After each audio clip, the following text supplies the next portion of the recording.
Maybe it was because she shared the same name as the unlucky supporting character in a cliché novel, but Luo Yi dreamed that she had become the doomed side character in Rebirth in the 1970s, a sweet military marriage, waking up on her Black Label Simmons bed.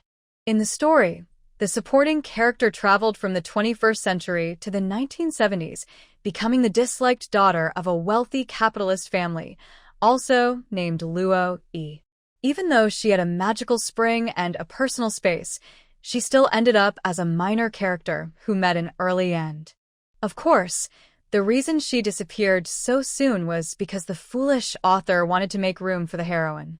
Why? Because the male lead was Luo Yi's husband, and the heroine was a reborn woman. To follow the time travelers can't beat the reborn rule, the author made the supporting character suffer for no reason, just to make the heroine shine. To keep the main couple pure, the male lead was sent to the front line right after marrying Luo Yi. When he returned, he was promoted, became rich, lost his wife, and then married the heroine, living happily ever after. Luo Yi curled her lips and gave a cold laugh. She closed her eyes, thinking that when she opened them again, she would wake up. But she opened them once, twice, again and again. What was going on? It must be sleep paralysis. Her mind was awake, but she couldn't get out of the dream. Yes, that had to be it. But after struggling the whole morning, Luo Yi had to face the truth. She had entered the book. She had become the doomed supporting character with the same name and was about to travel again into the 1970s version of that same character. What a ridiculous twist. Still, Luo Yi's best trait was her ability to stay calm. If she had entered the book, then so be it. Once she finished the story, maybe she could return to reality. But was returning to reality really better? In real life, Luo Yi was an orphan who had just graduated from Qingbei University, living on subsidies and aid. In the novel, the 21st century Luo Yi had inherited a large fortune and lived a lazy, carefree life. Until a week before her 20th birthday, when she remembered a box of jewelry she had inherited. The moment she tried on a jade ring, she was suddenly pulled into a mysterious space. There, she found a message left by the previous owner of the space and began gathering supplies, preparing for her journey through time. In the foolish author's story, the supporting female character insisted on buying all sorts of impractical things, such as expensive skincare products, luxury handbags, and jewelry. Before traveling back in time, she never even looked at the jewelry she inherited and was a homebody who didn't care much about appearances. But the author, afraid she might outshine the heroine, made her waste money on useless items instead of buying what was truly needed in that era. After being sent to the 1970s, this supposedly quiet homebody suddenly started acting recklessly and ended up meeting an early and tragic end. When Luo Yi read this novel, she thought the author must be out of their mind. How else could someone write something so ridiculous? Thinking about how the character who shared her name was pushed into an icy lake, Luo Yi felt a chill run through her, as if she were the one falling in. No way. Even if she had to follow the story's plot, she refused to live by the author's foolish plan.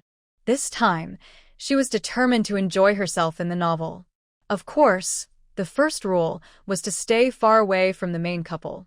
After all, supporting characters only suffered because they interfered with the lead's love story. Luo Yi's plan was simple: start small, earn her first 100 million, then aim for 1 billion, then 10 billion, and finally become the richest woman in the world, surprising everyone. She wasn't foolish enough to fight the heroine over some man. Being single was much better. Once she became a wealthy businesswoman, plenty of charming young men would line up for her attention. Luo Yi quickly checked the date, July 1st. There was 1 week left before the supporting character's birthday. In the novel, this was the day she discovered the jade ring.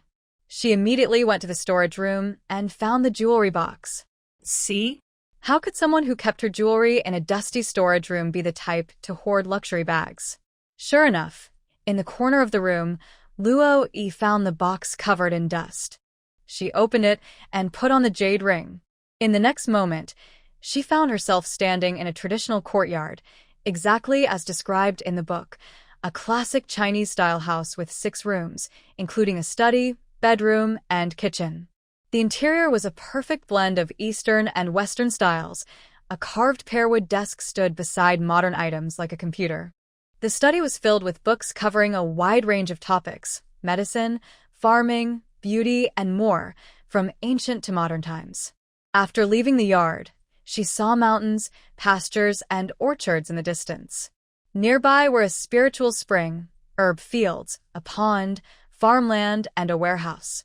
Luo Yi had read many novels and knew how powerful a spiritual spring could be. She quickly bent down, scooped up some clear water, and drank it. At once, she felt a gentle warmth in her lower abdomen spreading through her body. Although it wasn't as dramatic as the legends described, she felt stronger and more energetic. The pond was full of plump fish, and Luo Yi could already imagine turning them into delicious dishes. The herb field was filled with rare medicinal plants, some she had never seen before. She thought she should check a medical book later to identify them all. In the large fields of crops, she thought her eyes were playing tricks on her. The plants seemed to be growing right before her eyes. It wasn't her fault for being confused. The original author hadn't described this space clearly, since the supporting character who traveled to the 1970s rarely used it. Don't ask why, the author simply didn't allow it. The orchard in the distance was too far to see clearly. Luo Yi thought, if only I had a telescope. The next moment, a telescope appeared in her hand. Then she thought it would be nice to have some transportation. Instantly, a farm tricycle, a car, and a truck appeared beside her. She silently said, "Go to the orchard." In the blink of an eye, she was there. Luo Yi was speechless. Could it be that anything in this space would appear before her just by thinking about it? To test her idea, she thought of a harvester. But maybe she didn't even need one. Perhaps she could harvest with her mind alone? So she gave a mental command to gather the ripe fruits. In an instant, more than a dozen baskets of different fruits appeared before her. Apples, pears, bananas, peaches, and more. Luo Yi was stunned. Completely stunned. But this wasn't the time to stand around. She needed to stock up on supplies.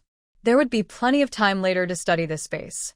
For now, she had to turn her fixed assets into goods and store as much as she could. When the supporting female character was 15, she suddenly inherited a large fortune.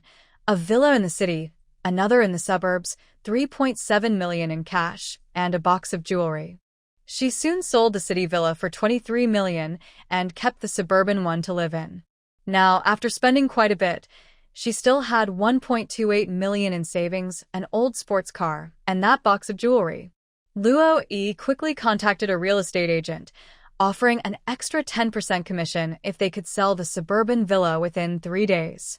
Her minimum price was 3.5 million, and she wanted full payment at once. Because the villa was in a remote area, it couldn't sell for a very high price, but 3.5 million was still quite reasonable, so it should sell easily. Next, Luo Yi went to a used car market and sold her sports car, which had only been driven 50,000 kilometers. Cars lose value quickly, unlike houses. In the end, she sold the car for 190,000. After finishing the paperwork, Luo Yi took the box of jewelry to a luxury second-hand store. She guessed it might be worth around 1 million. She was surprised when the jewelry actually sold for 3.18 million, leaving her, someone not used to such wealth, completely amazed. By the time she finished selling everything, it was already 8:30 p.m., and most stores were closing, so she decided to find a place to eat. Knowing she would soon travel back to the 1970s, a time when supplies were scarce, Luo Yi decided to treat herself well for the next few days. She went to a fancy Western restaurant and ordered a meal she had only ever read about in stories. Having money really felt good. When she got home, Luo Yi made a list of the supplies she would need. She even looked up a few novels set in the 1970s for reference. In the end, her list included rice, oil, salt, sauces, tea, cooking utensils, vegetable and plant seeds, medicine and medical tools, fabric and clothing, bedding, toiletries, skincare products, and fresh food. Worried that a week wouldn't be enough time to buy everything, Luo decided to shop both online and in person at the same time. Online shopping is really amazing. You can buy almost anything there. Clothes from the 1970s in all sizes, 30 sets in total. 100 red and green thermos bottles, 100 peony-patterned wash basins, 100 aluminum lunch boxes, 100 enamel mugs, 100 old-style insulated food containers, 5 sewing machines, 5 vintage radios, 5 standing fans, 5 wall clocks, 5 electric irons, and 50 sets of kerosene lamps. Luo spent a total of 210,000 yuan online, choosing shops that could ship the next day and deliver within 3 days. The next morning, she got dressed and went downstairs for breakfast. She tried several food stalls along the street, ordering a portion of each specialty. For the one she liked, she placed large bulk orders directly with the owners. In the end, she ordered 5,000 white steamed buns, a real treat in the 1970s, when many families couldn't afford to eat them often. She also ordered 1,000 shepherd's purse buns, 1,000 mushroom and vegetable buns, 5,000 preserved vegetable and meat buns, her favorite, 500 rice cakes, and 500 portions of steamed sponge cakes. She ordered 1,000 servings of mixed grain pancakes, each generously filled with ingredients like pork, sausage, and fried eggs. Including the packaging materials, the total cost of these breakfast foods came to 83,000 yuan, and they would be ready for pickup the next morning. The stall owners were surprised by such large orders and couldn't finish them the same day, so they promised delivery the next day. Luo wasn't in a hurry. After confirming the orders, she paid half the amount as a deposit. The reason she bought so much food was that she had discovered something amazing. The space she had could store food without it spoiling or expiring. Whatever she put inside stayed exactly the same. She found this out that morning. The night before, she had woken up hungry and couldn't fall back asleep, so she cooked a pack of frozen dumplings. After cooking them, she took the bowl into her space to eat while looking around. When she came out, she forgot to bring the half bowl of dumplings with her. The next morning, when she entered the space again, she saw the bowl of dumplings still on the table, looking exactly the same as when she had left them. She couldn't help thinking that if she still had money left after stocking up on essentials, she would go to a high-end restaurant, order a few tables of dishes to take away, and store them so she could enjoy a nice meal once in a while. After breakfast, Loy rented a small truck and went to the supermarket to buy supplies, 500 cans each of adult and baby milk powder, 100 bottles of strong liquor, and 100 bottles of red wine. These alone cost 260,000 yuan. She had to load everything into the truck first, so it wouldn't look suspicious. After the supermarket staff helped her load the goods, she quietly stored them in her special space, then drove the truck around for a while before returning to the supermarket. This time, she bought 50 sets of large iron pots and spoons, 50 sets of clay pots, kitchen knives, and other utensils, 50 bags each of rice, flour, and grains, and 100 boxes of various seasonings like salt, sugar, soy sauce, and vinegar. She also bought some dried goods, spending 87,000 yuan in total. Just like before, she had the staff load everything into the truck, secretly stored them away, and then drove off and back again. After 4 or 5 trips, she had spent another 145,000 yuan and had nearly solved the food supply problem. Next, Loy went to an electronics store to buy appliances. For small ones, she got induction cookers, microwaves, steamers, blenders, kettles, rice cookers, ovens, coffee machines, grills, and hot pot stoves, spending 57,000 yuan. For large appliances, she bought refrigerators, washing machines, dryers, and televisions, which cost 51,000 yuan. She chose the cheapest models for everything. Since she might use these appliances outside her space later, she couldn't buy anything too advanced, or it would look suspicious. At noon, Loy went to a high-end Chinese restaurant and ordered a few special dishes. They were delicious. In the afternoon, she received a call from a real estate agent saying 2 buyers wanted to see her house, so she drove home. The agent was very enthusiastic about this deal because the commission was high, equal to 10 regular sales. Both buyers liked the house. Loy had already given the agent her lowest price, allowing them to negotiate freely. In the end, the house sold for 4.15 million yuan. After deducting transaction fees, commissions, service charges, and taxes, Loy received 3.27 million yuan.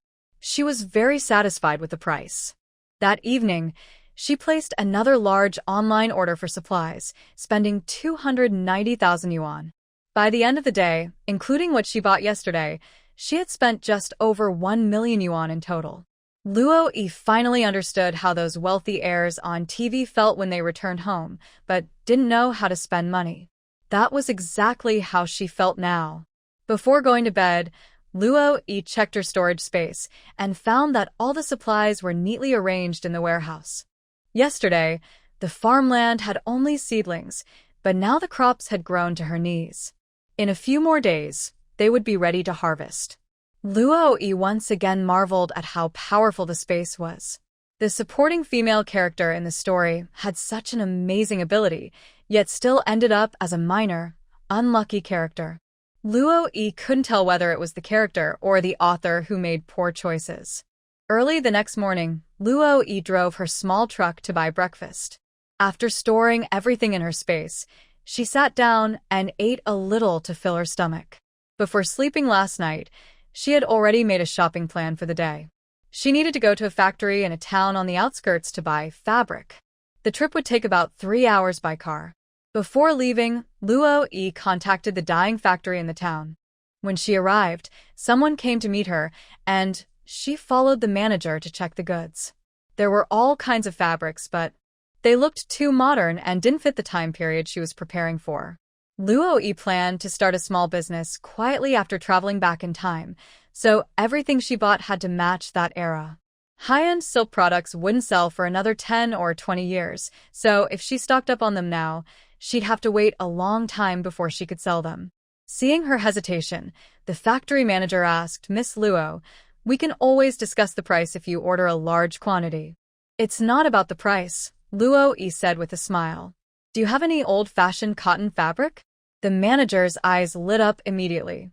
Yes, we do. Please come with me." The warehouse was full of unsold cotton cloth that had been sitting there for years. Luo Yi followed him to the farthest corner of the warehouse. This was exactly what she wanted: bright red and green cotton printed with peonies, chrysanthemums, peach blossoms, and apricot flowers. "I'll take these. Do you have more?" "I'll buy everything you have." The manager was thrilled. "That's great. Since you're so sincere, I'll give them to you at cost price." In fact, even if he sold them at a loss, he was happy to clear them out. It was better than letting them take up space and paying storage fees for nothing. Next, the manager took Loy to see a few more warehouses filled with fabric. They were all outdated styles, which made Loy very happy, so she bought them all. In total, she spent 390,000 yuan on fabric. Since there was too much to fit in the small truck, Loy gave the manager the address of her villa in the suburbs and asked him to arrange delivery for the next morning. Normally, home delivery would cost extra, but the manager now saw Loy as a kind and generous customer. So, with a wave of his hand, he offered free delivery. After paying, Loy drove home with a truckload of goods. Before getting out of the car, she stopped by the community gate to pick up her packages. There were so many that the property management sent a security guard to help her carry them. Even though they knew she would be moving out soon, they were still very friendly. That night, Loy contacted a storage company online and rented a temporary warehouse. It wasn't practical to keep bringing everything home. She had already bought about 1.5 million yuan worth of supplies, and her house was full. If she kept unloading truck after truck there, it would definitely attract attention. So, the next morning, Loy went to the new warehouse to receive the deliveries. The large truck drove straight inside, so no one outside could see how much was being unloaded or loaded. Once everyone left, Loy stored all the fabric in her special space. Luckily, there was a huge warehouse area inside, more than enough for everything. After that, she went to the seafood market and bought a lot of fish fry and seafood, spending 179,000 yuan in total. She wasn't sure if the seafood could survive in her space, but she decided not to worry about it for now. Buying was the priority. She also visited the poultry market. Besides 100 clean chickens and ducks, as well as pigs, cows, and sheep, she bought many young animals, spending 331,000 yuan in total. On her way back to the warehouse, she passed a quilt factory and bought 20 quilts, 20 pillows, and 1,000 jean of raw cotton, spending just under 30,000 yuan. All of these items would be delivered to the warehouse the next morning. Now, Loi wanted to buy everything she saw. When she passed a grocery store, she bought 100 boxes each of salad oil and peanut oil, 100 boxes each of noodles and instant noodles, and 100 boxes each of other dried foods, spending just under 150,000 yuan in total. After returning home that evening, Luo Yi continued to collect her deliveries. All the happiness she felt that day came from receiving packages. Her life had been very organized lately, making a list before bed, receiving goods in the morning, shopping during the day, and collecting deliveries at night. Even so, she still felt that time was never enough. On the third day, after finishing her work at the warehouse, Luo Yi went to the agricultural equipment market to buy some tools. She didn't have many farming tools in her storage space because with just a thought, her crops could automatically be harvested and stored. She was stocking up on tools mainly for when she traveled back to the 1970s. She could sell them then, or keep them for her own use. Manual tools weren't very expensive, but the automated machines were. However, she didn't need those yet. They would seem too advanced for that time period. So Luo Yi spent about 250,000 yuan on farming tools and also stocked up on some pesticides. She then spent another 70,000 yuan on crop and vegetable seeds. Next to the machinery market was a nursery selling all kinds of saplings. Luo Yi went in and picked out several types, including tea plants, spending another 90,000 yuan. After that, she went to the supermarket to buy more supplies, spending a total of 370,000 yuan. She bought 100 boxes of toiletries, 100 boxes of hygiene products, and even 100 boxes of family planning items. Although she was exhausted, seeing her storage space filled with supplies gave her new energy. This time, she was determined to change her fate. The next day, Luo Yi again went to the warehouse first, then to a pharmacy she had contacted the day before to buy medicine. She couldn't buy prescription drugs, but she bought everything else available, nearly emptying the store. The total came to 178 million yuan.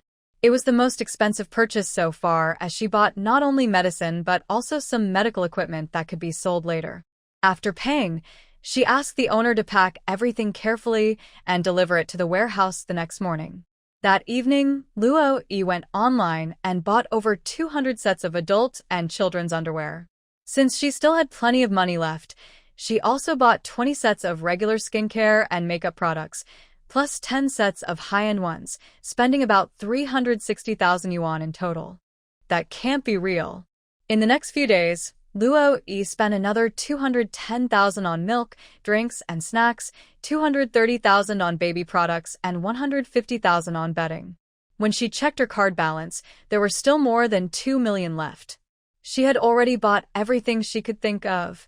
How could there still be so much money? So, she decided to use the rest on non-essential items. For example, she ordered 10 sets of high-end Western restaurant takeout, costing 310,000 in total. Then 10 sets of high-end Chinese restaurant takeout, costing 350,000. She spent another 100,000 on cakes and cookies, 150,000 on candies, and 100,000 on various teas. With the last 1 million, Luo Yi thought about buying gold, but after checking the price trends over the decades, she quickly gave up on the idea. In the 1970s, gold was only about 10 yuan per gram, but now it had risen to around 450 yuan per gram. So, Luo Yi decided to donate the remaining 1 million to an orphanage, hoping to earn some good fortune for her time travel journey. At midnight on her birthday, Luo Yi really did travel back to the 1970s, exactly as described in the novel. The supporting female character from the 21st century traveled to Shao family village in Shazhou County in 1975. At that moment, Luo Yi felt freezing cold, so cold it pierced her bones. She wiped the lake water from her face and used all her strength to swim toward the shore, her hands and feet almost too numb to move. But she held on to one thought. She, Luo-yi, would live a completely different life for both the 21st century Luo-yi and the original Luo-yi of this time. In the story, the 21st century girl was named Luo-yi, and the person she replaced in the 1970s was also named Luo-yi. The book described it like this. The original Luo-yi's family had been in business for generations. By her parents' time, they were still merchants. Later, because of their social status, the family moved to a rural area near Hang City. The original Luo-yi was the eldest child, with a younger brother and sister named Luo-er and Luo-shan. Since they were still young, they stayed with their parents in the countryside near Hang City. The original Luo-yi's family had used their connections to arrange a marriage for her with a soldier. She and her husband, Xiao Fan, had never met before. The day after they got their marriage certificate, Xiao Fan received urgent orders from his superiors and left for a mission. The original Luo-yi then stayed at Xiao Fan's home. Xiao Fan had an older brother, but 2 years ago, his brother went up the mountain to gather herbs and sadly fell to his death. When the news reached his sister-in-law, who had just given birth and was still recovering at home, she fainted from shock. Less than half a year later, she also passed away, leaving behind a baby girl named Dianai. Xiao Fan also had a younger sister, Xiao Xiao, who was 16 years old, 4 years younger than Luo-yi. Their parents had died many years earlier. After the deaths of the eldest brother and his wife, Xiao Xiao had to quit school to take care of baby Dianai. In the first life described in the book, the original heroine died on this very day in late October. She had been married into Xiao family village for half a year, living a lonely life while her husband Xiao Fan was away. Feeling restless, she met a young man from the city named Wang Sheng, who was working in the village. Over time, they developed feelings for each other. The original heroine was deeply infatuated and wanted to be with Wang Sheng, but he was too afraid. As a city youth sent to the countryside, he knew it was dangerous to get involved with a soldier's wife. However, she refused to give up and even said she would divorce Xiao Fan when he returned. Terrified, Wang Sheng decided to end the problem by pushing her into the lake on a dark night. Not long after her death, Su Nian married Xiao Fan and later followed him to the capital, Beijing. But later, when Xiao Fan was away, a woman named Xin Man forced Su Nian into the lake, leading to her death as well. When Su Nian opened her eyes again, she had been reborn and gained a second life. This time, she already knew many key details about the future. So, even though the new supporting character had traveled from the 21st century, she met an early end because she stood in Su Nian's way.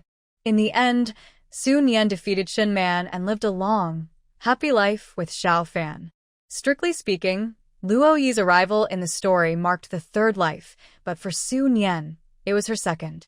Perhaps Luo-yi thought she could stop Su Nian from being reborn at all. Luo-yi secretly vowed that with her powerful advantages and full knowledge of the story, she might not become the main heroine, but she would at least become the richest woman in the country. In the original dramatic novel, the supporting character from the 21st century had survived the lake, but foolishly caused trouble at the youth camp, ruining her own reputation. This time, Luo-yi decided to quietly take her revenge right away. Taking advantage of the darkness, she quietly hid in her secret space to take a hot shower and drive away the cold.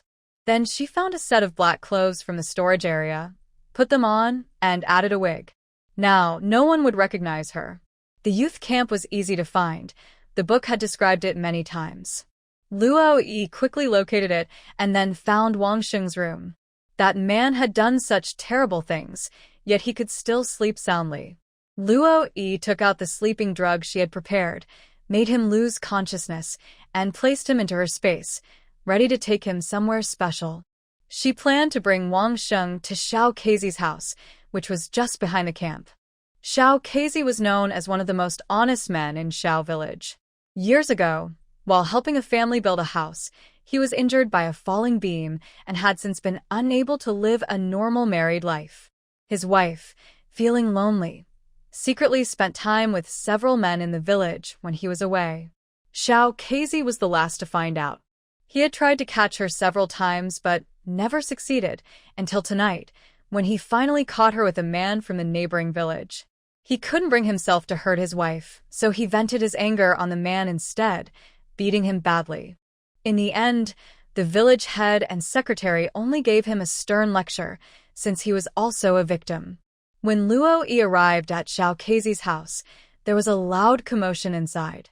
She quietly released some sleeping powder into the room, and when everything went silent, she pushed the door open. The scene inside was messy enough to make her avert her eyes. Half squinting, Luo Yi placed Wang Sheng on the bed and messed up his clothes. After finishing everything, she quietly left the house and changed into clothes similar to the ones she had worn when she fell into the water. Clothing styles in this era were simple, unlike in later times when even a t-shirt could come in countless designs.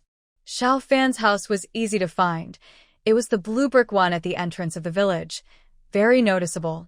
Before she even entered, Luo Yi heard a child crying inside and Xiao Zhao's anxious voice comforting, "Don't cry, sweetheart, Auntie's here." The child's crying like this, probably hungry or sick, Luo Yi said, stepping forward out of habit to check. Her major was clinical medicine, so she quickly understood the situation. Sure enough, the child had a fever. She reached out to take Danny and told her sister-in-law, "Go get something for Danny to eat. I'll hold her for a while." Xiao froze in surprise. Since when did her sister-in-law care about Danny? "Hurry up," Luo Yi said, her tone turning firm. Hearing that familiar commanding voice, Xiao quickly agreed. Yes, that sounded like her sister-in-law. After Xiao left, Luo Yi immediately took out some children's fever medicine and a bit of spiritual spring water, feeding them carefully to the child. Whether Danny was simply tired from crying or the medicine and water were working, she soon stopped fussing and lay quietly in Luo Yi's arms, staring up at her with wide, bright eyes. When Xiao came out carrying a bowl of rice porridge, she saw a scene she could hardly believe. Her usually proud and fierce sister-in-law was smiling gently, playing with Danny.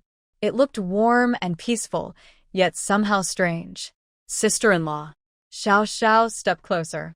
"The rice porridge is ready. Let Danny have some." Seeing how tired Xiao looked, Luo Yi sighed softly. Go rest. "I'll take care of Danny tonight." "Sister-in-law." Xiao was completely confused. Was this really her sister-in-law? It didn't seem possible. Luo Yi thought to herself that if Danny's fever didn't go down by midnight, she would need to help cool her down again, and maybe give her another dose of medicine if necessary. She remembered that in the story, Danny grew up a bit slow-minded, perhaps because of a high fever as a child. That meant she had to be extra careful. As a medical student, helping others was second nature to her. So Luo Yi said helplessly, "Do you even see me as your sister-in-law?" Although Xiao didn't like her much, she still respected her. So after hearing that, even though she was worried, she nodded. Then, "Thank you, sister-in-law. I'll go rest." At worst, she could wake up in the middle of the night to check on them. Nothing serious should happen. Xiao didn't wake up at all that night. She was simply too tired. After caring for Danny all day and doing farm work, she fell asleep the moment she lay down. Luo Yi, however, stayed busy most of the night. She gave Danny several sips of the spring water, avoided giving too much medicine, and used a damp cloth to gently cool her down. When Xiao woke up in the morning, she immediately thought of the sick little girl and ran straight to Luo Yi's room, forgetting to even knock. Seeing the girl quietly lying in her sister-in-law's arms, Xiao finally felt relieved. She gently closed the door and went to prepare breakfast for them. Luo Yi had been woken by the child's crying. When she opened her eyes, everything still felt a bit unreal. It was, after all, her first day here, and she wasn't used to it yet. She first checked the girl's temperature. Good, the fever was gone. The legendary spring water really lived up to its name. She decided she would use it as their daily drinking water from now on. By the time Luo Yi came out holding the child, Xiao had already finished making breakfast. Seeing them, she smiled brightly. "Good morning, sister-in-law." Luo Yi smiled back and nodded. In the story, Xiao had always been kind. Even when the female supporting character caused trouble, she still respected her sister-in-law. However, Xiao Zhao's ending in the story was not a happy one. She hadn't even finished middle school and later married a farmer from the same village. But that man got involved with a widow and demanded a divorce. He not only wanted to leave her but also falsely accused her of being unfaithful. When the local bully heard the rumor, he became angry and beat up Xiao Zhao's husband. After that, everyone believed the false story, and Xiao Zhao's reputation was ruined. Heartbroken after the divorce, she left the village to work elsewhere. But instead of seeking help from her brother, she went alone to a faraway city to find work, and there, she was targeted by human traffickers. At this moment, though, Xiao Xiao was still young and full of life. Luo Yi couldn't connect this cheerful girl with the tragic character from the novel. Cease. Sister-in-law? Xiao Xiao called softly again. Luo Yi quickly came back to her senses and said, "Sorry, I didn't sleep well last night." Xiao Xiao hadn't expected her sister-in-law to apologize, and her face turned red with shyness. Then, "I'll get some water for you to wash up." Before Luo Yi could refuse, Xiao Xiao had already darted off like a little bird. This child really didn't hold grudges. In the story, neither the original main character nor the female supporting character had ever treated Xiao Xiao kindly. The original one had looked down on her for not finishing school, while the second one had been written to act foolishly and unpleasantly, always making trouble. Luo Yi silently complained about the foolish author, wondering what was wrong with them for giving the kind and gentle Xiao Xiao such a tragic ending. She remembered that when she read the novel, many readers left comments scolding the author. Xiao Xiao was so kind. Why couldn't she have a happy ending?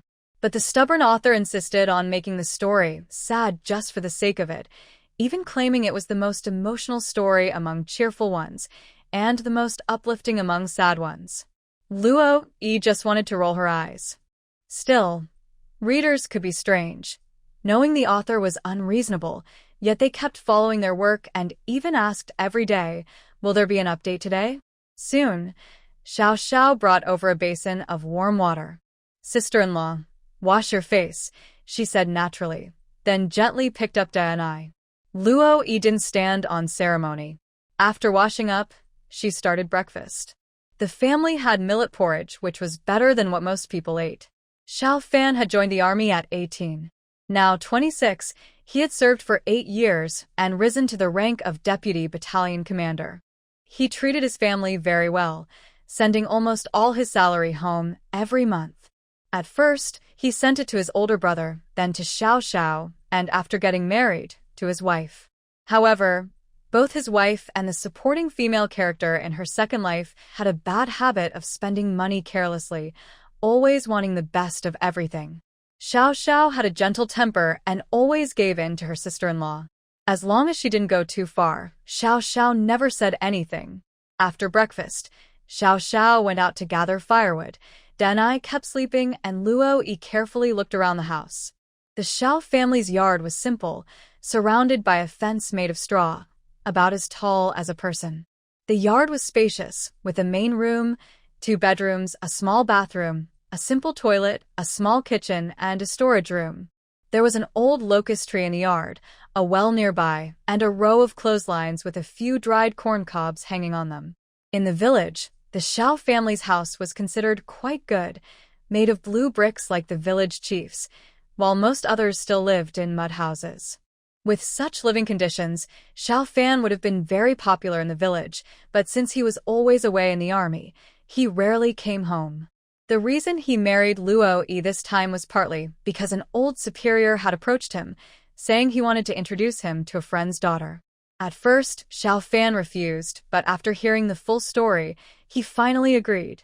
Anyway, he didn't have anyone he liked, and he would have to get married sooner or later. Since his old superior had helped him a lot in the past and had now made a request, Xiao Fan didn't mind the girl's background and agreed. When Xiao Fan first met the original person, he thought she seemed quite nice. He wasn't a romantic man.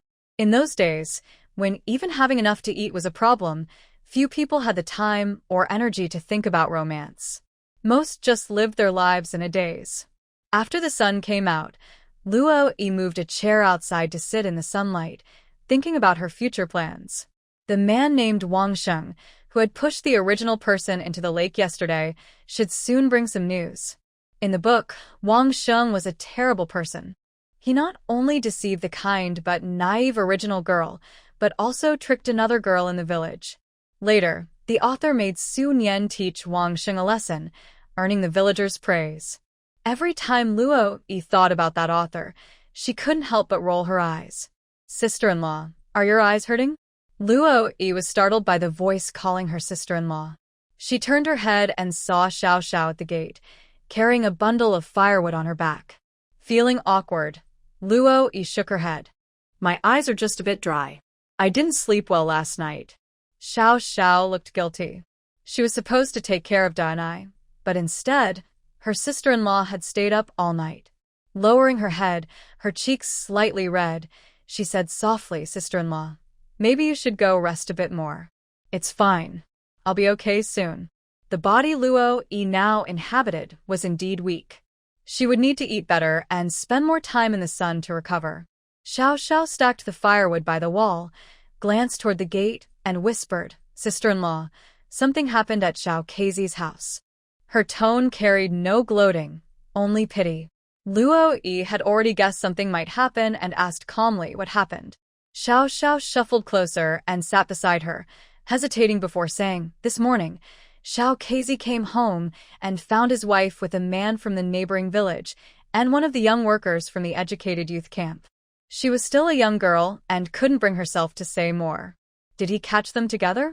Luo Yi asked. Xiao Xiao's face turned red, and she nodded. Yes. Did he take them to the team leaders? Luo Yi continued. Xiao Xiao nodded, then shook her head. Xiao the lame beat up Wang the educated youth, and that man from the neighboring village. If the neighbors hadn't heard his wife shouting, those two might have been beaten to death. What about now? Luo Yi asked again. The team leader and the secretary have already gone over. They sent the two men to the hospital, and a few villagers are keeping an eye on Xiao the lame, Xiao Xiao said with a sigh. He used to be such a good man. His wife is safe now, though people gossip about her. But she never cared about that. Luo Yi sneered. Even if Wang Sheng wasn't injured, he wouldn't be able to cause trouble anymore. Seeing her usually cold sister-in-law in a rare good mood, Xiao Xiao carried the sleeping little girl, Da and I, out of the house and sat beside Luo Yi to enjoy the sunshine. Looking at Xiao Xiao, who acted like a small adult, Luo Yi couldn't help asking, Xiao Xiao, do you want to go to school? Of course she did. How could she not? But Xiao Xiao stubbornly shook her head. She had thought that after getting a new sister-in-law, she might finally be able to return to school. But the original Luo Yi didn't know how to take care of children. Proud and ambitious, she only wanted to leave the village. And in the story's second version, the foolish supporting character spent her days making trouble. So instead of having less to do, Xiao Xiao ended up with even more. She had to care for a small child. When Luo Yi had read this story before, she had felt sorry for kind-hearted Xiao Xiao. After entering the story herself, the people she most wanted to help were this unfortunate young girl and the innocent little Dorenai. Starting tomorrow, you can go back to school. I'll take care of Dorenai, Luo Yi said simply. Her words shocked Xiao Xiao. Sister-in-law. She looked at Luo Yi in disbelief. Was this really her proud sister-in-law? She must be dreaming. What's wrong? You don't like studying? Luo Yi raised an eyebrow. I do. Xiao Xiao blurted out. How could she not? She dreamed of going back to school, but the family situation made it impossible. Before, Xiao Fan had suggested hiring someone to look after Da and I so Xiao Xiao could return to school. But kind-hearted Xiao Xiao had dismissed the helper on the very first day, deciding to care for Da and I herself. The child was still too young. Maybe when she grew older, she could be left with someone else. But Xiao Xiao waited and waited, and ended up with an unreliable sister-in-law instead. No, she had waited, and now her sister-in-law finally seemed reliable. Then you should go to school tomorrow to complete the paperwork for returning to your studies. The sooner, the better. Maybe they could even take the college entrance exam together in the future. It was already late October 1975, a little more than a year before the exam would be restored in 1977. Sister-in-law, are you really willing to take care of Danny? As soon as Xiao Xiao said it, she realized her question sounded rude. She quickly added, I didn't mean anything bad, I just... Luo Yi waved her hand. I know what you mean. I really wasn't very dependable before. All because of the original person's mistakes. But besides feeling sorry for Xiao Xiao and wanting to help her, Luo Yi also wanted to send her back to school. Otherwise, it would be inconvenient for her to do things. No, no. Xiao Xiao shook her head quickly, startling the baby in her arms awake. Luo Yi reached out and took Danny, gently pinching her chubby cheek. Little one, you're smiling right after waking up. What's so funny? Are you teasing your aunt? Danny laughed even harder, kicking her legs happily. Xiao Xiao's eyes turned red. It had been so long since she felt this kind of family warmth. Her sister-in-law was truly kind. That night, Danny still slept with Luo Yi. When Xiao Xiao tried to take her back to her own room, Luo Yi refused. From now on, Danny will sleep with me. You just focus on studying. When you finish high school, you can find a good job in the city. Xiao Xiao couldn't sleep. In the end, she got up to write a letter to her brother, telling him she was going back to school. The next morning, she cooked breakfast before leaving. Luo Yi was woken up again by Danny's crying. She still wasn't used to being a new aunt. Since no one else was home, Luo Yi took out some toiletries from her storage space to use, then made a bottle of milk for Danny. The little one immediately quieted down. After breakfast, Luo Yi carried Danny on her back and went out, planning to visit the county town. By coincidence, she met a few educated youths at the village entrance. They were talking about Wang Sheng, worried they might get dragged into trouble. That Wang fellow is really unbelievable, Someone like him doesn't deserve to live with us at the youth station. It's such a disgrace. Exactly. He should be punished. He's ruined our reputation. Yes, we should let the police arrest him. Come on, let's talk to the party secretary. If he doesn't take care of it, we'll report it ourselves. Let's go right now. The group left immediately, wishing Wang Sheng would be punished at once. Luo Yi couldn't help but sneer in her heart. These people. There were tractors going to the county every few days. Luo Yi got on one while holding Da-Ni, who behaved very well. Even though the tractor was noisy, after drinking her milk, Da-Ni slept soundly and didn't need any attention. Luo Yi went to the county for 2 reasons: to look around the black market and to visit the supply and marketing cooperative. That way, she would have a reason to use the goods from her secret space. She couldn't just have new things appear at home for no reason. Half an hour later, they arrived in the county. Old Wang, who drove the tractor, told everyone to meet back at 3 in the afternoon to return to the village.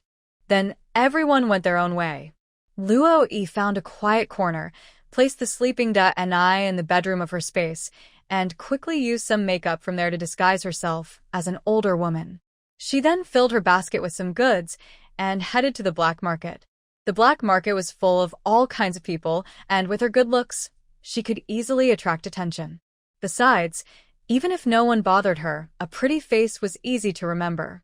Luo Yi just wanted to make money quietly.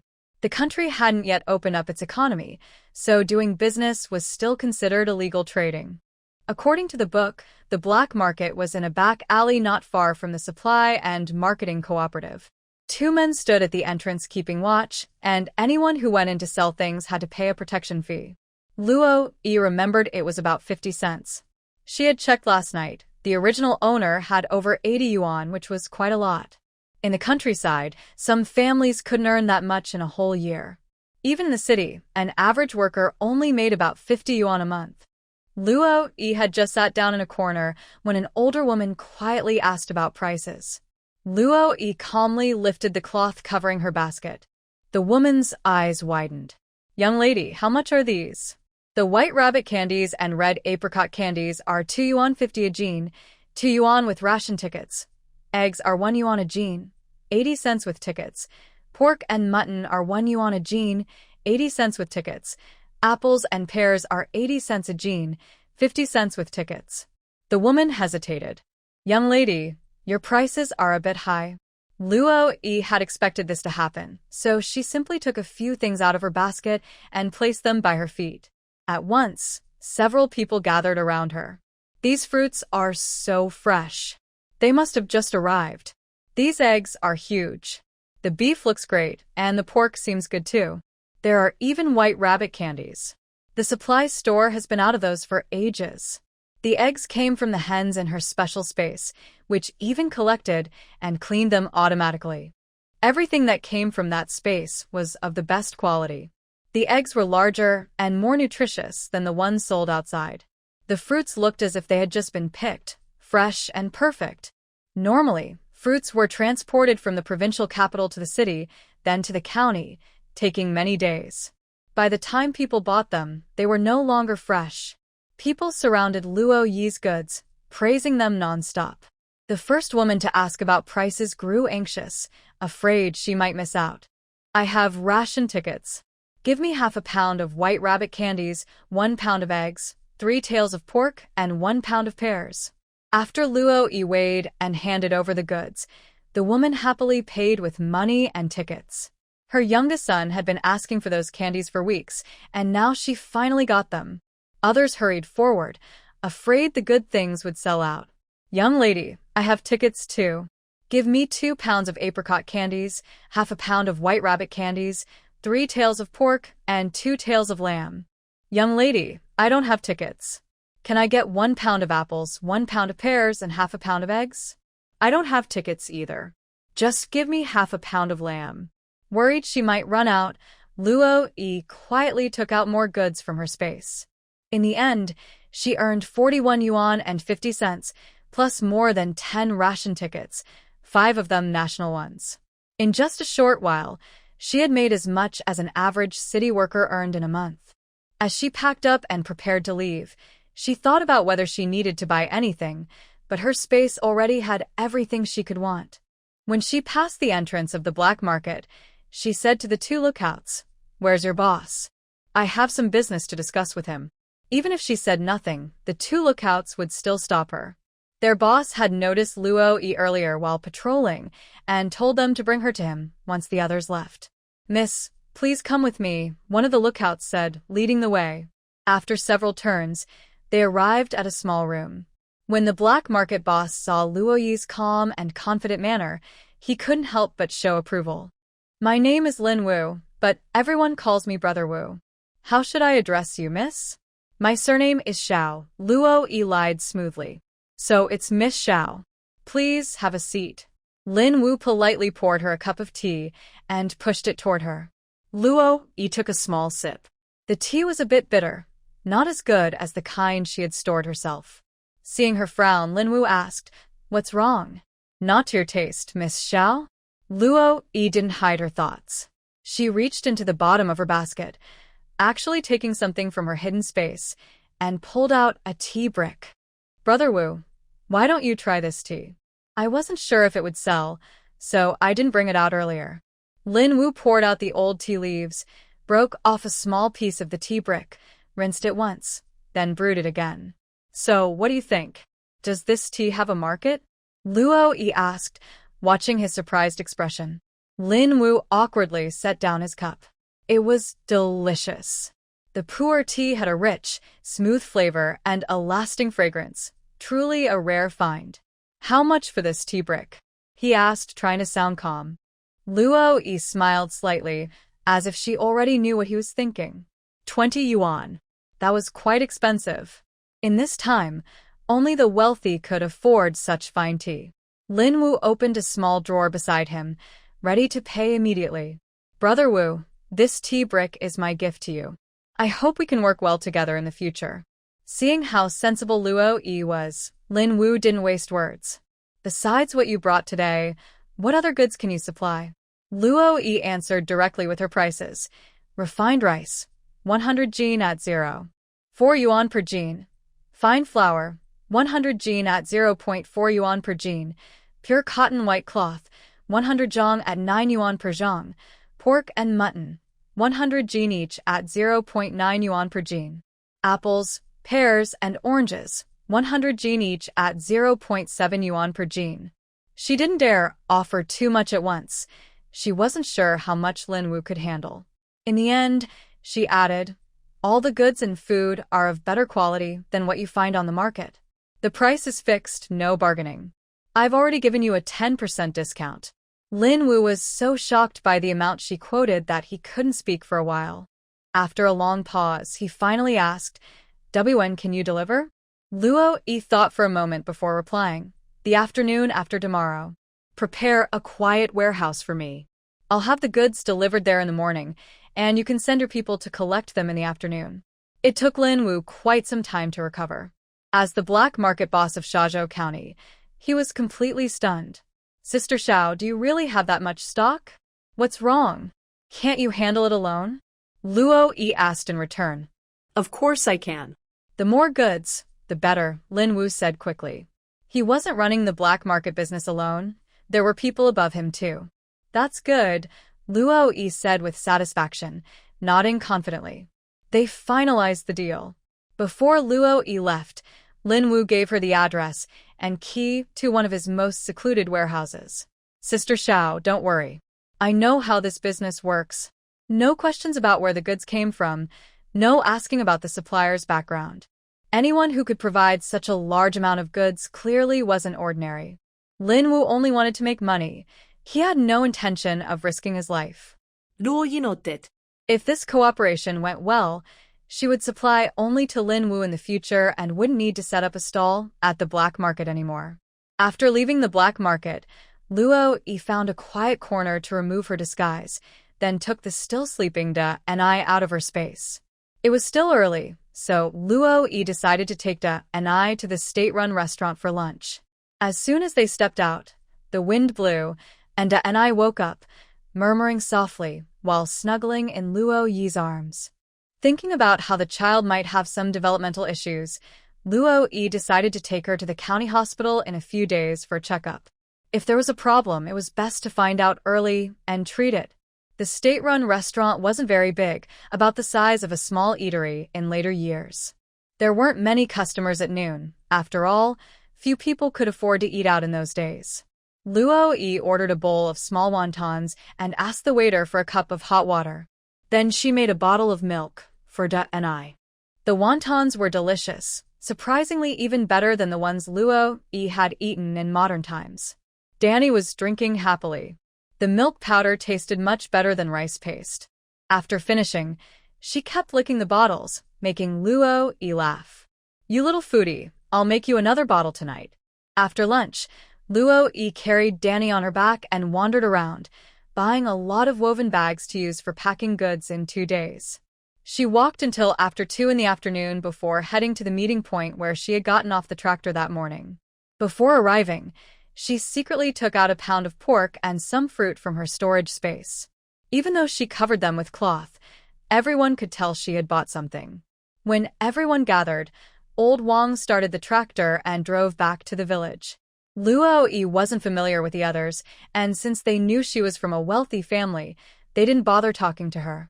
Luo Yi didn't mind. Without close contact, no one would question what she did at home, and she could quietly make her fortune. When she got home, Xiao Xiao hadn't returned from school yet. After settling the sleeping Danny, Luo Yi entered her storage space, took out rapeseed and peanuts, and planted them right away. She hadn't expected cooking oil to be so scarce in this era. During her visit to the supply store and grain station, she found that rapeseed oil and peanut oil were as expensive as meat. With the efficiency of her space, it wouldn't take long before she could produce oil herself. Then she went to check on the young animals she had bought earlier. After drinking the spring water, the piglets and calves had grown strong and healthy. The chicks also looked ready to start laying eggs soon, both chicken and duck eggs. Before Xiao Xiao came home, Luo Yi took out the things from her basket and moved some more supplies from her space. First, she replaced everyone's towels with new ones, even Danny's. She also brought out Danny's bottle and a can of milk powder with the label removed. From now on, Danny would drink milk powder. It was much more nutritious than rice paste. Luo Yi glanced at the rice jar. It was full. The original owner really knew how to live well. Then she refilled the nearly empty oil, salt, soy sauce, and vinegar containers, caught a fish from the pond to her space, and took out a few eggs. Just as she finished preparing everything, she heard the courtyard gate open. "Sister-in-law, I'm back," Xiao Xiao called. Just from hearing her voice, Luo Yi could tell how happy Xiao Xiao was today. When the door opened, she saw Xiao Xiao holding a bundle of firewood. "Sister-in-law, I picked up some firewood on the way back, so we don't have to buy any." It wasn't expensive, but saving a little meant more money for her sister-in-law and I. After putting the firewood down, Xiao Xiao ran happily to Luo Yi and handed her something. "Sister-in-law, this is for you." "A white rabbit candy." Xiao Xiao nodded. "Yes, Teacher Sue was so happy to see me back at school today that she gave me one as a reward." "So you brought it back for me?" Luo Yi was surprised, but her heart felt warm. Xiao Xiao lowered her head shyly. "Yes."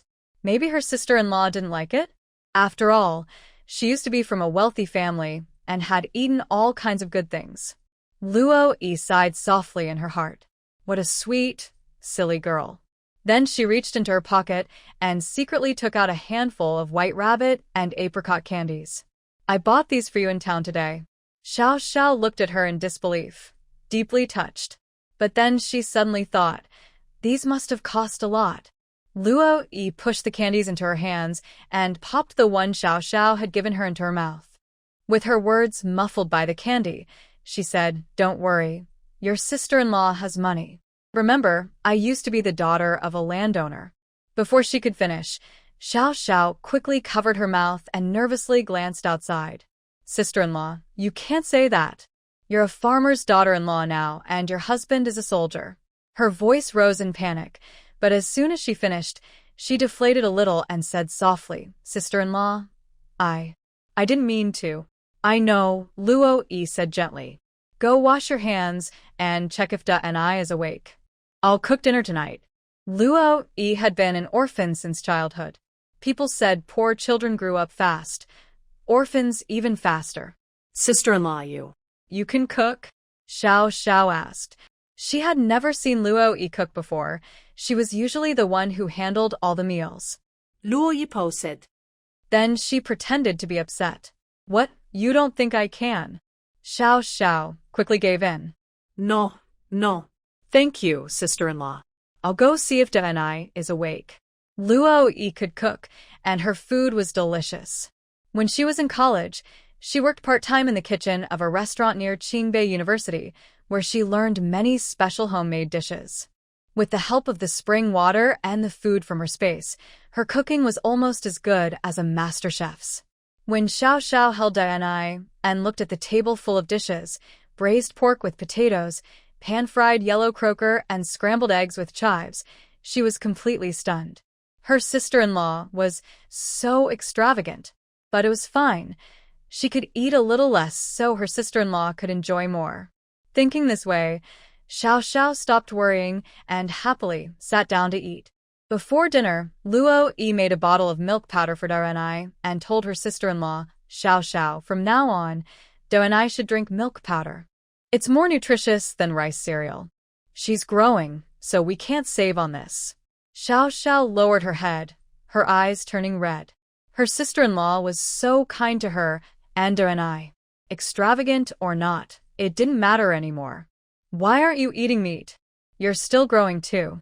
You need nutrition," Luo Yi said, a little displeased when she saw Xiao Xiao only eating potatoes and leaving the meat for her.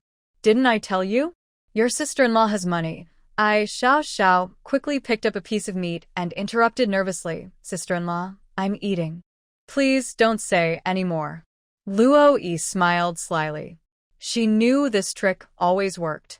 After dinner, Xiao Xiao looked at the empty bowls and felt guilty. Her sister-in-law had tricked her into eating all the meat. "Sister-in-law, I'll wash the dishes," she said quickly, tying on an apron. Luo Yi nodded and walked around the room with Da and I in her arms to help with digestion.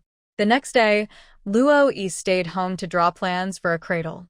She planned to ask the village carpenter to make one so it would be easier to take Da and I out.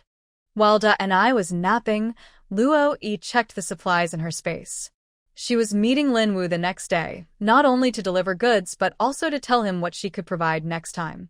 Her first few trades with Lin Wu had been a test, so she needed to plan everything carefully. In the evening, when Xiao Xiao came home from school, she brought back 2 bundles of firewood. Luo Yi knew what she was thinking and couldn't help but feel touched. What an honest and kind child. For dinner, they had beef noodles. The noodles were made with Luo Yi's noodle machine from her space, and the beef was mixed with sauce and fried again. It smelled so good it could make the neighbors' kids cry with hunger. Xiao Xiao kept telling herself to eat less so she could leave more food for her sister-in-law, but her chopsticks just wouldn't stop moving. It was too delicious. She decided she would write to her brother tonight, asking him to come back soon and hold a proper wedding banquet with his wife. Just getting a marriage certificate without a celebration felt too unfair to her sister-in-law. If Luo Yi knew that Xiao Fan came back early because of the letters Xiao Xiao had sent, she would be furious. In the original story, Xiao Fan only returned home after hearing that his wife had passed away. Su Nian, on the other hand, was reborn 2 months later, in December. According to the book's plot, before Su Nian's rebirth, the careless author had already written the supporting female character to her death. The next morning, Luo Yi held Da and I in her arms and got on the tractor heading to the county again. Old Huang, who was driving, didn't think much of it. After all, this young lady from a wealthy family had always liked to go out. Back then, the original person often went out alone, which made some of the village women gossip. Now that she was going out with a child, no one said anything anymore. When they reached the county, Luo Yi turned into a narrow alley, then placed Da and I into her special space so the child could sleep peacefully. The warehouse was indeed remote. Luo Yi walked for half an hour to make sure no one was around before going in to unload the goods. After finishing, she saw that Da and I was still asleep, so she took out a preserved vegetable bun from her space for lunch. 1 bun wasn't enough, so she made a bowl of instant noodles.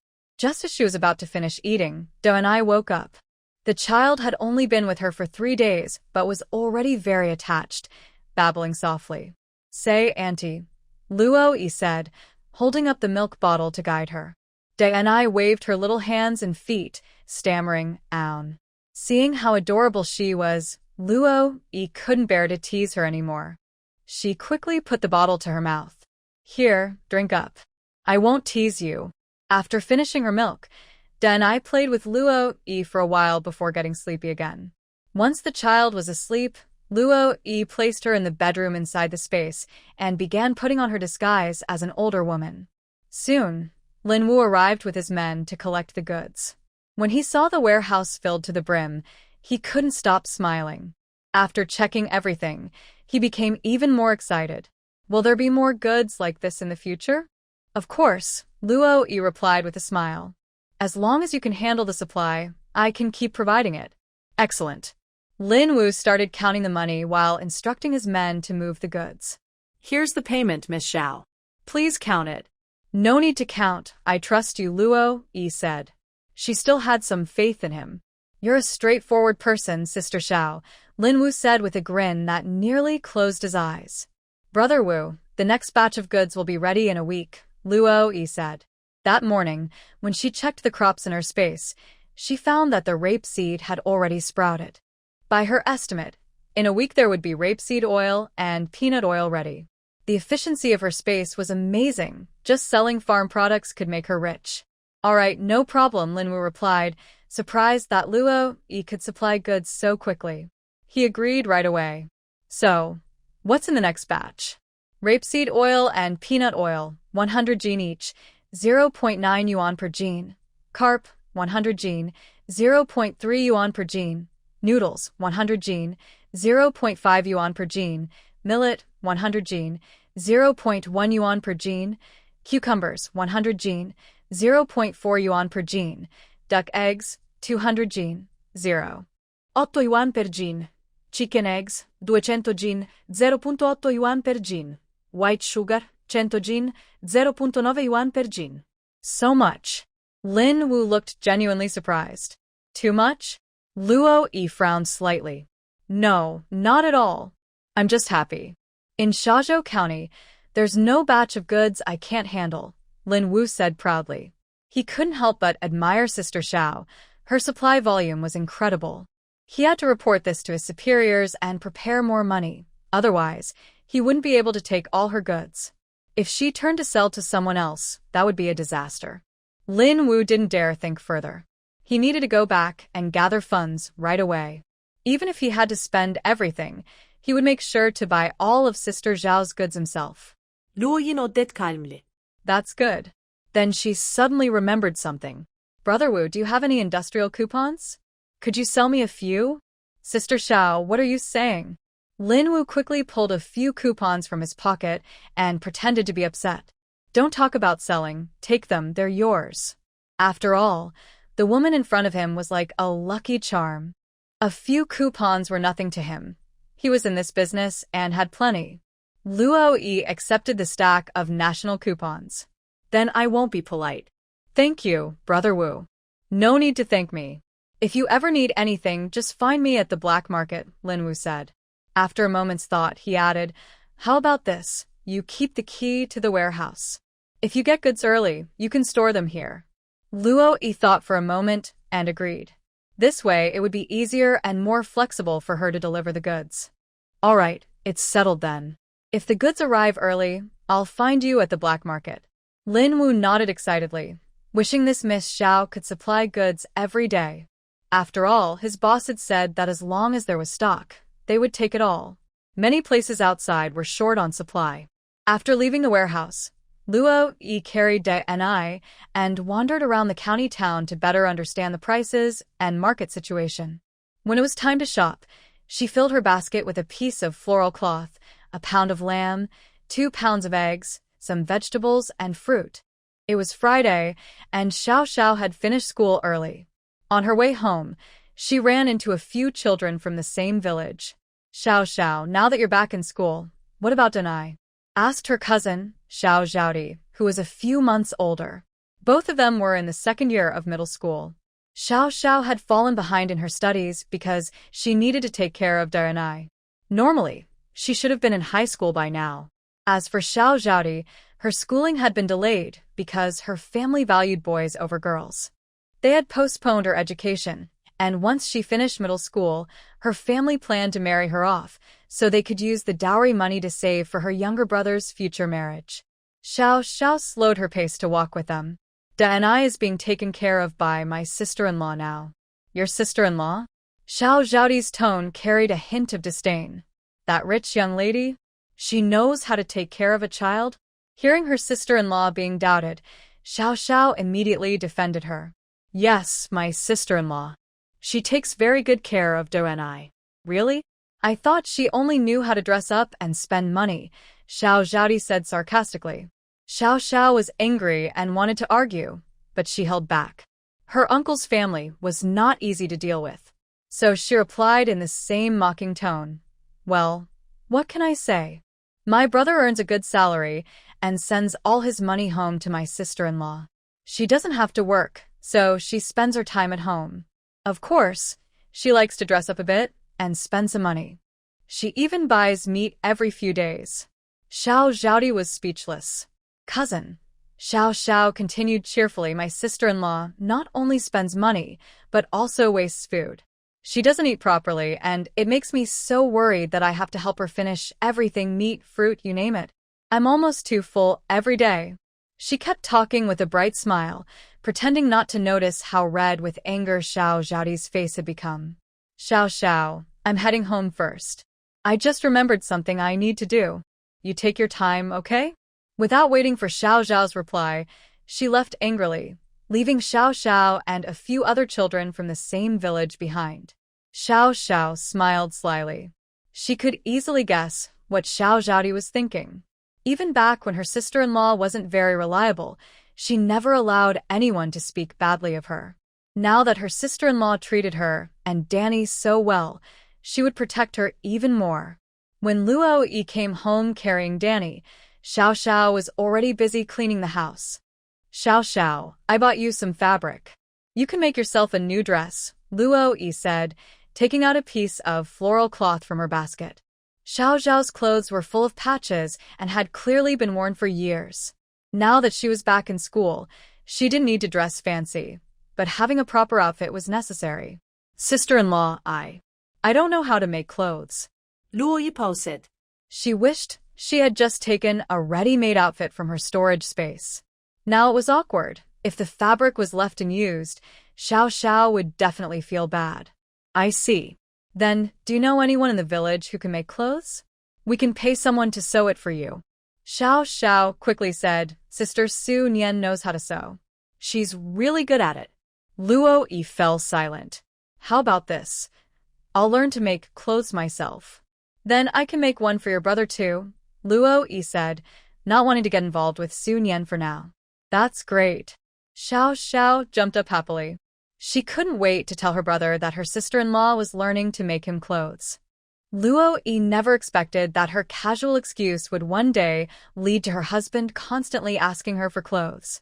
Usually, Xiao Xiao was the one who cooked, but after tasting Luo Yi's food these past few days, she happily let Luo Yi take over the kitchen while she helped on the side. Her sister-in-law's cooking was amazing. Even simple vegetables tasted delicious, better than what she imagined a restaurant meal would be like. Well, she had never actually eaten in a restaurant, but still it was really, really good. After dinner, Xiao Xiao sat on the heated bed to do her homework, while Luo Yi held Danny and studied the fabric, planning to make a small outfit for the baby as practice. The village now had electricity, but to save power, Xiao Xiao shared a room with Luo Yi. She didn't mind the baby's cheerful babbling at all. Both adults frowned tightly. Luo Yi was very good at surgical stitching, but when it came to sewing clothes, she couldn't even sew a button back on. On the other side, Xiao Xiao was also troubled. She had dropped out of school not long after starting her second year of middle school. Now that more than half of the first semester had passed, she found it hard to keep up and struggled to learn. But she didn't want to start over from the first year. It would waste both time and money. Yet, she could hardly solve any of the problems in front of her. What's wrong? You don't know how to do it? Luo Yi looked up at the worried girl. Xiao Xiao quickly raised her head and saw Luo Yi leaning over to look at her workbook. Her face turned red with embarrassment. It's normal not to know. You've missed so many classes, and you're not a genius, Luo Yi said, pointing at the question that was troubling her. Do you want me to teach you? Sister-in-law, you know how to do this one? Xiao Xiao asked, then immediately regretted it. Both her brother and sister-in-law had finished high school. Of course, they could handle middle school problems. Every time Luo Yi saw Xiao Zhao's startled, blushing face, she couldn't help but smile. I just happened to know this one. Xiao Xiao knew Luo Yi was teasing her, so she quickly flattered her with a grin. You're amazing, sister-in-law. You can do everything. Luo Yi picked up a pencil. Instead of giving her the answer directly, she wrote a similar question on the paper and began explaining step by step. Suddenly, Xiao Zhao's eyes turned red. Luo Yi didn't understand. What's wrong? Did I teach it the wrong way? Is it hard to follow? The girl shook her head softly. When my brother came home during holidays, he used to help me with my homework just like this. Luo Yi's teaching reminded Xiao Xiao of her capable older brother. Oh, I see. Luo Yi's smile froze for a moment. In the novel, Xiao Fan didn't appear very often. He was one of the least noticeable male leads Luo Yi had ever read about. He was more like a supporting character. His promotions and achievements only served to highlight the main heroine, Su Nian. The author only mentioned him when he got a new position. Most of the time, he was away on assignments.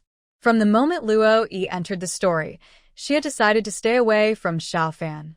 Even if she later stopped Su Nian from being reborn, she had no intention of being with him afterward. Because she knew very well that once she got involved with the male lead, there would be endless trouble.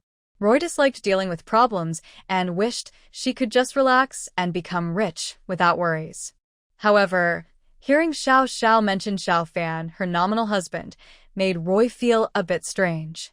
Fortunately, Xiao Xiao was busy with her homework, which quickly drew Roy's attention away. It felt like going back to her college days when she worked part-time at a tutoring center. As a top student admitted to Qingbei University, Roy was good at solving problems and explaining them clearly. She used various examples that made Xiao Xiao very interested. Her eyes shone with excitement. If Da and I hadn't started feeling sleepy, Xiao Xiao would have kept asking her sister-in-law to explain more problems. Xiao Xiao was so excited that before going to bed, she wrote a letter to her brother. Since tomorrow was the weekend, she planned to send all the letters she had written to him over the past days in one envelope.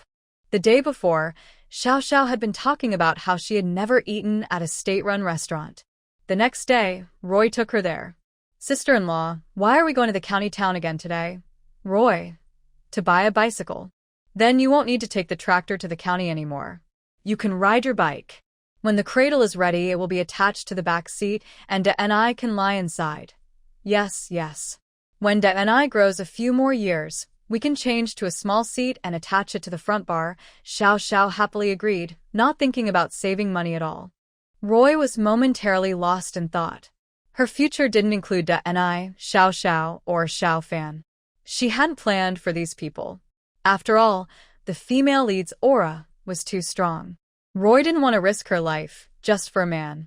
She knew she would leave Zhao's village someday, leave Xiao Fan behind. But before she left, she wanted to help Xiao Xiao as much as she could.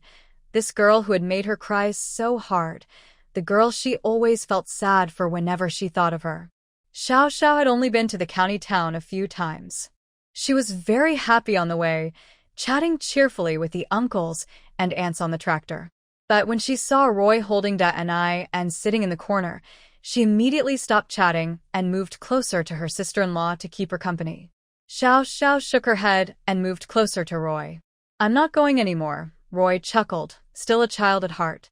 After getting off the tractor, Xiao Xiao was about to carry Da and I over. "Sister-in-law, let me carry Da and I. You've been holding her all the way." "It's okay. I'll hold her first, and you can take over when you're tired later." Xiao Xiao didn't refuse. Over these past few days, she had come to see her sister-in-law as kind and gentle, with skillful hands. She wondered how her brother was lucky enough to marry such a good wife. She took the basket off Roy's back and put it on her own, asking, "Sister-in-law, where are we going now?" Roy looked at the time and said, "Let's go to the bookstore first. I want to buy you some reference books." Xiao Xiao was about to refuse out of habit, but when she heard it was for herself, she finally nodded shyly and comforted herself. "It's okay. When she graduates from high school and earns money, she would give her sister-in-law her salary every month." Roy couldn't guess Xiao Xiao's exact thoughts, but he understood her roughly. In the story, Xiao Xiao is the kind of girl who would return 10 times what you give her. But even such a kind girl was cruelly written out of the story by a careless author. Roy didn't know if other readers cried when Xiao Xiao was written out, but she did. She cried so much that she couldn't open her eyes the next day in class. The teacher almost thought she was sleeping during the lesson.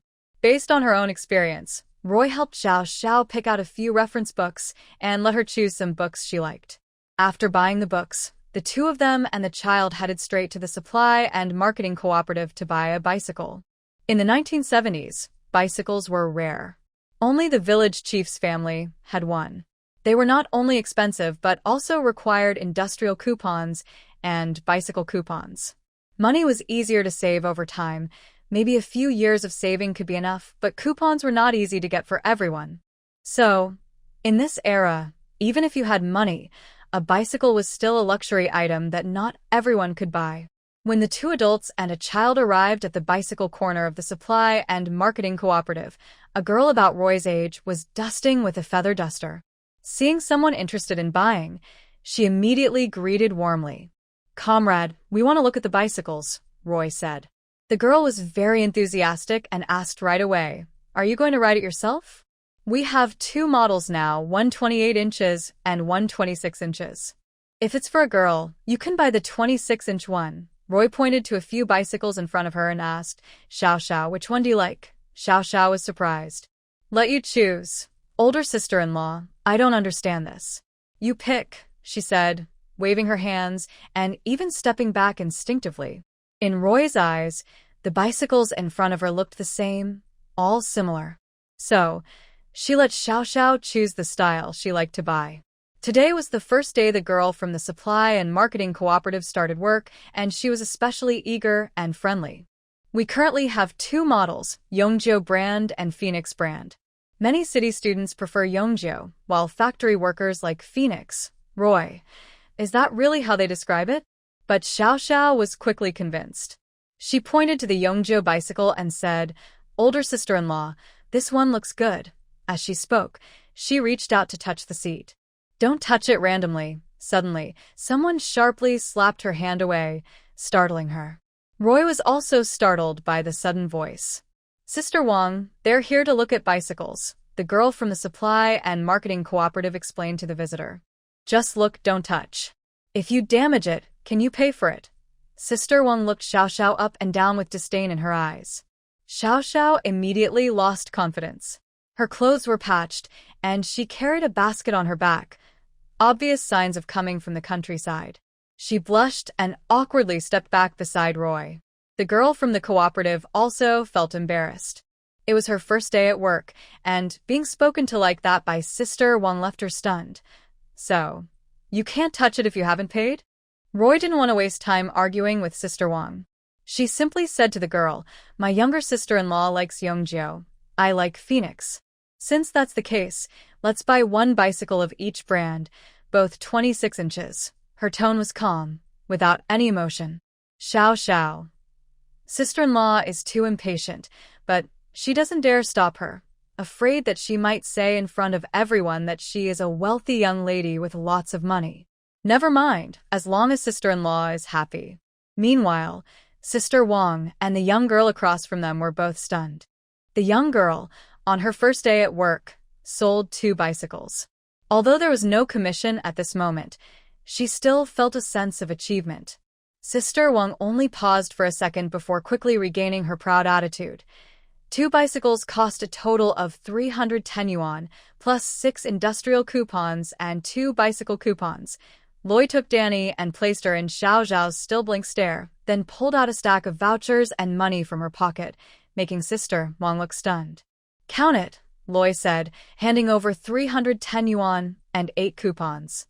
Sister Wang's face turned almost green. After a long moment of hesitation, she reluctantly took the money to print the receipt. After Sister Wang left, the young girl immediately apologized to Xiao Xiao and Loy.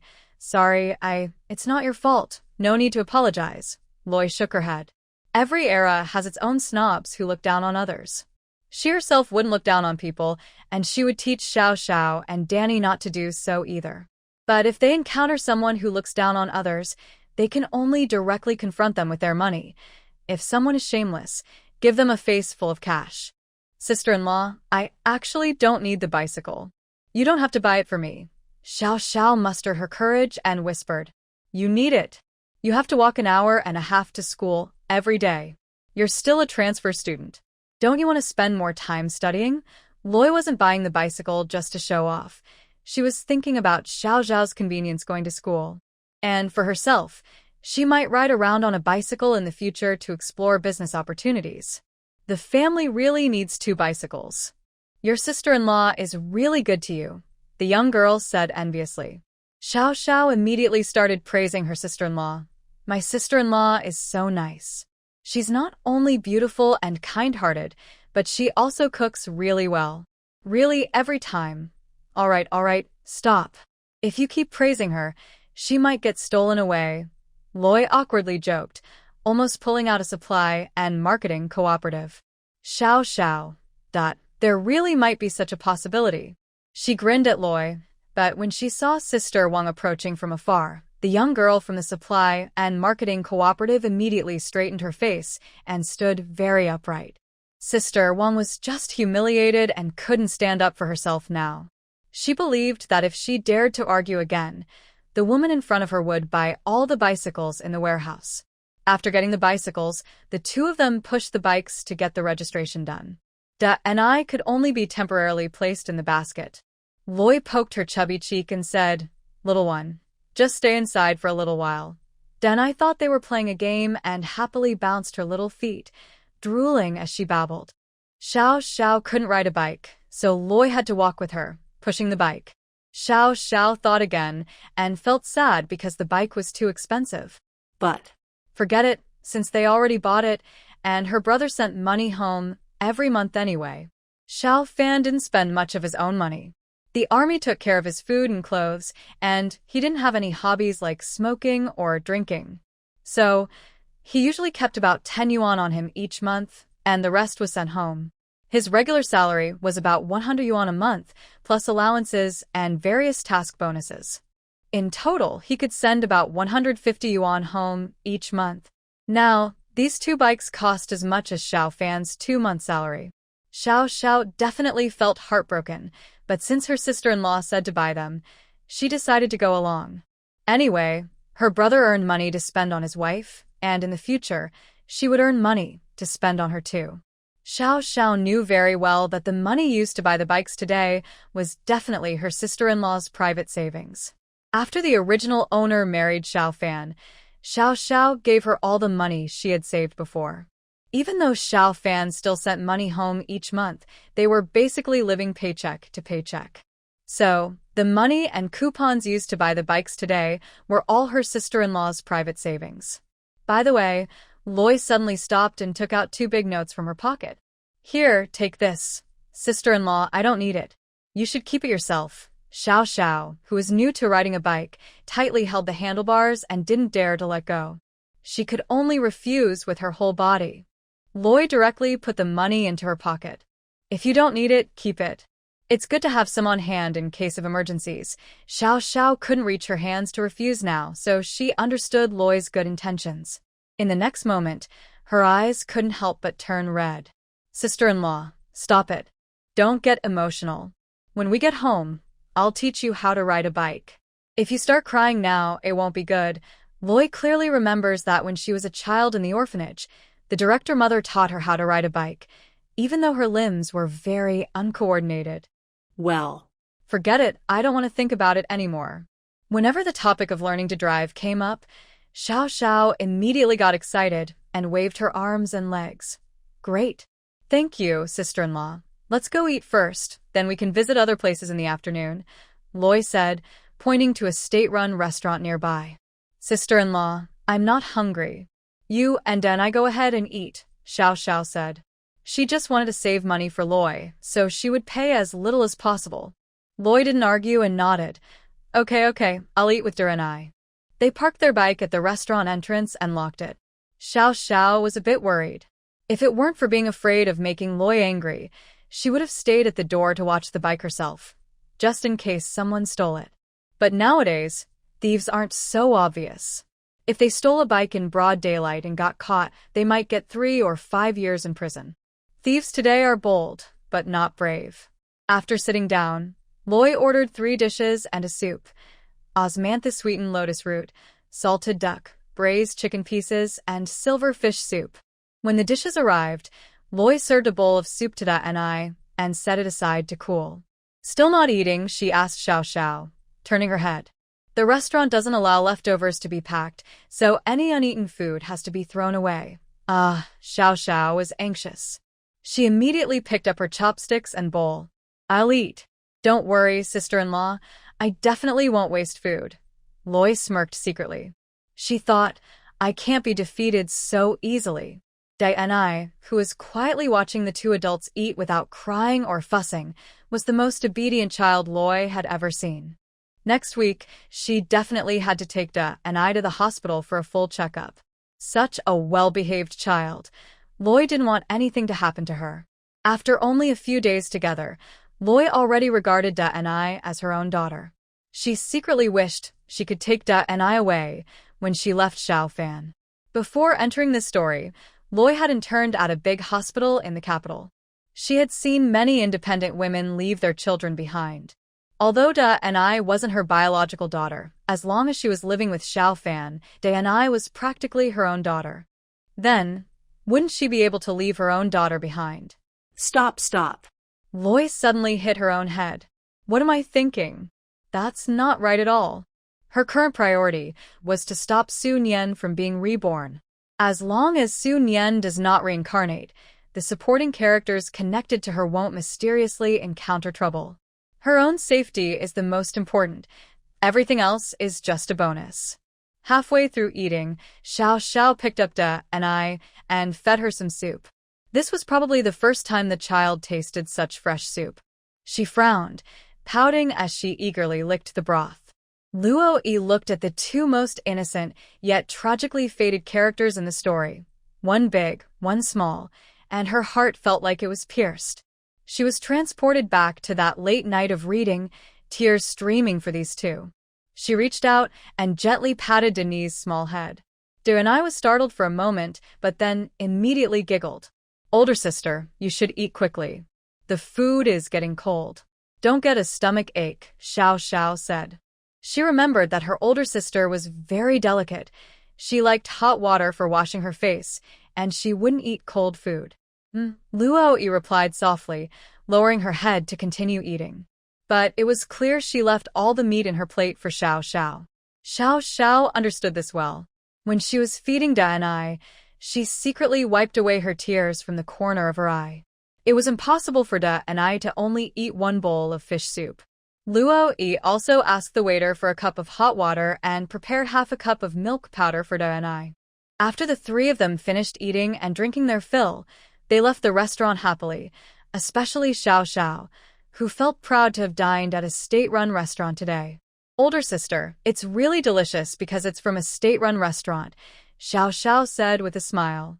Then she added, but I still think your cooking is the best, better than the restaurant's. They were just stepping out of the restaurant when she said this. Unluckily, the staff inside overheard her words. Their expressions turned sour, and some even looked at her with disdain, thinking, who is this country bumpkin talking nonsense? Luo Yi knew Xiao Xiao was telling the truth. She used ingredients from her space to cook. How could it not taste good? Let's keep this between us in the future, Luo Yi said softly. Xiao Xiao blinked, looking confused but nodded obediently. Okay, I'll only tell my brother. Luo Yi siket inyardle. We should stay low-key. Xiao Xiao immediately looked confused again, her tone innocent. Older sister, we've bought 2 bicycles. How can we stay low-key? Luo Yi was speechless. Loi looked at her new clothes and then at Xiao Xiao's old jacket covered in pudding. The original owner could make nice clothes, but she couldn't. In the end, they spent 11 yuan on 2 sets of clothes and bought a pair of 5 yuan Reebok shoes. I know you have cloth shoes, but you can't wear them for PE class, right? Loi said directly, leaving Xiao Xiao no reply.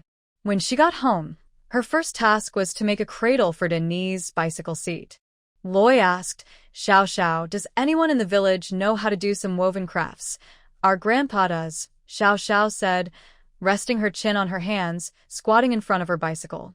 Just now, when they entered the village, she felt everyone's eyes on her. So this is what it feels like to buy nice things and bring them to the village. Grandpa, Loi was surprised. She didn't know this grandpa existed because she hadn't inherited the original owner's memories. All her knowledge came from stories and novels. Characters like Grandpa, who are minor, are rarely mentioned or only briefly. Oh, our grandpa, Loi quickly changed her words. Let's go find Grandpa and ask him to make a cradle for Dara and I. Okay, Xiao Xiao locked the 2 bicycles in the yard, then picked up Dara and I and left with Loi. On the way, Xiao Xiao started talking about the Xiao family. After Xiao Fan's parents died, her eldest uncle started eyeing Xiao Fan's salary. Grandpa couldn't stand it, so he told Xiao Fan and her siblings to split up. He and Grandma Xiao continued living with the eldest son's family. Eldest uncle and his wife had 3 daughters and 1 son. The eldest daughter, Xia Aid, and the second daughter, Xiaoing Di, married early. Now only Xiao Zhao Di, who is still in school, and her youngest brother, Xiao Guiqing, remained. When they arrived at the uncle's house, everyone had just finished work. They had already heard that Loi bought 2 bicycles. Grandpa Xiao and Grandma Xiao didn't mind much. They just hoped their grandchildren would be well. Money was meant to be spent, even if they were a bit extravagant.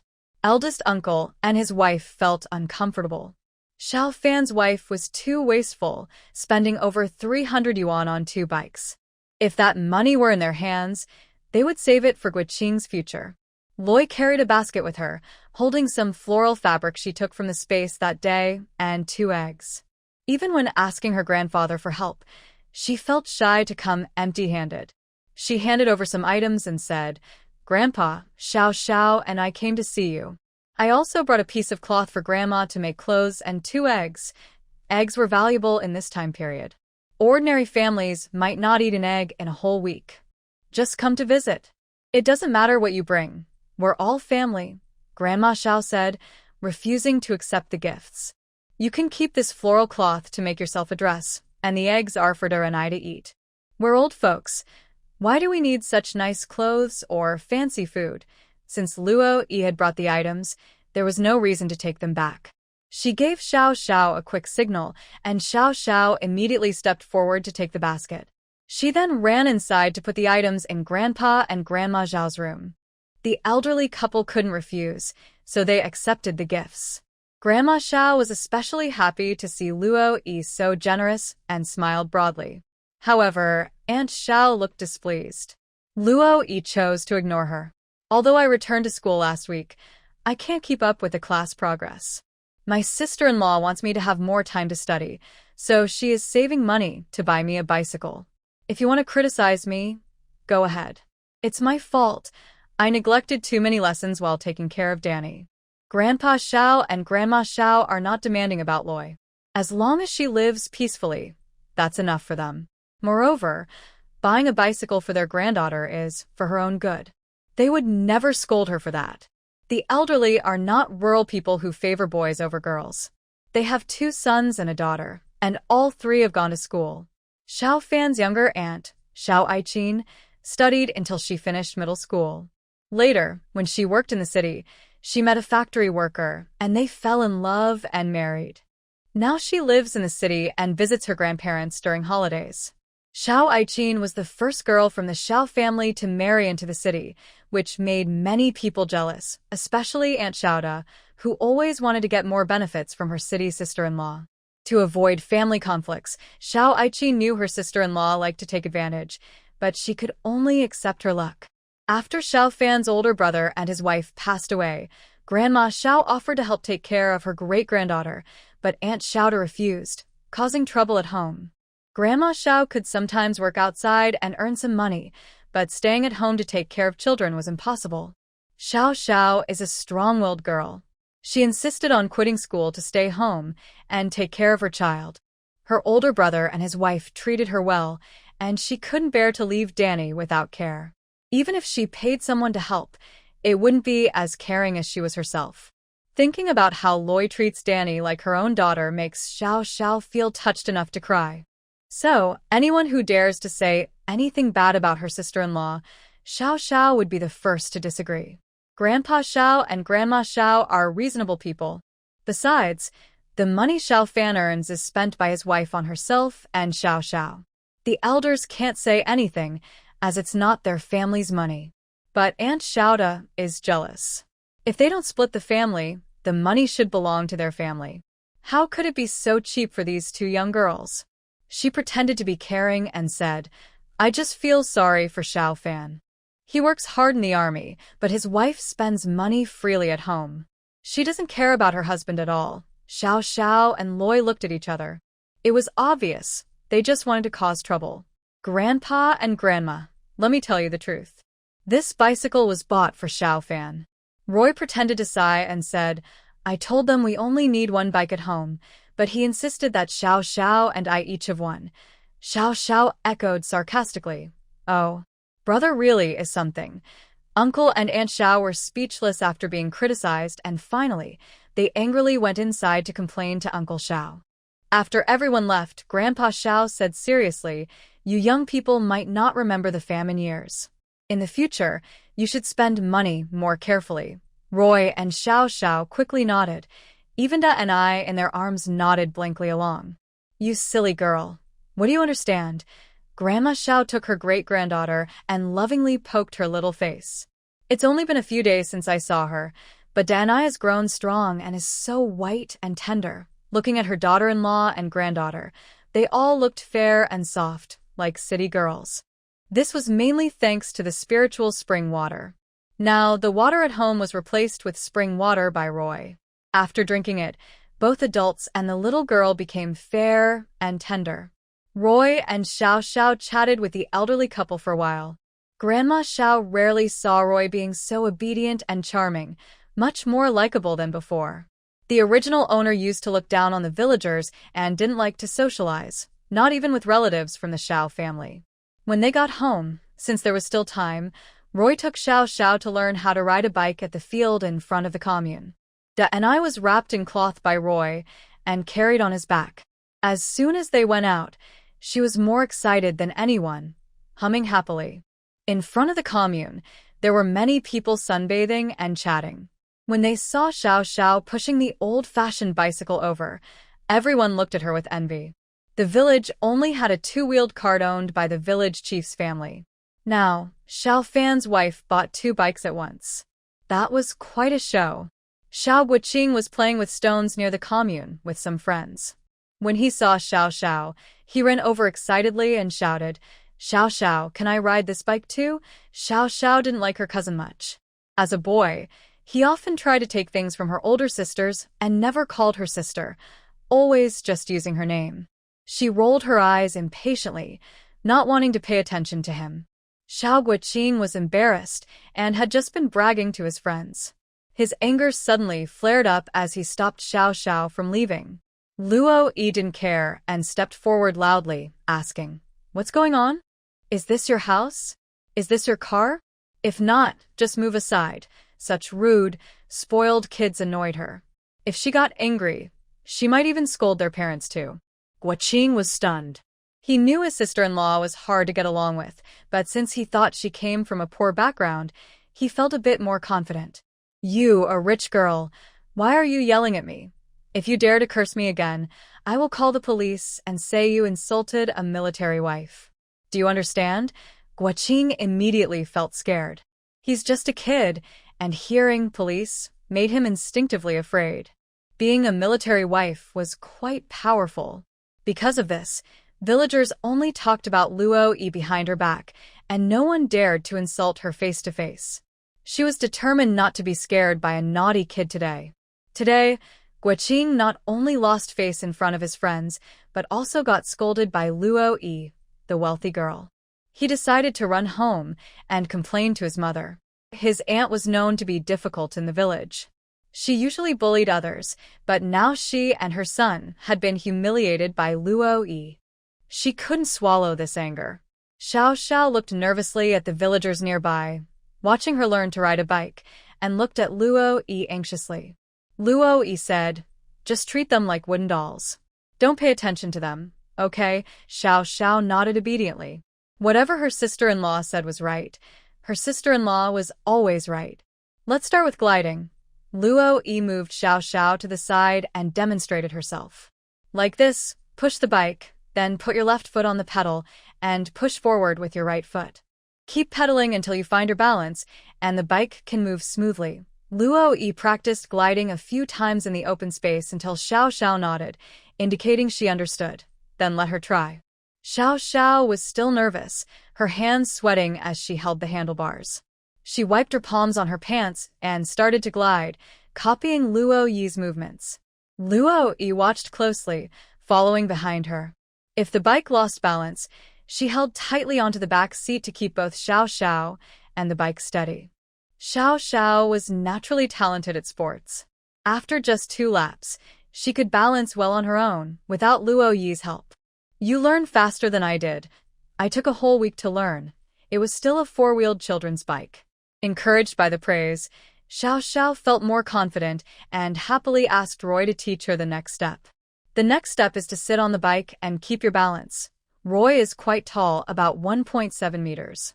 When she sits on the cushion, her long legs can still reach the ground. Like this, try sliding with both legs. You just used one leg before. Now use both legs to push and slide the bike while keeping your balance. Soon Xiao Xiao learned this too. Then Roy started teaching her how to pedal. This time, she didn't demonstrate but directly asked Xiao Xiao to sit on the bike, placing her feet on the pedals. "Push with your feet, look straight ahead, don't look down." "Yes, that's the feeling. Sis, Please don't let go.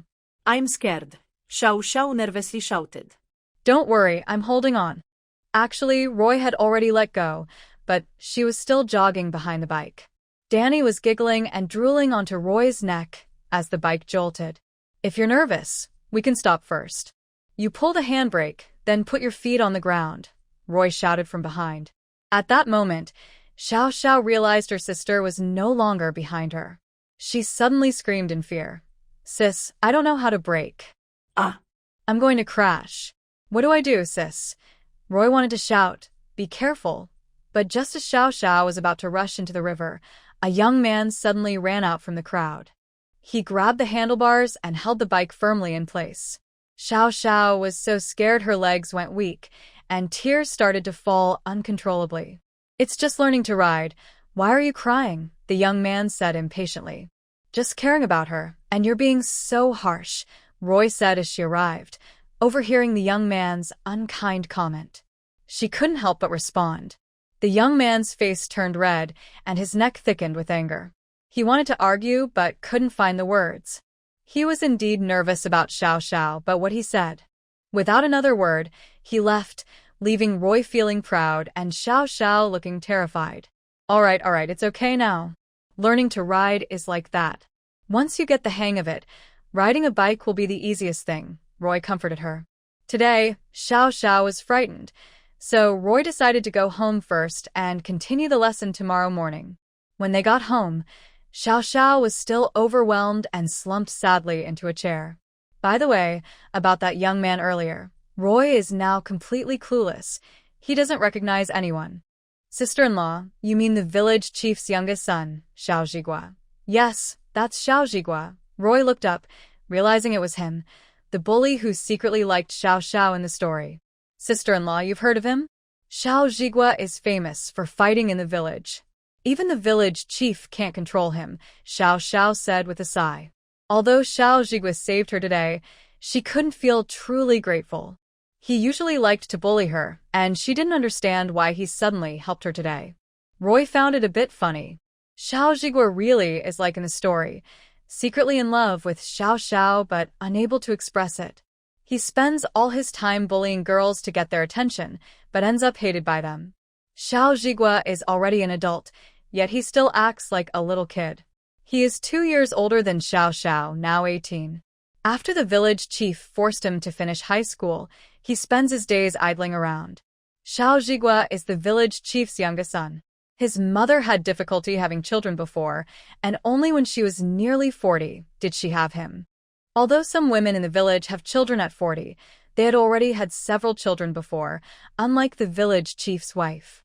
The village chief's family has high hopes for him, which is why they named him Xiao Zhigua. Probably, his mother spoiled him too much, and since the village chief was often away working, Xiao Zhigua developed his bully personality. Roy wasn't afraid of him. She had her own ways to deal with someone like this. That evening, Roy cooked 2 dishes. Since Xiao Xiao was here, she couldn't make too many dishes. But to Xiao Xiao, these 2 dishes felt like a New Year celebration.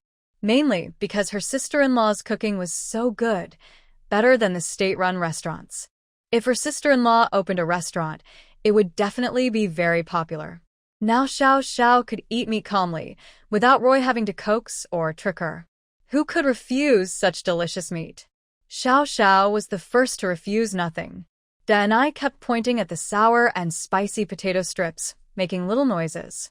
Roy could only pick up rinse it in warm water, and give it to her. After the adults finished dinner, Da and I had already licked the potato strips until they changed color. Xiao Xiao smiled and went to prepare her milk powder. Da and I milk powder still tastes the best. Loy thought that next week, when Xiao Xiao went to school, she needed to take out a pack of adult formula from the space. Not only children need calcium, adults do too. Every morning, a glass of milk and a boiled egg keep the body strong.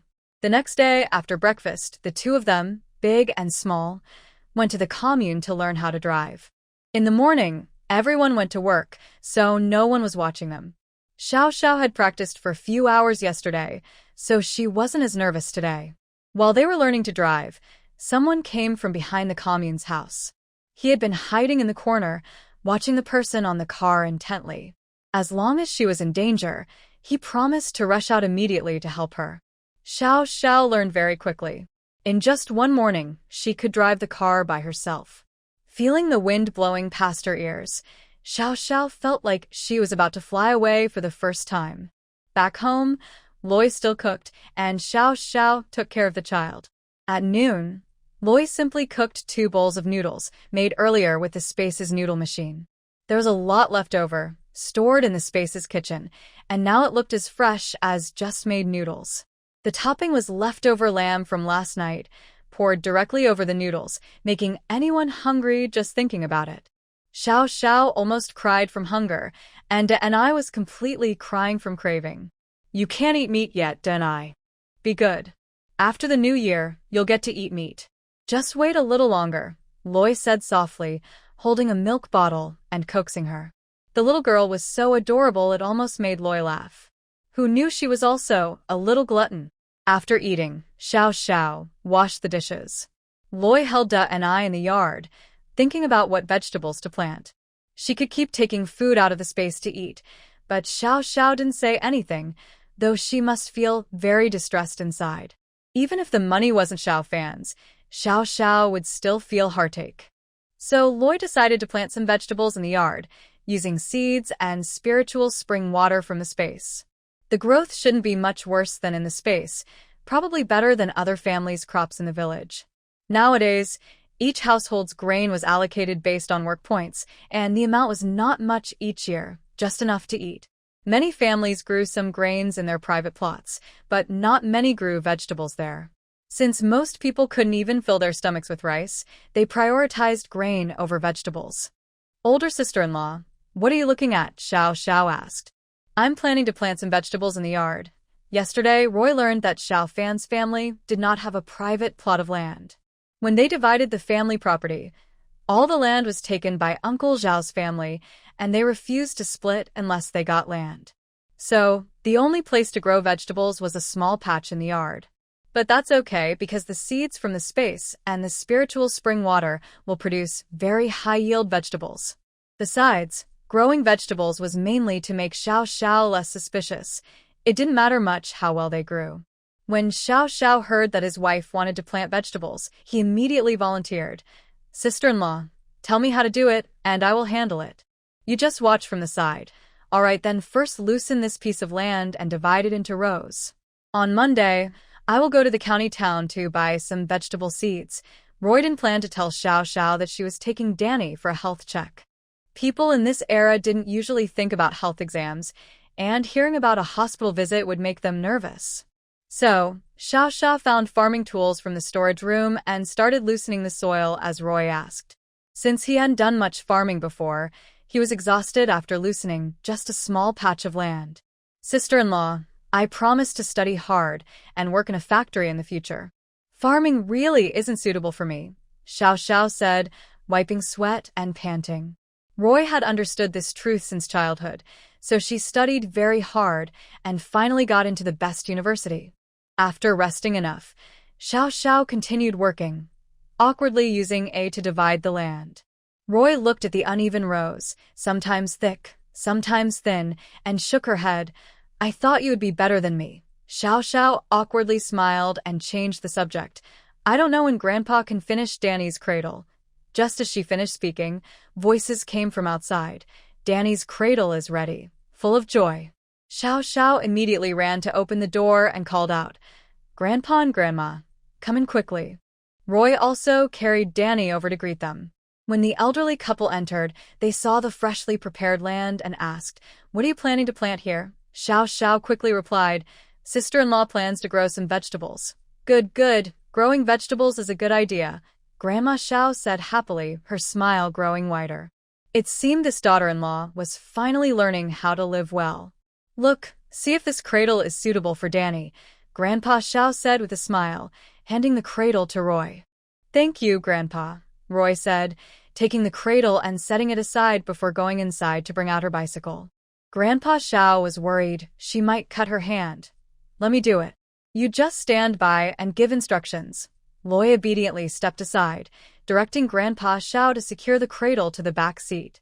Then she went inside to get a small blanket and laid it inside before placing Danny in it. "It's just right.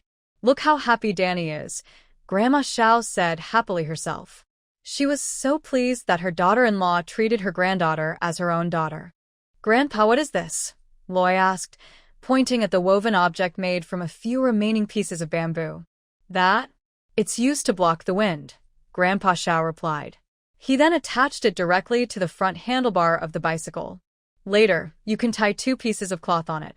Even in cold weather, it won't let your knees get cold." Loy looked at the bamboo panels. They looked just like knee guards on electric bikes in later years. She was surprised that Grandpa could make such things out of thin air. "That's great. Thank you, Grandpa," Loy said sincerely. Grandpa Zhao's face turned red from hearing so many thank yous. He pointed to Grandma Xiao, who was nearby. "Your grandma also made 2 pairs of gloves. Go try them on." Grandma Xiao took 2 pairs of gloves from a big pocket in her apron and handed one to Loy and one to Xiao. "Made from old clothes at home." "Loy, don't mind." "Thank you, Grandma," Loy said. She couldn't possibly dislike them.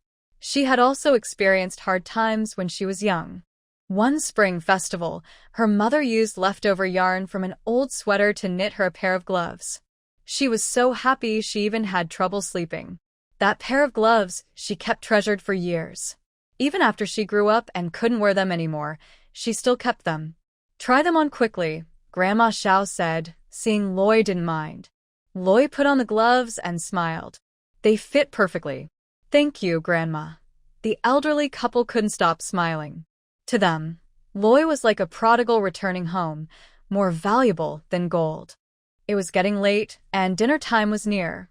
Loy decided to stay and have dinner with the old couple before heading home. She wasn't someone who would repay kindness tenfold just because someone was nice to her, but if someone showed her kindness, she would at least return it equally. Today, the Xiao couple made her a wind shield and gloves. She insisted they finish their dinner before she left, feeling guilty if she didn't. Even in the eyes of the elderly couple, as long as she didn't cause trouble, they would be very happy and grateful. But Roy was not a proud main character, nor a foolish supporting character created by a silly author. She still knew how to behave and treat others properly. Roy asked Xiao Xiao to stay in the yard with the 2 elders of the Xiao family and Ai, while she went into the kitchen to cook. Originally, she planned to keep dinner simple, but now she didn't care about that. Roy took out a pound of pork and a crucian carp from her space. Anyway, she knew Xiao Xiao would believe whatever she said. The extra pork in the house probably seemed like it was hidden by Roy earlier. First, Roy boiled water to blanch the meat and remove blood, then added various seasonings and slow-cooked it. Next, she prepared the crucian carp, scraping off all the scales. After heating oil in the pan, the house was filled with a delicious aroma. Xiao Xiao was used to this smell, but the elderly couple had never smelled it before. They immediately started salivating. Roy also made a minced meat and egg custard. When she cooked braised pork earlier, she left some minced meat, which now was perfect to mix into the custard. Just needed to add some sesame oil and soy sauce. Finally, she stir-fried a dish of sour and spicy shredded potatoes. She wasn't sure if the elderly couple could handle spicy food, so she made it mildly spicy. When the 4 dishes were served, Grandpa Xiao and Grandma Xiao were stunned. The aroma was indeed tempting, and it was truly a waste to not eat it. It was hard not to feel guilty. After all, in their eyes, every penny Roy spent was earned with her grandson's life. Roy clearly saw their worries and explained, "Grandpa and Grandma, today you came to have dinner here, so I made so many dishes. Usually, these would last Xiao Xiao and me for 2 weeks. Yes, yes," Xiao Xiao nodded in agreement. Hearing this, the elderly couple felt less worried and even moved. Even Xiao Xiao said these were enough for 2 weeks of meat dishes, so they believed it. After all, their granddaughter wouldn't lie to them with her daughter-in-law. Although they no longer felt worried, they still only ate potatoes, hardly touching the meat and fish. Roy divided the fish into 4 parts. She ate the tail, gave the fish belly with more meat to the elderly couple, and kept the fish head for herself, saying, "Eat more fish head, it makes you smarter." Xiao Xiao nodded happily and urged her grandparents to eat quickly. Grandpa and Grandma Xiao looked at the fish in their bowls, feeling both heartache and happiness. Didn't expect Roy's cooking skills to be so good. This fish is so delicious that the elderly couple quickly forgot their worries. Xiao Xiao immediately smiled, thinking how her grandparents looked just like when she first tasted her sister-in-law's cooking. They couldn't stop eating. She then served each of them a piece of braised pork. "Grandpa, Grandma, try this meat. It's even tastier." This time, the elderly couple didn't refuse. They ate rice with meat, and it was really delicious, so good. The fish was especially fresh and not at all fishy. The braised pork was fatty but not greasy. The egg custard with minced meat was smooth and tasty. Even the simple sour and spicy shredded potatoes were incredibly delicious. Loy praised, "Loy's cooking skills are better than those of the chefs at the state-run restaurants." Xiao Xiao blinked playfully. "Grandpa, have you ever eaten at a state-run restaurant?" Grandpa Xiao blushed and scolded, "You little girl." He just wanted to praise the food, but she was teasing him. Loy smiled and said, "Next time, when Xiao Fan gets his paycheck, we'll take Grandma and Grandpa to a nice restaurant." Grandma Xiao quickly said, "That's not allowed. You should save your money. When you have children later, you'll need money for that." Loy responded cheerfully, but in her mind, she thought, "Having children? That's impossible." No one else knew her true thoughts. Everyone enjoyed the dinner happily. Loy divided the fish and meat into each person's bowl. Even if they didn't want to, they had to eat. The elderly couple looked at each other and immediately understood each other's meaning. Although Xiao Fan's wife used to be a bit unpredictable, now she was really good, very good. This was the best meal the elderly couple had ever had. Their granddaughter had brought out big fish and meat to treat them. If it had been their eldest daughter-in-law, she would only secretly cook meat to eat alone when the elderly weren't home. Even if the eldest daughter-in-law cooked meat, the elderly wouldn't be willing to eat it. They would leave it for the children. Her way of doing things was quite hurtful.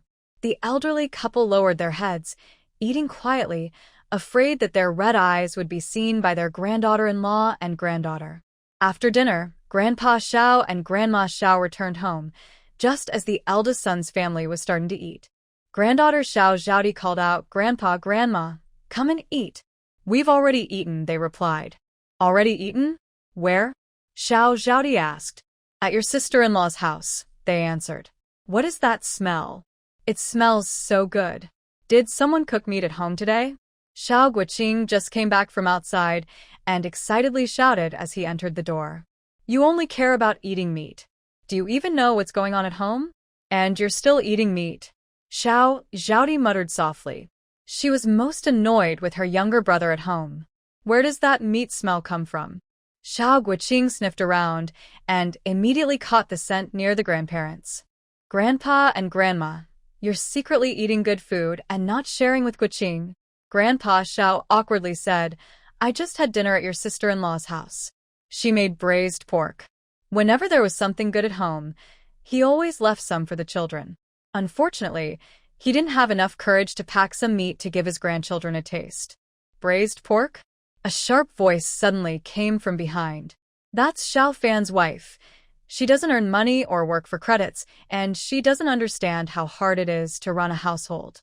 "Exactly. Who has a daughter-in-law like her? She only knows how to spend money all day." Uncle Xiao also responded irritably. Grandpa Xiao was in a good mood, but now he was angry. Xiao Fan didn't say anything, so where do you get all these opinions from? The couple was immediately silenced and sat down to eat quietly, ignoring the two elders. The elderly couple of the Xiao family helped each other back to their room. Xiao Zhaodi glanced at the door and muttered softly, "I wonder what kind of luck my sister-in-law has. She married second brother." Exactly. "She's a wealthy young lady, always acting like a capitalist, only knowing how to enjoy life." When Xiao Guoqing mentioned Luo Yi, he got angry. Suddenly, Xiao Zhaodi's eyes flashed with a sharp light. You just rely on the fact that you married Xiao Fan. Well, I won't let you marry him." After finishing their work, Luo Yi started tutoring Xiao Xiao. Da and I was playing alone on the Kong, a traditional bed, and when she got tired, she would go into Luo Yi's arms for a while. Xiao Xiao was very smart. She understood all the problems Luo Yi explained and could even think of related questions. Sister-in-law, your way of solving problems is much better than our teachers, Xiao Xiao said. She didn't mean to criticize the teacher, but compared, her sister-in-law's method was simpler and clearer. Luo Yi smiled softly and nodded. As long as she understood, that was enough. But don't let your teacher find out, or she might get jealous. Xiao Xiao lowered her head and giggled. She could already imagine teacher Sue's angry face. Yes, this is our little secret, she said. The next morning, Xiao Xiao rode her bike to school, while Roy rode with Danny to the county hospital. Originally, she planned to put Danny into the space once she was asleep. But after Danny lay in the cradle, she seemed so excited that Roy could only stay with her and talk. Danny appeared to understand and responded with babbling sounds. Having her own bike made things easier. She could leave whenever she wanted, without squeezing into the tractor with others or worrying about missing the return time to the village. If she missed the tractor back, old Wang wouldn't wait. He would leave on his own. Those who couldn't catch up would have to walk back, which took about an hour. Roy hummed a little tune as she arrived at the county hospital. When the doctor heard she was here for a child's checkup, he was a bit surprised, since such cases were rare. Most visits were for illnesses. Roy listed all the tests for Danny. If it hadn't been inconvenient to go to the provincial city, she might have taken Danny to a big hospital there, also to explore business opportunities. It was now November 1975. After this year-end, restrictions on small businesses would gradually loosen. By 1978, with the reform and opening up policy, starting a business would be fully encouraged. Before that, Roy planned to build a solid foundation. When the reforms began, she could quickly become rich and even a top millionaire. There weren't many patients at the hospital, so Danny's checkup was quick, and her initial results showed she was healthy. However, some tests would only be ready by Wednesday. Roy had to take Danny home and wait until then to get the remaining reports. Back then, hospitals mostly use handwritten records, unlike today's automated computer systems. Today, there was a small mistake during the checkup. When Roy registered at the outpatient desk, she wrote Danny's name as Danny, but after going through various departments, when Roy held Danny at the blood test window to pick up the report, the doctor kept calling out, "Huanai, who is Huanai? Your blood test report is ready." "Is Huanai here?" Roy was stunned for 3 seconds. "Huanai?" Danny. Yes, Huanai is here." She quickly stepped forward to get the report. The doctor looked at her with some displeasure and handed her the blood test report. Loy looked at the name on the blood test report and almost burst out laughing. It turned out that Danny's name, which was originally written somewhat messily as Danny, gradually evolved into Huanai. However, Loy didn't actually know Danny's full name. She thought she should ask Xiao Xiao later. If Danny still didn't have a proper name, she needed to choose one quickly. Happily, Loy carried Danny and headed outside. Although she had only received half of the medical report, she felt Danny was very healthy. The checkup was just a routine confirmation. Not long after riding her bike out of the hospital with Danny, an older man suddenly fainted right in front of her. Loy immediately stopped her bike and instinctively stepped forward to help. She supported the man along with a woman standing nearby, each holding one side, and helped him sit on the roadside. "Sir, are you okay?" Loy asked, checking the man's face. She pressed her hand to his wrist. She knew a little about traditional Chinese medicine. When Loy was in college, she attended a medical seminar where a famous Chinese doctor took a liking to her and wanted to take her as a student. But at that time, Loy was busy earning a living and couldn't focus on studying Chinese medicine deeply. She only learned a little basic knowledge. Although the expert considered her knowledge superficial, Loy had made some progress in her own eyes. "Thank you, girl. My husband is fine. Just an old illness acting up," the woman said calmly, thanking Loy. "It's really nothing serious, just a bit of low blood sugar," Loy said, reaching into her pocket and pulling out 2 chocolates from her space. "Eat one of these. It should help a little." The woman looked at the chocolates in Loy's hand, and her eyes suddenly filled with tears. She hadn't seen such things in a long time. Seeing her stare blankly, Loy explained, "This is a type of candy. For low blood sugar, Eating one can help. She then tore open the wrapper and fed the chocolate to the man. Afterward, Loy went to lift her bicycle, pushed it to the side of the road, and parked it. She was in such a rush earlier that she had knocked it over onto the street. She checked the cradle again. Luckily, Grandpa Xiao had secured it very tightly, and it was still safe and firm. After eating the chocolate, the man looked a bit more energetic and thanked Loy. "You're welcome. Rest a bit longer, and you should feel less dizzy and anxious," Loy said. "Yes, I feel much better now," the man said, struggling to stand up. Auntie was so anxious, she stomped her foot. "Old G, you should listen to this girl. Let's rest a bit longer. It's okay, Yao. You've had stomach pain for 2 days. We need to go to the hospital quickly." "We can't wait any longer," the uncle insisted, refusing to rest. Although the two elders were dressed in worn-out clothes, they looked like well-educated, gentle people. Their loving attitude moved Loy even more. "Wait for me." She turned back to her bicycle, reached into the basket at the bottom, and took out a bottle of glucose. After tearing off the label, she handed it to the elders. "Uncle, I also have low blood sugar. I got this made for myself. Try it. It will help a lot after you drink it. This is too precious." No, girl. Keep it for yourself." Auntie hesitated, but the uncle quickly refused. He knew very well that getting something like this these days was not easy. It wasn't something you could buy just with money. Loy didn't hesitate. She opened the 50% glucose injection and said, "Uncle, drink this quickly. Otherwise, it will lose effectiveness soon." Both elders were smart. They could tell Loy was trying to trick them. The uncle obediently took a big sip and nodded at Auntie afterward. Auntie immediately understood. She reached into her pocket and took out a jade ring. "Girl, you keep this. Consider it a thank you gift." Loy kept refusing. The ring looked very valuable, better quality than the jade ring she was wearing. Of course, only she could see her ring. Others couldn't. "Uncle and Auntie, you keep the ring. It's too precious," Loy said. To them, glucose was valuable, but to her, the jade ring was just as precious. They pushed and pulled for a while. Finally, Loy, feeling reluctant, accepted it. "All right, I'll take it. Uncle, Auntie, where do you live? I'll bring you a few more bottles another day. This jade ring is really too valuable." The two elders looked a little embarrassed for a moment, then shook their heads. "No need. Keep it for yourself. We're in a hurry to the hospital.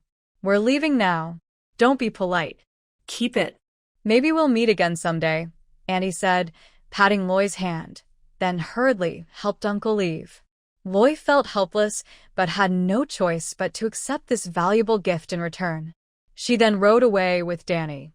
But she always felt like someone was following her. To check this, Loy took a winding path into an alley. Sure enough, someone was behind her. Loy sped up and entered a quiet alley with high walls.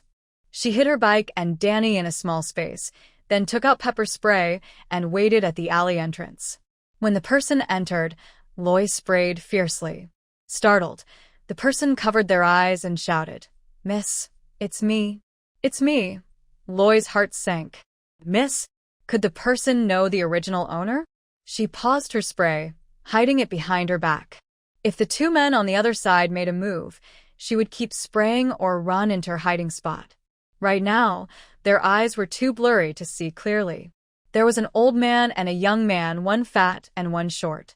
The old, fat man said, "Miss, it's me, Wang Quan, Uncle Quan." He coughed as he spoke.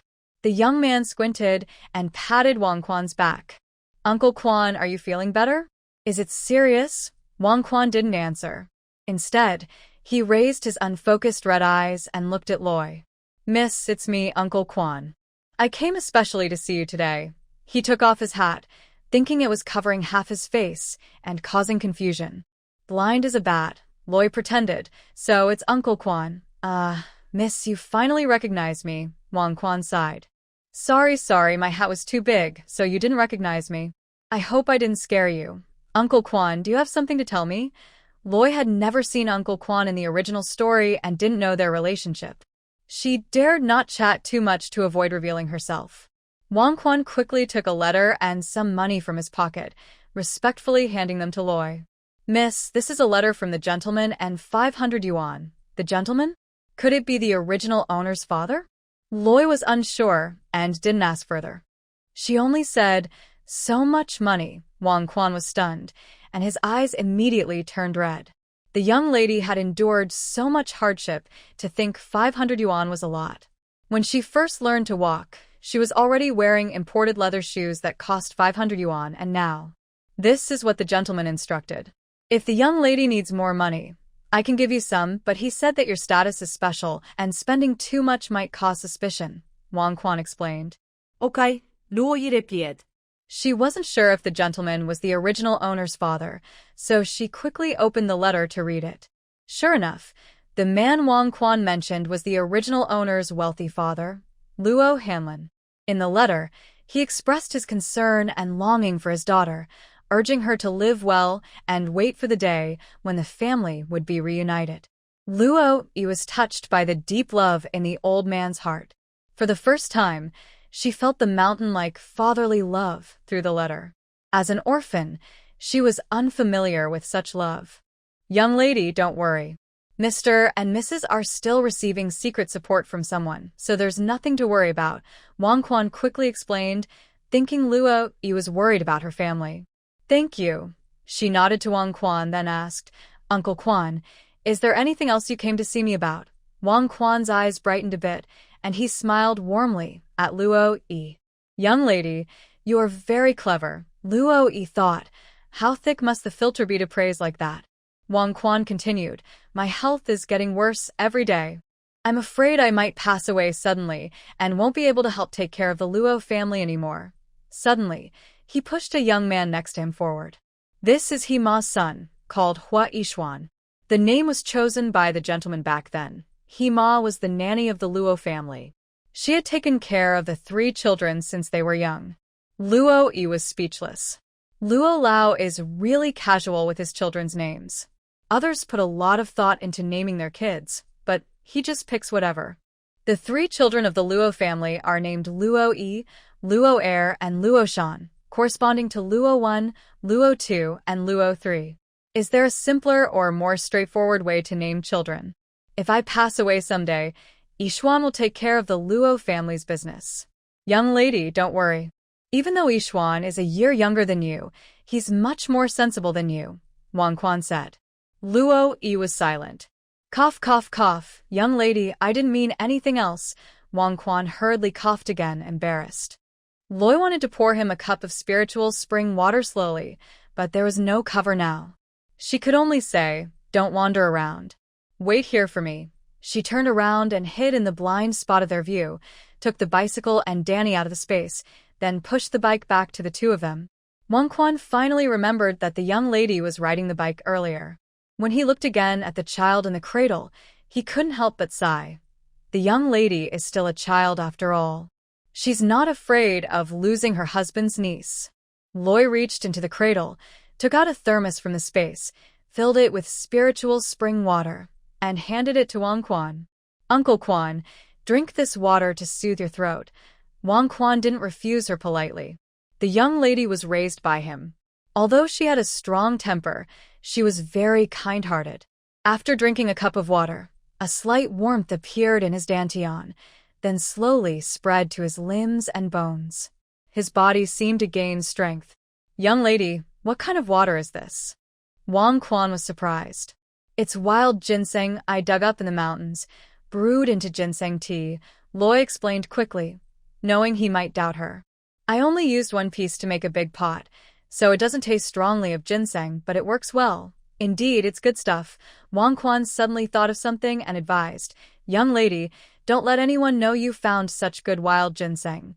Loy nodded obediently. She wouldn't refuse kindness from someone who truly cared for her. "Yes, I understand, Uncle Quan." Good, good, good. That's a relief." Wang Quan's eyes were still red, whether from the pepper spray that hadn't fully worn off or from being touched by the obedient young lady. He wasn't sure. "Are your parents doing well?" Loy asked with concern, recalling the letter from old Loy filled with paternal love. "Sir." Wang Quan hesitated before saying, "He's still the same." Loy thought to herself, "Still the same?" You should be more specific. That silly old story from the era of brainless novels hasn't mentioned the Loy family since the female supporting character was taken off the stage. Even before she was gone, the description of the Loy family was very brief.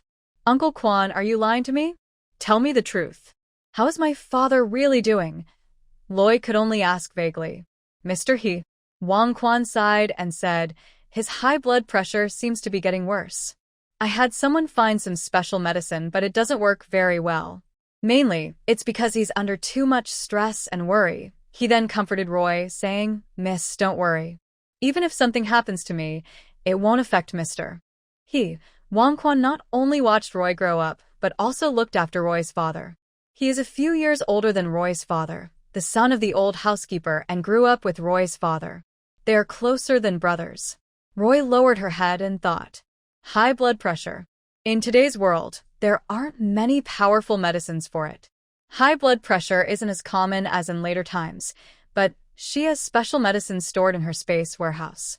Uncle Kwan, when are you leaving? Can we meet again tomorrow if it's convenient? We're not in a hurry.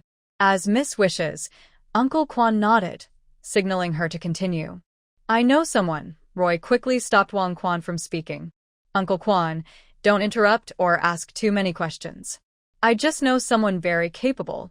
They can get some medicines, probably by tomorrow afternoon. We can meet here then. How about that? No problem. Wang Quan hesitated. Miss, may I ask if your friend is a man or a woman? Roy almost couldn't hold back her laughter and said angrily, It's a woman. Wang Quan seemed to breathe a sigh of relief. All right. Miss, I really mean no harm. I just heard you made a friend, and I'm happy for you. Roy really wanted to roll her eyes. Could you be more fake? How difficult was the original owner to deal with? Suddenly, the big doll in the cradle woke up and started crying. Roy knew she was hungry and needed milk. So she said to Wang Quan and Hua Yishuan, Let's meet here at 1 p.m. tomorrow. I'm going home now. After saying goodbye, Roy found a place to secretly prepare some milk powder for the doll. She waited until she was full before riding her bike home. Otherwise, the doll would cry all the way home. On the way, Roy saw the old couple from this morning again. She stopped her bike to greet them. Hello, sir and madam. What a coincidence. Really a coincidence, the lady asked. Are you also going this way home? Yes. Do you also live in Shao family village? Blind as a bat, Roy said with some confusion. The old couple looked a bit embarrassed. Yes, we are from Shao village. That's great. Where do you live? I can bring you some supplements to drink today. No need for that, girl. You should go home quickly. The aunt politely declined. Roy had received a very valuable jade ring from them. Now that she knew they were from the same village, she thought they might want to return the gift. Otherwise, she wouldn't feel right keeping the ring. So, she took out the ring she received this morning from her space and said, Aunt, since that's the case, I should return this ring to you. It's too valuable. The aunt hesitated and looked at her husband. The uncle finally spoke slowly. Girl, we are not original residents of Shao village. Once he said that, Roy understood. Besides the original residents, there were also outsiders and young intellectuals. That left only the old couple locked in the shed. Roy was suddenly surprised. That old couple was the support of Su Nian in the story. This old couple was not ordinary. The uncle, Ji, was once a powerful and influential person. No wonder his presence didn't match this small town at all. Ji's wife was a famous scientist, and both of them came from noble families. In that silly story, Ji's family had a tragedy, and their only daughter died tragically. The old couple held a lot of anger inside, waiting for the day they could go home. In the story, by chance, Su Nian saved Ji, who was about to fall into the lake due to low blood sugar. When Ji returned home, the first people he thanked were the old couple, who even treated her like their own daughter. After rebirth, Su Nian followed Shao Fan into the army, and several times she escaped danger thanks to these two important figures. Roy's mind was moving. The big boss. She saved the big boss, and it was even earlier than Su Nian. Because in her first life, Su Nian never saved Ji, but after rebirth, she did. And now, There was more than a month before Su Nian's rebirth. That means Roy saved the super big boss from the story. Gee, what incredible luck. The big boss is right there, and if she pushes him away, she would be a fool. Because the big boss can save lives. So, she sincerely said, Uncle and Auntie, you may not know me. My name is Roy, and I came from Hang City. I used to live with my parents. She paused, seeming too sad to continue. I managed to marry my current soldier husband through some connections. The elderly couple was immediately touched by Roy's words. They already liked her, and now, learning they shared similar experiences, they felt a deep connection. Old Mr. G's wife, Jiang Yao, held Roy's hand tightly. Child, don't be sad. It will all pass someday. Yes, I believe that one day you, my parents, and everyone will come back home. That's right. We will wait for that day. Old Mr. G said, feeling moved by Roy's words. His emotions suddenly stirred. Oh, Auntie, are you feeling unwell? Jiang Yao replied, I just ate something bad. My stomach has been hurting for days. The doctor gave me medicine and I'll be fine after taking it. That's good. Roy wanted to say more, but old Mr. G spoke up. Girl, you should go home now. Don't let others see us together. It wouldn't be good for you. Okay, I'll go now. Roy understood their kindness. After riding away on her bike, she quickly left. She's a good girl. Old Mr. G sighed after she left. Jiang Yao nodded too. If Jinger were still alive, she'd be about that age now. Jinger was their daughter, who had sadly passed away. Old Mr. G gently held his wife's hand. Yao, you've suffered so much. With you here, it's not hard at all, Jiang Yao replied, holding his hand. The two slowly made their way to Zhao's village. Meanwhile, Wang Quan and Hua Yishuan, who had parted from Roy, were meeting Lin Wu. Lin Wu cheerfully poured tea for Wang Quan. Master Quan, why did you come personally? Wang Quan's friendly demeanor was gone. He looked serious. I heard your future orders will be large, so I came to check. Also, let me introduce my assistant, Xiao Hua. Lin Wu and Hua Yishuan nodded and exchanged greetings. Wang Quan took a sip of the tea Lin Wu brewed, then frowned. Master Quan, how is it? Isn't this tea very good? He wrapped the nearly full tea cake and pushed it toward Wang Quan. I was planning to deliver it with the next batch of goods. Wang Quan usually does not accept gifts from his subordinates.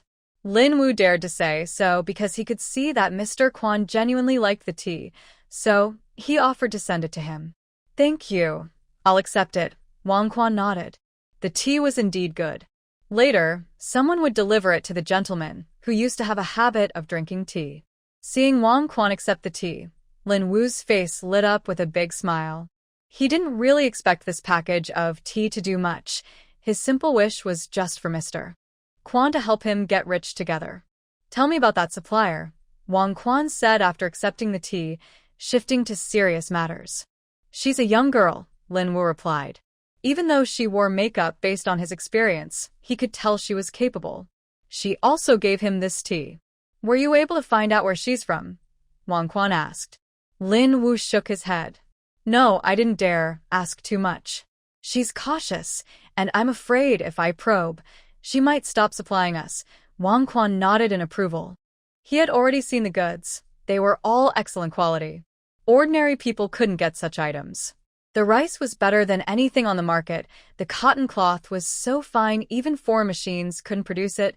The meat was fresh, and the fruit looked just picked from the tree. Later, you'll pack 10 jean of rice and flour each, cut 5 yards of cotton cloth, get 1 jean of meat from pigs, sheep, and cattle, and also bring some fruit, Wang Quan instructed Lin Wu. He was meeting the young lady tomorrow, and these good things had to be given to her. Mr. Quan, should I get more for you? This seems too little. Lin Wu eagerly offered to flatter him. Wang Quan wanted to get more, but the young lady's current status was quite special. Being too showy wouldn't be good, so he decided against it. No need, this is enough. Have someone prepare everything. I'll need it tomorrow. Lin Wu immediately sent someone to prepare. He was determined to be Mr. Quan's top follower, and he knew he had to act like a loyal dog. After returning home, Roy first ate a bowl of instant noodles. Danny finished her milk and went to take a nap. On the way home, Roy was worried Danny might spit up if she was jostled, so she gently placed her in the space to sleep. After eating, Roy began preparing medicines. She knew very well that old Mr. Roy's high blood pressure was mainly caused by stress. In the 1970s, few people had high blood pressure. Unlike today, where better living conditions have led to more cases, and even younger people are affected. Old Mr. Roy's high blood pressure was probably due to stress making him anxious, which stimulated his nervous system. If it got worse, it could lead to heart or brain problems. Roy took out a special medicine course for 3 months from the storage. After removing the packaging, she put all the pills into a simple plastic cup. She also took out an old-fashioned blood pressure monitor and wrote down instructions for taking the medicine and using the device on a piece of paper. She also wrote a letter to old Mr. Roy, trying to comfort him. Although she couldn't say exactly when the family reunion would happen, her words hinted that it was coming soon. Next, she prepared medicine for Uncle Quan, who had chronic bronchitis that worsened in winter. Roy made some traditional Chinese medicines to stop coughing and loosen phlegm. Most of these were granules, so she opened the packages and put everything into a cup.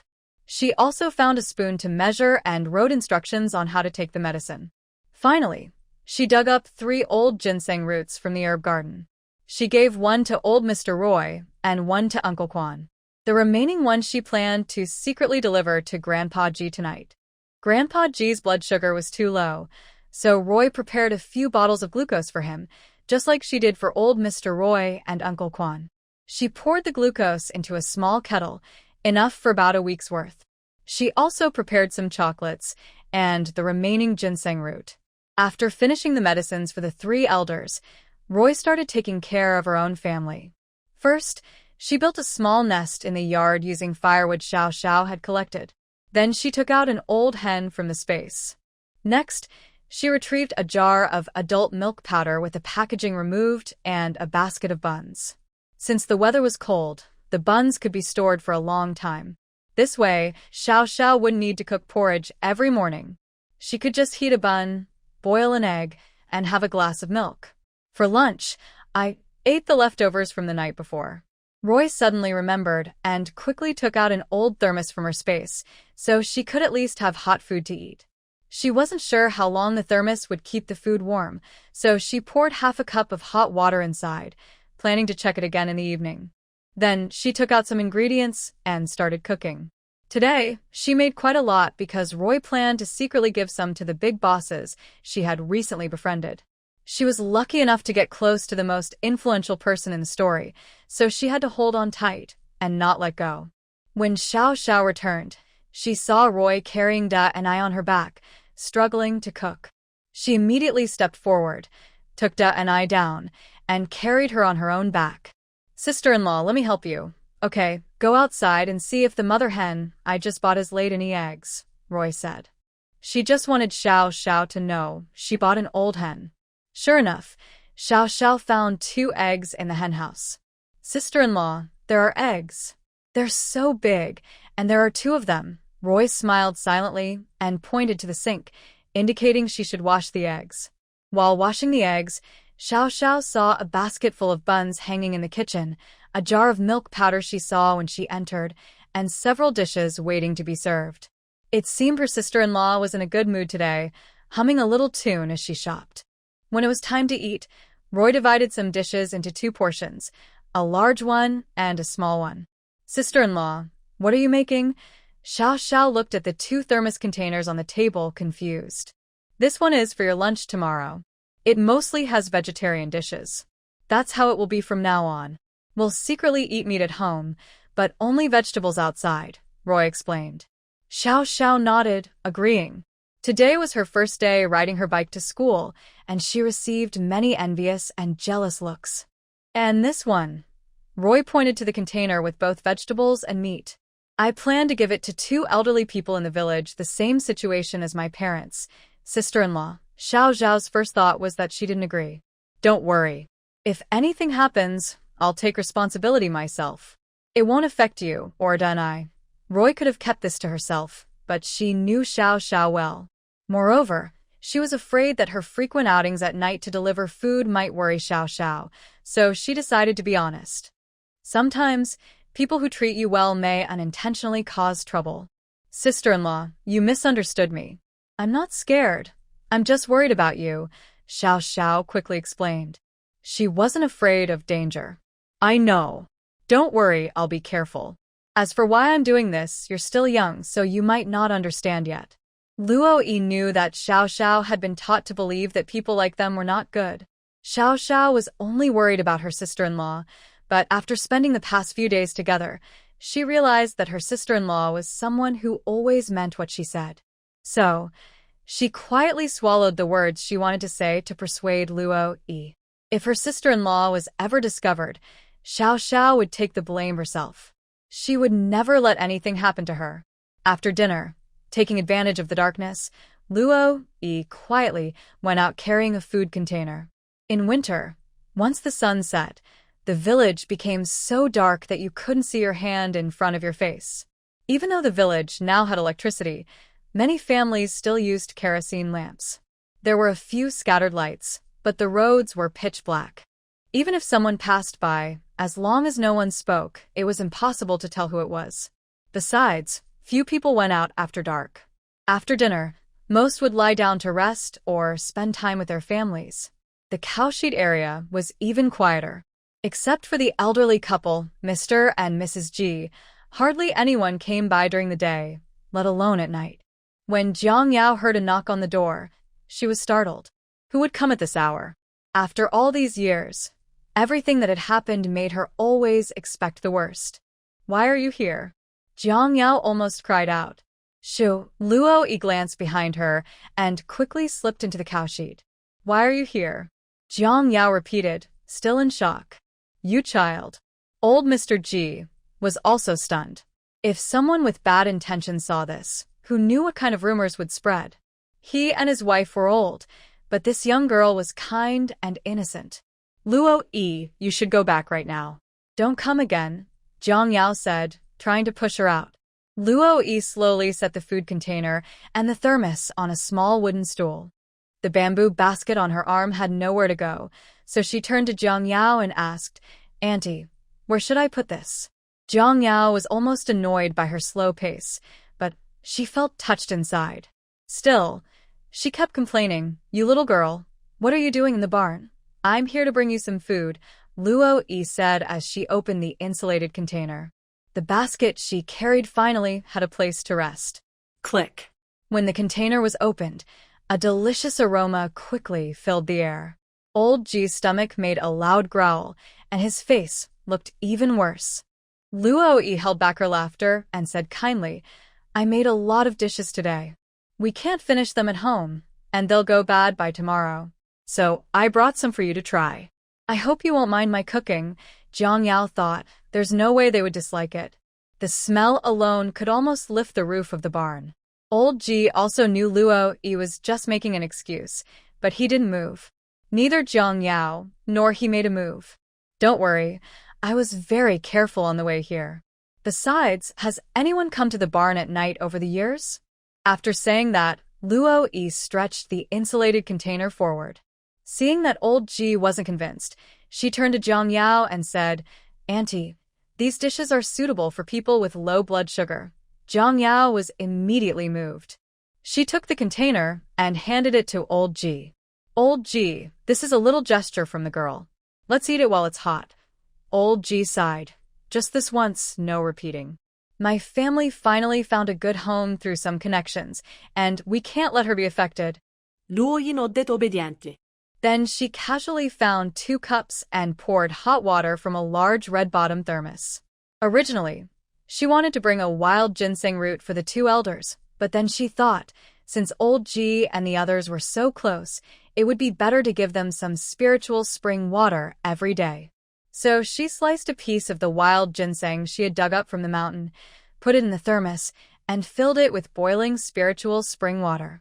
This is water brewed with wild mountain ginseng I dug up. Try it. Old G's poker face was gone. Jiang Yao had already burst into a smile. Good, I'll try it. She blew on the water, waited until it was just right, and then drank it all in one gulp. Suddenly, a warm feeling spread from her dantian, slowly extending to her limbs and bones. Her body seemed to gain strength. "Old Ji, you should also finish your drink," she nudged her husband beside her. Ji Lao couldn't hold back anymore and obediently drank the ginseng tea. Then he was completely surprised. This ginseng. It should be 100-year-old ginseng. It works well. Luo Yi smiled, then urged the two to eat her homemade food. "This potato braised pork is my specialty, and the steamed eggs with a layer of sesame oil smell so good. It's delicious." "You really are a good cook," Ji Lao finally praised. "Remember to drink the ginseng tea. It's good for your health. From now on, I'll bring you a pot every day, and also prepare dinner for you." Luo Yi pointed to the basket and added, "The buns and eggs inside are for you to eat during the day. In the evening, I'll bring your dinner. The small water bottle contains medicine for Uncle. Take 1 dose daily, enough for a week.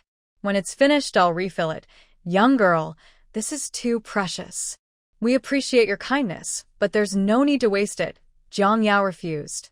"Then I can only return this jade ring to you," Luo Yi said as she started to take out the ring. "My family used to be wealthy. I've seen many fine things, and this one is priceless." Luo Yi guessed correctly. This jade ring was indeed valuable, and Jiang Yao was suddenly speechless. "Don't worry, my family secretly sent me money, so I can afford these foods. Besides, we're all in hard times. If we don't help each other, who can we rely on?" Jiang Yao said nothing, only looked at her husband. She liked this girl very much, but she wasn't sure what her husband thought. "From now on, just call us Uncle Ji and Aunt Jiang," Ji Lao finally agreed. Luo Yi was overjoyed. She had finally made a connection with a big shot. It wasn't easy. "Uncle Ji, Aunt Jiang," Luo Yi said seriously. Jiang Yao loved this girl very much. She was not only beautiful but also kind-hearted, just like their Jinger. "Hey, good girl, don't just stand there. Sit down quickly." She offered her seat to Luo Yi. "No need. I just want to explain something before I go home." Luo Yi helped Jiang Yao back onto her small stool, then took the basket from the table. "This cup contains medicine for Uncle's low blood sugar. I've written the instructions on a piece of paper. Please read it carefully after dinner." Jiang Yao looked at the delicate handwriting on the paper and grew more fond of it. "Okay, after we finish eating, let's study it carefully. This bag contains chocolate. I already took off the outer packaging and wrapped it casually with some wax paper." Jiang Yao nodded, secretly praising the child's carefulness. "Uncle Ji carries some chocolate every day. When he feels dizzy, he quickly eats one secretly. I can buy a lot of these, so don't be stingy with eating." Jiang Yao was almost moved to tears. Heaven took their Jing away, but it also sent them a child. Her eyes welled with tears as she tried to control her emotions. Uncle Ji was also deeply touched by Luo Yi, but his past high status and current constant pressure made his feelings more reserved. He hadn't experienced this kind of joy in many years, being pampered and coaxed by his daughter into eating. Jiang Yao knew what the old man was thinking. She silently stayed with him and secretly added a few more pieces of meat to his bowl. Uncle Ji turned his head, waiting for his eyes to return to normal before speaking again. Yao, don't just serve me. Eat more yourself. That child said she'll bring us food tomorrow. Don't be stingy.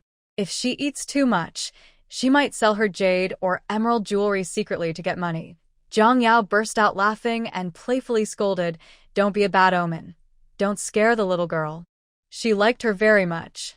After Luo Yi left the cattle shed, she made sure no one saw her before heading home. Even if someone saw her come out of the shed, as long as they couldn't recognize her or didn't see her return home, they wouldn't be able to connect her with the two elderly people in the shed. Luo Yi's kindness to the old couple wasn't just to latch onto a powerful supporter. It was just a coincidence that she helped them, and they wanted to repay her with a priceless jade ring. Such elders made her feel she had to treat them sincerely. Back home, Danai had already fallen asleep after Xiao Zhao's coaxing. She was still scratching her head, deep in thought. "Are there any questions you can't do?" Luo Yi asked softly. Xiao Zhao shook her head, then nodded. She was actually worried about Luo Yi, which made it hard for her to focus on her homework. Of course, the questions were indeed difficult. Luo Yi gently rubbed her head, sat beside her, and started explaining the problems. Don't just stare blankly at me.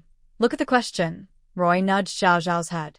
The girl suddenly blushed and said after a while, Sister-in-law, you're really kind. Now it was Roy who blushed. I'm not as good as you think, she said shyly. She also had her own desires. She wanted to survive, make a lot of money, and become the richest person. Promise me you'll stay safe, Xiao Xiao said very seriously. Yes, I will. Roy nodded earnestly. Early the next morning, after Xiao Xiao finished the nutritious breakfast her sister-in-law prepared, she took a small insulated container and went to school. Roy had thought carefully. The insulated container Xiao Xiao carried was completely different from the one she used to deliver food to the cow shed. She was brave and careful at the same time. After breakfast, Roy took vegetable seeds from her space and scattered them on the garden beds outside. She chose cold-resistant vegetables: radishes, chives, cabbage, greens, cilantro, spinach. Then she watered them with the spiritual spring water from her space and covered them with 2 old snakeskin bags. Next, Roy checked the vegetables growing in her space and the seeds in her storage. Anything not yet planted in her space was sown. Her space was powerful and not limited by seasons. Before leaving, she also took a handful of green beans and soybeans from her space, soaked them in water, planning to grow bean sprouts. After thinking for a moment, she took the soaked beans into her space. Usually bean sprouts take about 4 days to grow, maybe 6 or 7 days in winter. She wasn't sure how long it would take in her space, but she was sure she would be able to eat bean sprouts tonight. Since it was still early, Roy cleaned the house again and changed the bedsheets and quilt covers for Xiao Xiao and herself. When she was washing the new sheets and covers, she wanted to add some fabric softener but gave up in the end. They smelled so good that Xiao Xiao, if her nose wasn't broken, would definitely notice. It was just that the fabric softener from the 21st century was too fancy. She wished she could live alone now, eat whatever she wanted, use whatever she wanted, without so many worries. But Danny was so adorable, and Xiao Xiao was so obedient and sensible. Forget it, she would slowly move the supplies from her space outside, boiling Xiao Xiao in warm water. By 1 p.m., Roy arrived at the meeting point. The reason I came early is because she brought some things for Uncle Quan.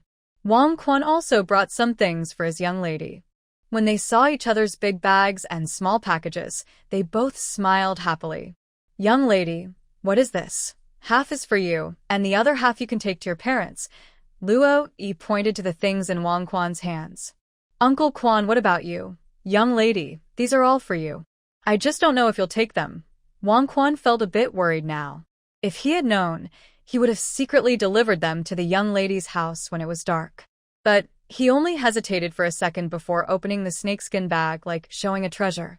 Young lady, look, I prepared some food for you. Refined rice, refined flour, and these fruits. Luo Yi was stunned. These things were just taken from her space. Although the rice and fruits didn't have names on them, she was very sure. In this day and age, having such good rice was definitely from her space. Wang Quan saw Luo Yi looking down silently and thought she was amazed by the high-quality food and fruit. Suddenly, he felt a little sad. Uncle Quan, where did you get these? From the black market. Wang Quan hesitated. Should he tell her? Buying things from the black market was unsafe. There were all kinds of people, and if there was a sudden inspection. In short, it wasn't safe for a delicate young lady like her to go to the black market. So, Wang Quan could only shake his head and say, a friend gave these to me. I can't take them all, so I'll leave them for you. After saying that, he still felt uneasy. Since the young lady mentioned the black market, he quickly tried to scare her. Young lady, the black market is chaotic. You must not go there. If you really want to buy these, I can find someone to secretly deliver them to you. No, no, no. Luo Yi refused completely. She was still thinking of ways to get more supplies without attracting suspicion. She didn't want to spend a lot of money to buy them again. Uncle Quan, there's no need. If I take these back, my little sister will get suspicious. Better not, she quickly declined. Wang Quan, the young lady has grown up. Why do I suddenly feel like crying? This bag of medicine is for my father, and this one is for you. Inside, there is a root of old mountain ginseng. The ginseng is boiled in water from this bucket and drunk.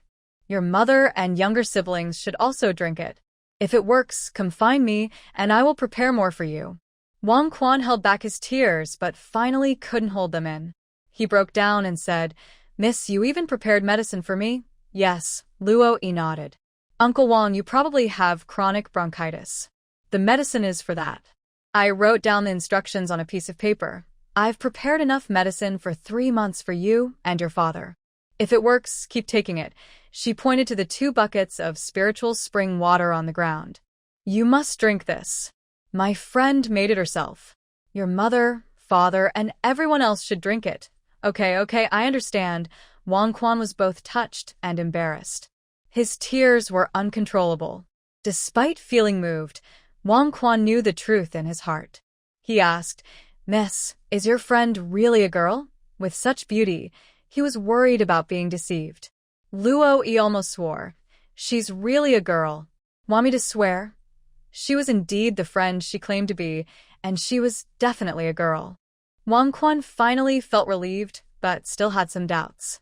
If not for Hua Yishuan reminding them that they needed to catch a train, Wang Quan would have kept talking to Luo Yi a little longer. This time, the miss seemed more mature. But the more she understood, the more Wang Quan felt heartache.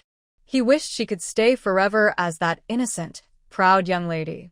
But he thought that her husband and wife would be very happy if they knew. After Wang Quan and Hua Yishuan left for a long time, Luo Yi put the items into her space and then turned in a different direction to leave. When she got home and made sure Danny was asleep, Luo Yi started cooking dinner. She was really enjoying her current life. Planting vegetables, cooking meals, raising children, earning money. Life was easy and stress-free. If she wanted to make more money, she could sell more things. If not, she could just relax at home. Everything she needed was in her space, and she felt very comfortable.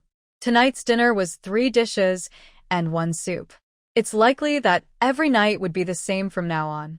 Luo Yi took out the soaked bean sprouts from her space. Sure enough, they were ready to eat. Tonight, she decided to make stir-fried chives with green bean sprouts. You don't need many chives, just a few stalks.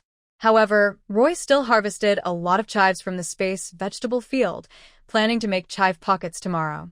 She also caught a mother hen from the space, intending to make a nourishing chicken soup for everyone.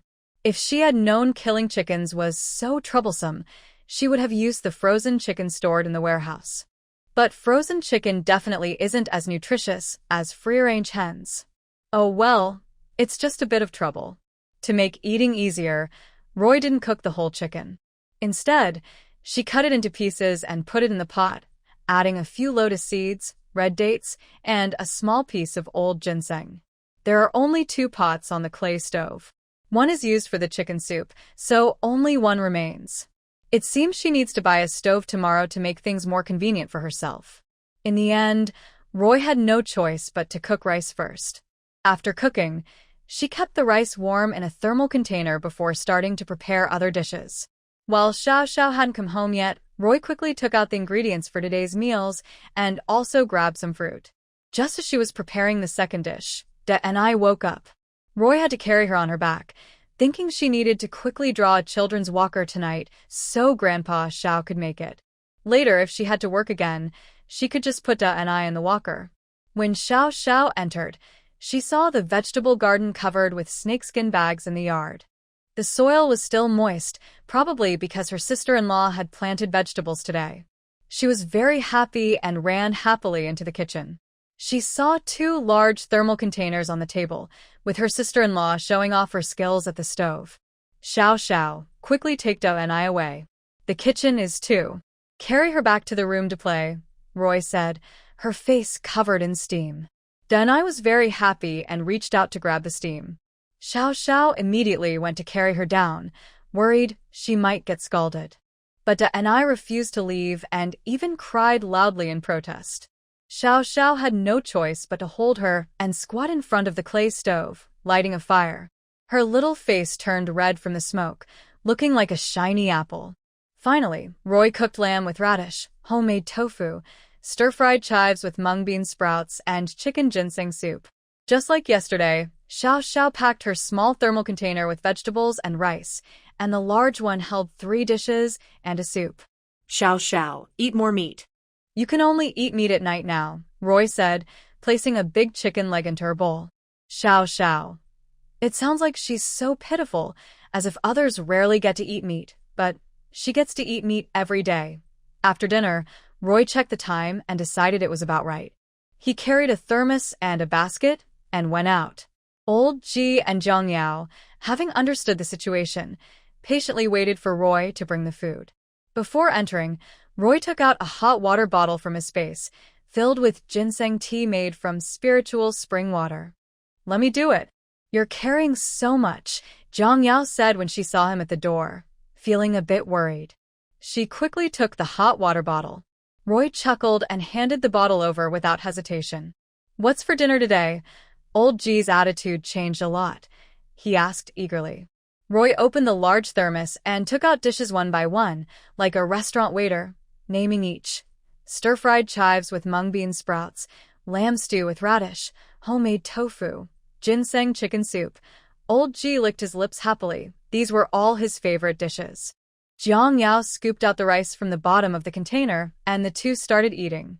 After just one sip of soup, she couldn't help but praise. Girl, your cooking skills are amazing. Old Ji nodded repeatedly. Both he and Jiang Yao had tasted good food before, but compared to this girl's cooking, never mind, it's not even comparable. Seeing them enjoy the meal, Roy felt happy too. He took out 2 apples and 2 oranges from the basket and placed them on the table. Today I bought some fruit. Uncle Ji, Aunt Jiang, remember to eat more fruit. If you like any other fruits or dishes, just tell me. Old Ji couldn't stop eating. Jiang Yao smiled and said, We don't have any special requests. As long as we have something to eat, that's enough. Girl, buy whatever you can find. We're not picky. Yes, we're not picky, Old Ji said, swallowing a lotus seed. Girl, you even put in lotus seeds. This chicken soup is really delicious. Next time, I'll make a whole chicken ginseng soup for you and stuff sticky rice inside the chicken. It'll be even tastier. Stop talking, stop talking. I'm already craving it, Old Ji admitted without pretending anymore. Roy also took out 2 bundles of dried noodles and a jar of beef sauce without a label from the basket. Aunt Jiang, don't just eat buns during the day. Try boiling some noodles and pour a spoonful of beef sauce on top. It's simple and quick. After finishing all the chores, Roy carried the empty basket and the hot water bottle sent yesterday, preparing to go home. Girl, you work so hard every day carrying so many things, cooking and delivering food for us. Jiang Yao felt a bit sorry, but they really needed the things she brought. After drinking the ginseng tea all day, she and Old Ji felt warm and energetic.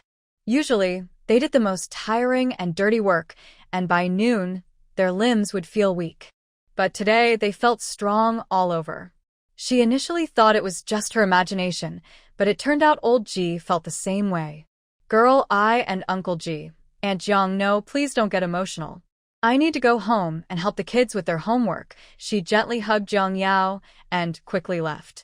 Jiang Yao's tears immediately dried up, and she scolded, This kid, Yao, come quickly to eat. If you don't eat now, I can't promise I'll save some for you, Old Ji said with bright red eyes.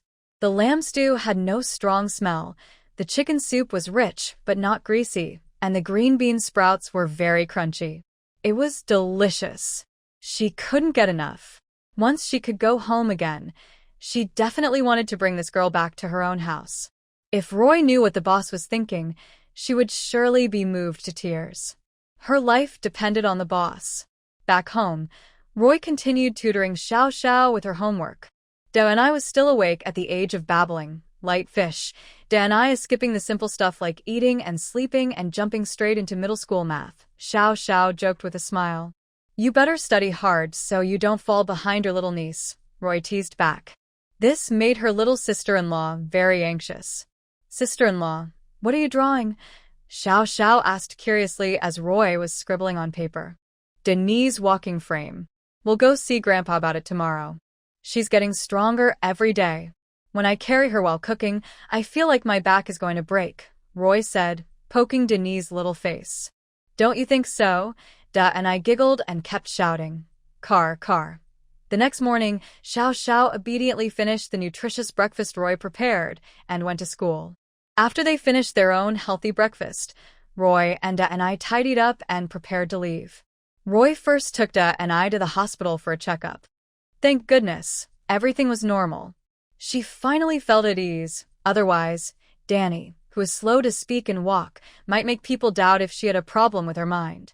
Originally, Roy and Lin Wu agreed to deliver the goods on Thursday, which is tomorrow. But since she was already in the county town, she decided to deliver today. So, she first took Danny to the warehouse on her bike to unload the goods.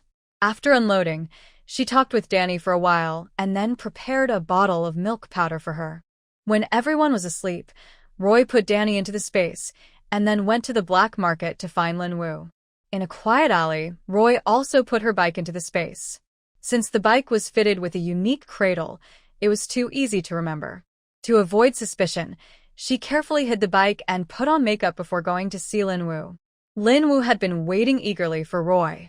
When he heard that Xiao Danny had arrived, he came out excitedly and said, Xiao Danny, I've been waiting for you. Roy replied calmly, just tell me what goods you want. Ahem, Lin Wu awkwardly scratched his head. Xiao Danny, do you still have the tea leaves from last time?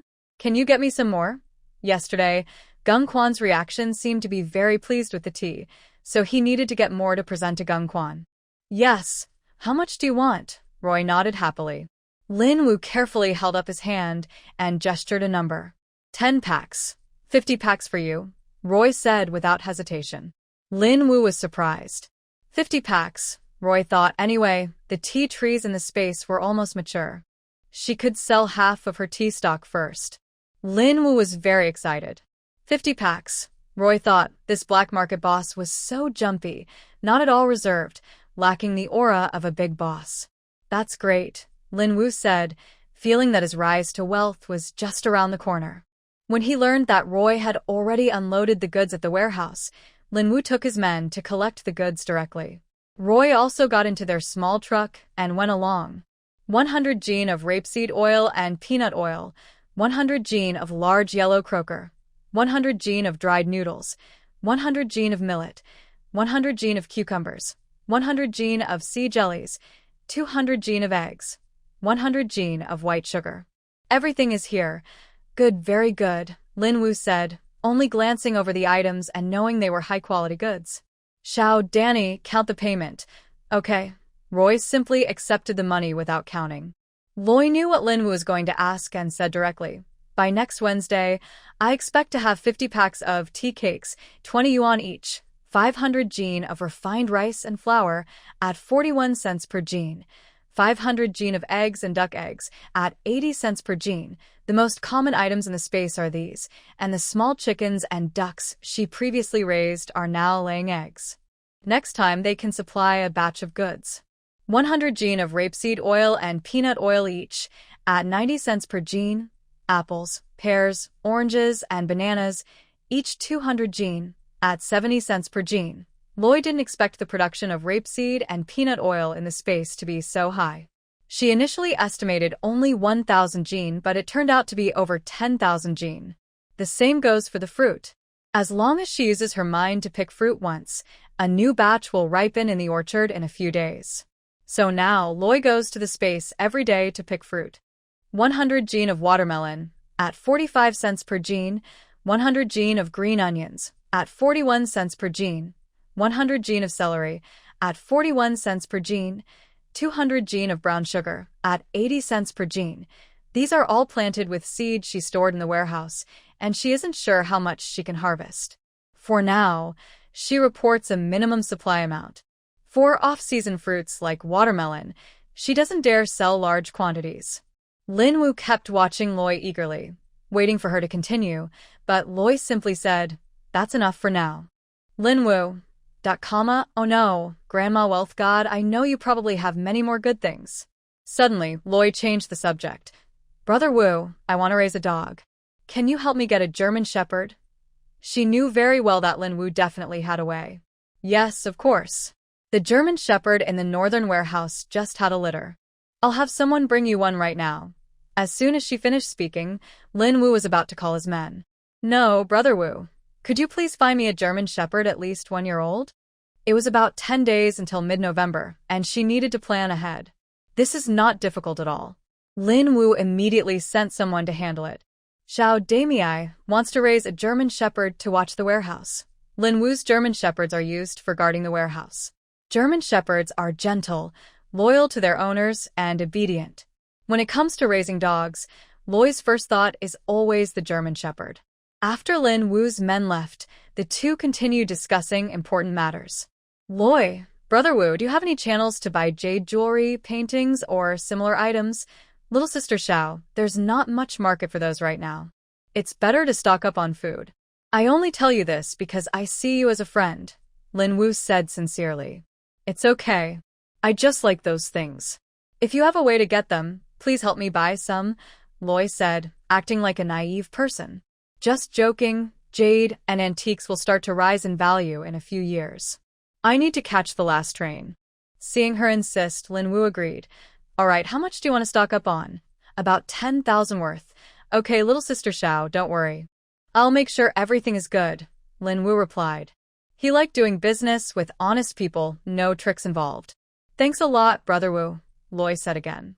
Soon, Lin Wu's men brought in a 1-year-old German Shepherd, obedient and well-behaved, following behind the person. Loi immediately liked the dog. What's its name? Lin Wu looked at his man, who quickly answered, We call it Big Yellow. Big Yellow, come here. Loi waved at Big Yellow. Loi, Big Yellow, come over. The man awkwardly pushed the dog. Big Yellow immediately walked over obediently. Loi, very obedient indeed. Brother Wu, I'll be bold and take Big Yellow with me. Lin Wu waved his hand. No need to be polite, we're friends. Before leaving, Loi took out 2 bottles of beef sauce from her space and handed them to Lin Wu. Brother Wu, this is a small gift for you. Although Lin Wu said he would give Big Yellow to Loi, she didn't want to take it for nothing. Lin Wu took the 2 bottles of beef sauce, feeling more impressed with Loi's straightforwardness and good manners. After parting from Lin Wu, Loi found a quiet place, took her bike out of her space, and after removing her makeup, she brought out Dianai. Big Yellow's eyes widened as he watched Loi's series of actions. Loi chuckled, temporarily hiding Big Yellow in her space, tying him near the spirit spring, and pouring some spirit spring water for him to drink. Big Yellow finished drinking, stretched lazily, and looked energetic. Loi was worried that walking with Big Yellow might scare shy passers-by. She also had other plans and didn't want anyone to know that her family had a very strong dog. Before going home, Loi bought a stove that could burn firewood from the supply store. She tied it with a rope to the back seat and hung it under Danny's cradle. When they entered the village, Loi was watched by villagers working nearby. To them, she now seemed like a second-rate woman who did nothing but eat, drink, and play all day. But that was her old life. Now, at least she could take care of her child. Loi didn't care what others thought. They could believe what they wanted. She knew she wouldn't lose anything. At home, Loi took out a mixed grain pancake from her space and quickly prepared a simple lunch. After releasing Big Yellow, she gave him 2 meat buns and some pig bones. She removed the meat from the bones to make chive and pork dumplings at night. The bones she threw to Big Yellow to chew on and play with. Big Yellow wagged his tail happily, jumping around. But before eating, Loi gave him some special commands to strengthen his behavior. When Danny woke up, she didn't want to drink milk first. Instead, she wanted to play with her new friend. Big Yellow was very tolerant of the child's playful behaviors like tugging ears and poking her belly. He acted like a big brother and even offered his ears to her. With Big Yellow watching over Danny, Loi felt at ease and went about her tasks. She took out a large iron pot for cooking, a double-handled pot for boiling rice, and a clay pot for making soup from her space storage. Loi had become more relaxed. She used to pretend to bring things from outside to avoid suspicion. But now, only she and Xiao Xiao lived at home. Xiao Xiao was very easy to fool. She blindly believed her sister-in-law. Whatever Loi said, Xiao Xiao believed it all. She was used to the occasional extra items appearing at home, especially last night. When she lay in her new bed, she felt incredibly happy. The sheets and quilt were so soft and warm, she didn't even know what material they were made of. Loi first prepared to season the iron pot. This ritual was important, as it would determine if the pot would stick in the future. She started by cleaning the inside and outside of the iron pot thoroughly with a cleaner, then dried it with a cloth. What she didn't expect was that the stove took a long time to finally ignite the fire. Loi quickly placed the iron pot on the stove to heat up. When the pot turned a uniform color from the heat, she poured in rapeseed oil, making sure it coated every part evenly. Then she poured out the oil and found a piece of fat from her space. She used the fat to scrub the pot for several minutes until all the metal shavings and impurities were removed. After cleaning and drying the pot thoroughly, she applied a layer of oil again. Normally, this final step requires brushing on oil and letting it sit overnight. But Loi couldn't wait that long. Tonight, she wanted to cook with this new pot. It's okay, because the space's storage has many large iron pots. If this one doesn't work out, she can just start another. Next, Loi also prepared the clay pot. She took half a bowl of rice, added water directly into the pot, and started making porridge. After that, she didn't bother with it anymore. Loi felt like she was living a fairy tale life. If her hands were a bit more skillful, she would be like a low-budget version of Li Ziki from the 1970s.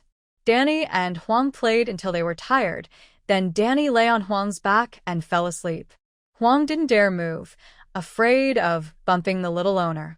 Seeing Huang so obedient and thoughtful, Loi couldn't help but prepare an extra chicken leg for Huang.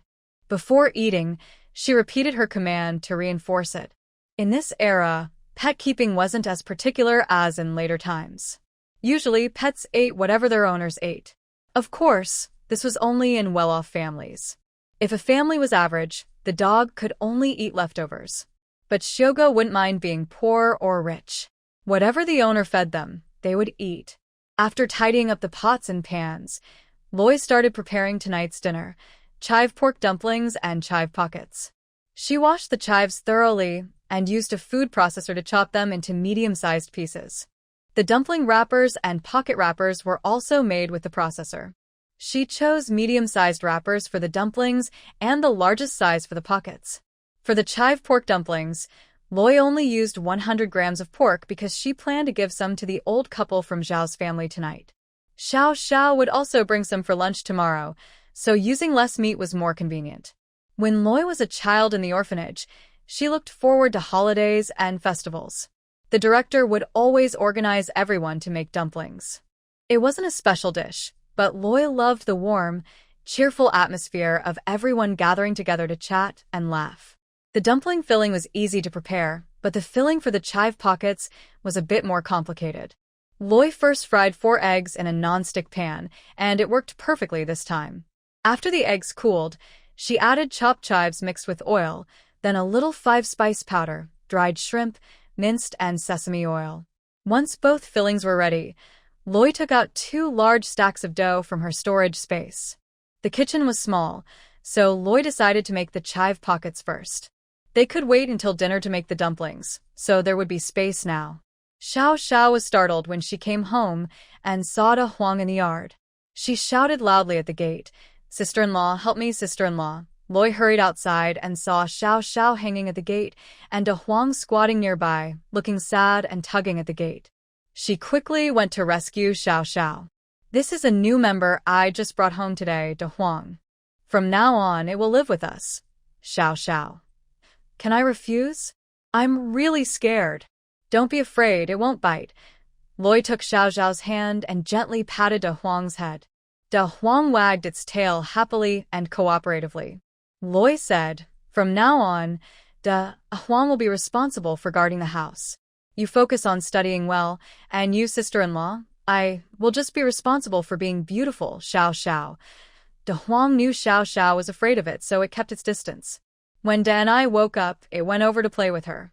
"Sister-in-law, Da Huang seems very smart," Xiao Xiao said awkwardly. "Of course. German Shepherds are among the top 3 smartest dog breeds. Spend more time with it, and you'll get over your fear. Lois suddenly looked serious. Xiao Xiao, don't let outsiders know we have a dog, including Grandpa and Grandma, okay? Xiao Xiao nodded without asking why, trusting whatever her sister-in-law said. Come try the chive pockets. Loi picked up a freshly cooked one for Xiao Xiao, another for De Huang, and took a bite herself. How does it taste? Xiao Xiao was so hot she kept gasping, but De Huang was better. It wagged its tail and whined softly, enjoying it. Loi then took another one from the pan, put it in a bowl, and carried it to the wall. De Huang, from now on, this will be your special dish. De Huang looked at the only chive pocket in the bowl and barked twice in protest. You can't eat too much salt. Today, I made an exception and gave you 2, Roy said firmly, refusing to give more. To help Xiao Xiao feel less afraid of Da Huang, Roy asked her to give commands to the dog. Unexpectedly, Xiao Xiao got so involved that Da Huang couldn't eat properly, and I kept following her instructions. Lie down, sit, stand, shake hands. Both the person and the dog were going crazy. Danny was biting her finger, drooling everywhere. Roy almost gave her some meat, but in the end, he only fed her a bit of egg from the chive pocket. Once the 2 adults, 1 child, and Demei the shepherd dog had eaten enough, Roy started making dumplings. Xiao Xiao also came to help. Da Huang was in charge of watching the child, and the family was happily together. After the first batch of dumplings was ready, Roy tasted the saltiness before making the second batch. Now, everyone in the family was full from eating chive pockets. Roy then packed a portion into Xiao Xiao's thermal container to take to her grandparents, along with the blueprint for the walking cart. Roy stayed at home to continue making dumplings. Soon, Xiao Xiao returned, looking quite upset. What happened? Did someone bully you? Roy immediately thought of the bully, Xiao Zhigua. But it was actually Xiao Guoqing. Sister-in-law, it's so frustrating. The dumplings were meant for Grandpa and Grandma, but Xiao Guoqing took them all. Grandpa only got 1, and Grandma didn't get any. Roy said, don't be upset. Even if he didn't take them, Grandpa and Grandma might only have tasted 1. In the end, they would all end up in Xiao Guoqing's stomach anyway. Xiao Xiao thought about it and agreed. Grandpa and Grandma always wanted the best things first, especially for their grandchildren. But she was still angry. It was so unfair. Sister-in-law, I know. That full bucket of dumplings clearly had enough for 3 people. You probably thought others might try to take some, but Xiao Xiao couldn't hide her anger. Xiao Guoqing ate enough for 3 people all by himself. All right, don't be upset, Roy said softly to comfort her. Next time, we'll invite Grandpa and Grandma to eat here. Xiao Xiao's anger eased a little. She tilted her head and said, Sister-in-law, from now on, I'll learn to cook with you. You just watch, and I'll do the cooking.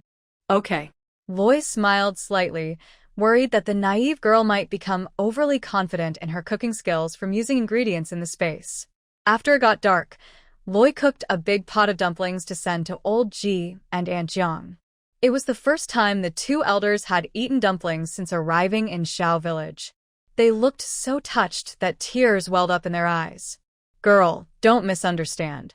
I was just overwhelmed by the sour soup, Old Ji said stubbornly, as usual. Before Loi arrived, she prepared a special sour soup. Just dip the dumplings into it when eating. Aunt Jiang's portion was dipped in sauce, and it was so delicious it made people tear up. Delicious. Just a bit less meat, Old Ji complained. Today, Loi deliberately used less meat. All right, next time I'll add more. Do you like seafood dumplings? I'll make seafood ones next time. Seafood dumplings. That's fine. Old Ji was already very happy inside, though he still looked a bit proud. They finished eating quickly, and Loi sat with them, chatting while they ate. After they finished, she took the empty hot water bottle and thermos from the day before and prepared to leave. As she stood up, Aunt Jiang also got up and handed her a stack of large union bills. Loi hesitated. Old Ji said, Don't worry about exhausting you. Take it. It was sent quietly by an old subordinate before. Loi understood that Old Ji and Aunt Jiang weren't the type to be polite without reason, so she accepted graciously and joked, Then I'll add extra tonight. She knew that only by accepting would old Ji and Aunt Jiang feel better inside. I like your straightforward nature, old Ji suddenly said, then glanced at Jiang Yao. Girl, can you get me a bottle of wine to satisfy my craving? Jiang Yao immediately looked upset. Does she know her own health condition? Loi replied, it's not impossible. Really? Old Ji was suddenly as happy as a child. Jiang Yao was speechless. She had just been thinking how sensible she was. If Uncle Ji's weight exceeds 110 jin, I'll get you a bottle of 20-year-old aged wine, Loi said with a mischievous smile, acting like she was coaxing a child. Jiang Yao let out a sigh of relief. Luckily, this girl was sensible and wouldn't let the old man do whatever he wanted. Old Ji's mood was like a roller coaster, going from calm to hopeful, then to the excitement of a 20-year-old aged wine. Can you really get a 20-year-old aged wine? Old Ji asked, a bit doubtful, worried she was bragging. Of course. I never lie. Not only can I get 20-year-old white wine, but I can also get 10-year-old wine. Old Ji, seeing her husband get stumped, Jiang Yao couldn't help but smile secretly. How about this? You don't have to make me gain weight. Just give me a bottle of regular strong wine. No need for 20-year-old aged wine. How's that sound? Old Ji started bargaining. Loi shrugged. But I only have 10-year and 20-year aged wines. Old Ji, do you think I believe that? But what can I do if I don't believe? He helplessly waved his hand. Fine, fine, just do as you say. Loi was pleased and happily left. After she left, Jiang Yao quietly started to cry. Old Ji walked over, crouched down slowly, and hugged her. Don't cry anymore. If you keep crying, you'll hurt your eyes. Jiang Yao choked out. Old Ji, this girl is too much like our Jinger. Jinger is Jinger and Loi is Loi. Yes, yes, Loi is Loi. She wouldn't mistake Loi for Jinger.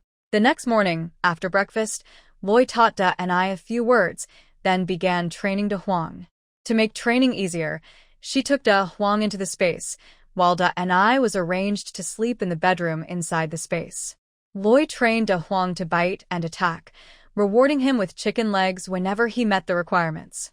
By the end of the morning, Da Huang was full and satisfied from the rewards. He ate chicken legs stored in the warehouse and drank spiritual spring water. Maybe it was her imagination, but Loi felt that sometimes, when she gave commands, Da Huang would even nod. It was so strange. At noon, Loi cooked a bowl of sour soup dumplings for herself. Xiao Xiao also had sour soup dumplings for breakfast and dipping sauce dumplings for lunch. She used to look forward to eating dumplings during festivals, but after eating 3 meals of dumplings in a row, she got tired of them. Xiao Xiao, why aren't you eating? Sun Yan asked from across the table. Sun Yan, how about I trade lunch with you? Xiao Xiao suggested. Sun Yan looked at the tempting dumplings, swallowed hard, and shook her head. These were prepared by your sister-in-law.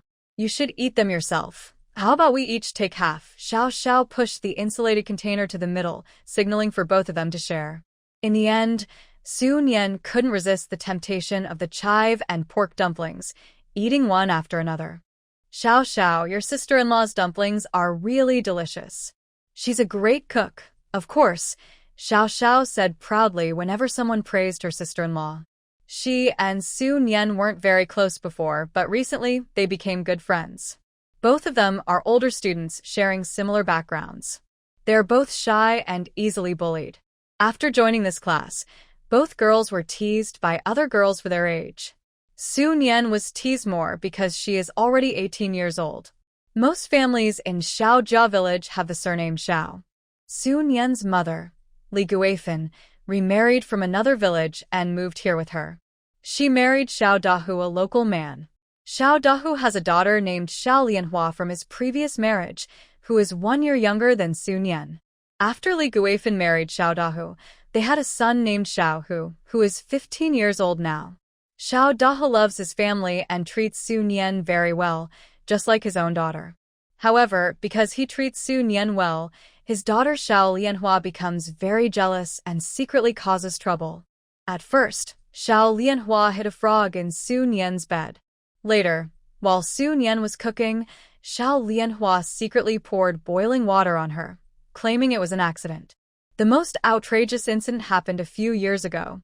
During the wheat harvest, the villagers took the wheat to the communal threshing ground. There was only one threshing machine in the entire county, used in rotation by each village. That day, everyone went to thresh wheat and winnow it. Somehow, the threshing machine that was supposed to be turned off suddenly started moving on its own, pulling Su Nian's pant leg into the machine. Fortunately, villagers rescued her in time, saving her life, but her leg was badly injured, and she fell behind in her studies. Later, when the village investigated the accident, they found that near the main power switch, Xiao Lianhua and a few other young children were present. It was never determined who accidentally pressed the switch. Loi sat in the yard on a chair, enjoying the sun while reading the traditional medicine book in her space study.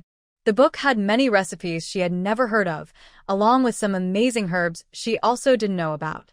She wondered if her space farm had those herbs. The warm sun made Loi feel very lazy. Big and I climbed onto her lap, seeking cuddles. Da Huang yawned and curled up at their feet, looking very comfortable. As the sun was about to set, Loi tidied up and prepared to cook dinner. Loyal Da Huang was now almost a full-time babysitter. Loi thought she might not need the baby walker anymore. Big and I was about to learn to walk by holding on to Da Huang. Today, Loi cooked a big pot of sticky rice, planning to make fermented rice wine. Later, she could also cook sweet rice balls with the wine. The rice wine soup could satisfy old G's craving. It's healthier than strong white liquor and more suitable for him. She kept her promise and decided to give old G an extra meal today, especially since he paid for the food yesterday. She also decided to make a whole ginseng chicken stuffed with sticky rice for the elderly couple. Today's chicken was from her space warehouse, frozen. Just thinking about killing a chicken a few days ago made her feel uneasy. But with the spiritual spring water and old mountain ginseng, the nourishing effect of the chicken soup wouldn't be much different. She chose 2 smaller chickens so they could fit in one pot. After soaking the rice, she stuffed it into the chicken's belly along with red dates and garlic. Then she sealed the opening and put the chicken into a clay pot she had just prepared yesterday, simmering it for an hour. Loi also used her space noodle machine to make some wide noodles as a backup. Although fresh noodles are a bit more trouble, they taste much better than dried ones. When Xiao Xiao returned, the chicken soup was ready. She came in, exclaiming how delicious it smelled. So fragrant. Loi also stir-fried some bean sprouts for Xiao Xiao to take for her lunch the next day. Finally, they could start eating. They took out 1 chicken from the clay pot, each having half. Since Big and I had a small piece of egg yesterday, she no longer wanted milk powder and was eager to eat real food. Drink your milk first, then I'll give you a couple of bites of sticky rice, Loi coaxed. Big and I seemed to understand and obediently took her bottle and drank. After finishing the chicken, Loi cooked 2 bowls of wide noodles topped with chicken broth. The taste was simply amazing. Xiao Xiao licked her lips and said, "Sister-in-law, I've clearly gained a little weight. Are you hinting that I should buy you new clothes, Xiao Xiao? Can't my sister-in-law have a proper chat?" After it got dark, Xiao Xiao was responsible for washing dishes, De Huang took care of the kids, and Roy delivered the meals.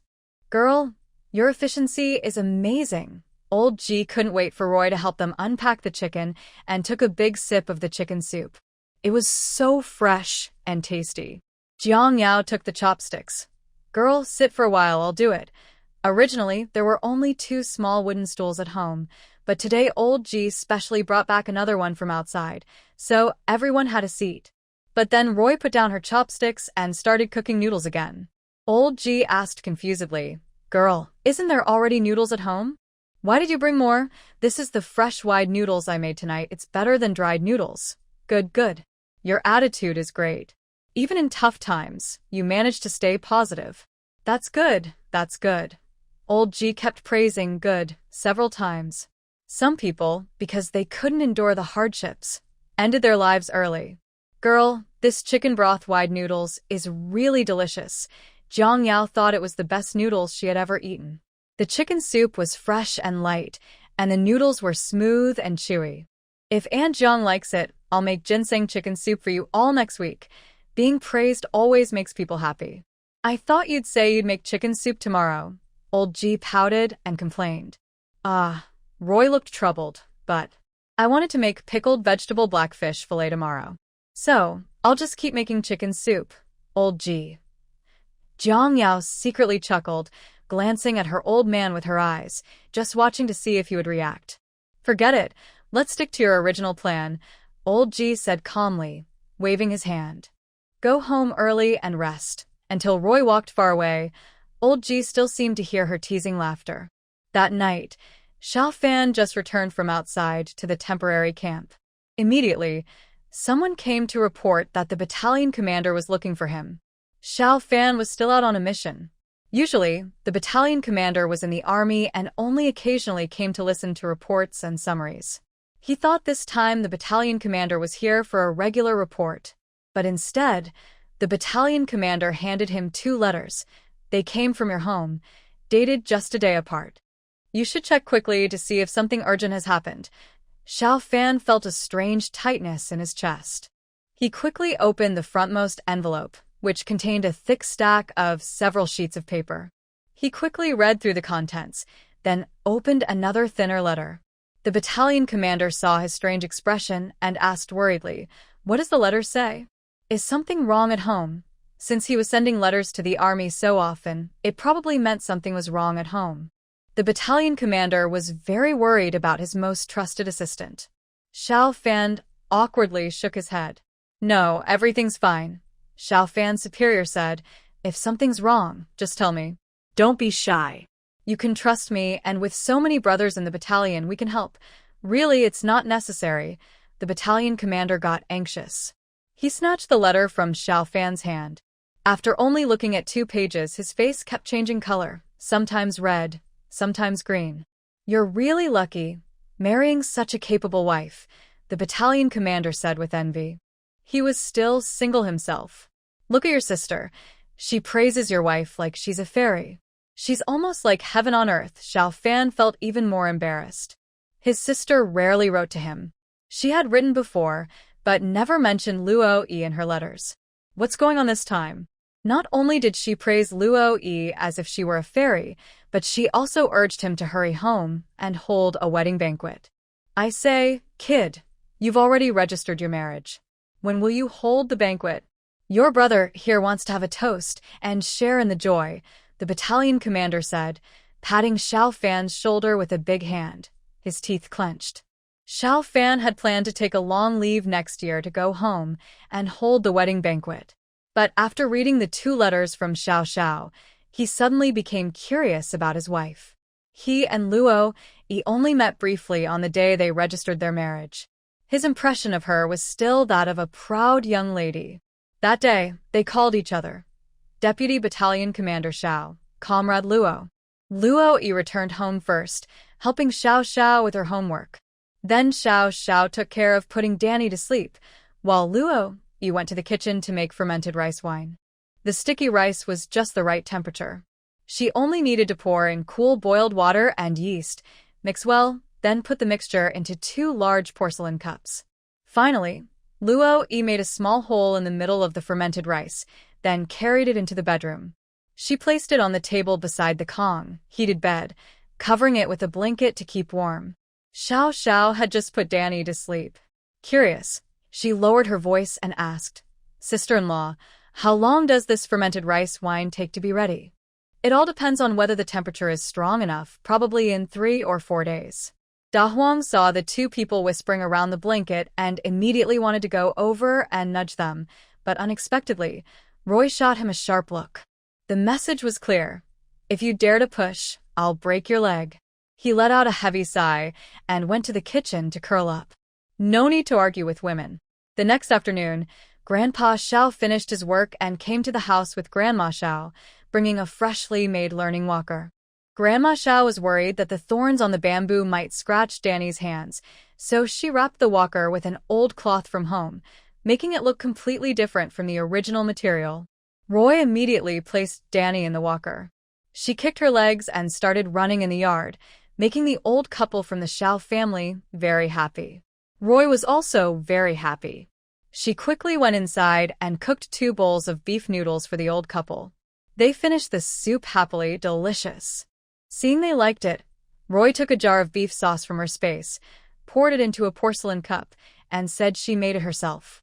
She told the old couple they could take it home to mix with noodles or rice. The old couple couldn't refuse and happily accepted it. Seeing the bricks and dirt piles stacked against the wall, they asked, "Roy, what are you planning to do with this?" "Grandpa, I want to build a barbecue grill in the yard," Roy said. "Then I can make skewers to eat." Grilling meat around the fire, with a cup of rice wine, sounds perfect. It would be like a fairy tale life. You're just a little girl. How can you build a grill? "Come on, let Grandpa do it," Grandpa Xiao said, taking over Roy's work for the afternoon. Roy knew her grandpa was worried about her, so she obediently stood to the side and directed. Grandma Xiao was playing with her great-granddaughter nearby. As for Da Huang, he had already been put into her space when he heard the knocking at the door. Now he was busy teasing chickens and ducks. Grandpa Xiao had never seen such a strange-shaped grill before. He frowned and asked, "Does this thing really work?" "Roy, don't be shy with Grandpa. I don't mind the trouble." Roy was a bit amused and said, "Grandpa, it's fine. It really works. When the time comes, I'll just put vegetables on skewers and grill them directly on top." "And the skewers? Does Grandpa need to make them for you?" Grandpa Xiao asked again. Yes, she really needed Grandpa to make the skewers. Roy nodded obediently and explained her requirements for the skewers to Grandpa Xiao. "This is simple. Once I finish it, I'll bring it to you." Grandpa Xiao quickly agreed. The skewer was really easy to make. Grandpa Xiao had been busy all afternoon, and Loy knew the two elders would be staying for dinner. So, she stubbornly took out a chicken, planning to make a ginseng chicken soup to help the elders get some nourishment. She also prepared some stir-fried chives. Originally, she wanted to make scrambled eggs with chives, but in the end, she decided to put the eggs away. When Xiao Xiao returned home, she saw her grandparents were there, so she knew the dinner would be simple. Still, she saw a pot of ginseng chicken soup. She secretly gave her sister-in-law a thumbs up. "You're amazing, Loy." At dinner, the old couple only drank the soup and didn't touch the meat at all. Loy gave Xiao Xiao a quick look, and Xiao Xiao immediately stood up to split the chicken, moving smoothly and naturally. Grandpa Xiao and Grandma Xiao looked on. "This child is such a waste. Grandma and Grandpa, please eat. It's winter, so you should eat more to stay healthy. We don't want Xiao Fan to worry about your health outside." Hearing their granddaughter-in-law mention her most promising grandson, the old couple softened and happily ate some meat. Loy scooped some sticky rice from the ginseng chicken soup into Denise's bowl, and she ate happily, smacking her lips. After sending off the Xiao family elders, Xiao Xiao asked, "Sister-in-law, where's Big Yellow?" "I hid him in the bedroom." Loy pretended to go to the bedroom, but secretly released Big Yellow from the space. "Sister-in-law, do you think you'll need to deliver dinner later?" Loy thought for a moment and said, "Not tonight, but I should tell them." Xiao Xiao agreed, thinking that if the two elders in the barn were still waiting hungry for dinner, it wouldn't be good. Before knocking on the barn door, Loy secretly took out a dish of fermented rice fish, 2 mochi balls, and a steamed cake from the space. After packing everything into a thermos, she also took a thermos filled with spiritual spring water and hot tea. Old G had been waiting for a long time, asking every 5 minutes, "When will the girl come? When can we eat the pickled fish with black fish slices?" Now that Loy was here, he immediately looked excited and said calmly, "I'm here." But when Loy brought out one dish after another, he couldn't stay calm. "You actually bought bass fish?" "Yes, now you should believe I can get 20 years of aged wine." This baked sea bass with fermented bean curd wine is still the takeout that Roy ordered from a high-end Chinese restaurant. Today, I promised Old G to make pickled cabbage and black fish slices, but... So for now, I can only use the base as a substitute. Old G is enjoying soft steamed cake and dipping it into the fish broth. What a delight. Jiao Yao is thinking to herself, with her way of shopping, 500 yuan probably isn't enough. Maybe I should give her something like jade to make up for it? Although it was Saturday the next day, Xiao Xiao didn't sleep in. She got up early and went out, returning with 2 bundles of firewood. Her sister-in-law now especially likes to cook with a new stove she bought. She needs to quickly gather some small firewood suitable for burning in the stove. Not long after, there was a knock at the door. Xiao Xiao went to open it, and surprisingly, it was Sun Yan. Xiao Xiao initially wanted to invite her inside, but when she thought of Da Huang at home, she immediately stopped and turned to close the door. Sister Sun Yan, let's go for a walk by the river. Her awkward behavior made it seem like she was hiding a wild man at home, even making Sun Yan suspicious. But Sun Yan didn't think too much and followed Xiao Xiao to the riverbank. They didn't walk far. Xiao Fan's house is right by the river, so Xiao Xiao and Sun Yan were just sitting nearby chatting. Roy heard voices outside, seeming like Xiao Xiao's friends came to visit. Thinking it would be rude to leave them outside, she simply hid Da Huang in the space and called Xiao Xiao to bring her friends inside. Xiao Xiao now has a good understanding with Roy.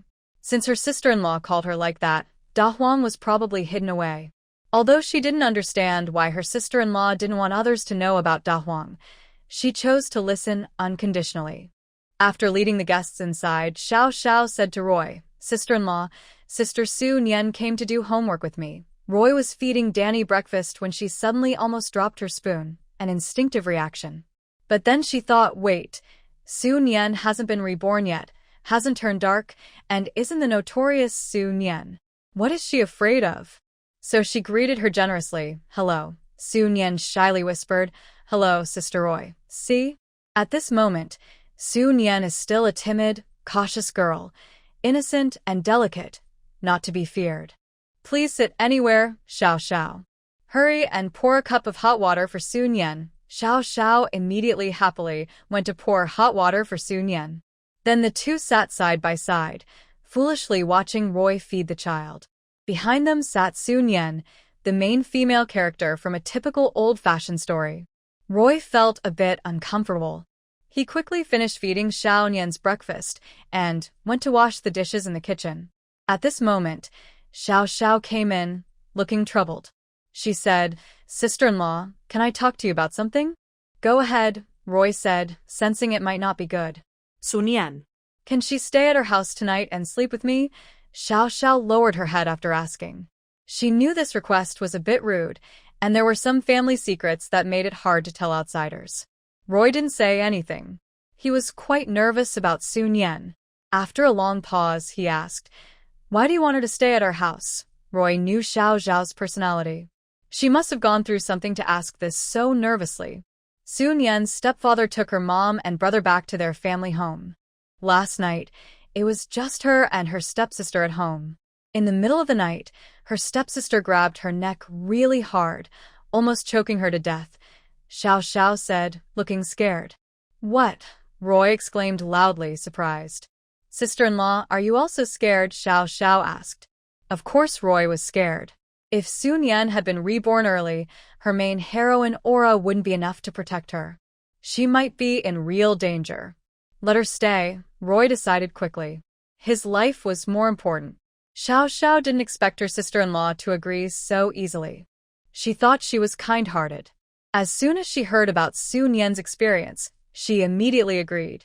She happily went back to the main room to find Sun Yan, leaving Roy looking worried.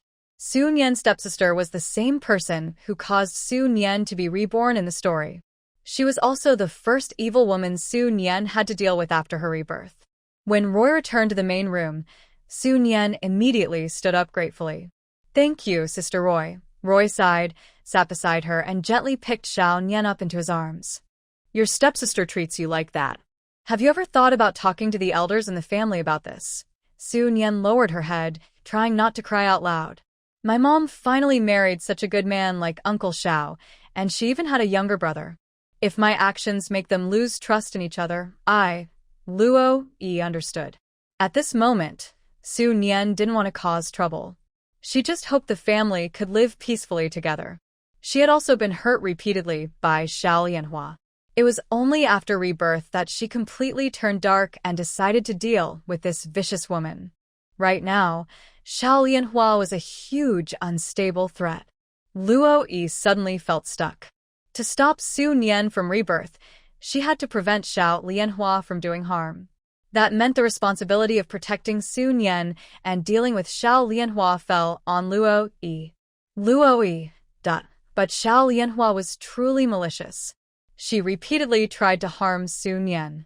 The reason Su Nian was forced to die in her first life was because Xiao Lianhua had stirred up trouble. Xiao Lianhua was jealous of Su Nian's beauty and maturity, jealous of her father's affection for Su Nian, jealous that Su Nian married a good husband, and jealous that Su Nian could leave Xiao village to go to the capital with the army.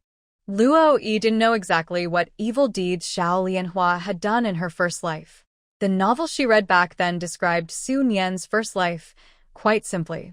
But Su Nian's rebirth and her turn to the dark side were all thanks to Xiao Lianhua. Luo Yi's fists were already itching to fight. She felt a strong urge to act. So, to protect herself, she also had to deal with her younger sister-in-law. No, Luo Yi didn't have a saintly heart. When she read that silly novel, she disliked Su Nian as the heroine. But now, she shook her head, feeling tired. Su Nian thought Luo Yi was feeling sad for her and comforted her. Luo Yi, Jia, I'm fine. You don't have to worry about me. Luo Yi. Su Nian felt that today was the happiest day she had had since coming to Xiao village. At noon, she ate a bowl of high soup noodles made by Luo Yi Jia, which made her crave it for years. In the afternoon, she sat in the yard basking in the sun and doing her homework. Whenever she had difficult questions, Luo Yi Jia would teach her. She was so smart. No matter how complicated the problems, once they were in her hands, she could solve them in just a few steps. So simple it made her doubt if they were the same questions. During dinner, Sister Loi also made homemade tofu and spicy sour potato strips. Every dish was very tasty. Sister Loi and Xiao Xiao kept encouraging her to eat more. Su Nian felt very jealous. She wished she had such a good sister-in-law like Xiao Xiao. She also wanted to have a wonderful older sister. After dinner, Loi wanted to send Su Nian home for a while. She told Xiao Xiao, "You can go with Su Nian to her house. Since she's not staying at her own home, she should tell her stepsister so there are no misunderstandings later." Xiao Xiao understood immediately. She picked up Da and I and went with Su Nian. After they left, Loi first went to her space to feed De Huang, then quickly headed to the cow shed to deliver dinner. Before entering, she took out 2 servings of Italian mushroom soup and 2 multigrain pancakes from her space, packed them into a thermos. She also brought a big bottle of spring water with herbal tea and 2 bananas. "Wow, today's meal is a mix of East and West," Old Ji joked. He and Jiang Yao had both studied abroad and had drunk plenty of mushroom soup in Western restaurants. Jiang Yao nodded and praised, "This girl's cooking skills are amazing. This mushroom soup is the best I've ever had, rich but not greasy. The multigrain pancakes are also delicious, crisp and fragrant. I didn't expect they'd go so well with mushroom soup," Old Ji said with a smile, his eyes crinkling. "This combo is perfect. You're really creative." Loi was speechless. She mainly worried that the old couple might find the pancakes too dry, so she brought 2 servings of soup from takeout. She awkwardly pointed to the 2 bananas on the table. "If you're still hungry, eat these." We're full. Jiang Yao waved her hand. "Look at the vegetables and meat inside these pancakes. We old folks can fill up with just 1. Old Ji disagreed. "Nonsense, I'm still hungry." Jiang Yao didn't say anything. Loi didn't dare stay longer. She grabbed her hot water bottle and thermos and hurriedly left. Old Ji and Jiang Yao were smart men. They understood Loi was in a hurry because she had something at home she couldn't leave. They only told her, "Be careful on the way," and didn't stop her. Usually, they would chat with Loi for a while. When Loi returned home, Xiao Xiao and the others hadn't come back yet. She was sure Xiao Xiao was deliberately delaying. Usually, it only took 5 minutes to walk to Su Nian's house, but today Xiao Xiao took 15 minutes. That night, when Su Nian lay in Xiao Xiao's warm bed, she once again felt very jealous of Xiao Xiao's wonderful sister-in-law. Xiao Xiao is now Roy's biggest fan. She feels happier when others praise her sister-in-law than when they praise herself. She even sighed and said, "Oh, such a good sister-in-law. My brother doesn't deserve her at all." Far away, Xiao Fan, who was on a mission, suddenly sneezed. Who was cursing him? On Sunday morning, Su Nian had her first nutritious breakfast, a mushroom vegetable bun and a boiled egg. "This vegetable bun is so tasty, Xiao Xiao." Do you eat this every morning? Xiao Xiao was momentarily stunned and shook her head. Not every day. Today, since you're here, I prepared a more filling breakfast. Su Nian was very touched. Her words of thanks felt a little weak compared to her feelings. Little clever Xiao Xiao secretly breathed a sigh of relief. Luckily, she remembered her sister-in-law's advice, to eat good food behind closed doors. Roy's daily routine was almost the same as Denise's. Sometimes, Da and I would wake up in the middle of the night and fuss a little, but she would fall back asleep after drinking some milk powder. As for Roy, she usually slept later and woke up later too. Every time, after Da and I woke up, she would use her chubby little hands to poke Roy's eyes, nose, and mouth. If Roy still didn't wake up, Da and I would cry loudly to wake her. This morning, Roy woke up and found no one at home. She knew Xiao Xiao liked to go out collecting firewood on weekends, so she probably went out again. Sure enough, after a while, Xiao Xiao and Su Nian came back carrying 2 bundles of firewood each. Xiao Xiao skillfully stacked the firewood in the yard to dry, then took down the 2 bundles from Su Nian and went to collect eggs from the chicken coop. Su Nian followed her all the way. When she saw Xiao Xiao wash her hands and sit next to Roy to enjoy the sun, she gave her a look as if to say, "Should we go out and collect more firewood?" All she could do now was help gather more firewood. She knew Roy never went to work. Only Xiao Xiao did chores like collecting firewood at home. Xiao Xiao shook her head and sat down with her to enjoy the sun. At noon, they each had a bowl of high soup noodles. It was so delicious that Su Nian wanted another bowl, but she knew that would be impolite. In the afternoon, after Roy soothed Da and I to sleep, she started helping Xiao Xiao with her homework. Not the homework assigned by her teacher, but her high school coursework. Su Nian was surprised. Xiao Xiao returned to school even later than she did. Now, she had finished reviewing the second-grade lessons and was already starting to learn the first-year high school curriculum early. She sat close to Xiao Xiao, trying to follow along, but she found herself falling behind Sister Luo Yi's way of thinking. Although she knew Luo Yi had slowed down her teaching to help her, she still struggled. Xiao Xiao had fully adapted to Luo Yi's problem-solving style. She responded smoothly and confidently, even offering her own ideas. Su Nian's opinion of Luo Yi changed over time, from being told she was a resourceful daughter of a wealthy family who married a soldier, to Xiao Xiao praising her as a divine sister-in-law, and finally to herself wishing she had a sister like her. Luo Yi seemed to have a warm presence that drew her in, making her want to get closer. In the evening, just as Su Nian was sighing about saying goodbye to Luo Yi and Xiao Xiao, Grandpa and Grandma Xiao arrived, bringing many large toothpicks. Luo Yi was very excited. She wanted to have barbecue tonight. She kept the Xiao family elders and also asked Su Nian to stay. Luo Yi's simple idea was, if one day she couldn't stop Su Nian from rebirth, she hoped that Su Nian, based on the meals they shared, wouldn't use her Super Mary Sue aura to target her. Luo Yi was busy in the kitchen, while the 2 girls washed and cut potatoes in the yard. She took out buns, tofu, chives, mushrooms, and a small piece of lamb from her space. Each person could have 1 skewer of lamb. More might upset the elders. Anyway, grilled vegetables are also very tasty. Luo Yi demonstrated to the girls how to thread the ingredients onto skewers. Once they understood, she went back to the kitchen to prepare the seasonings. When everything was ready, she started cooking. Grandpa Xiao built a handy barbecue grill. The bamboo skewers were just the right length, fitting steadily in the middle of the grill. Luo Yi held an old draft paper from Xiao Xiao, pretending to fan the fire. Everyone else watched her in disbelief. How could this possibly taste good? Of course, except Xiao Xiao, who now fully trusted and supported Luo Yi's cooking skills. Meanwhile, Aunt and Uncle Xiao had just finished preparing dinner. Seeing only 4 bowls on the table, Grandpa Xiao asked, "Why are there 2 bowls missing?" And then planned to ask Xiao Zhaodi to bring 2 more. No need anymore. They went to deliver things to the young lady of the capitalists, so they probably won't come back for dinner, Aunt Xiao said with a sour tone.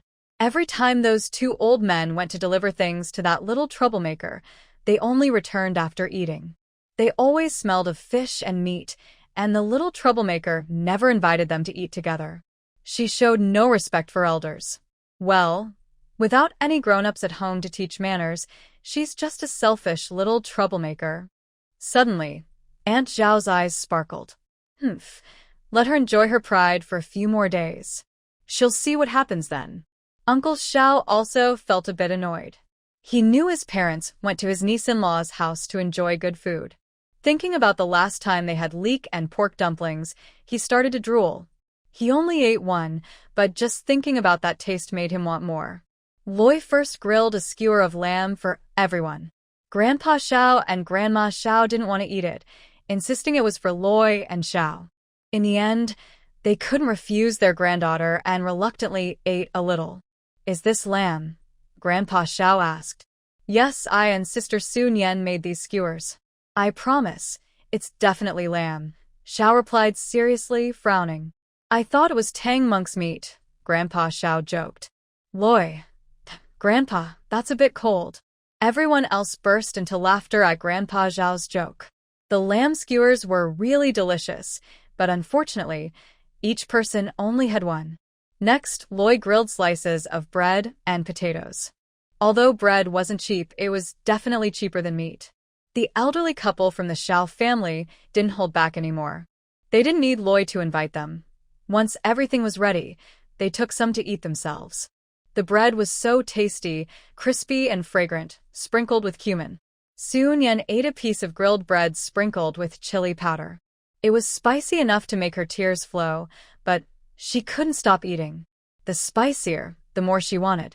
Grandma Zhao's teeth weren't very good, so Loi specially grilled some soft, fragrant potatoes for her. To her surprise, the simple potatoes turned out to be very delicious. Halfway through eating, everyone relaxed and even asked Loi to grill more. The most popular were grilled tofu and grilled chives. Loi was worried everyone might get hungry from just barbecue, so he checked the rice wine mash stored near the Kong. It was ready to eat. He then cooked a big pot of egg drop rice wine mash and secretly poured some into a thermos for later. Finally, everyone seemed a bit disappointed. The barbecue was so delicious, and they still wanted more. Su Nian left with the old couple from the Xiao family. They happened to be heading in the same direction, so the couple kindly offered to take her home. After Luo Yi went out at night, Xiao Xiao took out some paper to write a letter to her brother. She wondered if her brother had received the previous letters. Today, she continued to praise her sister-in-law in many ways. She said her sister-in-law could make great barbecue, and even vegetables were grilled so tasty. The meat dishes must be even better. Not only Xiao Xiao and her family thought the barbecue was delicious, but also Ji Lao and Zhang Yi, who secretly ate the only 2 skewers of roasted potatoes and bread that Luo Yi hid away, kept praising it. "Just, girl, only 2 skewers of each? Isn't that a bit too little?" Ji Lao said, still wanting more. Luo Yi, I knew this old man would complain. My husband's grandparents came to dinner today. I was afraid they might find out, so I only brought these for now. We can grill more for you another day. Today is just a tasting. Ji Lao, no need to wait, just do it tomorrow. Today's tasting was very successful. Seeing her old man return to his playful self, Zhang Yao was very happy. She carefully opened a paper-wrapped package from under a brick in the corner. She opened it layer by layer. "Girl, try to find a way to exchange this for money. You should grill more meat for Lao Ji. His taste is getting pickier." Luo Yi looked at the large jade bracelet wrapped in oil paper. She didn't dare accept it.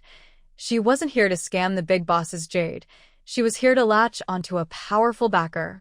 Take it. Aunt Zhang has plenty of these. As long as she can go home someday, she can find a big box of them from the ancestral house. Ji Lao gestured with his hand, his eyes bright and then dark. He said quietly, "But it's okay. Even if she can't go home, when the time comes, Aunt Zhang can tell you where everything is buried." "She buried it all. Even I don't know." Zhang Yao glared at him. "You make it sound like I'm guarding against you." Ji Lao lowered his head, drinking egg flour wine, pretending to be dead. "Girl, you should keep this. It's not safe to leave it here. Although it's not worth much now, it's better than nothing." Zhang Yao was right. It wasn't safe to leave it in the cow shed. So Luo Yi solemnly took the bracelet. I'll keep it for Aunt Jiang first. When you all go back home, I'll return it to you. Jiang Yao angrily glared at her and said, what is this girl talking about? If I give you something, it's yours. If you don't want to sell it, keep it for yourself. This jade bracelet was passed down from my great-great-grandmother, who received it as a royal gift from the emperor. Loi hesitated, thinking, I really shouldn't take this now. Take it, take it. Old Ji suddenly changed the subject. There are plenty of such things in the ancestral home. It's not like my family doesn't have ancestors who held high official positions. Old Ji, what do you mean? Weren't you just admiring my family's high status in the government? She asked. Old Ji, frustrated, snapped back. What I admire is you as a person. You keep talking nonsense all the time. Loi remained silent. I'm leaving now. You all can continue playing, she said, and walked away. Loi was walking home in the dark. Although everything was black around her, she knew there was a light in the distance waiting for her to come back. She was very jealous of Uncle Ji and Aunt Zhang's love. They supported each other through difficult times and never left each other's side. Such love was truly admirable. Loi wondered if she could find someone like that in this world, someone who would stay with her through thick and thin. Of course, that depended on her staying alive. The next day, Loi decided to cook barbecue again. First, because old Ji specifically asked for it last night. Second, because Loi knew Xiao Xiao, like her, didn't get to enjoy her meal yesterday. Xiao Xiao had become quite spoiled by her, turning into a foodie who loved meat. When Xiao Xiao came home from school and saw a whole table of prepared ingredients, she was stunned. Chicken wings, chicken legs, lamb skewers, chives, steamed buns, pork belly, beef skewers, corn, eggplant, cauliflower, fish, and pork intestines. There were even some unfamiliar items she hadn't seen before, and her sister-in-law didn't tell her their names. She said she didn't know either, bought them from someone, and they didn't tell her what they were, only that they were very tasty. Xiao Xiao believed her. How could her sister-in-law lie?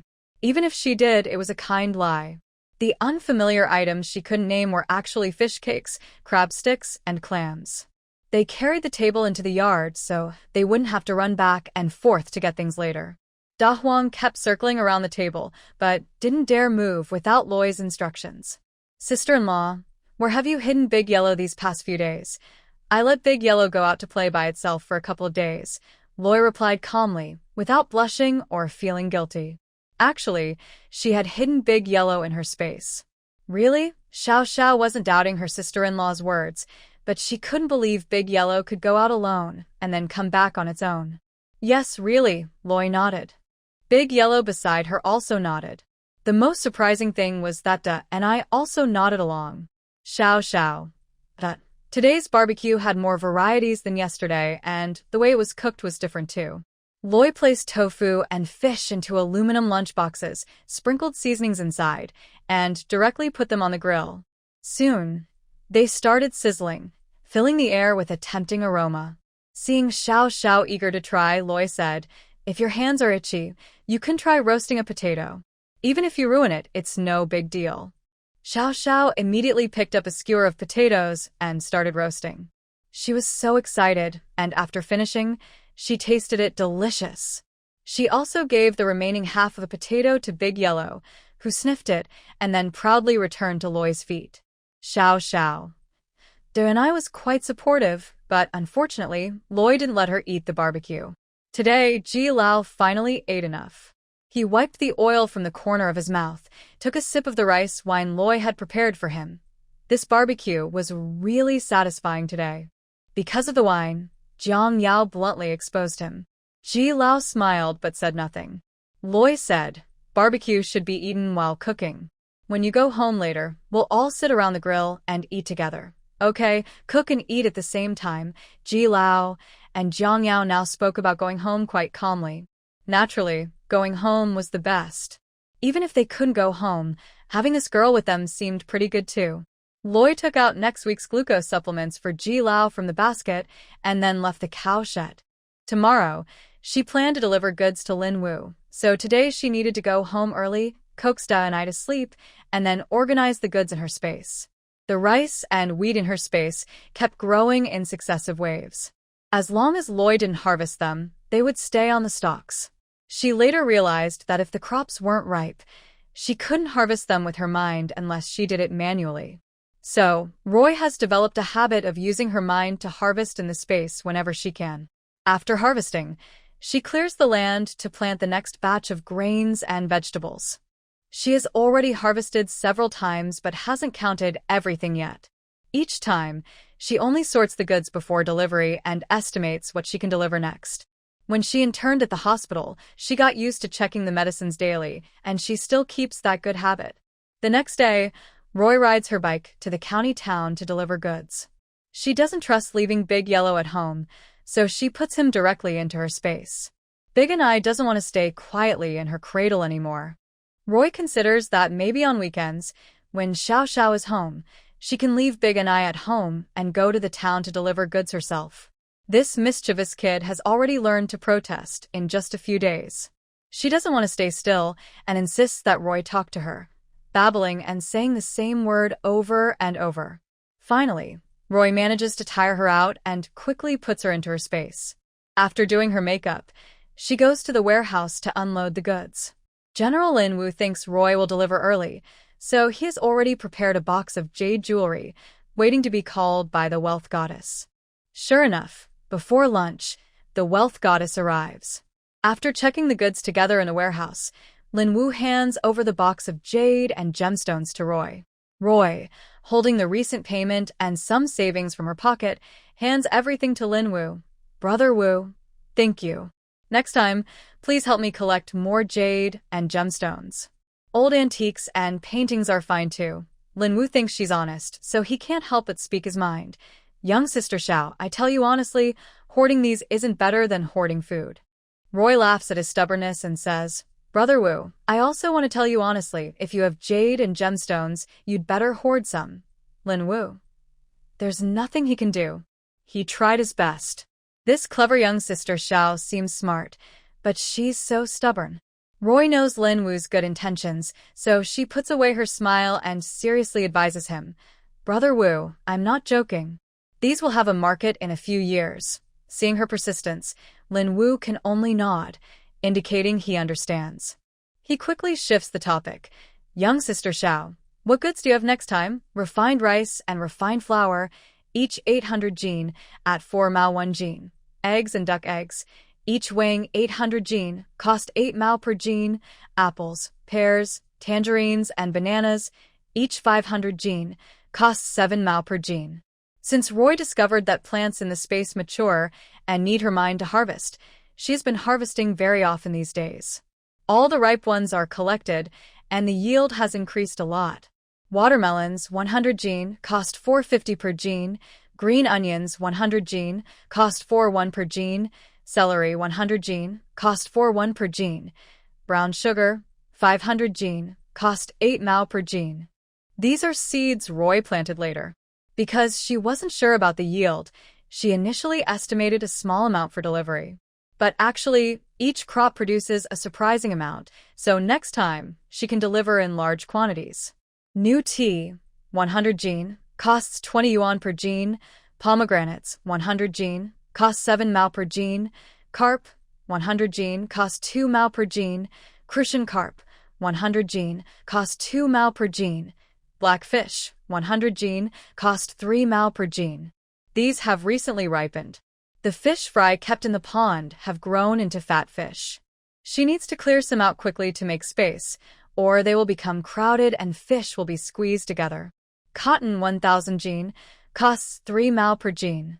The cotton planted in the space has also grown, but Roy isn't sure about the harvest, so she plans to sell the previously stored batch from the warehouse first. Although she spent thousands of yuan to buy this cotton, money is valuable in this era. She can exchange supplies for money, then use money to buy jade, and later exchange jade for money again. Roy has started dreaming of becoming the richest person. Actually, there are many other things she could sell in the space, but they are out-of-season fruits and vegetables. Selling them now would be a bit exaggerated. Roy plans to wait until the weather warms up before selling. For now, she will save them gradually. When she finally sells them, The delivery volume will probably shock Lin Wu. Speaking of which, even with the current delivery volume, Lin Wu is terrified. Xiao, Sister Xiao, so much goods. Are you joking with me? Oh, wait a minute. Roy frowned slightly. Not just this much next time. Lin Wu, what does that mean? Roy said calmly. Next time, there will be even more. Lin Wu. Sister Xiao, this bad habit of panting so much needs to be fixed. Brother Wu, next time there will be about 3,000 gene of pigs and sheep each, but they are alive and haven't been processed. Since space cannot be used for killing animals, Roy can only sell live animals. Naturally, the prices are lower than processed meat, mainly adjusted based on the meat yield. Pig meat costs 6 mao per gene, mutton costs 4 mao per gene. If there are about 3,000 gene of pigs and sheep each, that's roughly 15 pigs and 30 sheep. Later, Brother Wu can arrange some workers to weigh them on site, but the weights may vary a bit, Roy added. Okay, no problem, Lin Wu agreed immediately. Handling live animals is a bit troublesome, but they are cheaper, so he can make more profit. Xiao de Maizi is very straightforward. So, Brother Wu, next time I'll deliver in 2 parts. I won't give a specific delivery time. I'll come to find you once everything is ready, Roy said, worried that if she delivered all at once, the pigs, cows, and sheep might damage the stored grain. Lin Wu nodded. No problem. Then, Sister Xiao de Maizi, how many pieces of jade antiques should I prepare for you next time? Let's do this, Brother Wu. You don't need to cover the cost of buying jade anymore. Next time, just give me about 20,000 worth of goods, and we'll settle the difference later, Roy calculated. The next transaction should be enough. All right, that works. Lin Wu liked Xiao de Maizi's straightforwardness. It would be even better if she didn't breathe so heavily when she talks. After Lin Wu happily left with a truckload of goods, Roy looked at the few thousand yuan left in her hand. She had only just gotten used to being a millionaire for a few days, but seeing that box of priceless jade, she immediately smiled. She could rely on these items to get rich in the future. Before she left the warehouse, Danai woke up. She was so frightened that she immediately removed her makeup and then carried the child out. Fortunately, Danai was still young. Even if she remembered the space, it wouldn't be very deep. Big Yellow also wanted to come out with Danai. Roy quickly shot her a warning look, and she immediately ran off to the pasture to herd sheep. Roy had originally planned to go home for lunch, but now she could only take Danai to a restaurant, still a state-run restaurant. She ordered a small bowl of wontons, which were especially delicious here, while Danai drank milk. Since tasting food a few times, Danai no longer found the milk powder so novel and often wanted to eat with adults. Even during lunch, there weren't many customers in the restaurant, just a few scattered across the hall. Suddenly, an older woman screamed in panic. Jojo, what's wrong? Jojo, don't scare Grandma. Loy looked toward the sound and saw an older woman holding a boy about 4 or 5 years old. The boy was covering his throat with his hand, looking very distressed, and his face was turning blue and purple. Out of habit, Loy quickly picked up Danny and ran over. She realized the boy was choking on food. She handed Danny to the woman. Your child has a piece of food stuck in his throat. Please hold him for me while I try to remove it. The woman hesitated, unsure of what to do. Loy lost patience and shouted, Hurry up! Don't you want to save him? Her voice was loud enough to scare Danny into tears. The woman immediately took Danny. Loy wrapped her arms around the boy from behind. She made a fist with her left hand and placed it on his chest below the ribcage. With her right hand, she grasped her left fist and pushed upward and backward with force. The woman watched her obedient grandson being handled so roughly. She wanted to step in to stop her several times but was scared off by Loy's fierce look. Suddenly, a piece of rib bone was coughed out of the boy's mouth. He finally relaxed, and his face started to regain color. Loy helped the boy sit back on the bench and softly said, It's okay now. Don't be afraid. I'll get you a glass of water. She returned to her original table, picked up a thermos with half a cup of hot water, left over from making Danny's milk powder with spring water from the space. Loy took an empty bowl, poured a cup of hot water for the boy, blew on it, and then handed it to him. Drink some water slowly. The boy didn't move. The woman hurriedly said, Jojo, it's okay now. Don't be afraid. But the boy still didn't move. Loy realized she only knew how to comfort Danny, a much older child.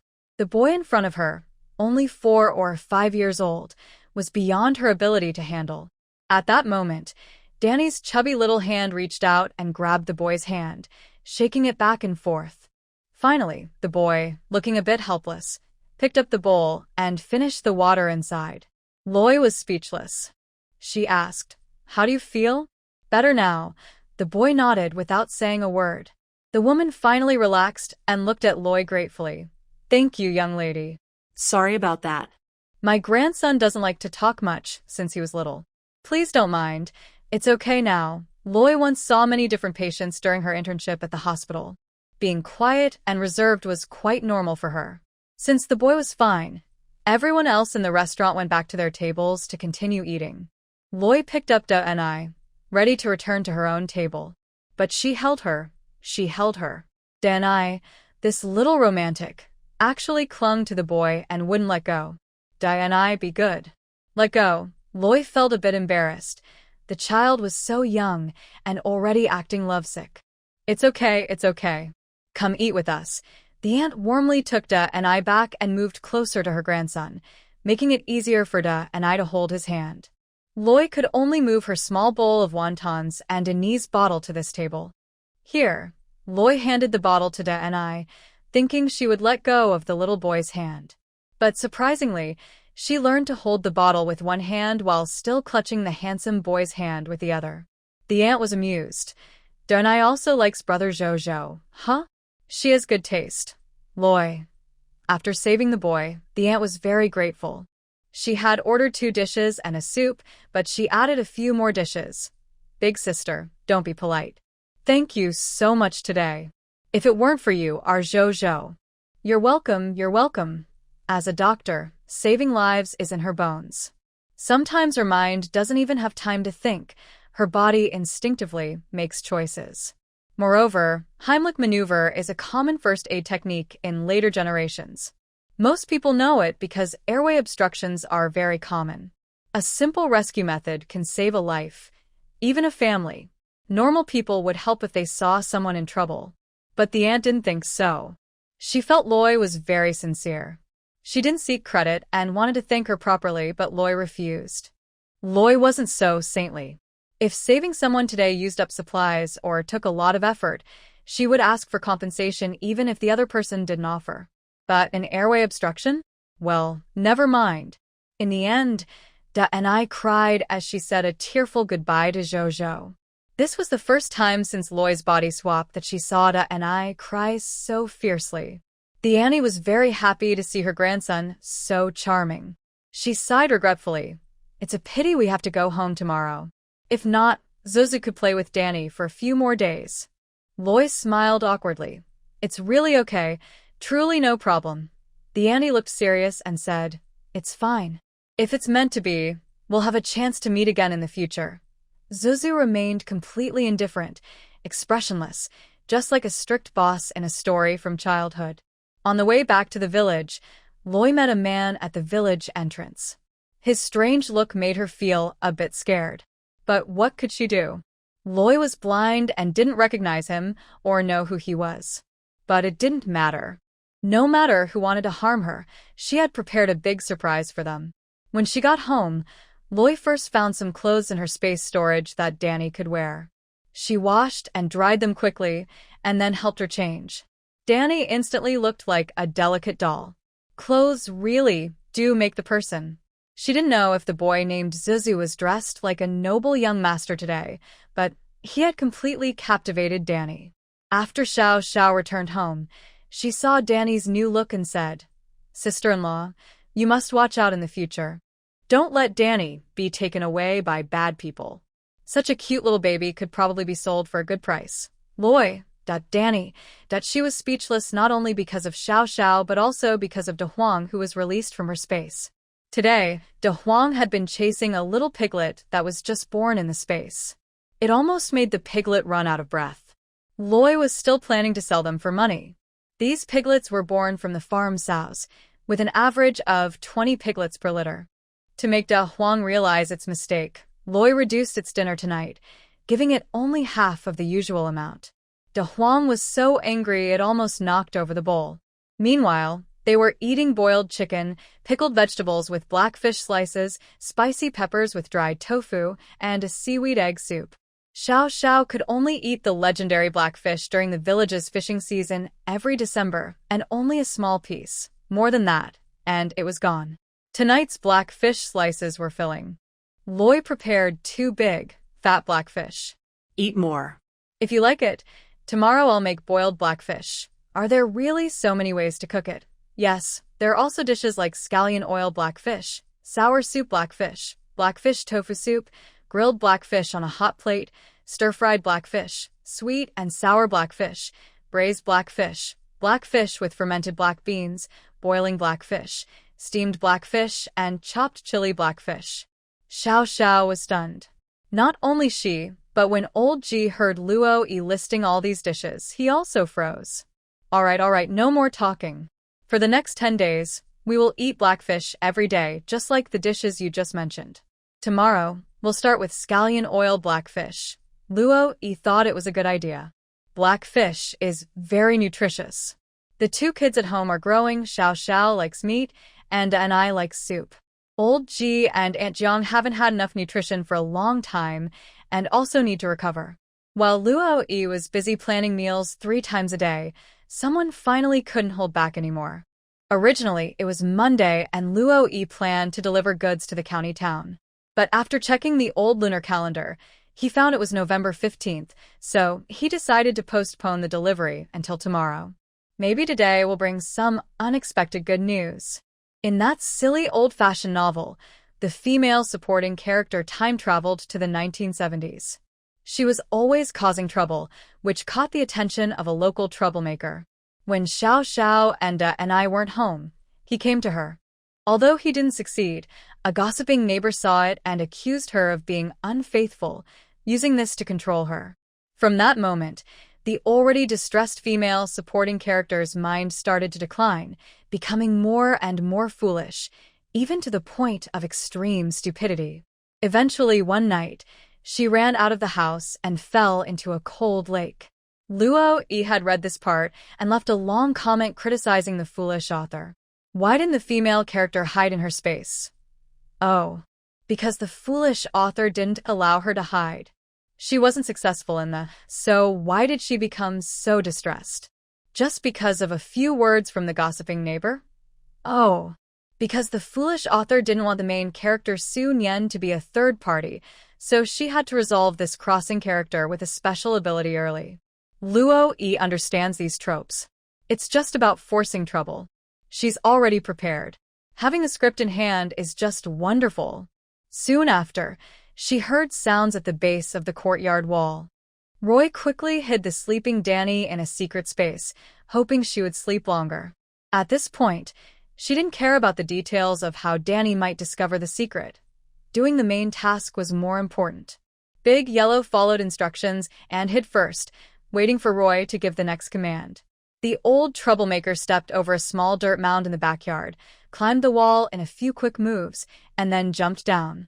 Roy thought, looks like this wall needs fixing. After jumping down, the old troublemaker expected to see a nervous young woman, but instead, the young woman was lazily leaning at the door, acting like a little tomboy. She said, "You're pretty punctual." Just like in silly old stories, the scene's rhythm didn't change at all. The old troublemaker was surprised at first, then suddenly grinned mischievously. "Waiting for me? Or waiting for another man?" "Probably waiting for you," Roy replied, feeling confident. She had worried about mistaking him earlier, but this sneaky old man was climbing over the wall into the yard, not using the door.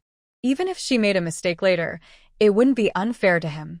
If he had come through the front door, Roy might hesitate, but climbing over the wall. "Anyway," she confirmed, "are you the notorious troublemaker in the village?" The old troublemaker's face lit up with joy. This woman was definitely wild. "Yes, that's me," he said proudly, as if she was praising him.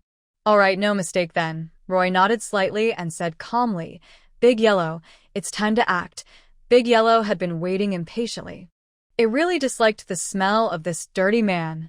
Suddenly, it darted out from the corner, glaring fiercely at the old troublemaker. The old troublemaker was startled. Where did this wild dog come from? He thought there was only her and a child at home. And this dog looked very fierce. Maybe next time he would come again? Before he could step back, Big Yellow received a command and lunged at the old troublemaker, biting him directly, aiming for a vital spot. Big Yellow felt conflicted inside, but it had already formed a conditioned reflex. Every time it heard a command, it would bite hard. The old troublemaker screamed in pain, rolling on the ground. The dog had actually bitten his private parts. He was determined to kill it. Ah, It hurts. It hurts so much. But he is too injured to stand up, and even the slightest movement causes pain all over his body. you. You. He can't even say a complete sentence. Loy looks at the old troublemaker and can't help but gasp, weakling.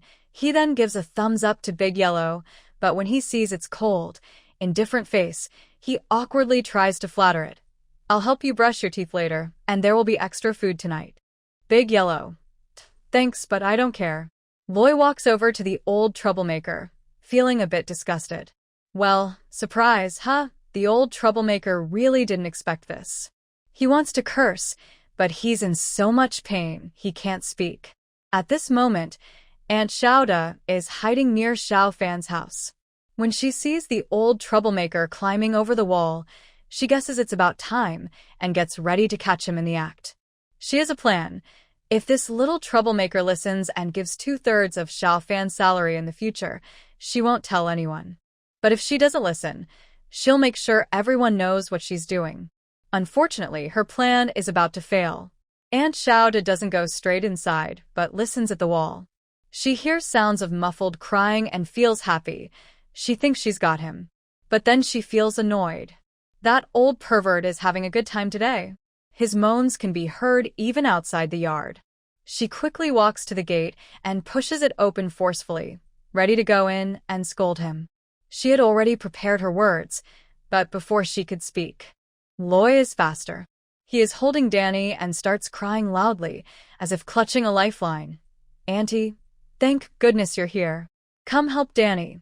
This person is trying to steal a child. Aunt Xiaoda. She looks again at the old troublemaker lying in the corner, blood all over his lower body, his hands tied, and a cloth stuffed in his mouth. Loy carries Danny past Aunt Xiaoda and shouts loudly outside. Help! Someone is trying to steal a child. Come quickly. The old troublemaker is still crying woo-woo, but can't say anything. His eyes are bloodshot and swollen. He stares fixedly at Aunt Xiaoda, the woman who caused him to end up like this. Soon, many villagers gather outside Xiao Fan's house to watch. Even the village chief comes. Roy cried uncontrollably and said, Village chief, you must help me. Danny's parents have passed away, and she's already a sad child. Now this bad man is trying to take her away and sell her. While speaking, she pulled Aunt Xiao aside and said, Aunt Xiao can testify for me. She saw everything with her own eyes. Luckily, Aunt Xiao arrived just in time. Aunt Xiao, that you little brat. Roy continued crying and said, Village chief, you have to help me. Xiao Fan is in the army and is often away. It's just me and my mother at home. That's why we were targeted. If Danny really gets taken away, how can I face Xiao Fan or my older brother and sister-in-law? Don't worry, I will make sure you get justice, said the village chief with a serious face. This bad man has been no good since he was young. He thought laziness and bad habits were his limits, but now he's trying to steal children. Is it because he has no children of his own? Other villagers watching also started to curse, especially those with children. This bad man should have been caught and handed over to the police long ago. He's always loafing around, probably planning something bad. Exactly, good for you. He deserves to be punished. It looks like I need to get a good guard dog at home. Maybe one day it can help. I have a wolf dog. Last year, one night a thief broke in. Thanks to my dog, or else we would have lost all the money we saved. What happened? Is something wrong? The old couple from the Xiao family heard the commotion and hurried over. When they saw Roy and Danny safe, they relaxed. Roy told the story again, ending with a mention of Aunt Xiao. Luckily, Aunt Xiao arrived just in time. Otherwise, Danny might have been taken by that bad man, Aunt Xiao. But now things had gotten so serious that, to protect herself, Aunt Xiao had to speak up. Yes, Danny is lucky she wasn't taken. Grandma Xiao, tears in her eyes, thanked Aunt Xiao. Today, it was all thanks to you. Aunt Xiao, thank you so much. If you hadn't come, we don't know what would have happened. The dramatic Roy finally finished her last act, giving a subtle signal to the big yellow dog hiding in the corner. Da Huang immediately stood up. Just as everyone thought it was about to attack the old troublemaker again, Da Huang simply disliked and took away the dishcloth from the old troublemaker's mouth. The old troublemaker finally seized the chance to curse. Qin Hongmei, you old. If you hadn't coaxed me last night to flirt with that little brat, I wouldn't be risking my life to come here and die. Everyone was shocked. Qin Hongmei is the name of Uncle Zhao's wife. The crowd looked at each other with strange expressions, unsure what to think. Uncle Xiao also got angry. You old troublemaker, stop talking nonsense. It was you who wanted to steal the child, and you're falsely accusing me. At this point, she couldn't care about anything else. She had to clear her name. Anyway, Roy, that little troublemaker, also said she saved the child. You old, I've taken care of you for so many years, and in the end, I fall into your hands. The words the old troublemaker spat out were extremely harsh. Roy didn't expect there was such a relationship between the old troublemaker and Uncle Xiao. When she was reading silly books, she only guessed that the old troublemaker had some connection with the gossiping woman, but she didn't expect it to be so deep. The villagers watching were also shocked, but some were not surprised.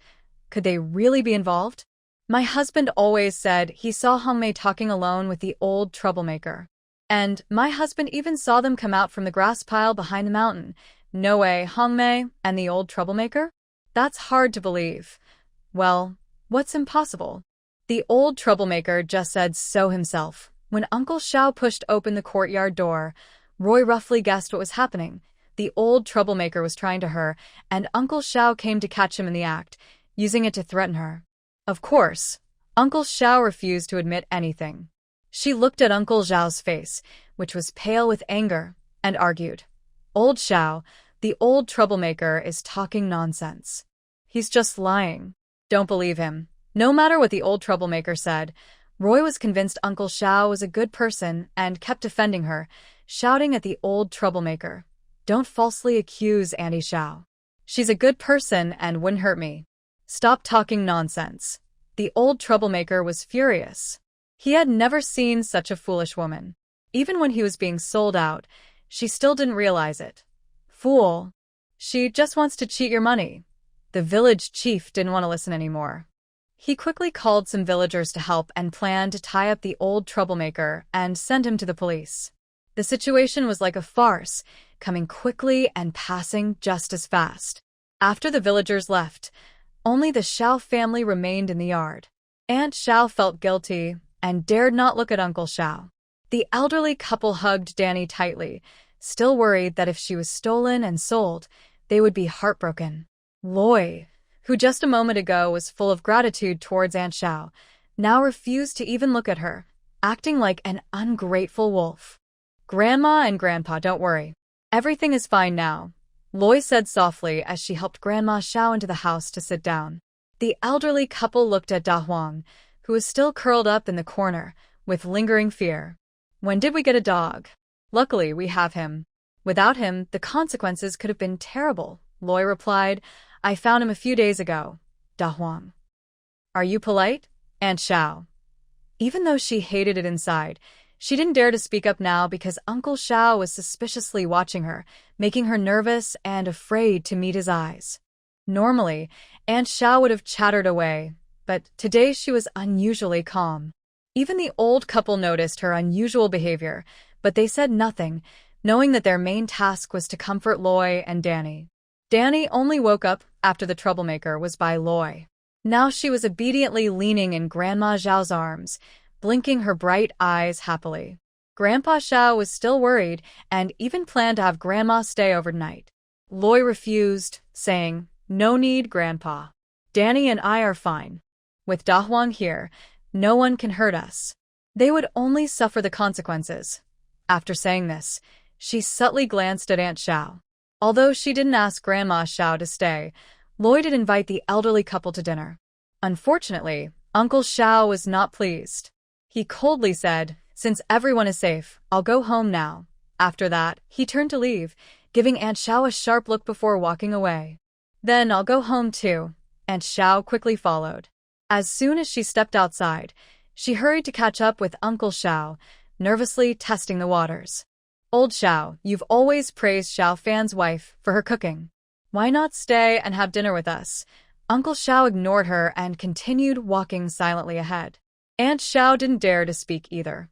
Although she usually shouted loudly, she was a bit afraid when Uncle Xiao was serious. Now, she also felt guilty. When they got home and closed the yard gate, Uncle Xiao suddenly slapped her. Aunt Xiao was knocked flying and hit the clothes rack in the yard, causing her forehead to swell immediately. "Old Xiao, what are you doing? Are you crazy?" "What do you think I'm doing?" Uncle Xiao angrily retorted. "Why are you hitting me as soon as you get home?" Aunt Xiao still stubbornly resisted. "Qin Hongmei, you don't understand, but I know you well. Do you really go to save Xiao Fan's wife? Or that little girl Danai?" Uncle Xiao asked sharply, each question hitting the mark. "Aunt Xiao, tell me, what did you do with that old troublemaker?" Thinking she might have been cheated on, Uncle Xiao suddenly stepped forward, grabbed her collar, and tightly squeezed her neck. "Speak." Aunt Xiao definitely wouldn't admit it. Even if the troublemaker was eventually released and returned home unharmed, with his injuries, he might not survive. So now, as long as she insists she had no affair, her husband wouldn't be able to do anything to her. Even if Uncle Xiao found out later, he wouldn't want the whole village to know she was wearing a green hat. Of course not. He would just swallow it silently. Thinking this way, Aunt Xiao wasn't afraid anymore. She even slapped Uncle Xiao in the ear. Uncle Xiao was stunned. The woman actually dared to fight back. He immediately got furious, and they started fighting. If Xiao Zhaodi hadn't come home early from school, they might have hurt each other badly. Meanwhile, at Xiao Fan's house, after calming down, the family was happily together again. Except for Dahwang. Grandpa Xiao helped clean Dahwang's mouth once, and Roy also helped once. But it still wasn't enough. When Xiao Xiao returned, Roy asked her to clean Dahwang's mouth 2 more times. Dahwang was annoyed. When Xiao Xiao heard the full story, she couldn't believe it. She didn't believe Aunt Xiao just happened to come to the house and save her sister-in-law and I. But she was sensible and said nothing. Loy knew that even if they prepared a full feast tonight, the old couple from the Xiao family wouldn't say anything. So, she made potato stewed chicken, black fish braised with black bean paste, plum pork ribs, and a vegetable tofu soup. Grandpa Xiao and Grandma Xiao didn't say much. As long as they were safe, it was fine. Spending money freely was no problem. After the old couple left, Loy knew Xiao Xiao wanted to ask something. She spoke first, saying, "We'll talk about it tonight. I need to check in with those two first." She knew Uncle Ji and Aunt Jiang were probably waiting for her too. Among the villagers who came to see what happened today, Uncle Ji and Aunt Jiang were there. They looked worried, and Loy was worried they might get too anxious. Until Loy happily entered with a big smile, Uncle Ji and Aunt Jiang felt a bit relieved. But they still looked concerned and said, "Something so serious happened, and you still have the energy to cook." Loy took out several dishes from the insulated container, all takeout food stored in her space. Grilled pufferfish, fried prawns, seafood hot pot. She chuckled mischievously and said, "It's just a small matter. I can handle it." What exactly happened? Aunt Jiang felt something was off. It didn't seem like what Loy said earlier during the day. "I guess that old troublemaker was sent by my aunt. It's obvious what she wanted to do. She probably planned to use this incident to control me." Although Loy spoke casually, Aunt Jiang still felt uneasy. "I was curious before.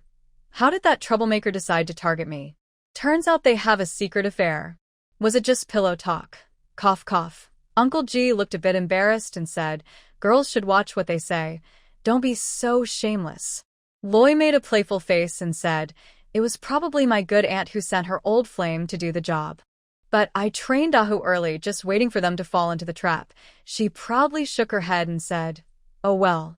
Just two weaklings." Uncle Ji and Aunt Jiang looked at each other silently. "Since you know it was her scheme, why did you still say she saved you and I?" Uncle Ji asked.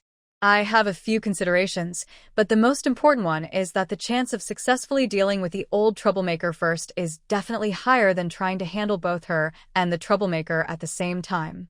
If these two people turn against me, it would be a big loss. Also, letting them fight each other might be more fun. She just enjoys watching the drama." Suddenly, Roy shyly looked at the elderly couple. You wouldn't have any opinions about me, right?" She was a bit too proud earlier. Jiang Yao sighed and said, "We are glad you are so clever. If Jinger had been this smart back then, things might have been different." "You are very good." Old Ji nodded seriously. "To survive in this world, you have to be like that. But next time, don't take such risks." Old Ji, being experienced, guessed that Roy was secretly raising a German shepherd when she mentioned it. She was probably waiting for the right moment. There's no need to risk yourself for such people. Your safety is the most important.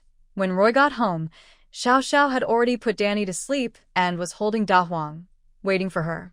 Seeing her come in, Xiao Xiao let out a big sigh of relief. Roy not only told Xiao Xiao everything that happened but also shared her guesses. However, she forgot to mention that the dishcloth had been soaked in spiritual spring water. She did it just to give the old troublemaker some hope, so he would keep fighting with Uncle Xiao. "Sister-in-law, so you already guessed someone might cause trouble at home and secretly raise Da Huang." Xiao Xiao finally understood why her sister-in-law kept emphasizing that no one should know they had a big dog. "Our Da Huang is really capable," Roy said proudly, petting Da Huang's head. But Da Huang quickly dodged away. It still remembered the past. Don't think giving it a few chicken legs will make it forget that taste. Late at night, after Xiao Xiao returned to her room, she immediately wrote a letter to her brother, describing everything that happened today. Meanwhile, Xiao Fan had just finished a mission on the front line and returned to his barracks. Several letters were on the table, and it was obvious they were from Xiao Xiao. Sure enough, Xiao Xiao now wrote him a letter every few days. She used to never do this, especially since her letters were full of praise for the wife who only had one brief encounter with Xiao Fan. However, Xiao Fan probably didn't realize that when he was reading the letter, a slight smile appeared on his face. The next day, after watering the vegetables in the yard with spiritual spring water, Roy took Da and I out to the county to deliver goods. Yesterday, she managed to get through the turning point of the female supporting character's fate in the book without danger. For now, she should be safe. As for Aunt Xiaoda, Roy doesn't believe that the village gossipers, after hearing the lewd talk from the old troublemaker, won't gossip about her behind her back. This also gives her a taste of what it's like to be gossiped about. In Roy's view, sending Aunt Xiaoda to jail wouldn't be satisfying. Only by making her experience being gossiped about by the whole village, abandoned by her husband, and resented by her children could she vent her anger. It would also be a way for her to vent her own frustration. If she weren't clever enough, she would have to walk the same unfair path as the female supporting character. Since last week, Linwu has been waiting for Roy to deliver the goods, but unfortunately, she hasn't come yet. He's not in a hurry, thinking maybe it's because he's supposed to deliver 2 batches this time, so the delivery period is longer than usual.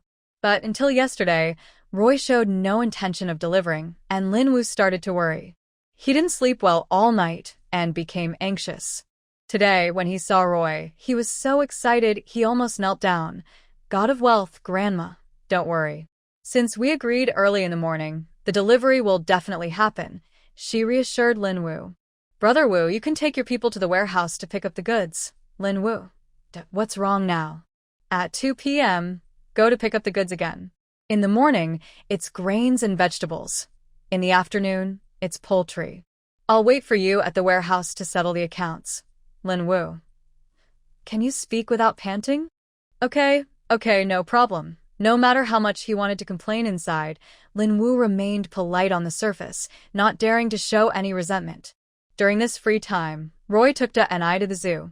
Many parents think that since children are too young to remember, there's no need to take them out to play, considering it a waste of money. But Roy doesn't think so. She clearly remembers every place her mother took her to, ensuring her childhood wasn't filled with regrets over missing her parents.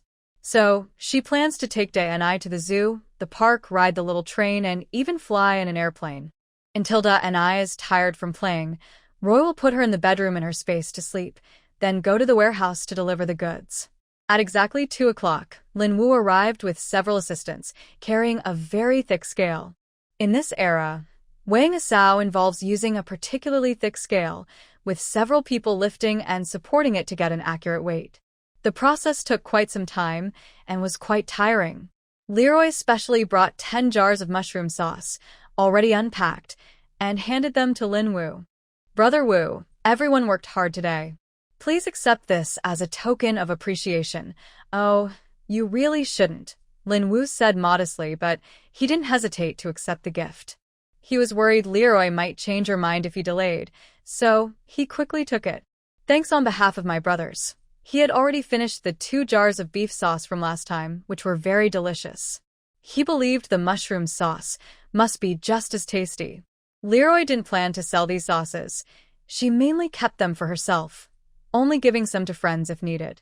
She understood Lin Wu's intentions and smiled. If you liked the beef sauce last time, Brother Wu, I can bring you a few more jars next time. All right. Lin Wu didn't want to take advantage of her. Miss Xiao, if you need anything, just tell me. Leroy thought for a moment. Not right now.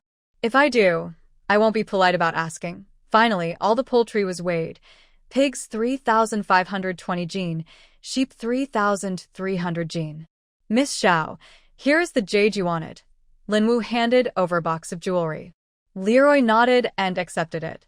Without needing further prompting, she listed her next order. 500 jin of refined rice and flour each, at 41 cents per jin.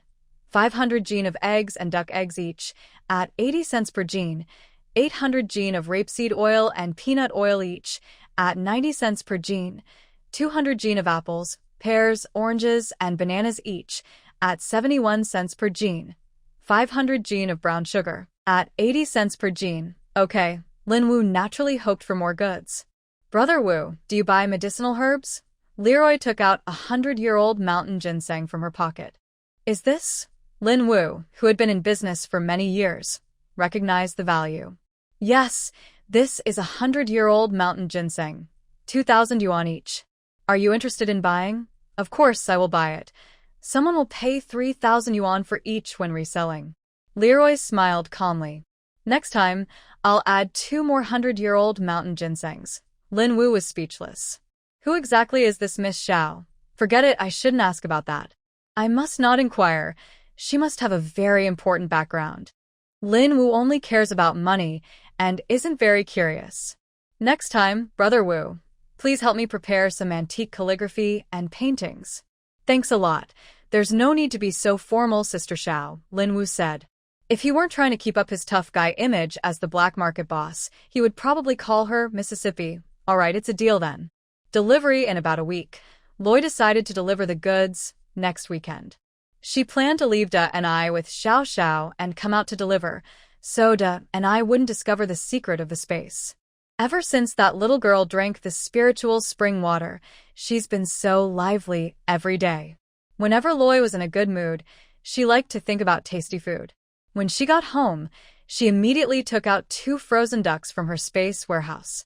After they thawed, she planned to make braised duck. Although the ducks raised in her space were more nutritious, just thinking about killing ducks.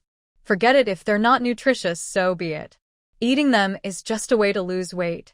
Loy washed the ducks thoroughly, then hung them in the yard to drain.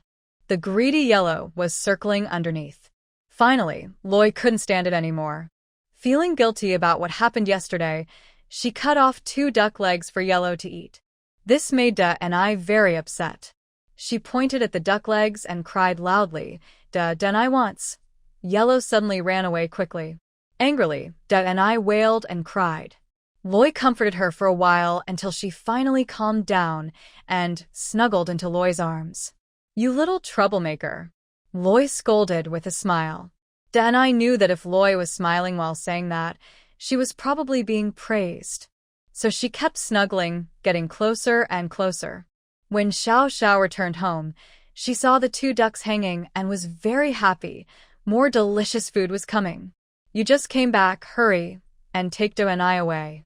I can't get anything done, Loy said while complaining, stuffing Da and I into Xiao Xiao's arms. Then she sat on a small stool and started marinating the braised duck. Loy was secretly hoping, please, Xiao Xiao, don't be curious about how I brought these things home. Fortunately, Xiao Xiao didn't ask, as she was thinking about something else. That afternoon, everyone at school was talking. Turns out, Xiao Guoqing isn't the biological son of the eldest uncle, but the son of the village's old troublemaker. Xiao Xiao was not worried about Xiao Guoqing but was concerned that these messy rumors might upset her grandparents. Luo Yi finished soaking the two ducks in the cooled sauce before turning to Xiao Xiao. He asked, "What are you staring at?" Xiao Xiao looked at Da and I in her arms, hesitated for a moment, and then quietly whispered in Luo Yi's ear, "Sister-in-law, today at school, everyone is talking that Xiao Guoqing is not the son of the eldest uncle, Luo Yi. Well, that might be possible. After all, anything is possible. Don't pay attention to this.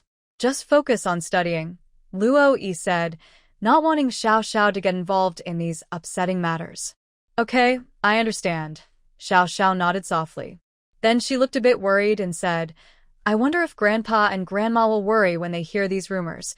Although she disliked Xiao Guoqing, she didn't want the elders to be troubled by this. Grandpa Xiao and Grandma Xiao hadn't heard about this yet, but Uncle Xiao had. He believed the rumors completely. Over the years, he had doubted it before, but he really wanted to have a son. Now, with everyone outside talking about how Xiao Guoqing isn't his biological son, he became very upset. Aunt Xiao also heard the rumors only in the afternoon. She thought it would over after a while, but it only got more exaggerated. She returned home feeling very nervous. Before entering, she had already prepared her words. No matter what, she wouldn't admit it. Guoqing must be old Zhao's son. There was no future in being the son of a troublemaker. Aunt Xiao decided to blame Luo Yi for spreading the rumors, claiming Luo Yi was behind it all. But before she could speak, Uncle Zhao's fist came crashing down. Every punch was full force, as if he wanted to hit her dead on the spot. Xiao Zhaodi arrived home before Xiao Guoqing, in a very good mood, chatting happily with her classmates along the way. The others were confused. If something happened at home, shouldn't they be worried? When she got home, Xiao Zhaodi saw her mother lying on the ground, blood on her head. She was so frightened she rushed over and asked, Mom, are you okay? Say something." Aunt Xiao, weak and exhausted, responded with a faint, then stopped moving altogether. Xiao Zhaodi was so scared she burst into tears, asking, "Why did you hit Mom?" "Xiao Guoqing is a troublemaker. You should have beaten him to death." "Why did you hit Mom?" "Uncle Xiao, no one is allowed to escape. Tomorrow, I will take Xiao Guoqing to the hospital for tests." Xiao Guoqing didn't dare go home until very late. He worried all afternoon, afraid that he might not be Uncle Zhao's biological son, but instead the child of that useless troublemaker from the village. He was very scared. What if he really wasn't his father's child? What should he do then? He didn't dare think about it further. But before the matter was confirmed, a classmate called him a dog. If it was confirmed, the main household of the Xiao family looked worried, while the second household was happily celebrating. Tonight, Luo Yi prepared dishes: boiling blackfish, stir-fried dried bean curd with pork, beef with cilantro, and 3 delicacies soup.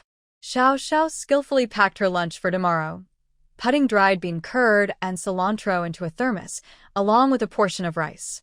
Lately, her dinners have mostly been blackfish, and she's starting to get tired of it. But old Ji hasn't gotten tired of it yet, so Luo Yi has to keep changing the way she cooks blackfish every day. Luo Yi didn't expect Uncle Zhao's scandal to be exposed so quickly. On Saturday, the Xiao family suddenly caused a commotion, and even Luo Yi and her friends heard the gossip. So, they decided to go see what was happening. If it got too intense, Luo Yi planned to bring Uncle and Aunt Xiao back to avoid the trouble. Not only Luo Yi's family, but many villagers came to watch. Uncle Zhao's wife was usually very rude and had offended many people without realizing it. People gathered outside the yard, chatting loudly.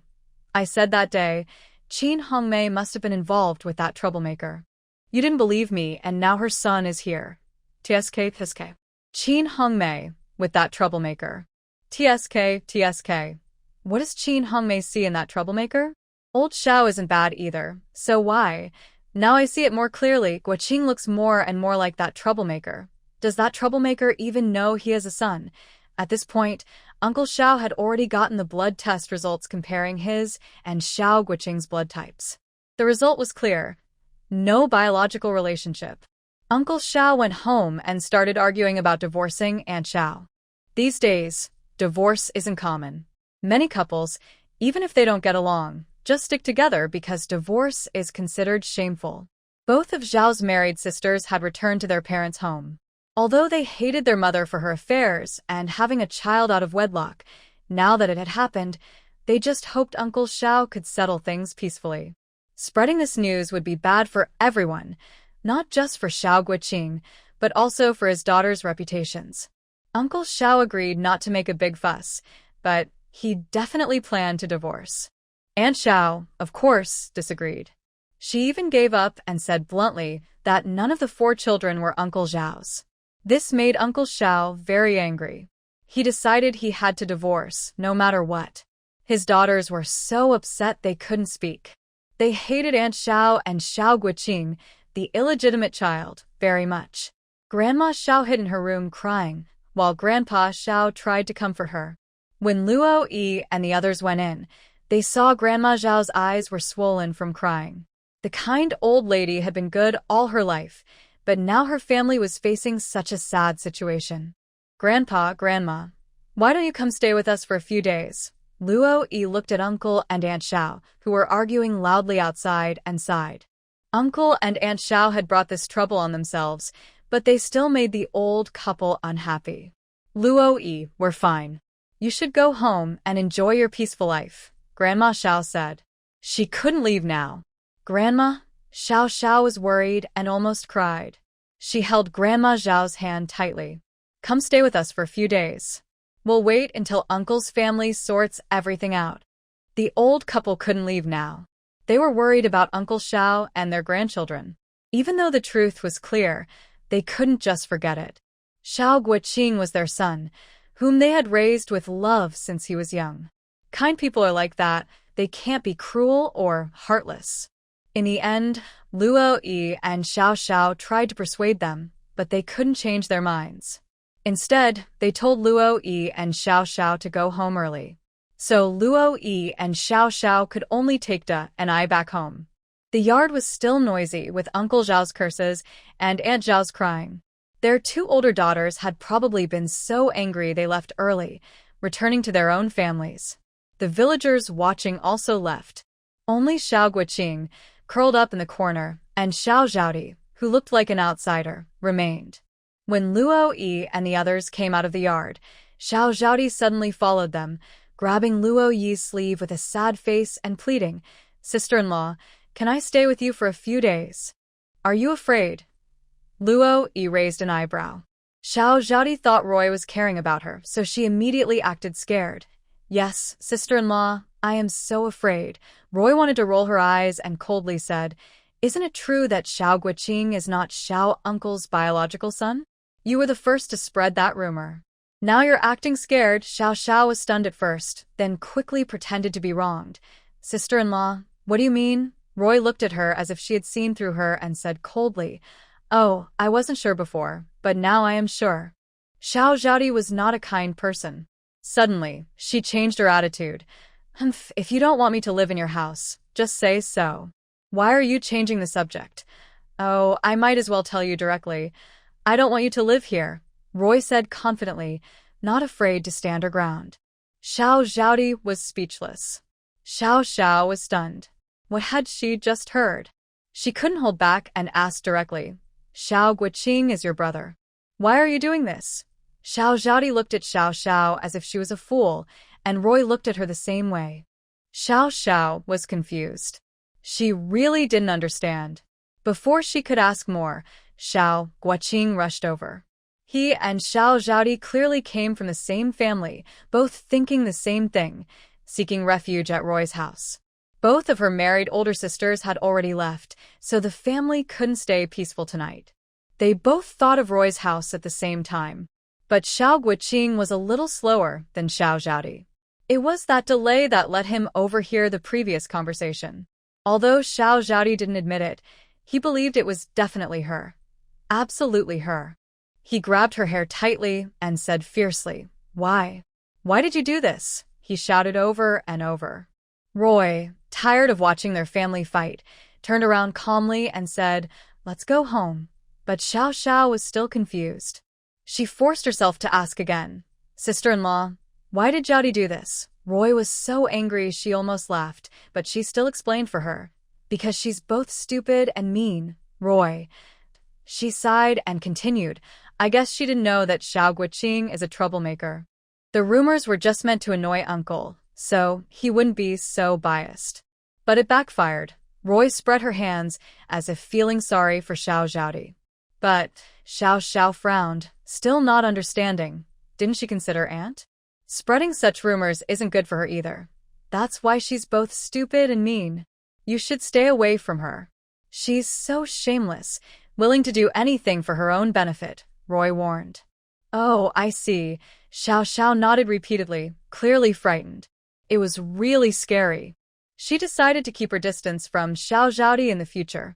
After they returned home, they didn't worry about it anymore. Later, Roy cooked dinner for the old couple in the Xiao family. It included both meat and vegetables, but within what they could accept. After finishing dinner early, Xiao Xiao took Danny to deliver dinner to the old couple, while Roy went to deliver dinner to Ji's parents. Before bed, Xiao Xiao was a bit distracted. Roy worried it was because of this matter, so she asked, "What are you thinking?" "Sister-in-law, I just feel that a family is so fragile. One small spark can destroy it. You're still young and don't need to worry about these things. Just focus on your studies and the rest." Roy wanted to say she could handle it. But then she remembered that once Xiao Fan came home, she would talk to him about divorce. That was just like the family Xiao Xiao described, about to be broken apart. So, in the end, Roy just gently hugged Xiao Xiao, without making any promises, because she couldn't give any. If she couldn't promise, she shouldn't raise Xiao Xiao's hopes. That night, Xiao Fan dreamed of Roy. Unlike their first meeting, where she was cold and proud, in the dream she was gentle, kind, and hardworking, just as Xiao Xiao believed in her letter. In short, it was very beautiful. The next morning, Xiao Fan woke up feeling heavy-headed. He quickly washed up and went out to train. As soon as he stepped outside, he saw the captain and a few soldiers, all smiling warmly. "Xiao Fan, another letter for you." Xiao Fan awkwardly took the letter and opened it amid everyone's expectations. His face was slightly shy and red, but as he read the contents, his smile gradually disappeared. "What's wrong? What's wrong?" everyone asked worriedly. "Captain, I need to apply to go home for a visit," Xiao Fan said, folding the letter and putting it into his pocket. The letter made him want to go home immediately, but the army has rules. The captain could tell that something serious was happening at Xiao Fan's home, so he comforted him. "Go ahead and submit your request. I'll help you get it approved quickly. Getting leave in the army requires an application, and it usually takes time to approve unless something major has happened at home." But right now, nothing serious was happening at home, yet Xiao Fan still felt uneasy. He needed to go back and check. Today is the weekend, and Xiao Xiao is at home. Roy decided to leave Danny with her and go to the warehouse to deliver goods. However, as Roy rode out of Xiao Village, he noticed he was being followed. He hurriedly sped up, but the pursuers got closer and closer. When he looked ahead, he saw it was Wang Quan again. There was also one of his subordinates behind him. "Uncle Quan, it's you again," Roy panted, muttering, annoyed that he was being followed again. "Hee, miss, did I scare you?" Wang Quan smiled a bit foolishly. "We couldn't come to Xiao Village to find you, so we had to wait here. Have you been waiting for quite a few days? Roy asked. Since going to the county town last Tuesday, he hadn't left the house again. Wang Quan waved his hand, looking a bit tired. No, we just arrived today. What a coincidence. Roy reached into the back seat of his car, hiding a bottle of spiritual spring water with a cloth. Uncle Quan, have a drink first. Wang Quan took the water and drank it openly, finishing the whole glass. He then relaxed and asked, Miss, did you brew this ginseng tea? It really works. Not only him, but the sir and madams who drank it also felt more energetic. Yes, Roy nodded and asked, Uncle Quan, what brings you here this time? There must be something important, or they wouldn't come again just 20 days later. There is indeed something urgent, Wang Quan said seriously. Miss, after the sir took the medicine your friend gave him, his health improved significantly. So, I want you to buy a year's worth of medicine from your friend again. Don't worry, we have plenty of money. Please ask your friend to get as much medicine as possible. Wang Quan had his own reasons. He was afraid he might not be able to buy the same medicine for his husband in the future, so he decided to stock up for a year. Even if they run out of this medicine later, the husband will have been taking it for a year, and his health probably won't get worse. Of course, if he could stock more, he would. But medicines have expiration dates, and Wang Quan understood this. Loy. Miss, I know it's a bit difficult for your friend, but you can tell her we are willing to pay double or triple the price. These days, good medicine isn't easy to find, and Wang Quan knew that well. So, he was actually willing to pay 5 times the price if she could get the medicine. Loy, it's not about the money. What is it then? Uncle Quan, this medicine can only be obtained once every 3 months, or my friend will get into trouble. Loy was thinking about storage issues, but she used a different excuse. Normally, these medicines can be stored in a cool, dry place for about 2 years, but after Loy opened the packaging and took some out, they wouldn't last that long. If she didn't open the packaging, it would be obvious. Not being able to stockpile the medicine made Wang Quan very anxious. All right, Uncle Quan, my friend can make some longevity pills herself. I can get some of those. Would that work? Just enough for a year. She has plenty of these pills, which can boost immunity. Both men and women, old and young, can take them. They are very suitable as supplementary medicine for my father, and my mother and younger siblings can also use them. Loy had been studying traditional Chinese medicine books in her space these days and decided to try a pill called Jukidan, which helps boost energy. According to the medical texts, this pill can help the body replenish qi. Traditional Chinese medicine emphasizes the importance of qi and blood. All organs depend on qi. When qi is insufficient, the body's functions decline. Wang Quan still preferred medicine for high blood pressure. He would definitely get that medicine, but not right now. Loy had to patiently explain. Uncle Quan, don't worry. I will give you the next quarter's medicine for your husband in 2 months. If I get it earlier, it will cause trouble for my friend, and the effectiveness of the high blood pressure medicine might also be affected. Really? Wang Quan only cares about the effectiveness of the medicine. In his mind, only the safety of the young master, young lady, and the others in the family matters. He doesn't care about anyone else. Loy nodded to show he agreed, almost willing to swear. Wang Quan could only compromise. Then the young lady can help me with some first. I'll take it back to the master and the others to try. All right, it's settled. The items should be ready in about a week. Uncle Quan, how long will you stay in Shazhou County this time? Wang Quan thought for a moment and said, I have some other matters to attend to. I need to go south, but Yishuan will stay in Shazhou County for a few days.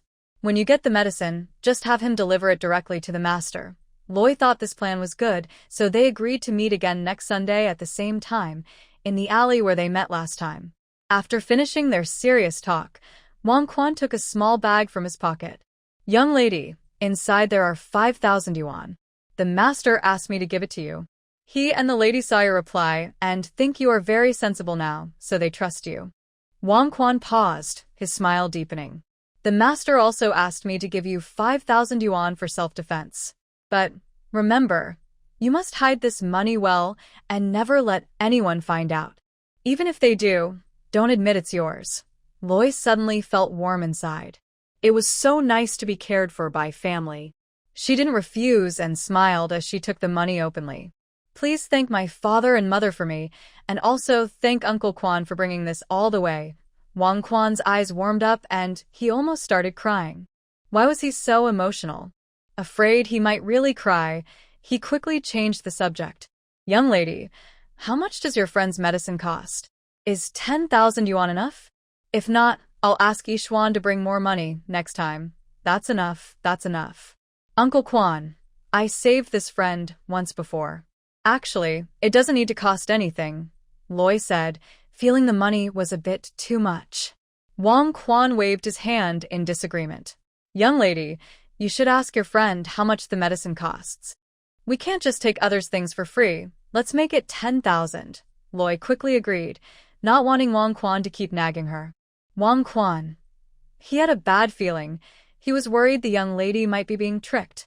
Loi finally managed to convince Wang Quan to trust her. This old man was really unusually worried about everything. She was so tired of it. After unloading her supplies, Loi went near the black market, hid her bicycle in a space, and quickly put on some light makeup. Lin Wu just finished meeting with Hui Xuan and was about to go to another warehouse to pick up goods when he ran into Roy, who was delivering a package. He decided to first pick up the package for Grandma Wealth Goddess. Roy then followed him onto his truck heading to the warehouse. As she turned to get on the truck, Hui Xuan happened to come out of the house and quickly caught sight of a figure from behind. That figure? It seemed somewhat familiar. Who is the girl who just left with Brother Wu? He asked the man next to Lin Wu. That's Sister Xiao, the supplier for the recent shipments. Is it her? So, she is Sister Xiao. From the back. She looks quite young. Lin Wu was very happy with the 2 wild ginseng roots he got today, smiling so much his mouth almost couldn't close. Roy was also very pleased with the antiques and calligraphy Lin Wu brought her this time. Some were famous artists' works. She couldn't judge these herself, but Lin Wu said they had been checked by experts and were authentic. Anyway, Roy wasn't worried about Lin Wu fooling her. After all, she now felt like a wealthy benefactor. Lin Wu was struggling with money. That's why he wanted to make trouble for Grandma, Wealth Goddess. He was eagerly watching her, waiting for her to tell him about the next shipment. Sorry, I almost forgot. Lin Wu. One day, this lady was going to drive him crazy. Next time, I might have 100 yards of floral fabric, 12 pieces per yard, 800 jean of cotton, 3 mao per jean, 500 jean each of eggs and duck eggs, 80 cents per jean, 900 jean of millet, 1 mao per jean, 100 jean of tea leaves, 20 yuan per jean. Okay. Lin Wu nodded happily. Sister Xiao never let him down. Brother Wu, next time, help me prepare some antiques of similar value. Thanks a lot, she said, taking out 2 jars of beef sauce she had prepared in advance. No trouble, Lin Wu said with a smile, shaking his head. The more goods he prepared, the more goods Sister Xiao could deliver. The most delightful was this beef sauce. He didn't know how it was made, but it was so delicious it was like flying. Oh, Brother Wu, do you buy reishi mushrooms? They're all top-quality reishi, Roy asked. The mushrooms were a bit big, and she couldn't pull them out of her pocket now. They'd scare people. Lin Wu's eyes lit up immediately. Buy them? As long as they're good, I'll buy everything. Roy.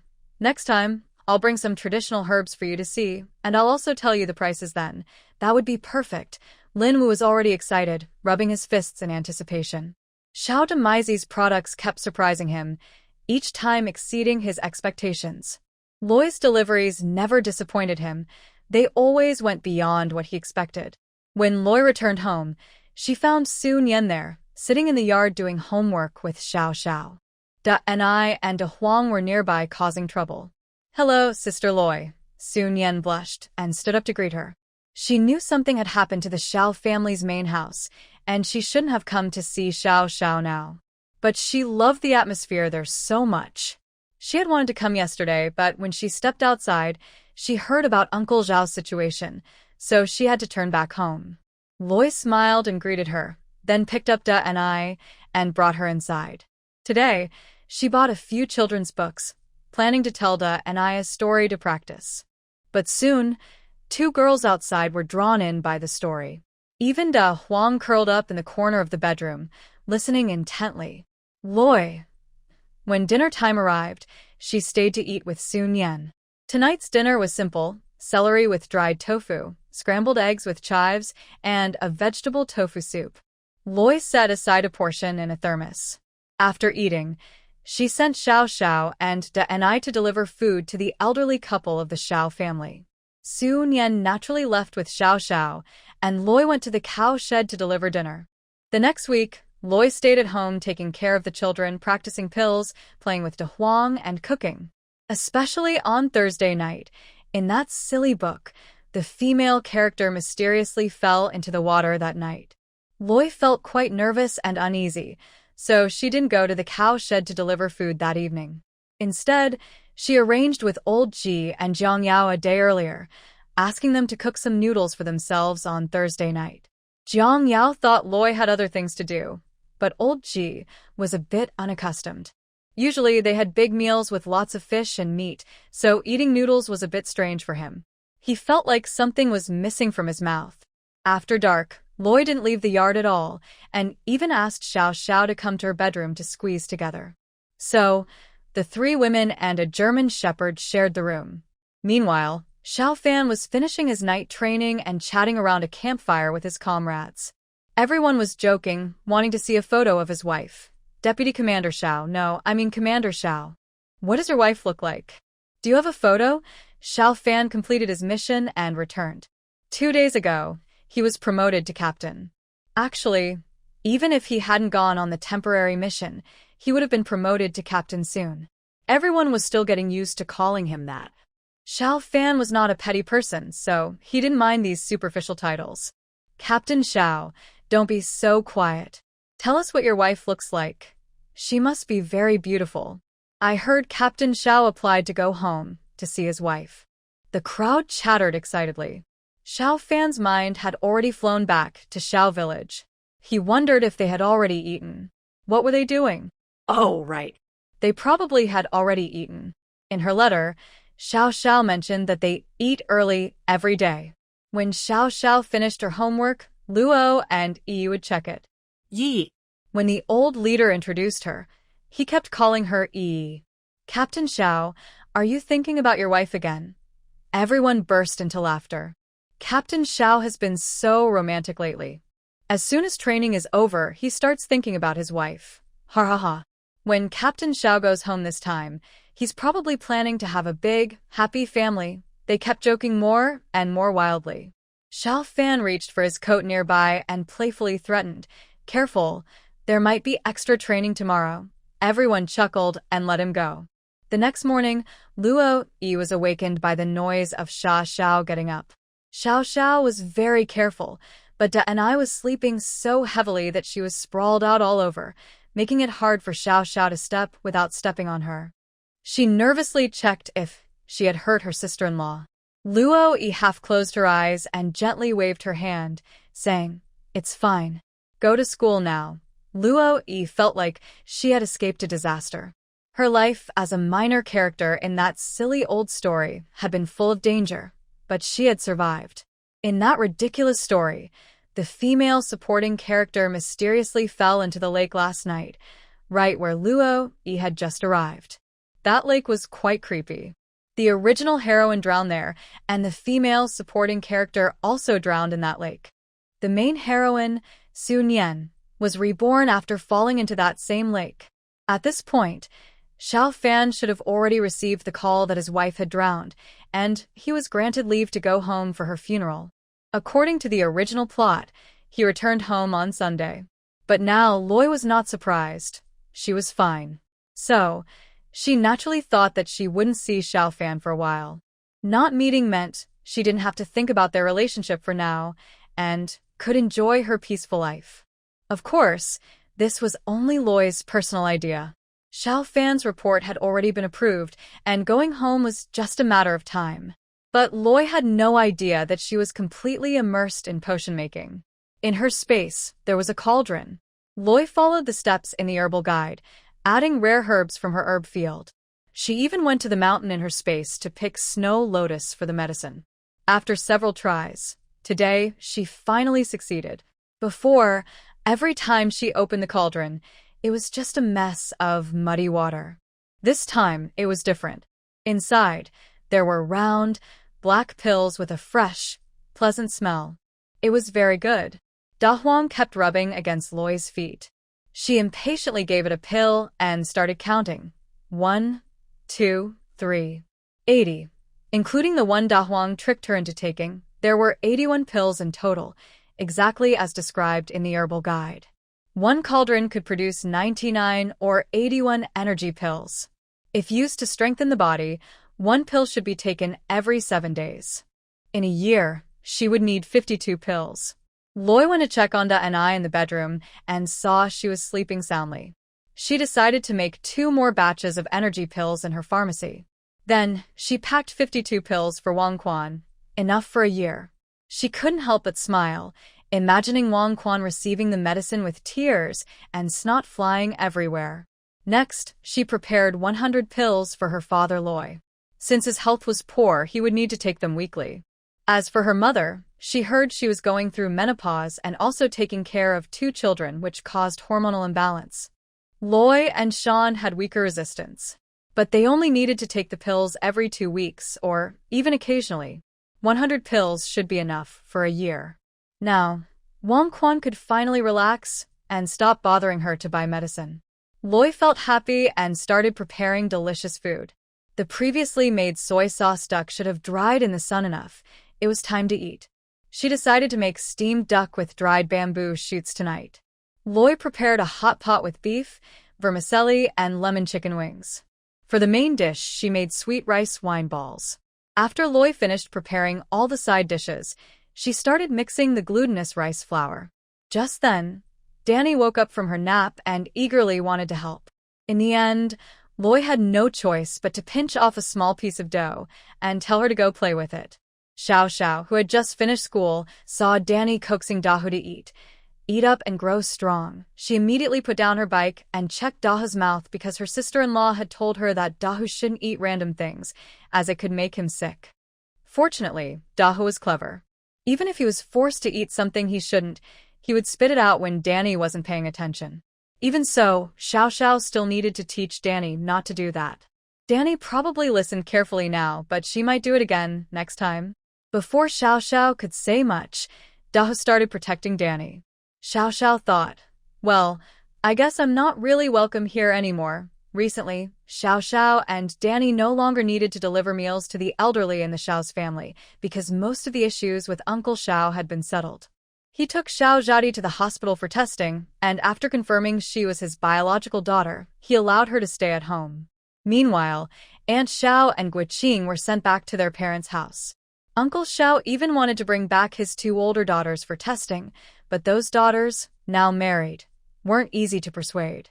They basically told him, whether you believe it or not, we're not going to do any testing. They didn't want to get involved in their strange parents' troubles. Having finally escaped that family, they didn't want to fall back into it. In the past few days, Uncle Xiao stayed at home and didn't go to work. The elderly couple from the Xiao family still went to work despite the pressure and gossip from villagers, pretending they didn't hear anything. Xiao Xiao's sister-in-law, Xiao Zhaodi, was managing things at home. Since everyone found out she was the first to spread rumors, their attitude toward her was a bit indifferent. Anyway, their family's matters had nothing to do with Loi and Xiao Xiao. They just wanted to live their own lives peacefully.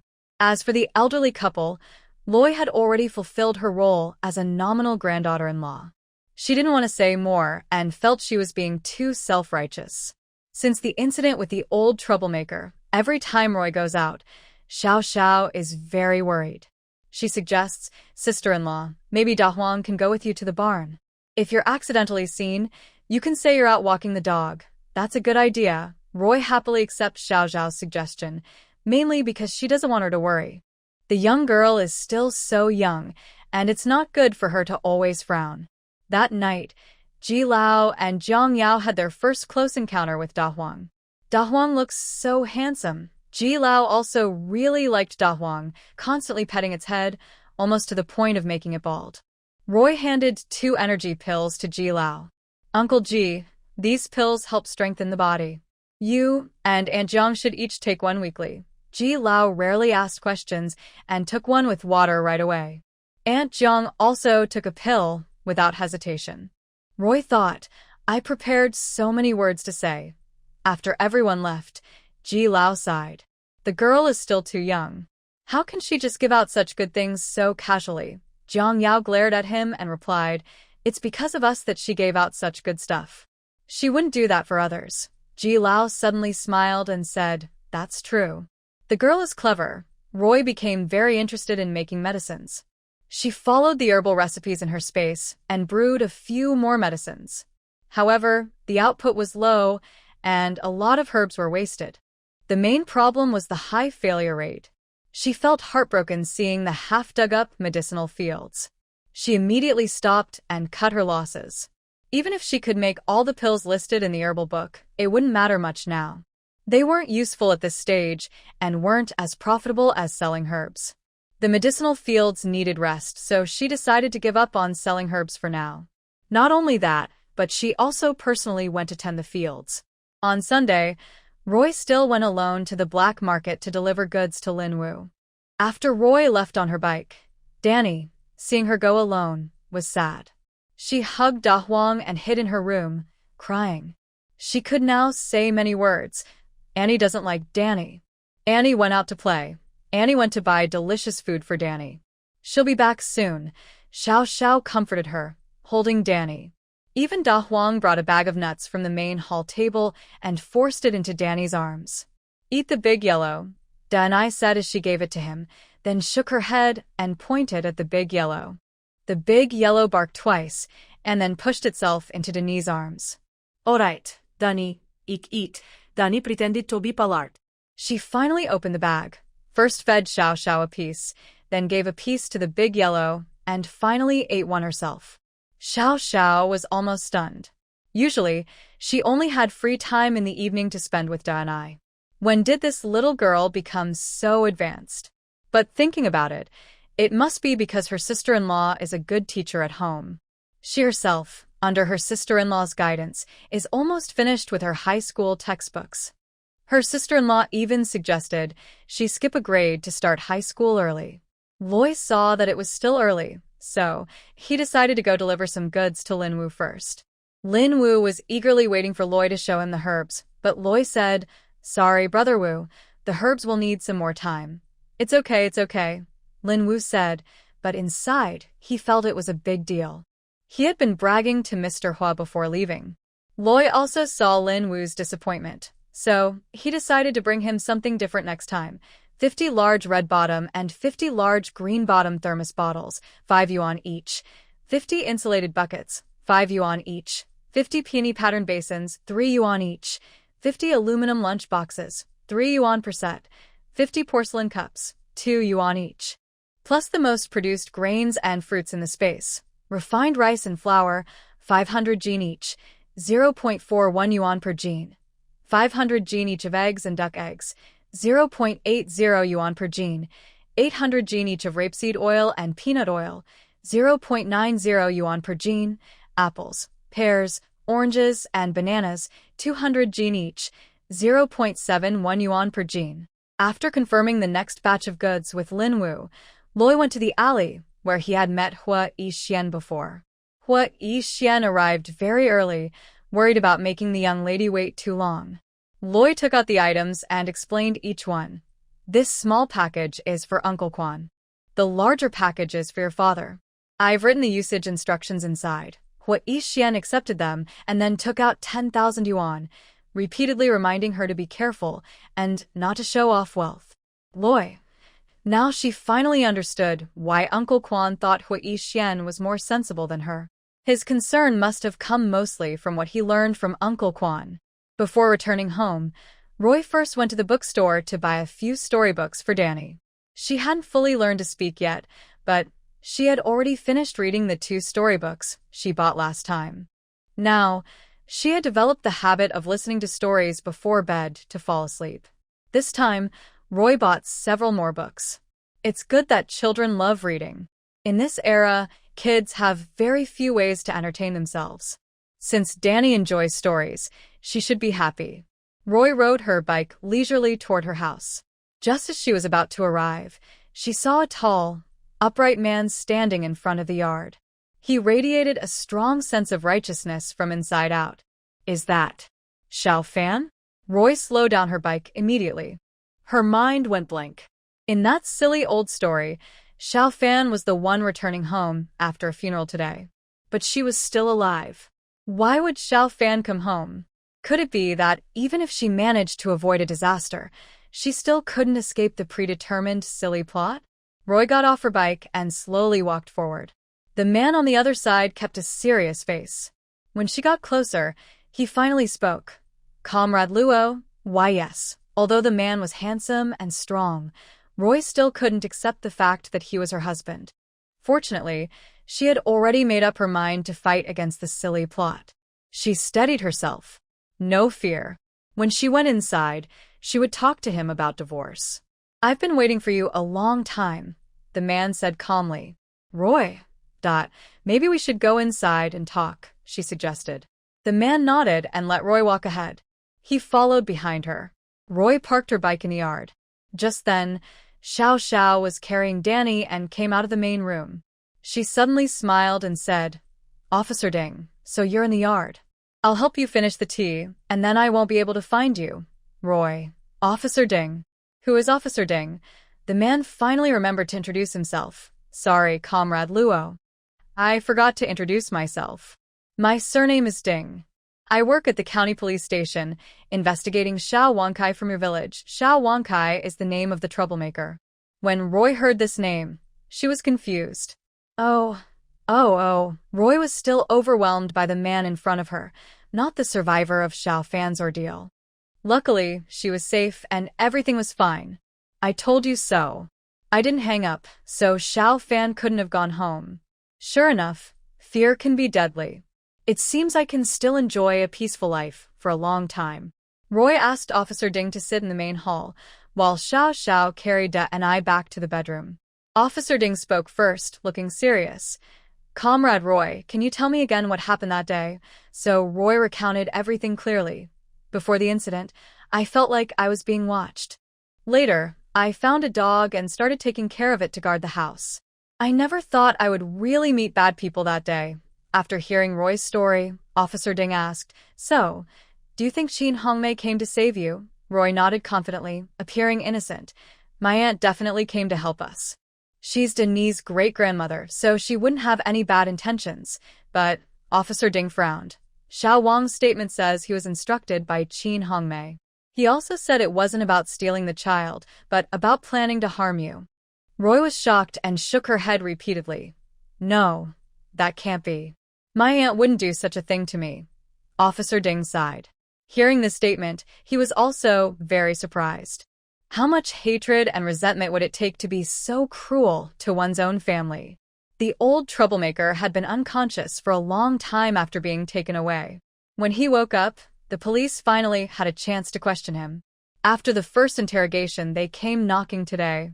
If Roy could also testify against Qin Hongmei, they would take her back to the station. Of course, even if Roy didn't testify, they would still bring Qin Hongmei in for questioning. The difference was, one was handcuffed for interrogation, the other was taken for investigation. Roy didn't think that locking Qin Hongmei up was punishment for her. For someone like her, being drowned in gossip or rejected by family was the real punishment. So, she firmly stated, my aunt wouldn't harm me. When she came to our house that day, she really looked like she was here to save me and Dan and I. In the end, Officer Ding didn't get any strong evidence and had to leave empty-handed. After they left, Xiao Xiao came out of the house, having overheard most of Officer Ding and her sister-in-law's conversation. Why do you think you can't understand?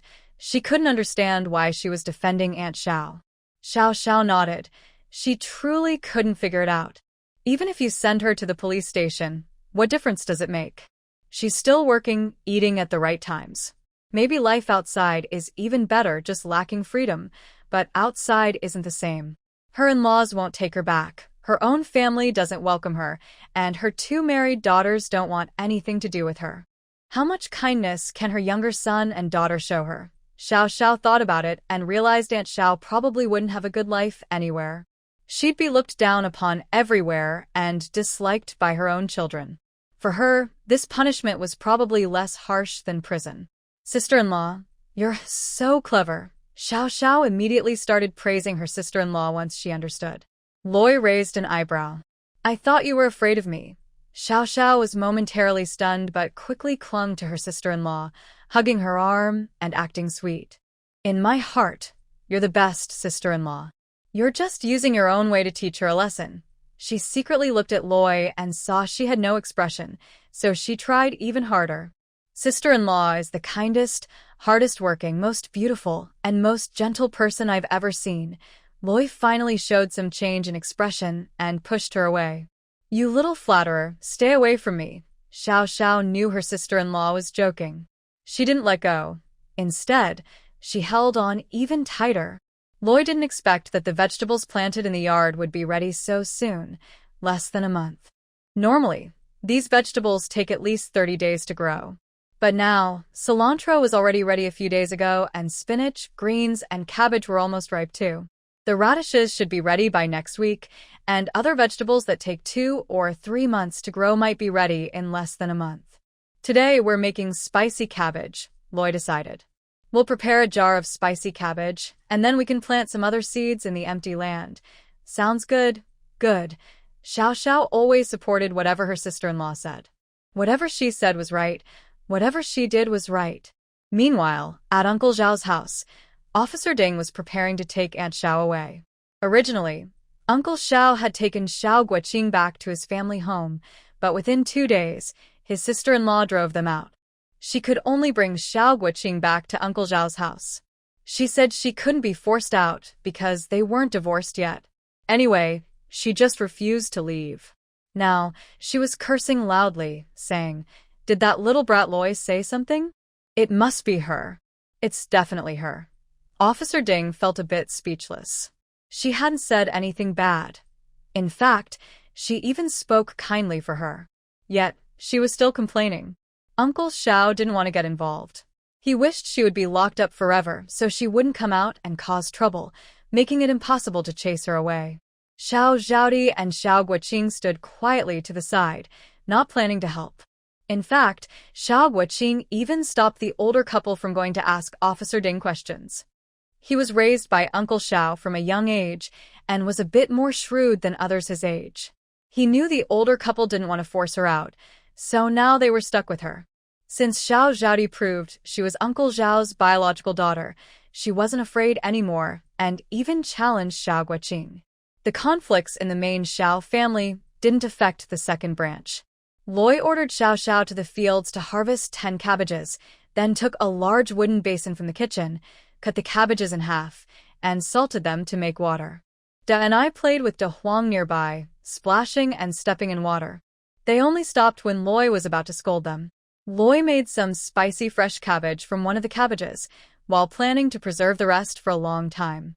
About an hour later, Xiao Xiao started washing the cabbages, and Loi prepared the sauce for the spicy pickled cabbage. She sliced pears and apples, added some chives and garlic, and finally mixed in a large jar of chili powder.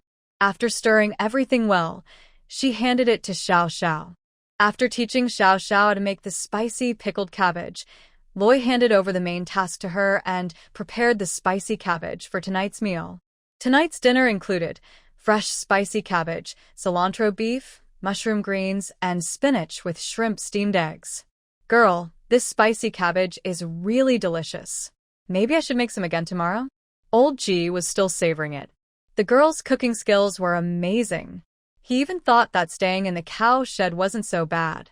Wait a few days, and the spicy cabbage will be ready after a few more days of pickling. Then we can make more delicious food. Old G nodded reluctantly, then suddenly remembered something and looked excited. Girl, Aunt Jiang said I've gained weight recently. Could you bring me a scale to weigh myself and see if I meet your standards? Zhang Yao used to dislike Old G secretly drinking, but this time she took the initiative to help him get some wine. Uncle G has indeed gained quite a bit of weight lately. Luo Yi no longer made things difficult for Old G and agreed happily. But Old G pushed further. Then, girl, Tomorrow you can make me a few small dishes to go with the wine. Jiang Yao shot him a warning look, then turned around with a smile and said to Luo Yi, "Girl, don't listen to that old man. Do whatever is convenient for you." Old Ji was glared at and immediately dared not speak. He was more worried about the wine spilling than the side dishes. Wine was more important to him. "It's okay. I'll prepare some small dishes for Uncle Ji tomorrow. It won't be trouble." The more they spent time together, the more they felt like family. Jiang Yao often worried that Luo Yi had no money and secretly hid jewelry in the cow shed, asking her to exchange it for money. Unfortunately, Luo Yi always refused. She just wanted to hold on to her support, that's all. Until Monday morning, Luo Yi's tense heart finally relaxed. According to the plot in the silly book, yesterday should have been the day Xiao Fan returned home for a funeral. But now, it seems the story has fallen apart. Even if the main story hasn't started, the side story is already half broken. It's quite exciting. Xiao Fan didn't want to go home. His application hadn't been approved yet. Since nothing major happened at home, the higher-ups wouldn't process his request specially. He could only wait patiently. He looked at the calendar on the wall. It was already November 29th, and he didn't know when he could go home. Since learning that the old troublemaker intended to harm Luo Yi, he had been worried about his family, 2 adults and a child. Fortunately, he was now promoted to company commander and could apply for a house in the military housing area. The decision would be made this afternoon. If he could get the house, he planned to bring the whole family to live there so he could take care of them. It was better than them being orphaned and alone. The next 20 days, Roy lived very comfortably, even quite happily. Every day, she read books at home, cooked meals, sold supplies, took care of the children, and played with the dog. Until she heard about the village's annual fishing festival. The fishing festival in Zhao's village isn't a whole season. It actually lasts just 1 day. On this day, all the men in the village gather at the fish pond.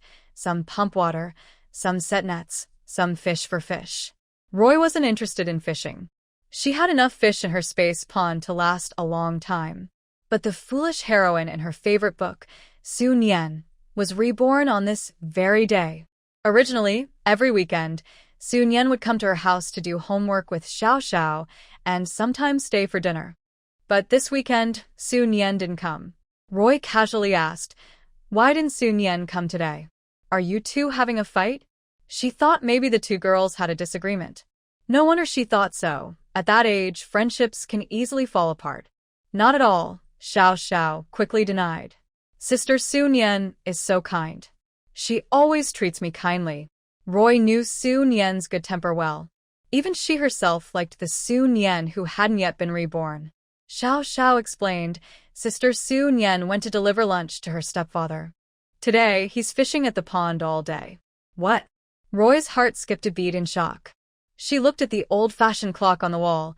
It was already past 1 p.m., so Su Nian probably left early. She immediately stood up with Da and I in her arms, trying to stay calm on her face. "Let's go see how they're fishing." Xiao Xiao had just finished her homework and put on her shoes to go out. Roy's mind was full of worry about Su Nian. She silently prayed that nothing would happen to her.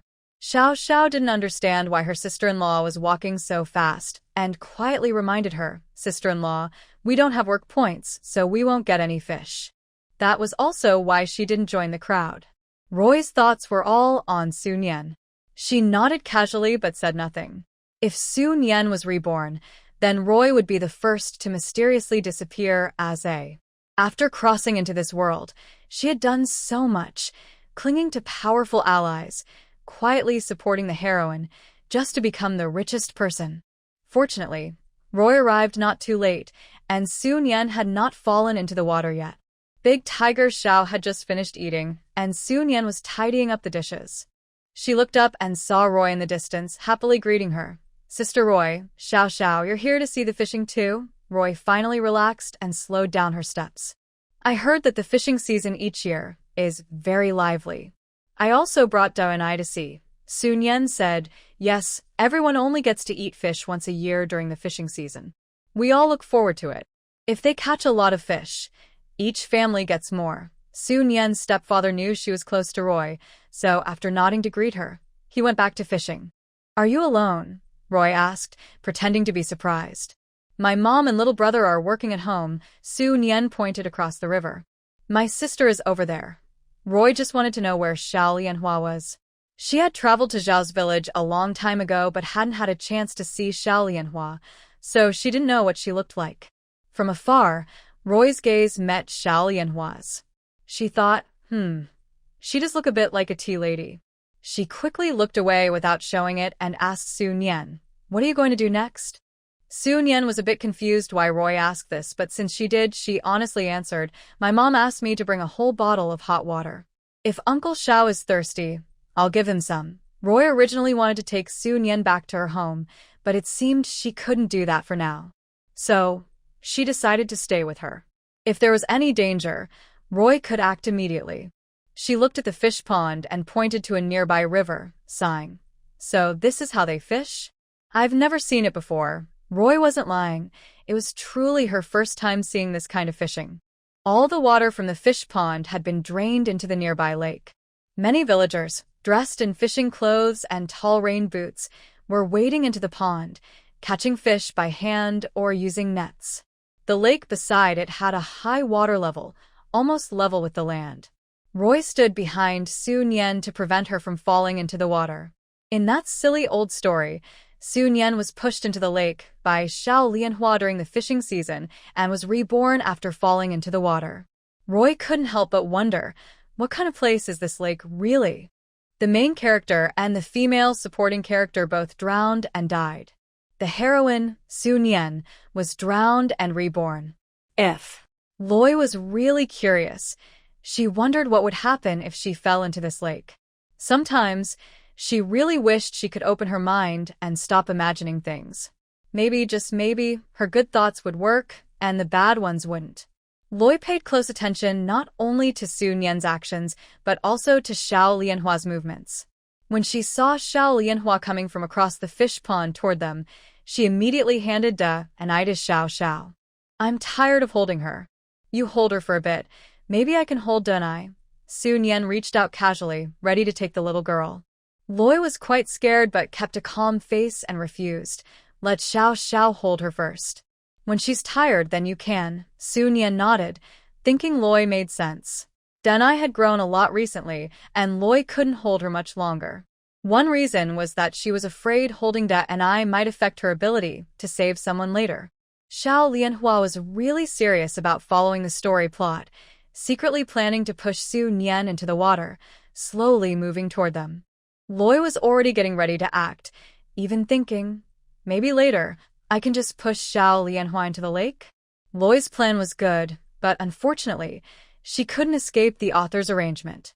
She managed to save Su Nian, stop Xiao Lianhua, and even pushed her into the lake, but she herself was pulled into the water too. The lake was deep, cold, and muddy.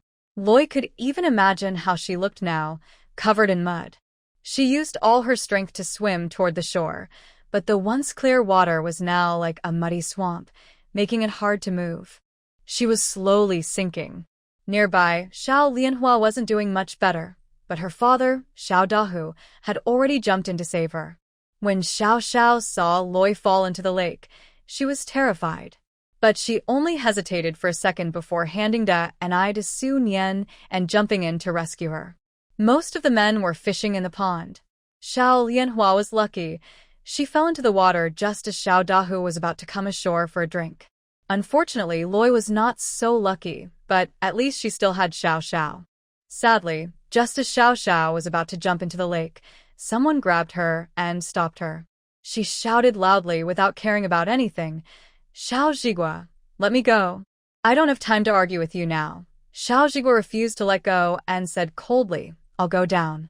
"You wait here." Xiao was momentarily stunned but quickly refused. No need. Since he was not related to her, Fan Buduo risked herself to help her sister-in-law. Xiao Zhigua didn't let go at all. "I will definitely help you save her." Xiao was almost going crazy with worry. Every second wasted meant more danger for her sister-in-law.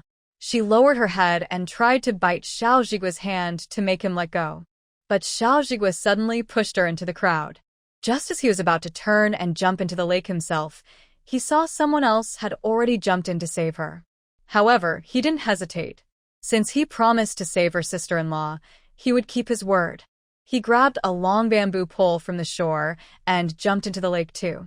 Loi now wanted to laugh at her own naivety. She never expected that she would risk herself today just to save Su Nian. So, is this the power of a strong female lead? Loi desperately swam toward the shore, but the harder she tried, the more her body sank. She was unwilling to become just A. She saw the big sister on the shore crying. She wanted to comfort her and tell her not to cry, that she would be fine. She also saw Xiao Xiao about to jump into the lake. She struggled to open her mouth, wanting to say, "Don't jump. Don't get involved anymore." Even if she became just a today, she would only return to reality. But Xiao Xiao was different. Loi suddenly chuckled. Actually, what was the difference? Xiao Xiao was also a minor character in a silly story, destined to be taken out sooner or later. They were no different. But her body sank deeper, and her mind started to go fuzzy. She even saw a handsome man with sharp eyebrows and bright eyes, jumping into the lake to save her, shouting something. Loi didn't catch what he was shouting, but she was sure he was calling her, looking extremely nervous, as if he was about to lose a treasure. With great effort, Loi raised her hand, trying to wipe away the mud and dirt in her eyes. But the more she wiped, the worse her vision became. Now, she is truly blind. I don't know how much time has passed. Loi thought that when she opened her eyes again, she would return to reality. But she kept opening her eyes. Again and again. And again. What is going on? Everything is white. Am I in a hospital? You're awake, a handsome male voice said, very pleasant and charming enough to make anyone feel warm inside. Before Loi could lift her head, he guessed her intention and helped her sit up a little. His voice was still clear and cold but caring. Do you want some water? Yes, yes. Loi nodded foolishly. She couldn't believe she was responding calmly to such a handsome man. That was her limit. I call him handsome because he has deep, captivating eyes more mysterious than a dragon, longer and more elegant hands than a king, adorable dimples sweeter than a mountain, and a perfect side face better than anyone else. After helping Loi drink water, the man helped her lie back down. Rest a little more? Yes, yes. Loi only had one thought now. She had traveled again. She didn't know what kind of relationship this man had with her, but to avoid revealing anything, she decided to stay calm and observe. Better not to act rashly. Suddenly, there was a knock on the door outside the ward. The man got up to open it. Loi thought to herself, just that tall, handsome back could make many people drool. The man was tall and slim, with a fresh, neat hairstyle. Although he wore a green military-style coat, it didn't look bulky, more stylish than a model. Could he be the husband of this body? He doesn't seem too bad. Loi started imagining a happy life with this handsome guy. While Loi was daydreaming, her face was suddenly covered by two chubby little hands, followed by tears and snot. Auntie, Loi was shocked, opening her eyes wide to see a chubby little bundle crying in her arms. She rubbed her eyes and pinched the child's face. Her mind suddenly exploded. She wasn't back home. She was still inside the book. So, she had traveled again. And what about this man? Xiao Xiao saw Loi looking lost and worried, both nervous and anxious. She quickly stepped forward and grabbed her hand. Sister-in-law, are you feeling better? They said her sister-in-law only had water in her lungs, but she looked like her head was underwater. Brother, what about sister-in-law? Xiao Xiao could only turn to her own brother for help. The man slowly stepped forward, carefully took little Anai away from Loi, and gently placed her back in Xiao Xiao's arms. Then, Loi heard her so-called husband say to her, You have water in your lungs. You should rest a bit longer. What could Loi do? He called her and his voice sounded so sweet. Of course, she should just lie down and rest. In the silly story, the author only mentioned that the male lead, Xiao Fan, was handsome, but didn't describe how he was handsome at all. Loi couldn't imagine or picture him, since he was the least featured male character in the story. But now she knew. He was more deep-eyed and charming than Long Long, had longer fingers than Kiki Wang, a dimpled smile sweeter than Fing Fing's, and a perfect side profile like Yang Yang. TCH, when she becomes the richest person someday, she can have any kind of man she wants. As a girl who doesn't smoke or drink, what's wrong with having a little fun? When Loi woke up again, there was someone in the hospital room. Su Nian. She looked like she had just cried, her eyes still red. Seeing Loi wake up, Su Nian immediately moved closer and sat beside the bed. Loi, thank you so much this time. If it weren't for you, If it weren't for Loi, she would have fallen into the lake herself. Loi looked at Su Nian and then at Xiao Fan beside her. She thought to herself, wow, these two really look good together. Xiao Fan also looked at her steadily, frowning slightly. Are you feeling uncomfortable? Maybe we should do another check. Without waiting for Loi to agree, he was about to call the doctor. But Loi hesitated. No need, I've fully recovered. She was a doctor herself, so she knew her own body very well. However, Xiao Fan didn't listen and went to call the doctor anyway. Su Nian also insisted that Loi get another checkup. She carefully supported Loi the whole time, even more attentive than Xiao Fan. Loi felt a bit awkward. The two of them seemed to have a good understanding, making her feel like an outsider. The medical checkup was finished quickly, as the healthcare in the county was limited. Roy was helped back to the ward by Su Nian to rest, while Xiao Fan went to wait for the test results. Sister Roy, Su Nian knew that no matter how many words she said, she couldn't fully express her gratitude. Seeing no one else around, Roy spoke directly. Su Nian, this time you were lucky, and so was I. It just happened that I was nearby.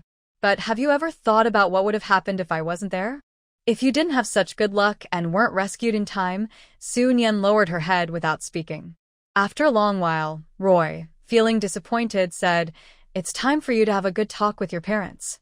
Otherwise, something bad might happen someday. Suddenly, she remembered the main culprit. By the way, how is Xiao Lianhua doing? She was rescued in time by Uncle Xiao.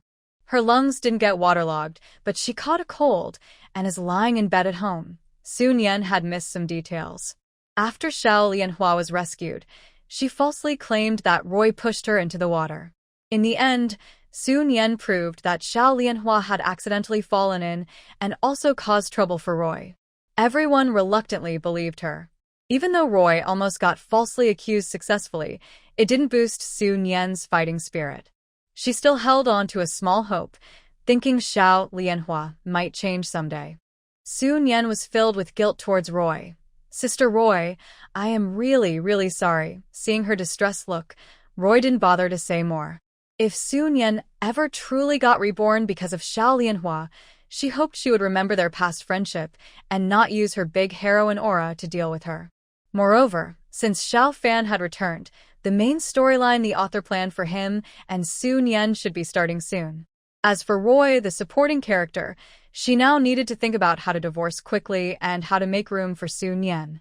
Soon, Xiao Xiao arrived with Da and I, carrying a thermos bottle. Sister-in-law, my brother asked me to buy some food for you from the state-run restaurant. After reading so many letters, Xiao Fan knew that Roy was particular about her food. Seeing Roy, Da and I hurriedly threw herself into her arms, repeatedly saying, hug, auntie, hug. I want an auntie hug. Xiao Xiao was worried that Da and I might tire out her sister-in-law, so she quickly comforted her. Da and I, be good. Auntie is sick. When she gets better, you can hug her, okay? Big and I refused to listen and was almost crying with worry. Give me Big and I feel much better now, Roy said, unable to see the child upset like that. Xiao Xiao could only place Big and I on the hospital bed and warned her again. Be good, Big and I. We'll just lie next to Annie, okay? Before Big and I could nod, Roy sat up quickly and scooped the little girl into her arms. Do you miss Auntie? Big Knee's face was still streaked with tears.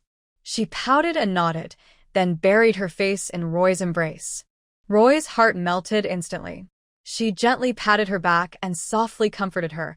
Be good, Big and I. Auntie is fine. I'll go home tonight and stay with you, okay? When Xiao Fan came in with a report, he saw the scene. Roy was smiling gently, comforting the child in her arms.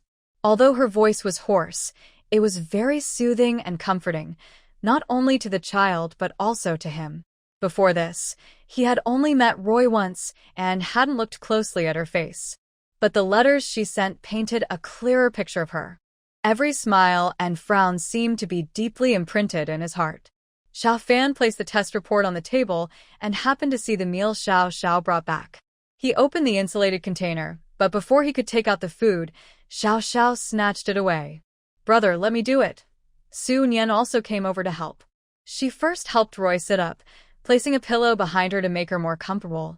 Then she coaxed Big and I out of her arms, saying, "Be good, Big and I. Wait until Andy finishes eating, then she'll hold you." Xiao Xiao set the dishes in front of Roy, acting like she was soothing a child. "Sister-in-law, just eat a little first.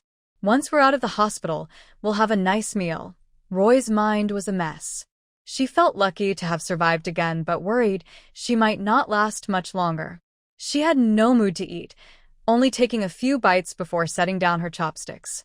"Sister-in-law, no matter how bad the food is, we should eat some. Our bodies need nutrients," Xiao Xiao said, picking up a spoon to feed her. Xiao Fan. He didn't even know when his sister started caring so much about his wife. Chloe really couldn't eat anymore. After taking a few bites, she turned her face away and looked tired. "I'm really full." Xiao Xiao felt helpless. She looked at the remaining food in her bowl, a bit disappointed because she had paid for it. Suddenly, she remembered her brother had been at the hospital all this time. He was probably still hungry, so she turned to give him the thermos. "Brother, you haven't eaten yet, right? Maybe you should finish what's left." Luo Yi. Wait a moment. Perhaps because Luo Yi's shout was so loud and full of energy, everyone in the ward looked at her. Even Da and I seemed a little startled. Luo Yi could only cough lightly and said, I'm hungry again." It was a bit awkward to ask Xiao Fan to eat her leftovers. Xiao Fan. Xiao Xiao didn't have any other thoughts. Since her sister-in-law said she was hungry, she must be. She quickly took the thermos back and set it down carefully. "Sister-in-law, you should eat quickly, or it'll get cold and upset your stomach." Although her sister-in-law was no longer as delicate as before, Xiao Xiao didn't want her to eat cold food. If wasting food was a concern, she thought her brother could eat it instead. Xiao Fan didn't understand his sister's thoughts. He was just like an outsider, watching the two adults and a child take care of his sick wife happily. But he was left out, feeling a bit awkward. So, he decided to try to get some attention. "Xiao Xiao, after your sister-in-law finishes eating, take Denai home. There are many germs in the hospital, and Denai is still young." Denai seemed to understand. She caught the meaning in her uncle's words and immediately pouted her lips happily. But since her vocabulary was limited, she kept repeating, "Denai no go home, want Annie." Luo Yi also didn't want to stay in the hospital. "Have my test results come out? If everything is fine, I want to leave." "No," Xiao Fan and Xiao Xiao said together. Su Nian also weakly advised, "Luo Yi, maybe you should stay in the hospital for a couple more days for observation." Luo Yi felt a bit uncomfortable under Xiao Fan's sudden stare. But if she stayed, he might stay overnight with her, which would only make things more awkward. So, she could only pretend to be calm. "I'm a little worried about Danai." Sure enough, Xiao Fan suddenly fell silent. But it was impossible for Luo Yi to leave the hospital.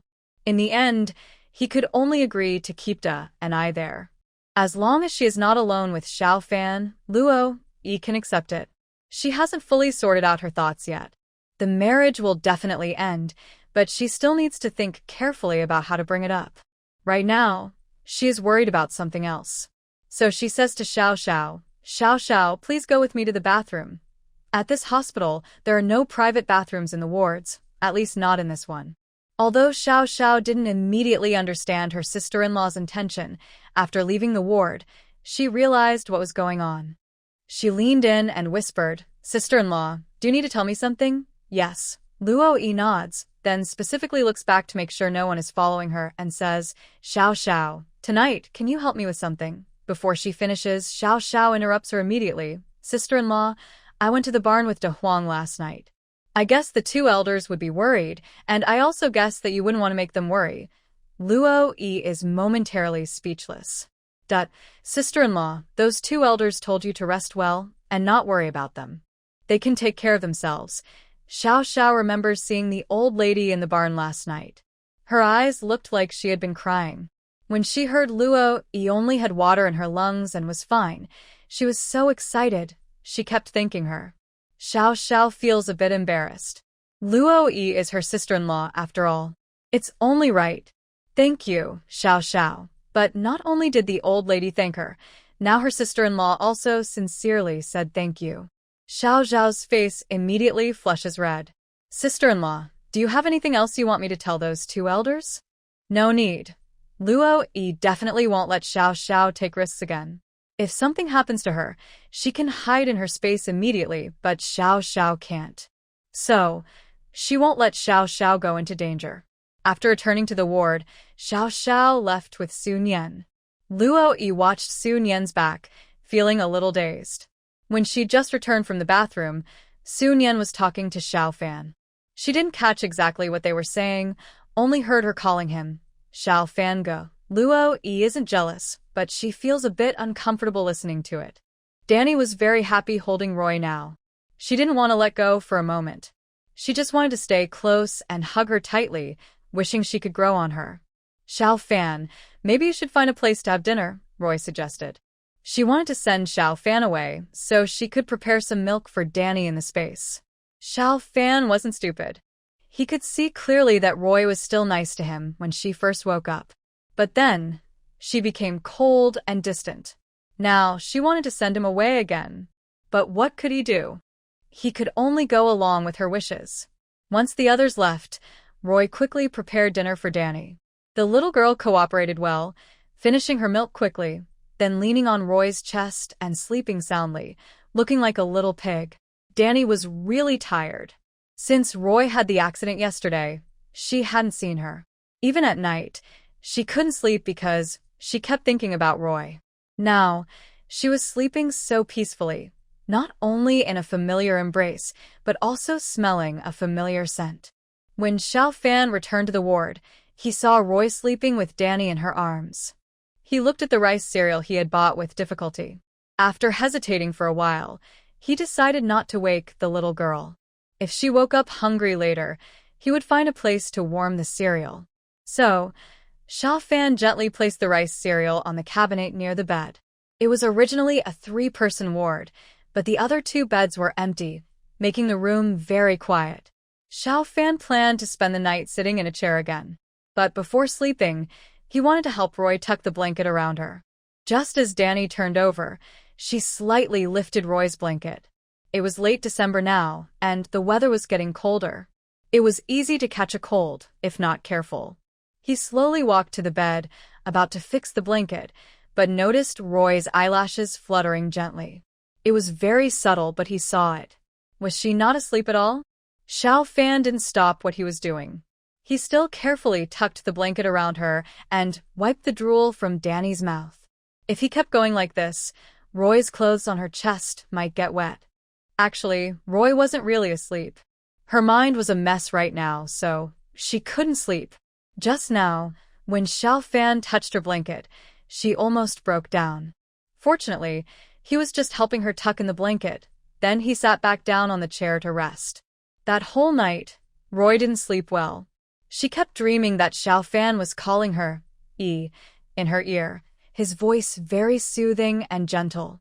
But suddenly, she dreamed of Sun Yan. She was crying and begging Roy to return Xiao Fan to her. Roy, are you not sleeping well? Do you want to sleep a little longer? Unexpectedly, Xiao Fan's voice sounded in her ear.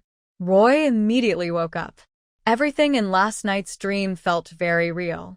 Sun Yan had asked her for Xiao Fan all night. Now Roy was speechless. She really wanted to tell her, I know. Since the pressure was already on her, she would arrange everything immediately. Roy wasn't sure if she was dreaming or if the silly author of the ancient stories had forcefully arranged this dream for her. It was just so ridiculous.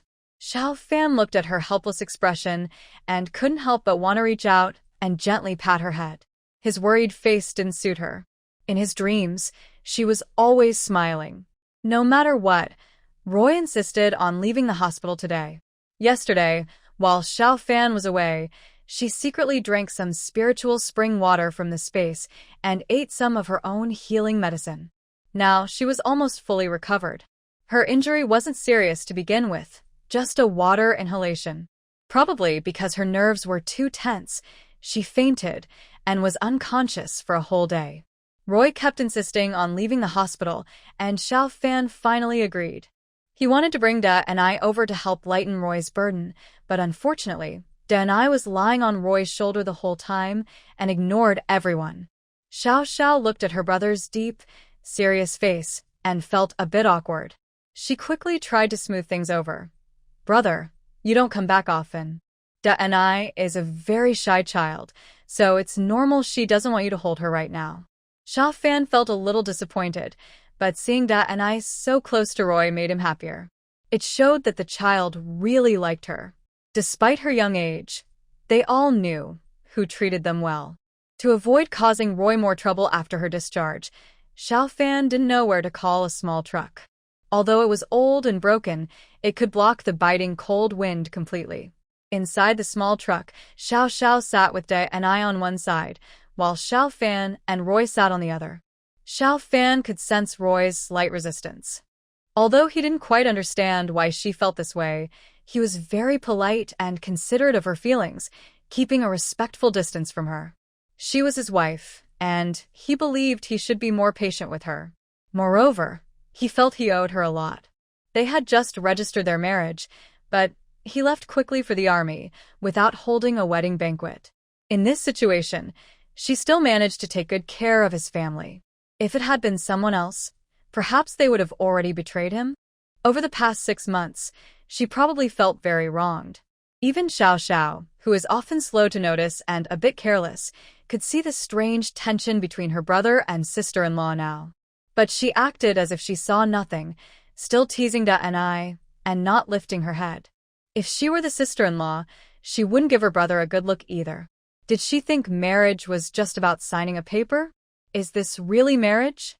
She definitely wouldn't forgive her brother easily. Xiao Xiao was definitely on her sister-in-law's side. No matter how much she fussed over her brother, she supported her fully. When they got home, Roy was eager to take a shower. Although the doctor had already cleaned her muddy clothes at the hospital, she still wanted to sneak into the space to take a hot bath and wash away the dirt smell. To avoid raising Xiao Fan's suspicion, she even prepared a bucket of water and pretended to take a shower in the bathroom. But before she could reach out, Xiao Fan took the hot water bottle from the floor himself. He was quite perceptive, but unfortunately, Roy sighed softly in her heart. With Xiao Fan's looks, no wonder Su Nian in the silly novel was always busy dealing with his messy romantic pursuits. Like a swarm of butterflies, they kept flocking to him, impossible to chase away. Xiao Fan poured hot water into a wooden bathtub, added some cold water, tested the temperature several times, then turned to call Roy. Try this water and see if it's okay, Roy. Please, can you stop calling me E? It seemed no one had ever called her that since she was a child. Even her best friend, Dean Mother, only called her by her name. Roy's face blushed again and she awkwardly nodded. It should be fine. Thank you. Xiao Fan was very good at knowing when to step back. Seeing her nod, he left and even helped close the door. He pushed the old-fashioned wooden door from outside several times, trying to keep it from letting in drafts. After confirming safety, Roy lazily sank into the bathtub and began to relax. Anyway, Xiao Fan and Xiao Xiao knew she was taking a bath inside, so no one would come rushing in, and no one would find the bathroom empty. Roy knew very well that her marriage with Xiao Fan was a military marriage. It wasn't something that could be easily ended. She needed to find a good excuse, and she couldn't hurt Xiao Fan's pride as a man. So, what kind of excuse should she use? Could she say she was infertile? That she didn't want to delay his chance to have children? After all, it seemed that only Xiao Fan from the Xiao family could carry on the family line now. As for Uncle Xiao, even if he remarried in the future, he might not find someone willing to have children with him. If nothing else worked, maybe emotional withdrawal? But emotional withdrawal definitely wouldn't work. That's even less effective than cold treatment. Roy remembered her friends in the real world.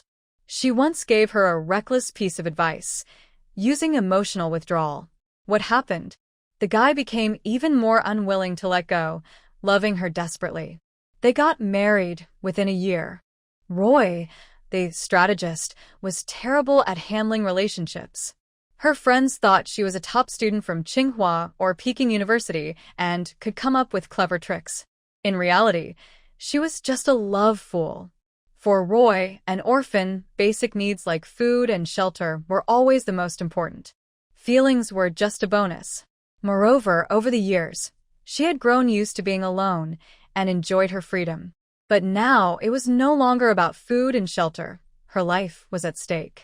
When Roy finished her bath, Xiao Xiao had already prepared lunch and looked nervous. "Sister-in-law, my cooking isn't as good as yours. Please bear with it, Xiao Fan." So, how good was his wife's cooking? Roy didn't care. No matter how delicious the food was, it all tasted bland to her now. Her life was almost gone. She had no appetite. Da Huang hadn't seen Roy for 2 days. Now he was circling her feet, wagging his tail like a helicopter ready to take off. But within 5 minutes, he went over to stick close to Xiao Fan. "Roy, when did they become so close?" Xiao Fan felt Roy's gaze and suddenly felt a bit proud. Their military dogs are mostly German shepherds. After spending a long time with them, he learned some dog training skills. Because of this, De Huang obediently stuck close to him. Good. Now there is someone at home he can talk to. It's been over half a year since he last went home, and Xiao Fan realized he had been isolated by the women in his family. But seeing the happy family scene warmed his heart. He never thought he would find such a wife in a blind marriage, which made him feel his life was complete. In the afternoon, Roy was about to talk to Xiao Fan alone when Su Nian came to visit. Roy. Sure enough, the attraction between the main characters was really strong. She, the main wife, wasn't even out of the story yet, and things were already starting to develop. But Su Nian wasn't here to see Xiao Fan. She came to see Roy right after school. Originally, Su Nian thought she wouldn't see Sister Roy at school these days. But unexpectedly, Sister Roy was discharged so quickly. She couldn't help but worry. "Sister Roy, are you really okay?" Xiao Lianhua had been lying in bed these days. Hearing Su Nian's concern, Roy was too tired to respond properly and just said lightly, I'm much better now." Su Nian wasn't sure if she had done something wrong but felt that Roy was cold to her. Still, this didn't affect her liking for Roy. Finally, Roy managed to send Su Nian away and took the opportunity to call Xiao Fan into her room for a serious talk. This was Xiao Fan's first time entering Roy's bedroom. The room was spotless, with no trace of his previous presence. Because there was only one chair, Roy asked Xiao Fan to sit on it, while she sat on the bed's edge. Xiao Fan waited calmly for her to speak, even though he expected it wouldn't be good news. Still, he was patient. But in the end, he couldn't hold back. A sudden feeling of unease arose in his heart, as if foretelling something. So, before Roy could speak, Xiao Fan brought up marriage. I know I haven't been good for making you wait. How about we set the wedding date? If you don't like loud celebrations, we can just have a meal with family. If you enjoy a lively atmosphere, I'll invite my comrades from the army to celebrate." "Huh?" Loy repeatedly waved her hands, saying, No, that's not it. Xiao Fan, listen to me.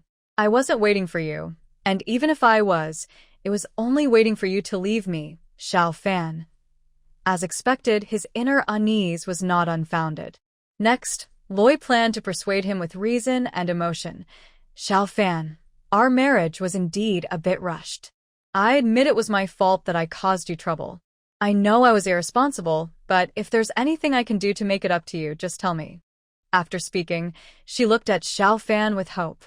Before Xiao Fan could speak to comfort her, Loy waved her hand to interrupt him. She had finally gotten into the mood of saying goodbye, and being interrupted would make it hard to continue. "Sorry, Xiao Fan. I am really lucky to have married you. The days living with you were the happiest for me.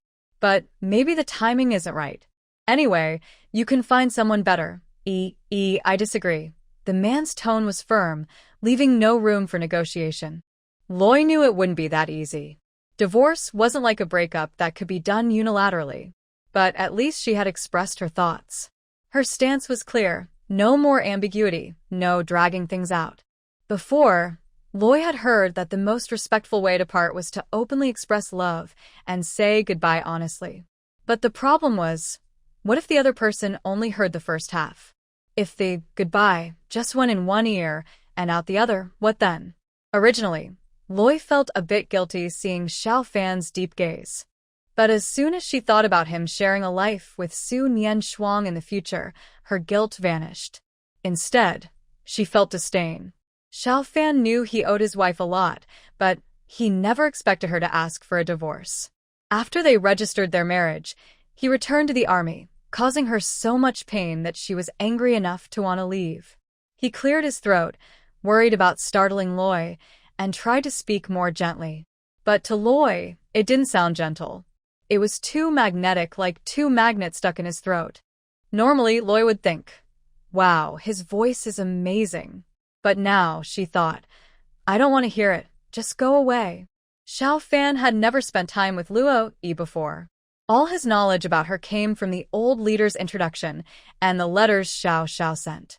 The old leader described Luo Yi as clever, cute, beautiful, mischievous, playful, and like a little angel. It all sounded like descriptions of a young girl. And that was true. The old leader had only seen the original owner when she was a child. After her family moved to Hangzhou, he never saw her again.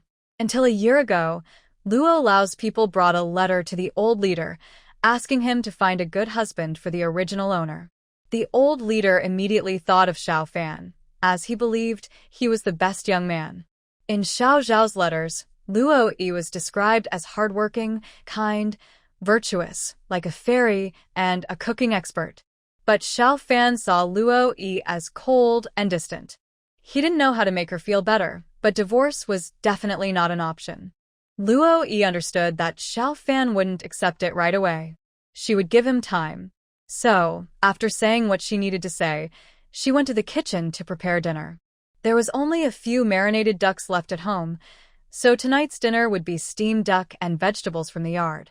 Tonight's menu was boiled cabbage, scrambled eggs with chives, spinach egg drop soup, spicy and sour shredded potatoes, and steamed duck with dried bamboo shoots. Luo Yi thought her words might hurt Xiao Fan, and that he would need time to calm down.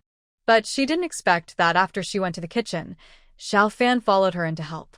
He kept asking if her shredded potatoes were cut thin enough, if she needed to cut them finer, if the spinach was washed clean, and if she needed to rinse it again, how many eggs she needed, if 2 were enough. Luo Yi. This was getting a bit tricky. Fortunately, Xiao Fan was just seriously helping in the kitchen, not saying anything about reconciliation. They worked silently together, one preparing the fire and ingredients, the other cooking. Xiao Xiao was in the main hall with Da and I, secretly sneaking peeks into the kitchen, feeling more anxious each time. Is her brother really capable? Xiao Fan watched Luo Yi's skillful cooking, smelling the delicious aroma from the pot, and felt a strange feeling in his heart. It probably feels like the warmth of home, something he hadn't experienced since his parents and brother-in-law left. He hadn't felt this cozy family atmosphere with his sister for a long time. No wonder Xiao Xiao now relies so much on his wife. After dinner was ready, Luo Yi and Xiao Xiao each packed a portion into a thermos, then sat down to eat. Da and I, who was originally in Xiao Zhao's arms, started to fuss and wanted her aunt to hold her once she saw Luo Yi. Xiao Fan wanted to help but couldn't do much, so he just quietly ate. After taking a bite of cabbage, he felt the delicious flavor linger in his mouth. Next, he tried the soy sauce duck, which was also very tasty, rich in flavor but not greasy. Every dish was delicious. If Xiao Fan hadn't been holding back, he could have eaten more than what was served. After dinner, he volunteered to clean the dishes, but Luo Yi told him, Xiao Xiao, go wash the dishes. Your brother will take dinner to Grandpa and Grandma. Xiao Xiao was very perceptive for such a young girl. She understood what Luo Yi meant immediately, and quickly took the bowl from Xiao Fan's hands. Brother, let me do it. You should go deliver dinner to Grandpa and Grandma. Haven't you been meaning to visit them since you got home? That was true. When Xiao Fan returned home that day, he heard everyone was fishing, so he went to the pond to find them. As soon as he arrived, he saw someone fall into the lake. Upon closer look, it seemed to be his wife. Just as he was unsure, he saw Xiao Xiao jump into the water to save someone. He immediately confirmed that the person in trouble was his beloved wife and didn't hesitate to jump in after her. Later, he took her to the hospital and stayed to care for her, but he never found the chance to visit his grandparents. When Grandma Xiao saw her most promising grandson, she was so happy she wiped tears from her eyes. It's good you're back. It's good you're back. Looking at his grandparents, Xiao Fan saw that although their spirits were a bit low, their bodies were still healthy, even looking younger than the last time he visited. Xiao Xiao had mentioned in her letter that Luo Yi often brought food to her grandparents, especially after the incident at the eldest uncle's house, when she went to deliver dinner every day. Thinking of this, Xiao Fan felt even more guilty toward her. Even if she was upset or argued with him, he bore no resentment. Grandma Xiao also worried about Luo Yi's safety. Xiao Fan, how is your wife doing? The old couple didn't know Luo Yi had been discharged today. If they did, they would have gone to visit her already. Yi is almost fully recovered. When talking about Roy, Xiao Fan's heart suddenly became very soft. I'll bring her to see you another day, Grandma Xiao complained. If you're not feeling well, you should rest more. Xiao Fan, you're a man. You need to be more understanding of your wife. Grandpa Xiao nodded in agreement. Your wife is a good person. Don't let her down. You're not home all year round. Since you're back, you should take better care of your wife. Xiao Fan was speechless. Grandpa and Grandma used to be different. Every time he came home, they would worry about him and keep giving him advice. But this time, why did they change? When Xiao Fan returned home, Roy had already come back from the barn. She hurried along the way and finally managed not to be seen by Xiao Fan. Right now, she was looking for a blanket for Xiao Fan so he could sleep alone in the storage room tonight. Although Xiao Fan had already guessed this, he still watched helplessly as his wife arranged a bed for him in the storage room. Of course, he would thank her with tears in his eyes. Xiao Xiao was doing her homework. Even though she didn't go to school today, when Su Nian came to the house, she told her all the homework she needed to finish. Seeing her sister doing her homework, Xiao Fan wanted to wait until she finished to check it, just like he usually did at home. But unfortunately, Xiao Xiao didn't appreciate it. Ever since her sister-in-law helped her with her studies, she no longer listened to her teachers at school, she only listened to her sister-in-law.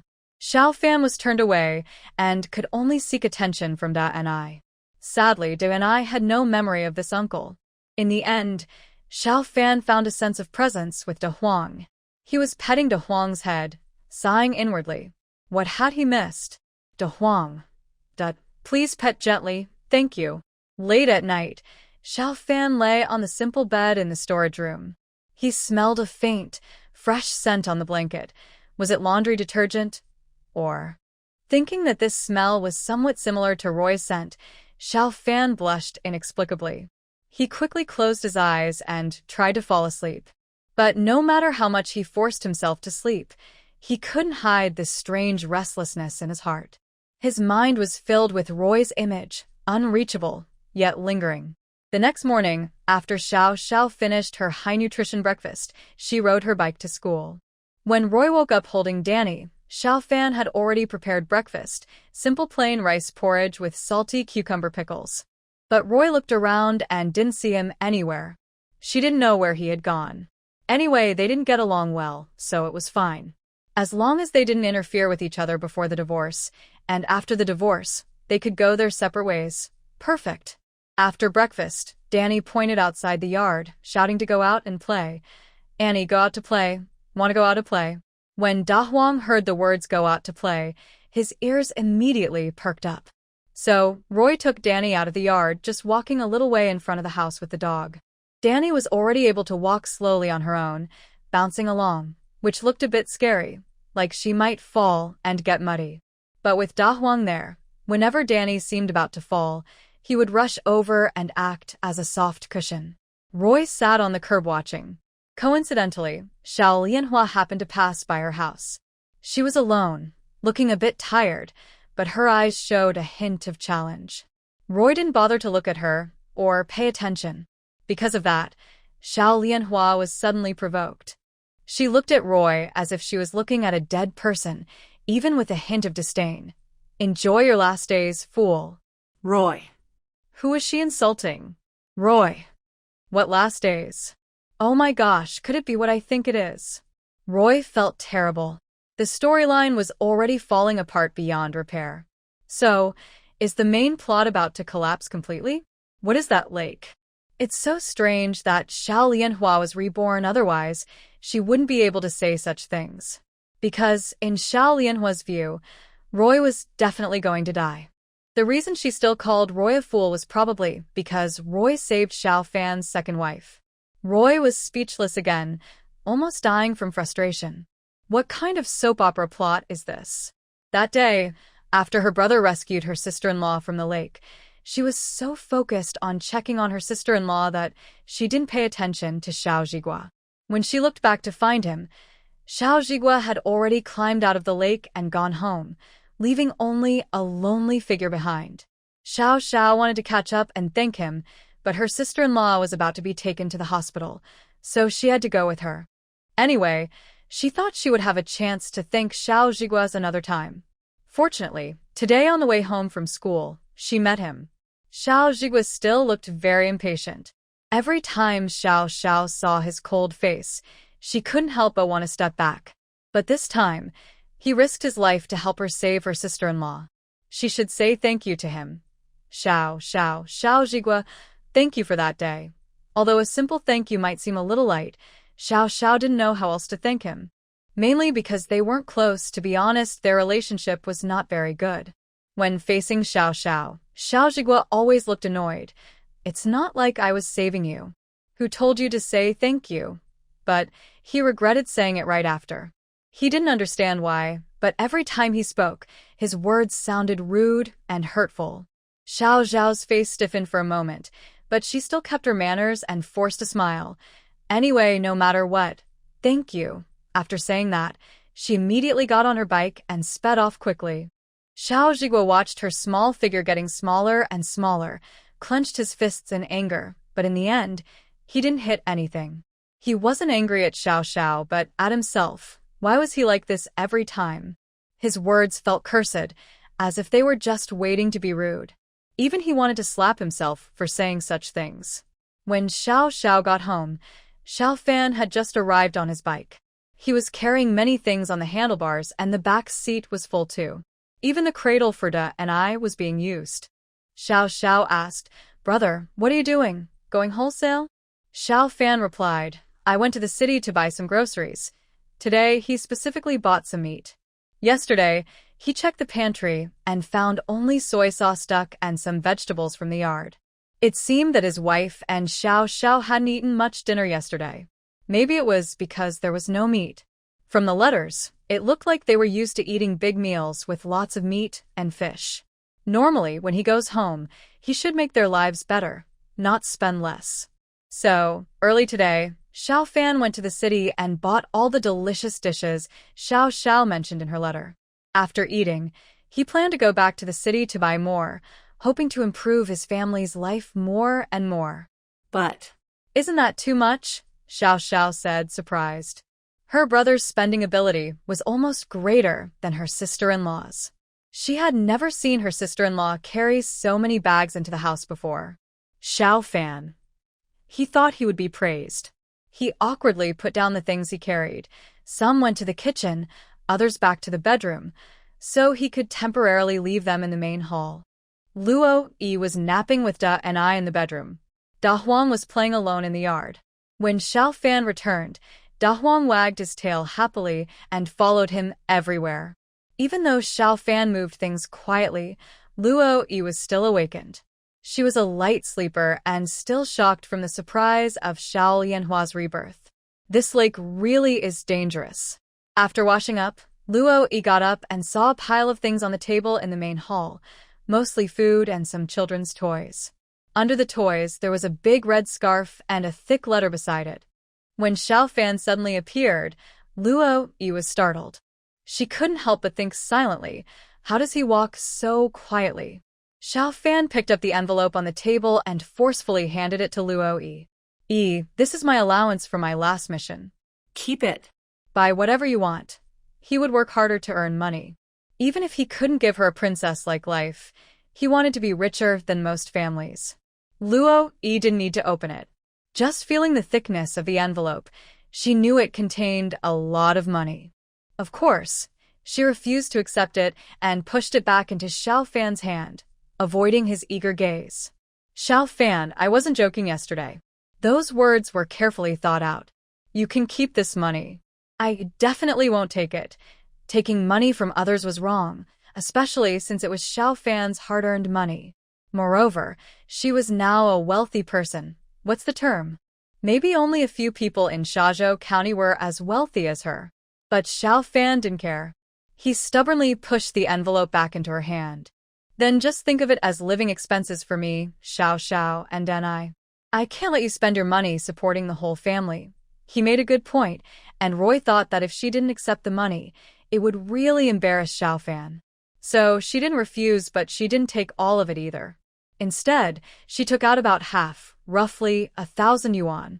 Then, in front of Xiao Fan's surprised eyes, she placed the money in a torn and old cabinet drawer in the main room. This was where the original owner kept her savings because she believed the most dangerous place was also the safest. Roy didn't know this at first, but later, Xiao, who became friends with her, mentioned it as a joke. To keep her image from falling apart completely, she decided to hide the money there. Xiao Fan, holding the remaining 1,000 yuan in an envelope, looked confused. Just keep that for yourself. 1,000 yuan is enough to support a family, he said. Not just enough to support a family, but enough to support many families. As long as Roy was willing to accept it, Xiao Fan felt there was still hope for them. He didn't want to force her and casually said, I only need 10 yuan a month. He would leave the rest for them. Although Roy didn't say anything, she felt a little uncomfortable after hearing this. So, she went back to her bedroom to wake up Do and I, thinking staying longer would only make things more awkward. But after they left, Xiao Fan secretly put the remaining money from the envelope into the old cabinet. As soldiers, they worked hard all year round, just to earn extra allowances to send home. They couldn't always ask about their family's well-being, so they could only make up for it in other ways. Da-and-I was becoming more and more spoiled, even starting to have morning temper. Her morning temper was different from Roy's. Roy was reluctant to get out of bed, while Da-and-I simply refused to get up. At this time, you must not provoke her. You have to wait until her temper passes before helping her out of bed. Da Huang accidentally provoked her a few times, almost making her cry and causing her to scream loudly. Women are hard to deal with. It's better to stick close to the only man in the family. Xiao Fan also liked Da Huang's affectionate gestures. There was no choice but for them to stick together for warmth. When Roy saw the ingredients in the kitchen, she was shocked. But Xiao Fan couldn't help but chuckle secretly. His wife's surprised expression was quite adorable. He used to find it hard to understand why his comrades always teased those who went home on leave to see their wives.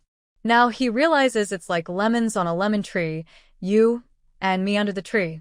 Even before, he couldn't understand why his friends got so excited when telling funny stories, but now, he's curious and wants to hold his wife's waist, touch her face and hair.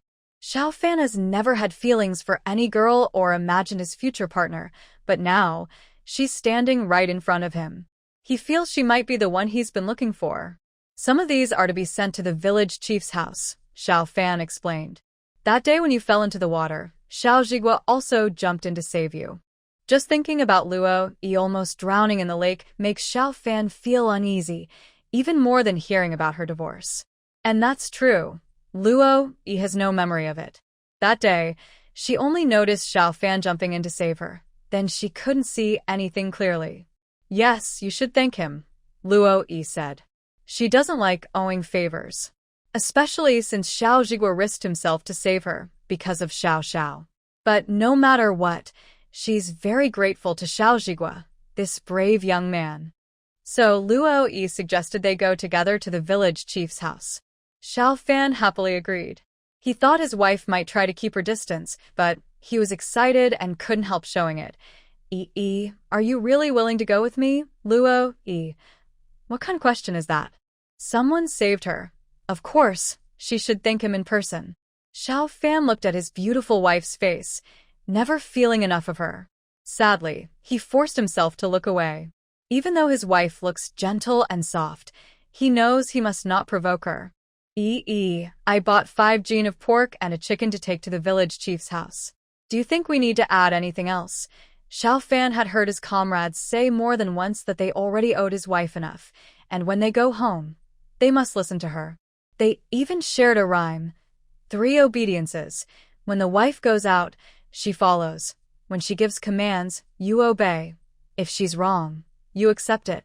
For virtues, her dressing should be proper. Remember her birthday. Tolerate her scolding. Be generous when she spends. Comrades once confidently said that by following the 3 obediences and 4 virtues, they would live happily, have a happy family, and succeed in their careers. So, when Xiao Fan saw that his wife Jiao Jiao seemed pleased with his actions, he decided to fully practice the 3 obediences and 4 virtues. He thought, I don't believe she still wants a divorce. Luo Yi had no idea that in just a short time, Xiao Fan could imagine so much. She glanced at the time and urged, maybe we should go now. The earlier we go, the earlier we return. She then packed everything into a basket. When she was about to leave, she saw Xiao Xiao playing with Duanai. After thinking for a moment, she decided not to go. Luo Yi didn't want Xiao Xiao to feel like she owed Xiao Zhigua anything. Even if she owed someone a favor, it was Luo Yi who owed it. Xiao Xiao was a good girl, but sometimes she was too stubborn. When Duanai saw Luo Yi leaving, she thought she was being abandoned again and started crying loudly. In the end, Luo Yi had to take her along. Xiao Fan, seeing his wife tired, reached out to carry Duanai, but she didn't appreciate it and didn't even look at her uncle. The village chief was a bit surprised when he saw Xiao Fan and his wife carrying things to his house. But when he heard they came to thank his son, who was not very capable, he immediately looked proud. His son, a troublemaker, had been idling since graduating from high school. The village chief worried he might follow the path of the old troublemaker in the village. But every time he tried to educate his son's wife, who spoiled him, would interfere. Over time, the son became more rebellious and harder to control. Village chief, we really thank Zhigua this time, Xiao Fan said. He knew that if he hadn't returned home in time that day, Xiao Zhigua could have saved Luo Yi. So, he was very grateful to Xiao Zhigua and also to the village chief. The troublemaker incident earlier was handled decisively by the village chief. The village chief was very happy to hear his son was praised. He refused any gifts, repeatedly declining. Luo Yi said, Village chief, this is just a small token of our thanks. Zhigua probably caught a cold when he fell into the water that day. This chicken is just right for him to stew and recover, Xiao Fan nodded. His wife, and he thought the same. Especially when he heard, a sweet feeling rose from his heart instantly. The village chief usually refuses to accept any gifts from villagers, saying he won't take anything. But his wife is different. His wife had just finished work and was heading home. Before she even entered the house, she heard her husband shouting loudly. She thought something was wrong. Angrily, she went over and snatched the basket. Why are you refusing? It's not for you. It's for our son. I don't care about your honest village chief image, but our son caught a cold after falling into the water, and I need to help him recover. The village chief was caught off guard by his wife's shout and felt a bit guilty, so he didn't say anything.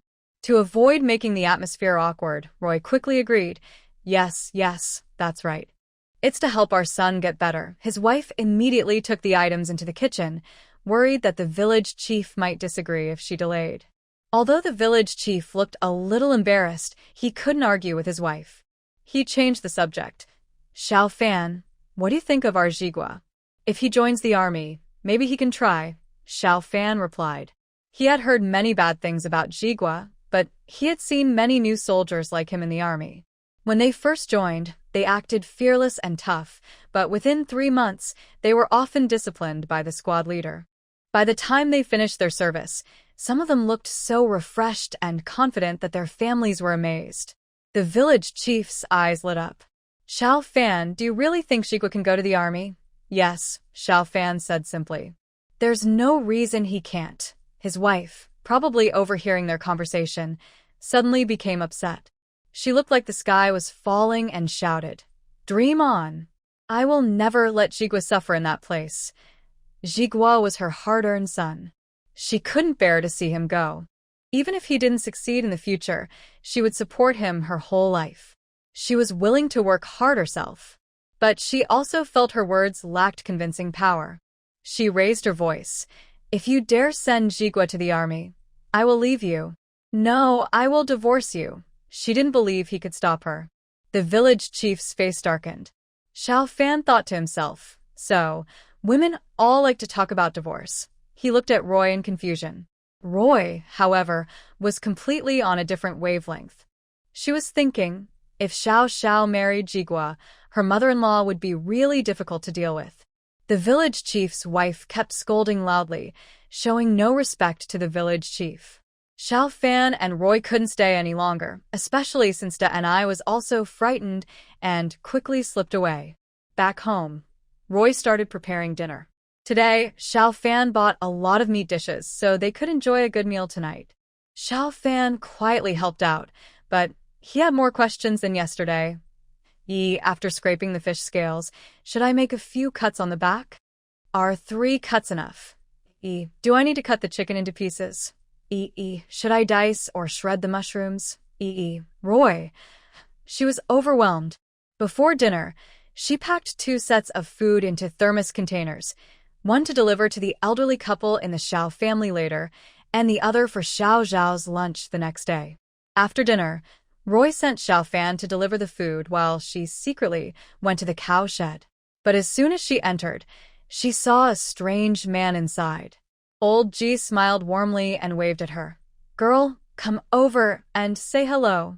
This is Uncle Chi." Although a bit confused, Roy obediently stepped forward and called out, "Hello, Uncle Chi." The middle-aged man surnamed Chi nodded kindly. "Good, you seem like a good kid." He also said to Roy, "Thanks to you taking care of Old Ji these days. Your Uncle Chi works at the capital military district." Old Ji introduced to Roy, then turned to the middle-aged man and said, "What a coincidence. Her husband also works at the capital military district." Roy forced herself to exchange a few words with Uncle Chi, but luckily, he was in a hurry to leave. Before leaving, he specifically asked Roy seriously, "Girl, I'll need your help to take care of Old Ji and Professor Jiang for a while longer." This made Roy feel a bit embarrassed.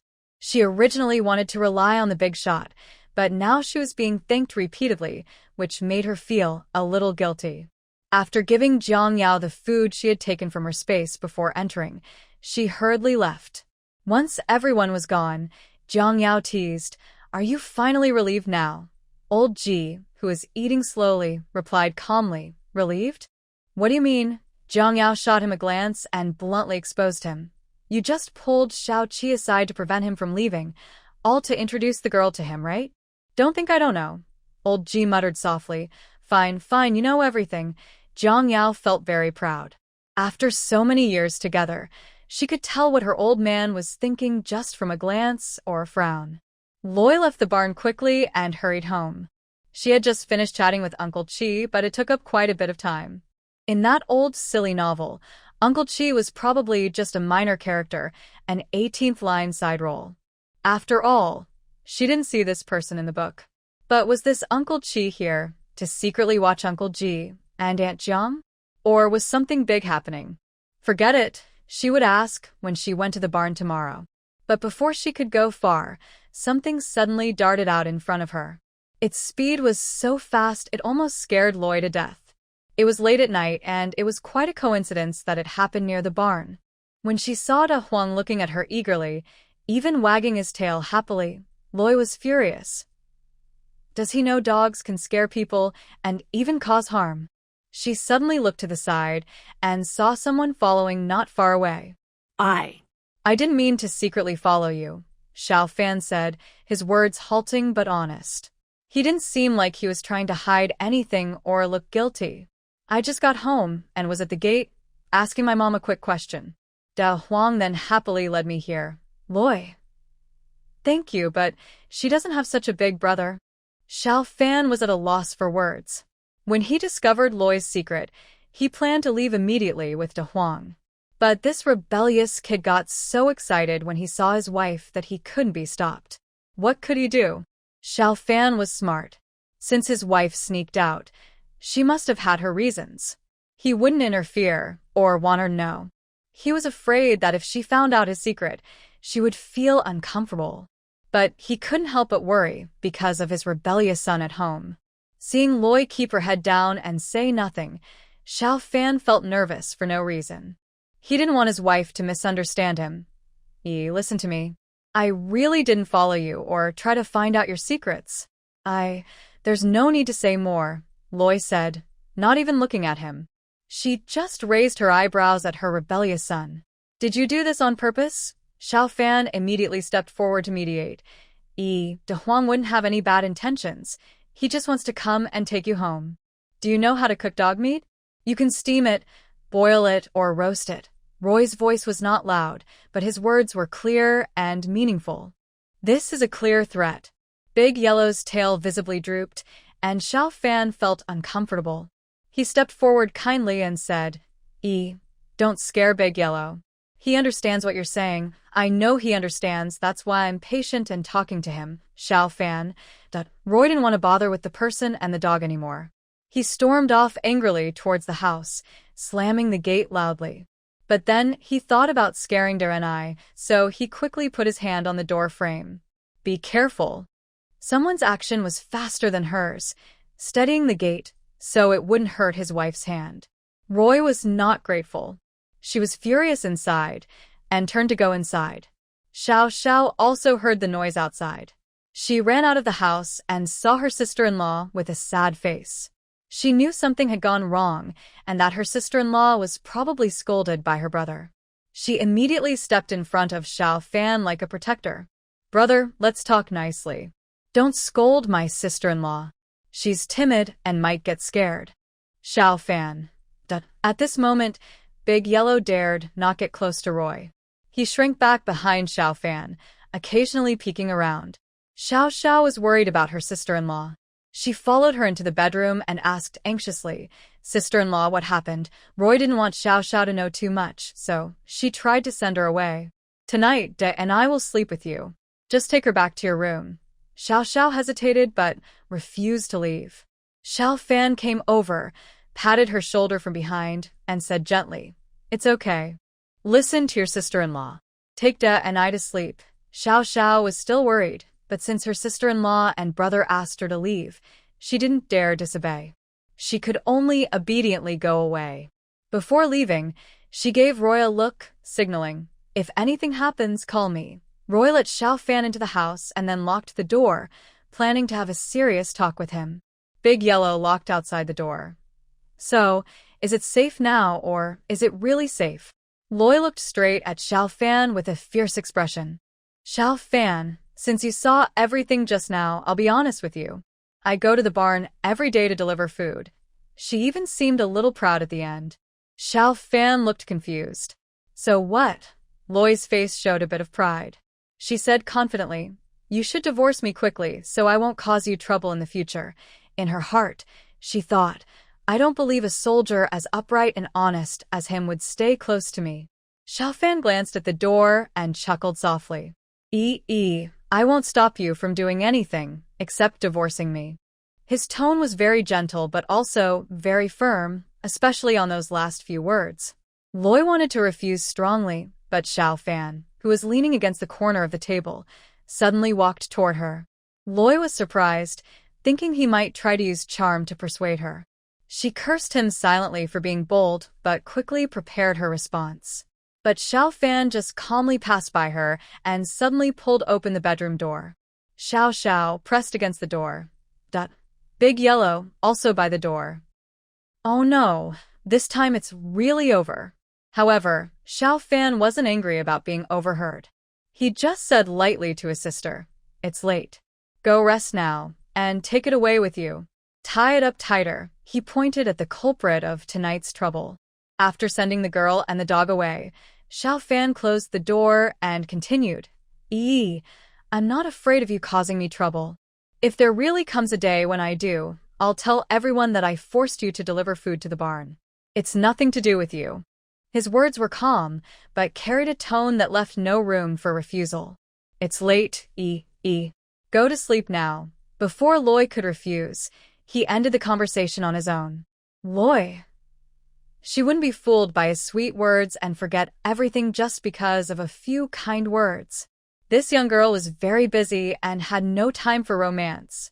Meanwhile, at the village chief's house, they were in a cold war. The village chief's wife had thrown a big tantrum and made the village chief promise again and again never to mention joining the army again. That finally calmed her down. And the main troublemaker in this story was lying on the kong, a traditional bed, with his arms and legs spread out, daydreaming. Joining the army. It's not impossible, and she seems very proud of her brother, who is a soldier. But if she joins the army, she won't be able to see her often. Her brother is like that, rarely comes home during the year. Forget it, I won't join the army after all. Xiao worried all night and didn't sleep well. In the morning, when she took Da and I to her sister-in-law's room, she hesitated but finally asked, "Sister-in-law, did you sleep well last night?" Luoyi. Hu. Did I seem that obvious? But she smiled and said, "No, Dan, I didn't kick the quilt. I slept very well." Xiao didn't believe her, but she couldn't do anything about it. Her sister-in-law and brother's attitude was very clear. They didn't want her to interfere. In the end, she could only sadly head to school. On the way, she met Xiao, Ji, and Gua. Before, she would slip away quickly, but now she forced a smile and greeted them. "Good morning." Xiao Jigua played the role of a bully very convincingly. Not only did he ignore the girl, but he also turned his head coldly, pretending not to see her. Xiao felt awkward, but it's okay. At least this time, he didn't speak coldly to her. After they all walked far away, Xiao Jigua angrily grabbed his hair. "What's wrong? What's going on with him? Why does he feel like he's possessed by a ghost every time he sees her? It's driving him crazy." Luo Yi got up and opened the door to see Da Huang lying at the door. She couldn't help but pretend to be angry. "You've been eavesdropping since last night?" "Da Huang, this is a disaster. I can't explain even if I have a mouth. Don't scare him." Xiao Fan heard some movement from the bedroom and appeared quickly, holding a big iron spoon. Someone who didn't know better might think he was here for a fight. "Hurry up and wash your face to eat," he said, trying to take Da and I from his wife, but he felt Da and I might start crying at any moment. In the end, he could only reluctantly withdraw his hand. Luo Yi was washing Da and I and sighed softly, complaining, "Why are you sticking to me all day? You should be more clingy to your uncle." Big and I pouted, tears immediately falling down. "As long as Andy holds me, I don't want Annie to leave me." Loi didn't expect the little girl to cry. She just wanted Big and I to spend more time with Xiao Fan so that he could protect her in the future. It would be good for Big and I. So, she could only gently hug the little girl and soothe her. Oh, Big and I, be good. Don't cry. Auntie also doesn't want to leave you." Although Big and I mumbled and complained, she secretly winked at Da Huang when Loi wasn't looking. After washing up, Loi didn't sit down to eat right away. Instead, she went to prepare milk powder for Big and I, and also made some egg custard for her. Xiao Fan stepped forward to take the bottle. "Let me do it. You go eat." He had already watched her yesterday. Loi didn't refuse. She was busy being tangled by Big and I, and could only hold her while sitting at the dining table. When Big and I started eating, a strange scene appeared. Loi was holding Big and I, and Xiao Fan sat opposite her, feeding her baby food. They faced each other closely, and Loi's gaze was everywhere but on herself. In fact, Loi, with her keen sense of smell, could even smell his unique masculine scent. But whenever she showed even a little reluctance to hold Big and I would start crying right away. In the end, Big and I was chewing slowly on her food, eating bit by bit, occasionally sneaking a glance at Loi and Xiao Fan. Xiao Fan sat across from the two of them, watching the little drama queen's subtle expressions and his wife's helplessness the whole time. Sure enough, they are Xiao family's children, still trying to turn their arms inward. Loi had no idea about their little schemes. She was still worried about another matter, black market deliveries. Sigh. As soon as Xiao Fan came home, she couldn't do anything freely. But military marriages are not easy to get out of.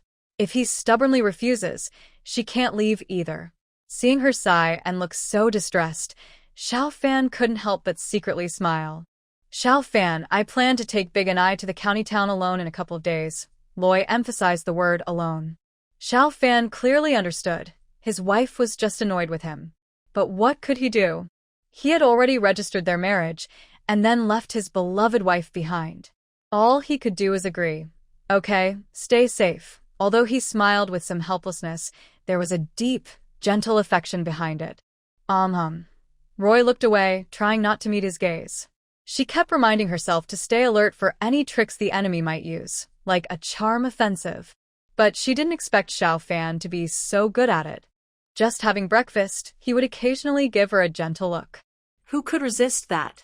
Meanwhile, the mischievous Da Huang kept sticking close to Roy's feet, clearly trying to please her. Roy asked, "Do you want to come along? Aren't you afraid I might leave you outside?" But then she thought, Da Huang is almost like a clever little creature now. Probably. She can't get rid of him. Even if he's not fully grown, a smarter dog wouldn't be fooled.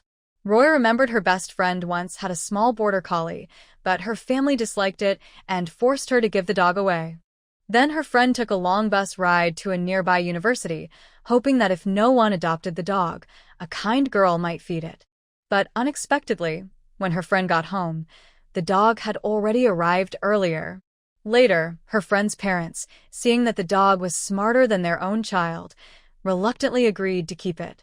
And in the end, everyone was happy. Da Huang looked aggrieved. Can't I be wrong just this once? I promise I won't do it again. Roy ignored Da Huang's sad face. She had already decided that Da Huang belonged to Xiao Fan now. That night, since both sides had made their positions clear, Roy prepared many dishes and packed them into 3 insulated containers before dinner. Xiao Xiao kept secretly watching her brother and sister-in-law's expressions. She looked just like a child trying to survive after her parents' Cold War, sharing the same experience as Danny and Da Huang. The worst off was probably Da Huang. After dinner, when it was dark, Xiao Xiao still took charge of washing the dishes. Xiao Fan carried the insulated containers to deliver food to the old couple, and Roy boldly went to the cattle shed to deliver theirs. Xiao Fan already knew what she was doing, so there was no need to hide it. Tonight, Roy could stay longer in the cattle shed. She hadn't had a proper chat with the elderly couple during her hurried visits before. Uncle Jiang, how did Uncle Chi come to the cattle shed yesterday? Did something happen? Don't worry, it's a good thing. Upon hearing the news from little Chi last night, Jiang Yao's brow rarely relaxed. That's a relief, Roy nodded, no longer asking questions. As long as the leaders are safe, that's enough. However, considering the time, Uncle Ji and Aunt Jiang should be returning to the capital soon. They're the first to go home. Probably because Uncle Ji's position is special, he returned to his original post earlier than others with similar experiences. As the 3 talked, they naturally mentioned Xiao Fan. Aunt Jiang teased, since Xiao Fan is back from his leave, you two should spend more time together. Don't waste time bringing us meals every day. Just bringing meals isn't a waste of time, Roy muttered softly. Aunt Jiang, experienced and kind, noticed that as soon as Xiao Fan was mentioned, the girl's smile faded. She couldn't help but ask, did Xiao Fan bully you? Hearing this, Uncle Ji immediately looked upset and angry. Did he bully you, Roy? A thin figure near the barn suddenly sneezed loudly. Roy was both amused and exasperated. The old people's imagination was truly remarkable. She explained carefully, Xiao Fan is very good, and he didn't bully me. Then why do I feel like you're upset? Normally, after a short separation, newlyweds should be happy, Jiang Yao said, puzzled. When she was young, she and her husband always enjoyed sweet moments after being apart. Suddenly, she seemed to remember something and felt a bit guilty. Girl, is it possible Xiao Fan found out about you bringing us meals? Thinking about this possibility, Jiang Yao couldn't sit still. Girl, you'd better not come anymore. I've heard about Xiao Fan. He's well known as a good young man in Xiao family village. Just stay with him and have a good life. Don't worry about us old folks. Yes, Uncle Ji agreed, though a little regretful. But her happiness was more important. He also advised, girl, life is long. The one who will stay with you forever isn't your parents or children, but your partner. He looked up at Jiang Yao across from him. Over the years, no matter how tough things got, she had always been by his side. Actually, she could have protected herself.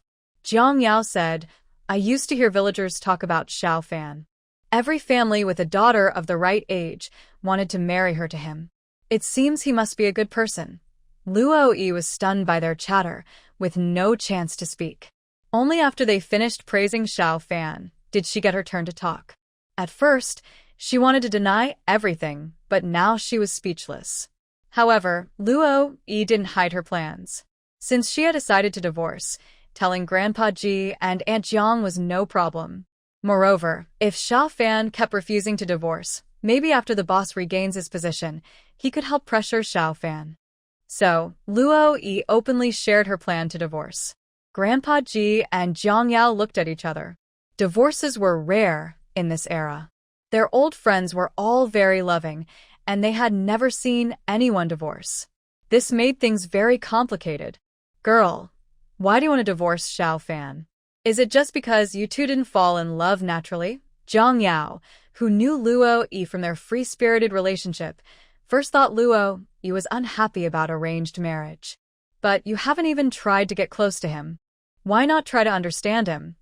Most people would advise reconciliation, not separation. Plus, Luo Yi's special status meant that if she divorced, she would be talked about in this era. Most importantly, she had to go back to Hang City and live with her parents in the countryside. Grandpa Ji knew Luo Yi wasn't afraid of living in the countryside, so he asked another question. Girl, have you seriously thought about the consequences of divorce? Are you not afraid of gossip? I'm not afraid of gossip, but I will find a way to compensate Xiao Fan. After all, she had the status of a military wife, which allowed her to enjoy her current carefree life. No choice. Xiao Fan was definitely a tool.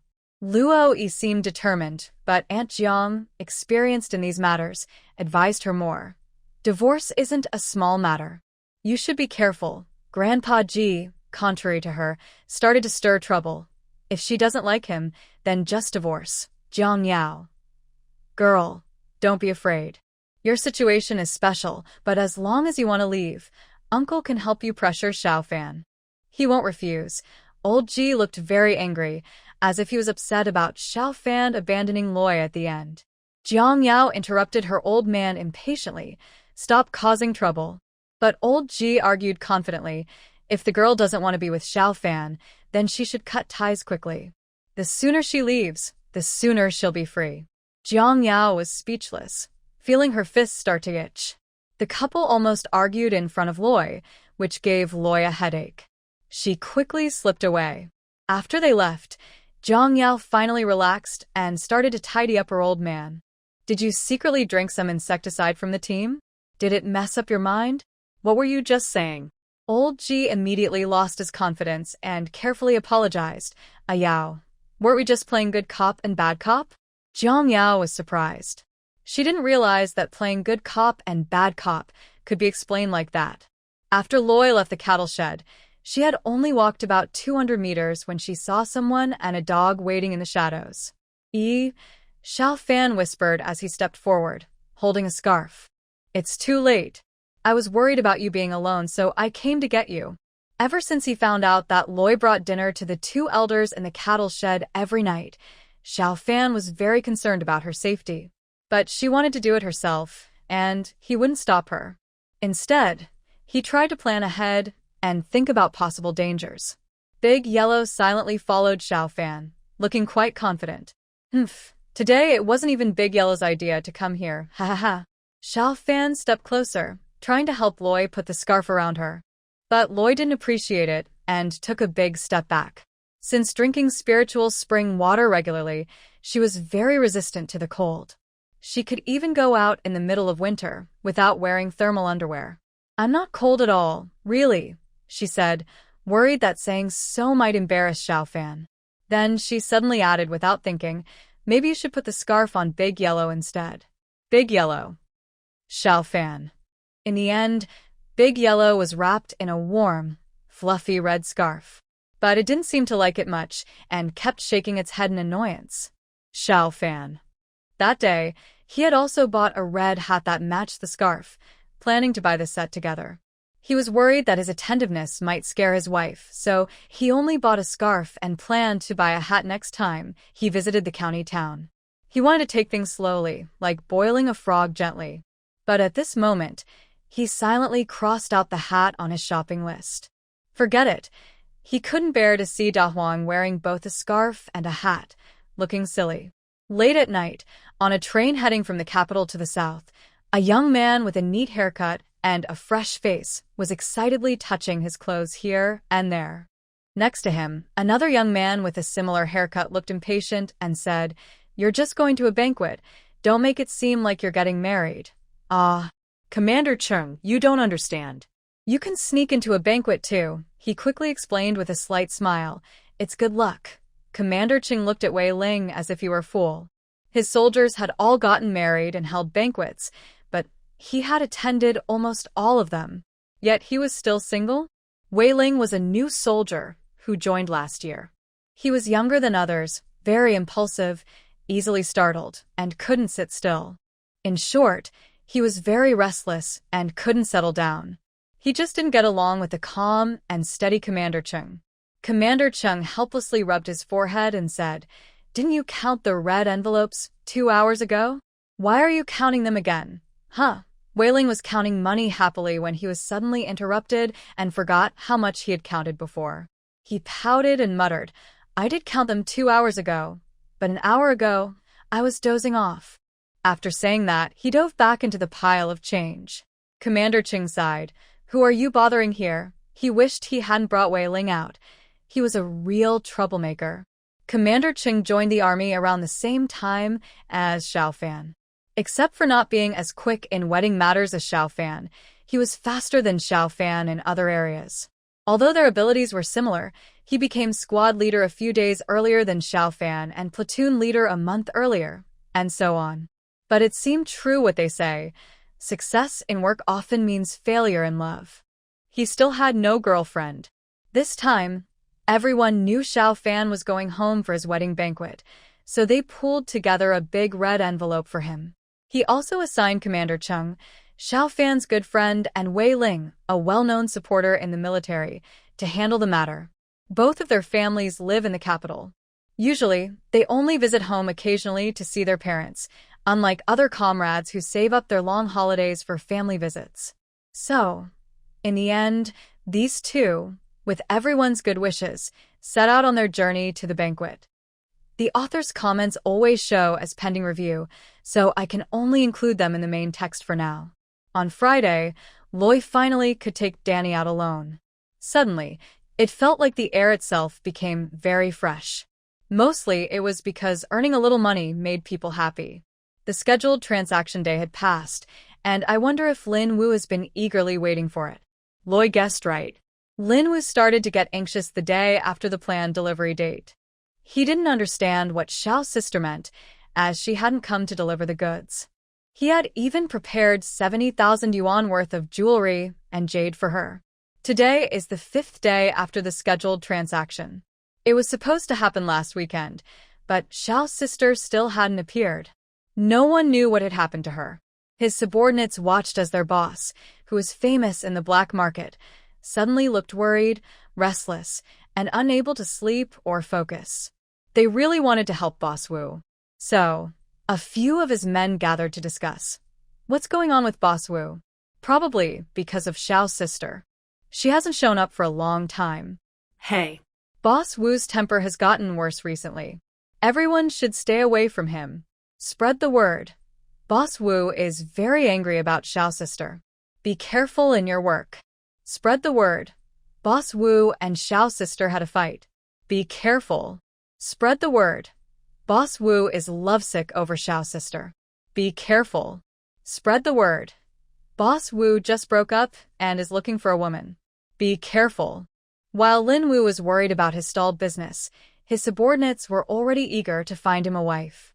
Although Xiao Fan verbally agreed to let Roy take Da and I alone to the county town, Roy still suspected he might be hiding something. So, he wandered through the streets and alleys of the town for a long time. Only after he was sure no one was following him, and he had successfully distracted Da and I did Roy go to the warehouse to unload the goods. He then stored Da and I and the bicycle in his space, did his makeup, and quietly went to the black market to find Lin Wu. When Lin Wu's men told him that Sister Xiao was looking for him, he thought he was hearing things. Who came? Sister Xiao. Lin Wu was sitting on a Kong bed counting money when he suddenly jumped up excitedly, almost barefoot, rushing outside. Where is Sister Xiao? Where? He had spent a lot of money to buy jewelry and jade, and he couldn't let it fall into the wrong hands. His fortune depended on it. Finally, she appeared. His assistant quickly picked up his shoes from the ground and chased after him, calling out. Soon, they saw their tall and mighty brother Wu, almost kneeling before Sister Xiao in admiration. Little sister, you finally came to see your brother. Do you know how I've been these days? Have you ever seen the dawn at 4 in the morning in Shazhou County? Lin Wu's endless chatter sounded like a woman in deep sorrow. Brother Wu, I'm really sorry. There's been a family issue these days. How about I give you a 3% discount on this batch of goods? Roy understood Lin Wu's feelings well. For a businessman, it's frustrating to have money but no goods, or to have goods but no money. Lin Wu was speechless for a moment. Finally, he reluctantly nodded. After Roy and Lin Wu finished inspecting the goods at the warehouse, she received a box of jewelry worth 70,000 yuan and an additional 3,710 yuan in cash, adjusted for any overpayment or shortfall. Following their usual process, Roy reported the types and quantities of the next shipment.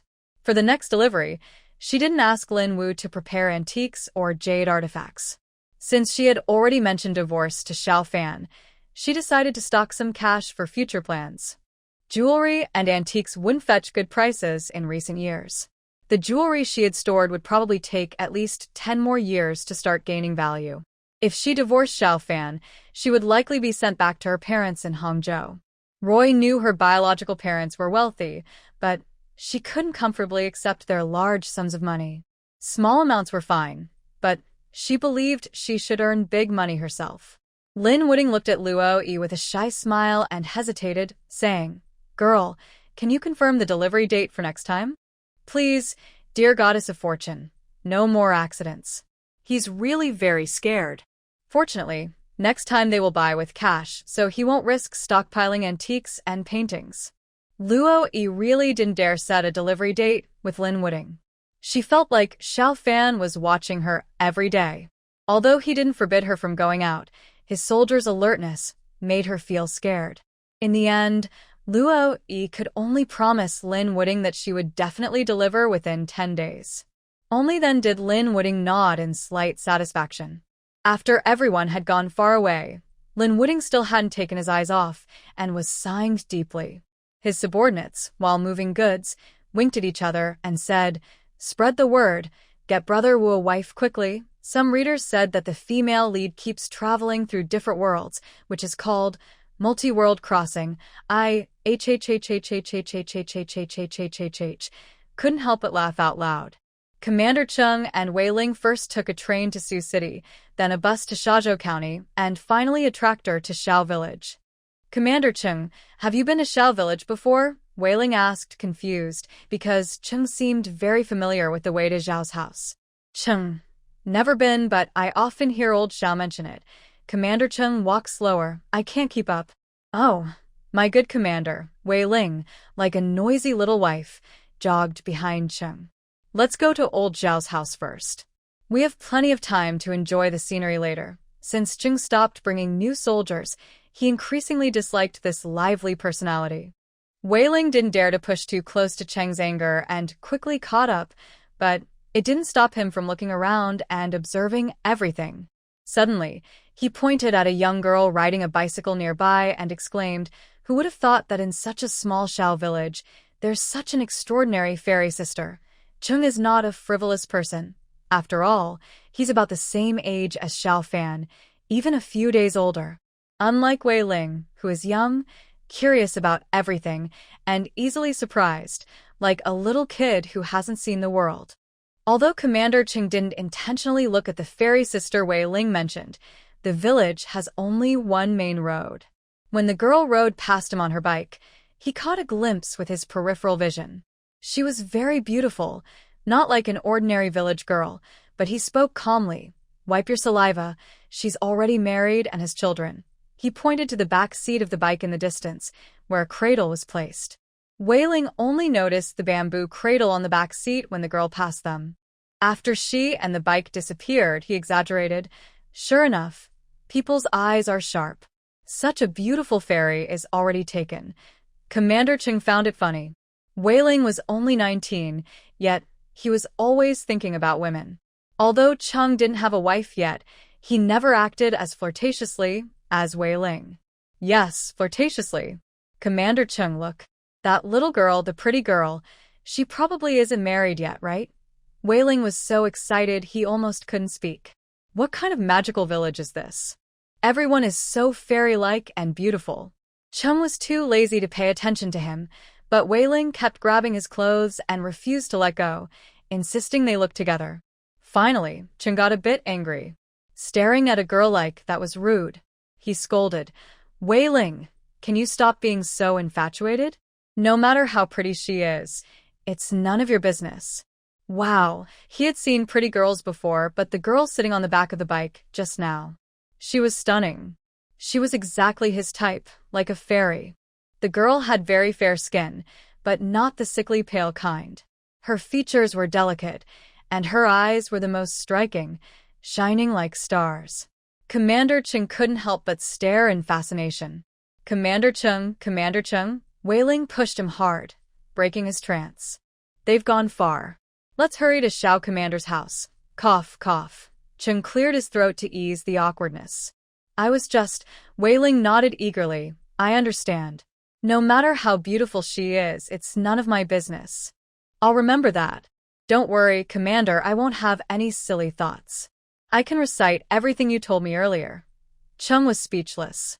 There's no need for that.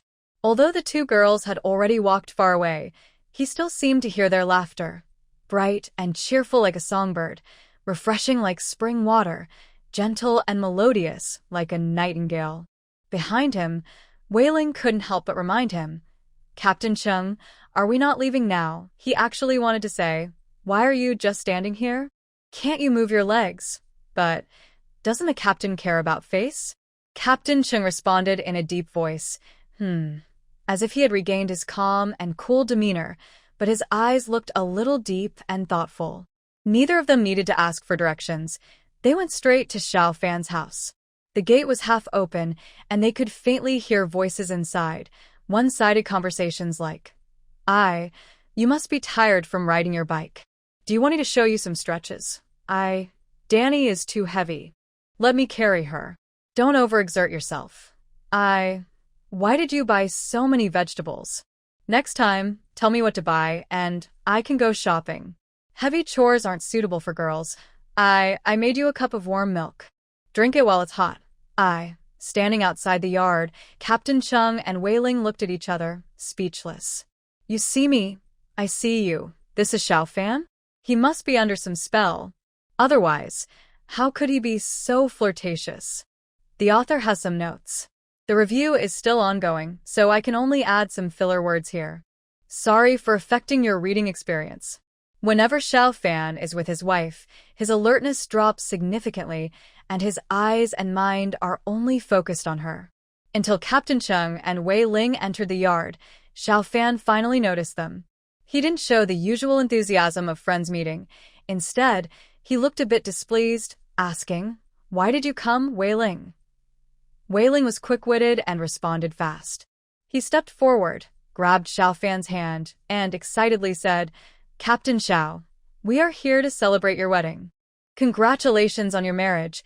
Wishing you a happy life together, a long-lasting union, and many children." He spoke many lucky words in one breath, but Captain Xiao didn't seem to enjoy it. Not only did he not enjoy it, but his face also looked a bit unhappy. Xiao Fan looked at Commander Chung, who was supposed to be more calm, and asked, "When did you arrive?" His good friend Commander Chung replied calmly, "Just now, since you started talking nonsense." Xiao Fan. Right now, there were only 3 grown men in the yard, so they spoke freely, just like when they were in the army. They often teased each other, as if they could never get enough. When Luo Yi finished putting away the things she bought today and carried Da and I back to the yard to enjoy the sun, she saw 2 unfamiliar men standing outside the main house. She remembered these 2 men, especially the shorter one, who had been staring at her since they entered the village, almost not blinking. Wei Ling's first reaction upon seeing Luo Yi was shock. Then he winked at Xiao Fan and said, "Captain Xiao, is this your wife?" Xiao Fan had saved Wei Ling during a previous mission. Since then, Wei Ling had been like a little shadow sticking to him.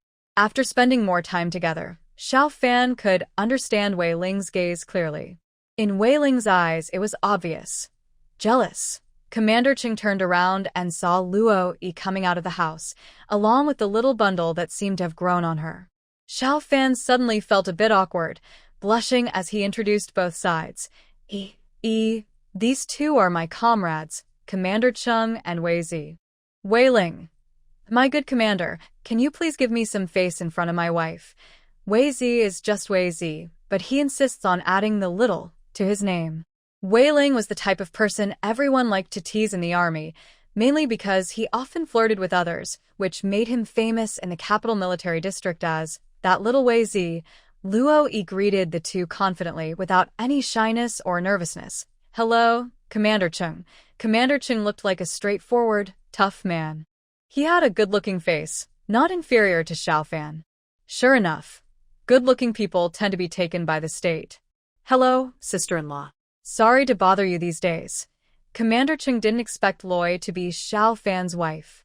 He wondered if she noticed him and Wei Ling staring at her on the way back to the village, which was quite rude. "Hello, sister-in-law. Just call me Xiao Wei." Wei Ling cheerfully greeted her, though his smile carried a hint of guilt and awkwardness. "Loi." Xiao Wei, hello. Looking at Xiao Wei, he was quite decent-looking, dark and thin, but his eyes kept shifting around. Wei Ling. Probably, like Commander Xiao, she's also a cunning and petty person. Xiao Fan could see the envy in his comrade's eyes and felt a bit proud, but as soon as he thought about his wife constantly talking about divorce, he couldn't feel proud anymore. Sister-in-law, sister-in-law. Come out quickly and help me. Sister-in-law, save me. Before she appeared, her voice was loud and sharp. Besides Xiao Xiao, who else could it be? Her screams kept rising higher and higher. The 3 men standing in the yard were top soldiers in the army. Even Wei Ling, a new recruit, quickly rushed out. Regarding the school system mentioned earlier, do you all only accept the 522 system, or do you accept the 633 system from that era? Since I will write about school attendance soon, the children are a bit anxious. Reply 1 if you accept the 522 system. Reply 2 if you accept the 633 system. Reply 3 if either is fine. It turns out Xiao Xiao was targeted by the village bully De Yi. Today after school, she was on her way home with Su Nian. But after leaving Su Nian's house, Xiao Xiao was followed by the second bully from the village, who chased her for half a mile all the way to her door. In Xiao Xiao's mind, the number 1 bully in the village was definitely Xiao Zhigua. Wei Ling had just stepped out of the yard when he froze. Wow, wow, wow, wow, wow. Commander Ching also saw Xiao Xiao, but he was much calmer than Wei Ling. After all, he was interested in the girl in the back seat of the car, not the girl riding the bike. He and Xiao Fan approached, one chasing the goose, the other holding the handlebar, catching the wobbly Xiao Xiao. Xiao Fan, are you okay? Did you get bitten? Xiao Xiao's face was already pale with fear. She shook her head weakly, handed her bicycle to Xiao Fan, and ran to cuddle her sister-in-law. Sister-in-law, that big goose is really mean. It almost bit my heel. I was so scared I didn't dare press the pedal all the way down, only half a turn at a time. She couldn't go faster, and couldn't get away from the goose. She kept crying, woo woo woo woo woo, feeling truly terrified. Luo, who had never been bullied by a goose as a child, couldn't empathize and offered weak comfort, just patting her head and telling her not to cry. Wailing wanted to go comfort the fairy, but he was so nervous his mouth trembled, and he kept talking nonsense. Did you do something bad before? Did you offend it? Xiao. She felt even more wronged, crying even harder. Luo looked at Xiao Fan with a questioning look. What was going on with him? Xiao Fan also looked confused. He had only seen Wei Ling act mischievously before. This strange, possessed look was rare. Captain Chung was still busy chasing the goose. He could only try to hurt it and use sound wave attacks. But he couldn't fight it directly, so it was ineffective. The goose still acted very arrogantly. But in Luo Yi's eyes, it was a bit useless. She shouted into the house, "De Huang, come here." De Huang barked loudly and rushed out, immediately knocking the goose down. But he didn't bite hard because the woman hadn't given the next command. The goose was so scared it stretched its neck straight out, as if seeing a ghost, and started honking wildly, clearly encountering a new opponent in the village for the first time. De Huang looked down at the goose with a cold, commanding gaze, keeping its long neck in check, though it was a bit annoyed by the noise. The goose wasn't doing well either. It was tired after a while of honking and felt the intense pressure of bloodline dominance. Luo saw De Huang's eyes gradually become unfocused and quickly issued a recall command. De Huang immediately obeyed, rushing back to Luo and standing obediently beside her legs. Meanwhile, the goose took the opportunity to escape. Captain Chung. Wei Ling. Xiao Fan had already seen how obedient De Huang was and was no longer surprised. Your sister-in-law can train dogs too. Wei Ling suddenly acted surprised and said, Our team also has a German shepherd named Hazy. He's 2 years old this year, but he doesn't seem as smart as your dog. Da Huang looked unimpressed and said, You underestimate dogs. Big sister-in-law, what's his name? He seems to understand human speech. Wei Ling quickly forgot about the little fairy and focused all her attention on Da Huang. Da Huang looked at Roy for help. Stay away from me, Roy said. His name is Da Huang. He's only a little over a year old, still a puppy. Be careful and don't bother him. He might bite. Da Huang made a move as if to bite. Just ask if you're afraid. I've been trained to target weak spots, especially men. Ah, Da Huang is so cute. Ha ha ha. Wei Ling wanted to reach out and pet Da Huang's head but pulled back halfway. I really like Da Huang. Let's sleep together tonight, Da Huang. Roy looked at Xiao Fan again. Your comrade, Xiao Fan?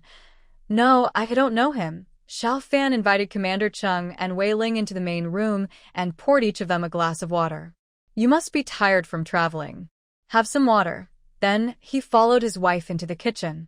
He was worried Roy might get angry, so he quickly explained, I really didn't know they would come to our house. Roy was feeling complicated and didn't know how to answer. But the more she stayed silent, the more nervous Xiao Fan became. Since his comrades came all this way to visit, he couldn't just send them away. They were being kind. Mainly, who would have thought that before his wedding banquet, he would face a divorce? Roy wasn't unreasonable. She still knew how to be a good host. Don't worry, I'll take good care of your friends. Thank you, Xiao Fan said sincerely. He knew she was put in a difficult spot. It's just 2 more people for dinner, Roy said, then took out the ingredients she bought today and started cooking. Xiao Fan couldn't figure out her thoughts and just stood there, watching her. Roy was a bit speechless. Aren't you going to keep your friends company? Without a clear answer from his wife, he didn't dare leave. Go accompany your comrades. I can handle things alone here. She felt more comfortable being alone, as it didn't feel like she was doing 2 things at once, taking care of herself and answering Xiao Fan's silly questions. Xiao Fan wanted to confirm again but met Roy's stern gaze. He felt like he was really doomed. Even when his wife was glaring at him, he was so happy. I'll go out now. Just cook a couple of dishes. They're all tough guys, not picky. He didn't want to tire his wife out. Roy nodded casually. These days, the family ate like it was New Year every day, and her cooking skills had improved a lot recently. But she didn't make any fancy dishes, just 2 meat dishes, boiling black fish, and soy sauce duck steamed with dried bamboo shoots. The rest were all vegetarian: spicy and sour shredded potatoes, soup-style cabbage, homemade tofu, stir-fried greens, and chive egg pancakes. Soon, Xiao Xiao carried Da and I into the kitchen, followed by Da Huang. She whispered to Roy, sister-in-law, "I feel like my brother's comrade." She pointed to her head. "Doesn't seem very smart, Roy." Xiao Xiao thought Roy didn't believe her, so she quickly called Da Huang to prove it. "That Xiao Wei, he even tries to touch Da Huang. It's really strange." Da Huang seemed to understand and nodded cooperatively. Roy. She could imagine Wei Ling's silly look. After complaining to her sister-in-law, Xiao Xiao and I, along with Da Huang, stayed in the kitchen, refusing to go out. That Xiao Wei was just too strange. Luckily, she could stay and help her sister-in-law. Da and I was left with Da Huang. Ever since Da Huang came into the house, it was like having a nanny, except it couldn't breastfeed, but everything else it could do. Roy efficiently finished all the dishes, packed 2 portions into thermal containers, and then let Xiao Xiao carry everything out. Xiao Fan watched his wife sit at the table last, feeling a bit distressed.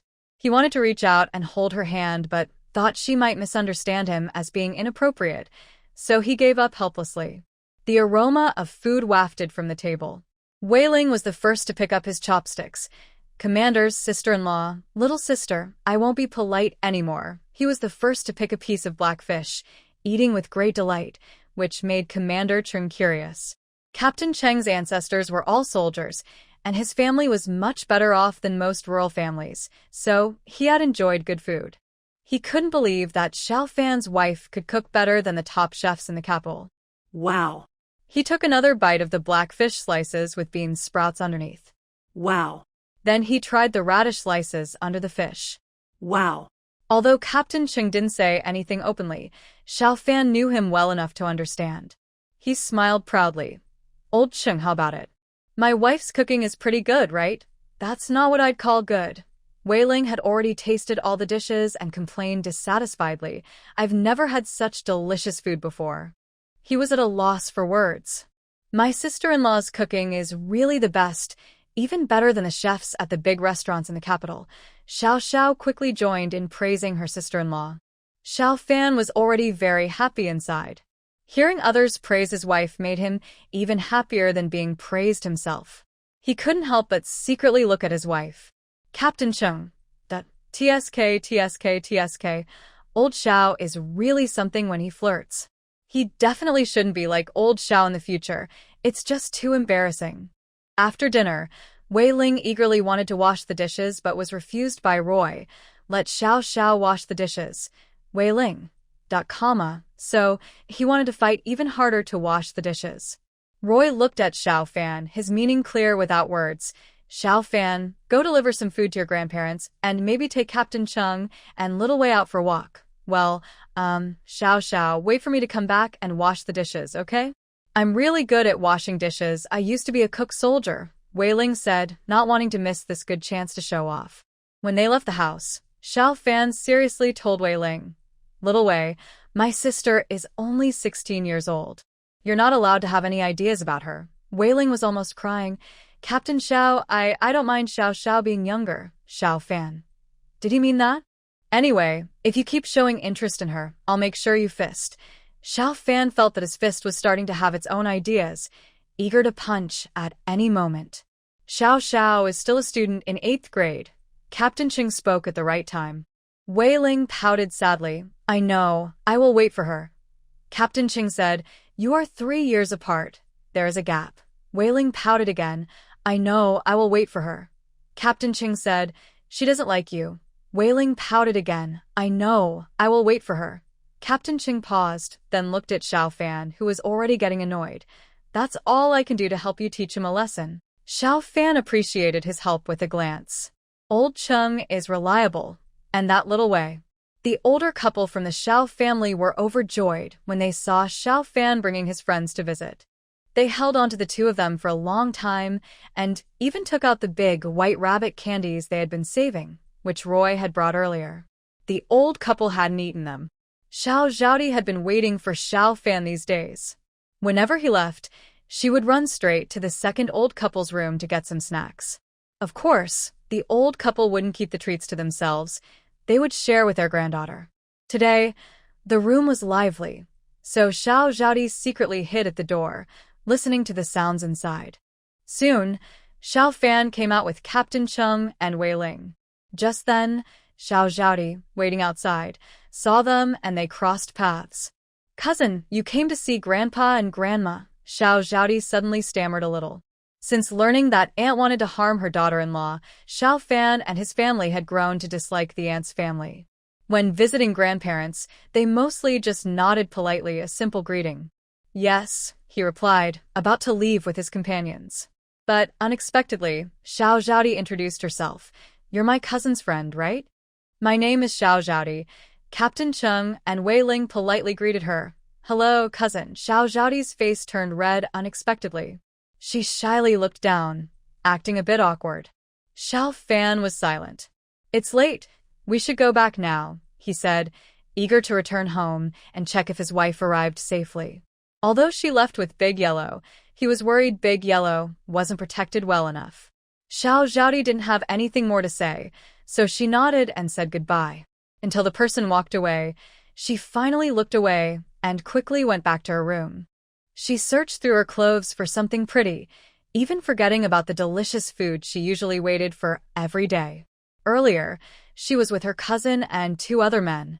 One of them looked even more handsome than her cousin. If he was her cousin's comrade, then he probably earned over 100 yuan a month.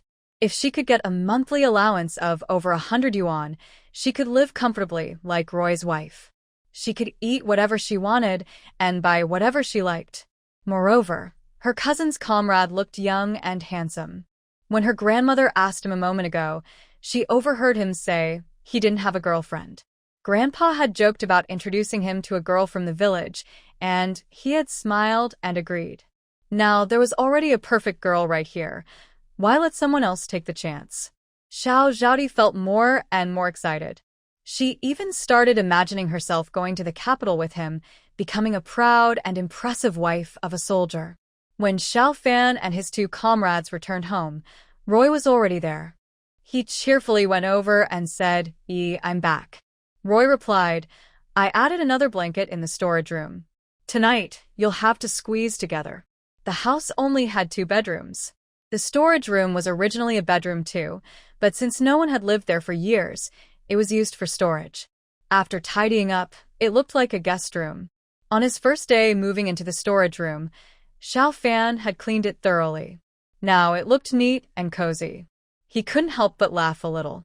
"My wife is so thoughtful." Okay. After Xiao Fan arranged for him and Wei Ling to stay in the storage room, they noticed he kept chatting with them instead of going to his own room. They looked at each other in confusion. Why? "Are you too close to your brothers?" Yeah. Xiao Fan quickly made an excuse. Good brothers should sleep together. Captain Xiao really is loyal. Instead of cuddling with his wife, he's here hugging us rough guys, Wei Ling said, feeling touched. Clearly, Xiao Fan was just tough on the outside but soft inside. But Captain Xiao shot him a teasing look. "Xiao Fan." He pretended to be carefree and said, "Hey, it's late now. Let us sleep. The next morning, after breakfast, Su Nian left the house to visit sister Luo Yi. She heard from Xiao Xiao that Luo Yi was fully recovered, but Su Nian still felt uneasy. This was because her stepsister, Xiao Lianhua, had been acting strangely ever since she fell into the water. So, Su Nian decided she had to see for herself. Only when she saw Luo Yi healthy with her own eyes could she feel at ease. On usual Saturdays, Su Nian would go to Luo Yi's house to do homework with Xiao Xiao and attend Luo Yi's tutoring class for top students. Today, she didn't bring her homework, just wanted to take a quick look at Luo Yi and then go home. But halfway there, she met Xiao Zhaodi, who looked at her with disdain and sarcastically said, "Going to my cousin's house again to eat and drink for free? Your face is really thick. Well, I guess it's because you like to take what belongs to others."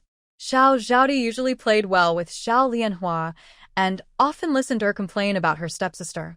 At first, she just agreed casually. But when she heard that Sun Yen kept freeloading at her cousin's house, she got upset. Why could an outsider like Sun Yen go there to eat and drink, but her own close family member couldn't? She disliked Sun Yen even more than Luo Yi. Sun Yen didn't want to argue with Xiao Zhaodi. She didn't want Luo Yi to be embarrassed. So, she ignored Xiao Zhaodi completely, lowered her head, and kept walking. Hey, I'm talking to you. Are you deaf? Xiao Zhaodi tried to step forward and grab Sun Yen, but Sun Yen kept dodging. She didn't want any trouble, especially since her father had passed away, and she had been like this ever since. But Xiao Zhaodi seemed furious. She was determined to push Sun Yen down and kept cursing her, saying all sorts of nasty words. She's almost a perfect copy of Aunt Xiao, skilled at pushing, pulling hair, and scratching faces, even showing signs of surpassing her. Sun Yen dared not fight back, only biting her lip and dodging. She truly couldn't understand why Xiao Lianhua and Xiao Zhaodi hated her so much. She hadn't done anything wrong, but they just disliked her and kept insulting her behind her back. Among her peers, only Xiao Xiao and sister Luo Yi truly treated her kindly. Even after Xiao Fan returned home, Xiao Xiao still went out on weekend mornings to gather firewood, regardless of how much firewood was piled in the yard. That morning, Wei Ling was eager to go out with Xiao Xiao, but just thinking of Captain Zhao's warning last night made his legs weak. Everyone in the army knew how strict Captain Xiao was. He was not only tough but also very cunning. Wei Ling looked to Captain Cheng for help, but Captain Cheng just ignored him and continued drinking tea. The mountain spring water in Zhao's village is really good. Even a simple glass of plain water feels refreshing. Xiao Xiao didn't go far, just nearby collecting firewood. But before she collected much, she heard faint sounds of scolding and hitting from afar, which sounded like Xiao Zhaodi. Xiao Xiao was growing more and more annoyed with Xiao Zhaodi. She avoided anything related to her, preferring not to see her at all. So she pretended not to hear and kept gathering firewood. But the more she listened, the more suspicious she became. It sounded like Xiao Zhaodi was scolding Sun Yen. Xiao Xiao immediately dropped her firewood and ran to help, but unfortunately, she was a bit late. Sun Yen had already been pushed to the ground by Xiao Zhaodi, her hair, which was now in disarray. She quickly stepped forward to push Xiao Zhaodi away, but accidentally pushed her, so she fell headfirst to the ground, causing a small bump on her forehead. Xiao Zhaodi touched her painful forehead and cried out loudly. It was just acting pitiful, but who didn't know how to do that? Her crying immediately attracted Xiao Fan and the others at home. Da Huang was the first to arrive, quickly protecting Xiao Xiao and Sun Yen, glaring fiercely at Xiao Zhaodi. The others arrived soon after, all rushing to check on Xiao Xiao and Sun Yen. Xiao Zhaodi couldn't hold back and burst into tears, acting very wronged.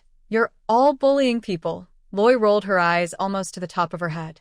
Luckily, she didn't have her eyelid surgery done, or it might have torn apart. Xiao Fan and Wei Ling were both focused on Xiao Xiao, while Xiao Xiao and Captain Cheng were paying attention to Sun Yen. Loi glanced at Xiao Xiao and Sun Yen, confirmed they were okay, and simply hugged an eye to the side, leisurely watching Xiao Zhaodi's poor acting. Now she only needed a sunflower seed. Sigh. She could plant some sunflowers in her space. She must secretly go to the storage room later to look for seeds. Before crossing over, she made sure to buy all the seeds available on the market. When the sunflowers mature, she can make plain seeds, salted seeds, milk-flavored seeds, honey seeds, and 5-spice seeds. Cousin, my head hurts so much. Can you help me? Xiao Zhaodi pretended to look pitiful, emphasizing the words, you guys. She remembered that Sun Yen seemed to rely on this fragile look to make men feel protective. So, if her cousin's comrades saw her like this now, they would probably want to protect her too? Unfortunately, she was overthinking. Captain Cheng had been focusing entirely on Sun Yen behind Xiao Xiao from the start, and he no longer paid attention to anyone else. He bent down to check if Sun Yen was hurt, but remembered the difference between men and women, so he softly asked, "Are you hurt anywhere?" Sun Yen bit her lip and said nothing, feeling full of guilt. She only wanted to check on Loi, to make sure she was okay, then leave. But now, Things seemed to have gotten a bit serious. Captain Chung felt more and more distressed, thinking she might be badly hurt. He immediately became anxious and turned to Xiao Fan, saying, "Old Xiao, we should take her to the hospital." Xiao Zhadi thought the man was so nervous he wanted to send her to the hospital, especially since her forehead was swollen. So she played the victim even more. "I'm fine, just bumped my forehead. I've had worse injuries before." Then she heard the man continue, "Can you walk? Or should I carry you?" But unfortunately, he wasn't talking to Xiao Zhadi. It was too awkward. Loi couldn't stand it anymore and didn't want other villagers working nearby to laugh at her, so she coldly said, "Xiao Fan, take her home." She pointed to Xiao Zhadi, who was still lying on the ground. Then she said to Xiao Xiao, "Help Sun Yan back to your room and get her a jacket." Xiao Zhadi. Her mind was completely elsewhere. After saying that, Roy carried Da and I home. Xiao Xiao quickly helped Sun Yan up. Commander Chung wanted to step forward to help, but he didn't dare to act rashly, so he just stood there awkwardly. Xiao Fan was a bit annoyed and wanted to help Xiao Zhadi up. Even though she was his cousin, he just didn't like her. Before, he felt indifferent, but now he clearly disliked her. However, Xiao Zhadi refused to cooperate. Xiao Fan, why don't you sit for a while? "I'll go call your uncle to help you." Finally, Xiao Zhadi clenched her teeth and, with Xiao Fan's hand, pretended to stand up. The whole process was quite frustrating to watch. Fortunately, the others' attention was on Xiao Xiao or Sun Yan, not on her. At most, Xiao Zhadi was just wasting her effort. Wei Ling and Commander Ching, these two big-hearted guys, actually helped Xiao Xiao and Sun Yan back to their room. Roy. Did Xiao Fan pass on his clingy attitude to his friends, or were the three of them just naturally close? "Why don't you two go sit in the main hall for a while," standing at the girl's bedroom door, looking awkward. Commander Ching finally realized he had been rude and quickly apologized. "Sorry, sister-in-law, we were impolite." After they left, Roy knocked on the door and entered. When Sun Yan saw Roy, she immediately started crying, but not out of sadness. She felt useless and worried. She had caused trouble for Roy and Xiao Xiao. "Don't worry, Xiao Fan will handle it." Roy thought about how annoyed Xiao Fan must be on the way home, and his face probably looked terrible. Xiao Fan's face was indeed grim. It wasn't always like that, but Xiao Zhadi kept accusing Xiao Xiao and Sun Yan of teaming up to bully her. Xiao Fan knew his sister's personality well. Since childhood, Xiao Zhadi and her brother Xiao Guoqing had bullied Xiao Xiao. Now, how could Xiao Xiao turn around and bully Xiao Zhadi? Impossible. But as a grown man, he didn't want to bother with a little girl. Anyway, once she calmed her wife down, he could take the family to follow the army. After that, they could live their simple life peacefully. "Whenever I think of my wife, my mood instantly improves, and a smile naturally appears on my face. But spring is still far away." Xiao Fan quickly threw Xiao Zhadi, his half-brother's sister, to her, as if discarding a hot potato, then immediately ran back home to find his wife. His wife was still comforting Sun Yan in the room. The two men in the main hall looked a bit restless. Wei Ling and Xiao Fan knew each other. "What's wrong with you? Could he also be interested in his sister? They are 10 years apart, after all. Are they really related?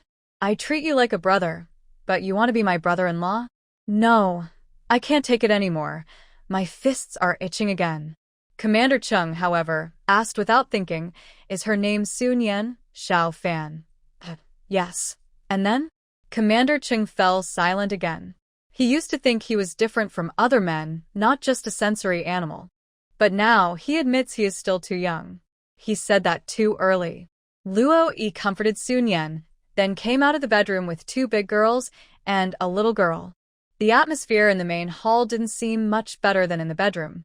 It was just a little girl pulling a flower crown. "What's the big deal?" Luo Yi said, "How about we have a barbecue today?" "Great. That sounds wonderful." Xiao Fan agreed first.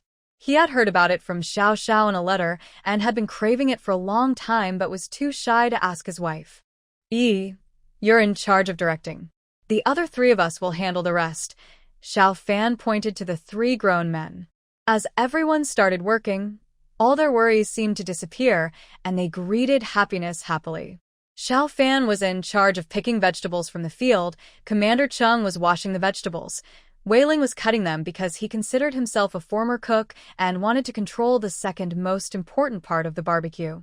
Sun Yan and Xiao Xiao were responsible for skewering the vegetables and meat onto bamboo sticks, then neatly arranging them on the prep table, so tidy that even a perfectionist would praise it. Big and I was in charge of calling cats and teasing dogs. Da Huang was used to this role change. In space, it called chickens and ducks, and outside, Big and I called and teased them again. Luo Yi patted Da Huang's hopeless dog head. Just a little longer. A year will pass quickly. When Big and I grows up a bit more, she won't need to bother the dog so much. Da Huang, what nonsense is this woman talking? Xiao Fan thought his wife was just too adorable. If only I could also touch and hug him, that would be perfect. Wei Ling immediately started drooling with envy. Captain Xiao is really a winner in life. His wife is beautiful and kind. His sister is cute and sensible. His niece is clever and adorable. And his dog is brave and loyal. Captain Xiao is truly a top winner in life. Meanwhile, a certain winner was deep in thought, trying to figure out how to please his wife. He thought he had heard that comparing people side by side helps you see who is truly outstanding. So, Xiao Fan mischievously set his sights on his two comrades. After he finished picking vegetables, he hurried to the water basin. Not long after washing, he started tattling. Look, Lao Cheng didn't wash the potatoes clean. He held up a nearly peeled potato in front of Roy, acting proud. Unlike me, Roy. So childish. Captain Chung. So childish. He wouldn't give up easily. Just because Xiao Fan needs to show off, he needs to do the same. So, Captain Chung also started a very childish comparison. In the end, the three of them ended up fighting, pulling each other so hard they couldn't be separated. If Roy hadn't been worried about dinner starting on time, he wouldn't have sent Da Huang to break up the fight. A bunch of childish kids. And they're not even 3 years old. Once all the ingredients were ready, everyone gathered around the barbecue grill to start cooking. Roy first demonstrated how to do it. While he was showing off, Xiao Xiao, a true foodie, was already able to start grilling along. Worried that Da and I might get burned by the grill, Roy handed her over to Xiao Fan. At first, Da and I was a bit reluctant, only wanting to stay close to her auntie. But understanding that her auntie was busy, she didn't resist Uncle and naturally leaned on Xiao Fan's shoulder. Da Huang sat obediently at Roy's feet, acting very well behaved, because he was waiting for the first freshly grilled skewer. Xiao Fan held the little baby in his arms, his eyes only on his lovely wife, thinking that one day he hoped to hold their little one too. The others. It seemed they had already achieved the freedom of dog food. She had seen country girls before, but they often seemed a bit simple. However, Sun Yan was completely different. To Captain Chung, Sun Yan looked like a fragile gem, so beautiful it made his heart tremble. Wei Ling, on the other hand, hesitated to get the skewers for grilling and kept waiting to eat the ones Roy had already cooked. He was especially sweet-talking. Sister-in-law, you're so impressive. Our Captain Xiao is really lucky, Roy. Do you want this luck for yourself? Although she kept her head down and said nothing, she quietly added a lot of chili to Wei Ling's chicken wings, turning the spice from just hot to extremely spicy. Xiao Fan. Even though he was hurt by this, he didn't mind his wife being a bit mischievous. In the end, Wei Ling didn't get up to grab the uncooked skewers. Instead, after eating the super spicy chicken wings, he couldn't resist going to the kitchen for cold water. Captain Chung finally got his wish and sat next to Sun Yan. He was so excited he felt a bit clumsy. In his nervousness, he accidentally picked up a half-eaten piece of toasted bread on the table and started nibbling on it. Sun Yan. It wasn't that she didn't want to stop him. Just as she opened her mouth, this Captain Chung finished the bread and seemed eager to swallow the skewer sticks whole. Feeling awkward, she carefully picked out a piece of toasted bread from Roy's freshly grilled skewers and seriously handed it to the man beside her. Sister Roy said, "Tonight's skewers are unlimited." Captain Chung immediately felt a sweet feeling rise from his heart, almost wanting to bite the bread with his mouth. Luckily, he kept some sense and didn't get distracted by the big dog, Dahu, who was wagging his tail in front of him. Sun Yan secretly glanced at him again, then carefully moved closer to Xiao Xiao. Watching all this, Roy, although she really wanted to laugh. Captain Chung looked calm and steady, but Roy chuckled inwardly and continued to focus on roasting potatoes. When Wei Ling finished cooling down and returned, he didn't notice that his seat had already changed. He was so dizzy from the spicy food that he couldn't pay attention to anything else. After lunch, Roy continued to relax and take it easy. Sun Yan only came to check on Roy's health, but now she had confirmed it and also enjoyed some barbecue. If it had been normal times, she might have stayed longer to hang out, but today Roy's family had guests. After finishing the barbecue, she went home. At that moment, Commander Chung, who was cleaning the kitchen, looked a bit distracted. Xiao Fan seriously said to him, "Old Chung, Sun Yan is only 18 years old and you're 26. Commander Chung replied, "I don't mind that Sun Yan is younger." Wei Ling immediately became alert. "Is he thinking what I think? Now is the perfect time to step in.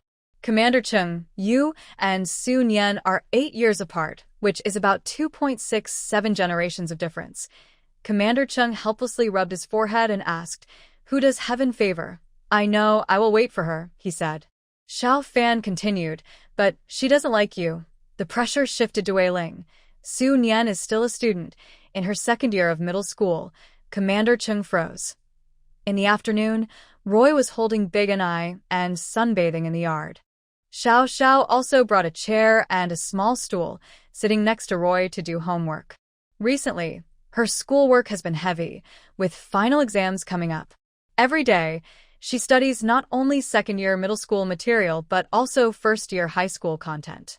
Xiao Fan and Commander Chung were playing chess on the other side of the yard, while Wei Ling, a poor player, just watched from the side. Although Roy looked relaxed, her mind was racing.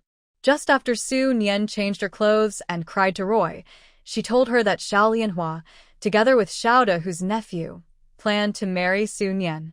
Moreover, Xiao Lianhua, who was usually a poor student, surprisingly started working hard and even said she wanted to go to college in the future. Roy had suspected Xiao Lianhua was reborn, and now she was sure. But what does this dark Lianhua really want? Marrying Sun Yan. Is she trying to make space for Shun Man Tung? Or for herself? Xiao Fan was really popular. Everyone wanted a piece of him. Roy sighed inwardly, just as she caught the man's gaze. Xiao Fan felt a chill down his spine. His wife's look was too scary, making him feel like he was sitting on pins and needles, prickled all over and choked with anxiety. "Good evening, everyone." "Good morning." The next morning, Xiao Xiao went out again to gather firewood. Yesterday, because of that unpleasant incident, she forgot to bring the firewood she collected home. Today, she was determined to pick more firewood. The family's firewood supply had been used up quickly these past few days, and her brother's recent collection was almost gone. But as soon as she stepped out of the door, Commander Chung and Wei Ling happily followed her. Wei Ling seriously said, "Xiao Xiao, we'll go with you. As a girl, how much firewood can you gather? Besides, there are so many men at home now, so it's not really your job." Commander Chung also chimed in, "Are girls from Zhao's village usually so hardworking? Yesterday, that girl named Sun Yan, does she also gather firewood on weekends?" "Xiao Xiao. She usually likes to gather firewood on the way home from school. She often comes to my house on Saturdays to do homework and helps me gather firewood too." "Yes, that's exactly how it is." Commander Chung asked, "What does she usually do on weekends?" "Xiao Xiao. Huh? Why ask so in detail?" Wei Ling remembered how Commander Chung often looked when training soldiers who couldn't answer questions. His fierce and intimidating expression was hard to watch. So, he quickly answered without hesitation, "Xiao Xiao. How could she know everything? If you want to know, go ask Sun Yan yourself." Commander Chung. Although Commander Chung didn't say anything more, since he learned roughly where Sun Yan's family was, he kept trying to subtly lead Xiao Xiao in that direction, hoping for a chance encounter with Sun Yan. In the end, they didn't meet Sun Yan, but they ran into the bully, Xiao Zhigua, who looked very angry and unfriendly. Xiao Xiao. Don't be afraid, Xiao Xiao. We're here with you. Wei Ling's tone surprisingly became a bit excited. Who would have thought that gathering firewood could turn into such a good chance to stand up for a girl he liked? Did he bully you? Commander Ching asked calmly and steadily. Xiao Xiao. Is that considered bullying? Verbal teasing? Before she could answer, Commander Ching asked again. Did he bully Sun Yan? This time, his tone seemed a little urgent. Xiao Xiao. What's going on? But Xiao Xiao still thought carefully and said, probably not. Usually Xiao Zhiguo only bullies boys. With girls, it seems he has only bullied her. She really doesn't understand what she did to offend him. Can't she just change? While the three of them were talking, Xiao Zhiguo's face grew angrier. Finally, he made a face and walked away. Wei Ling was very proud. Xiao Xiao, see? He's afraid of us. Somewhat clever Commander, Chung didn't agree. He looked at Wei Ling with a teasing smile. Wei Ling. What's wrong? Just say it if you have something to say, my good commander. Xiao Zhiguo had already seen these three, and he saw the two men chatting with her. She seemed quite happy. He heard 2 days ago that her brother's comrade had come to their house and was going to stay in the village for a few days. He also heard that several families were trying to arrange marriages, hoping to connect their daughters with soldiers. So, not only do girls want to marry soldiers, but their families also really like soldiers? Should he also consider joining the army? Xiao Zhiguo was very proactive. The first thing he did when he got home was to discuss joining the army with the village chief. The village chief was stunned. He originally supported the idea, but now he immediately rejected it. You are not allowed to go anywhere. The village chief is fearless of anything but his wife, who is quite a handful. His wife was very fertile in the past mainly because of him. When other women got pregnant and gave birth, their husbands could usually help out a bit. But he, as the village chief, was busy with endless chores and had to handle all the village affairs himself, neglecting his own family. Of course, his wife was also somewhat weak physically.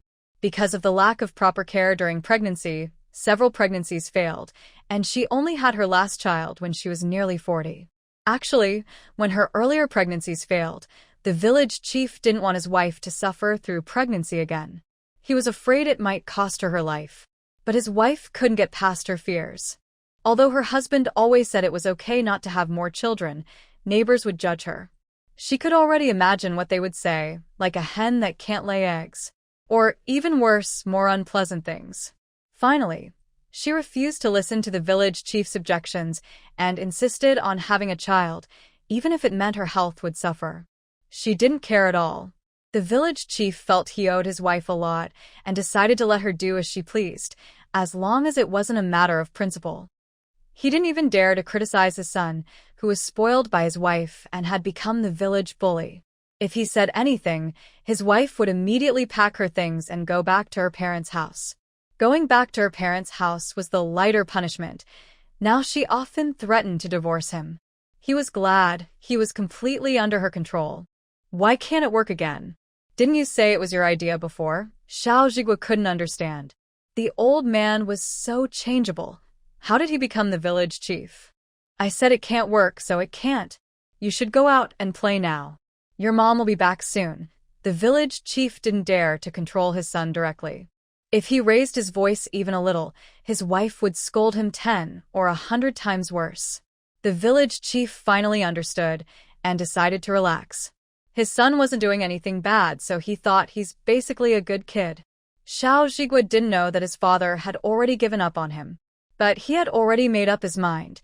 If his family really disagreed, he would secretly run away to join the army. Once he became successful, he would return in glory and shock the whole village. When Captain Chung and the others returned to Xiao Fan's house, Xiao Fan looked very unhappy, especially when he looked at Wei Ling. Wei Ling was staring at the sky and the ground, avoiding his gaze. However, Xiao Fan, who had looked unhappy at first, immediately broke into a silly smile when Luo Yi appeared. Captain Chung. That's it. Xiao Xiao is too weak. His wife has him completely under control. TSK. Although he looked down on Xiao Xiao's wife for being overly controlling, he couldn't help but envy Xiao Xiao from the bottom of his heart. In the end, Captain Chung and Wei Ling stayed at Xiao Fan's house for a whole week. If Xiao Fan hadn't told them that Luo Yi didn't like noisy celebrations and didn't plan to hold a banquet, they would have used the excuse of attending a wedding to spend their entire holiday there.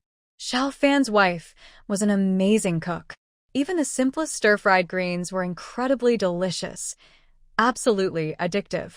By the 5th day, both Captain Chung and Wei Ling felt embarrassed about eating for free every day.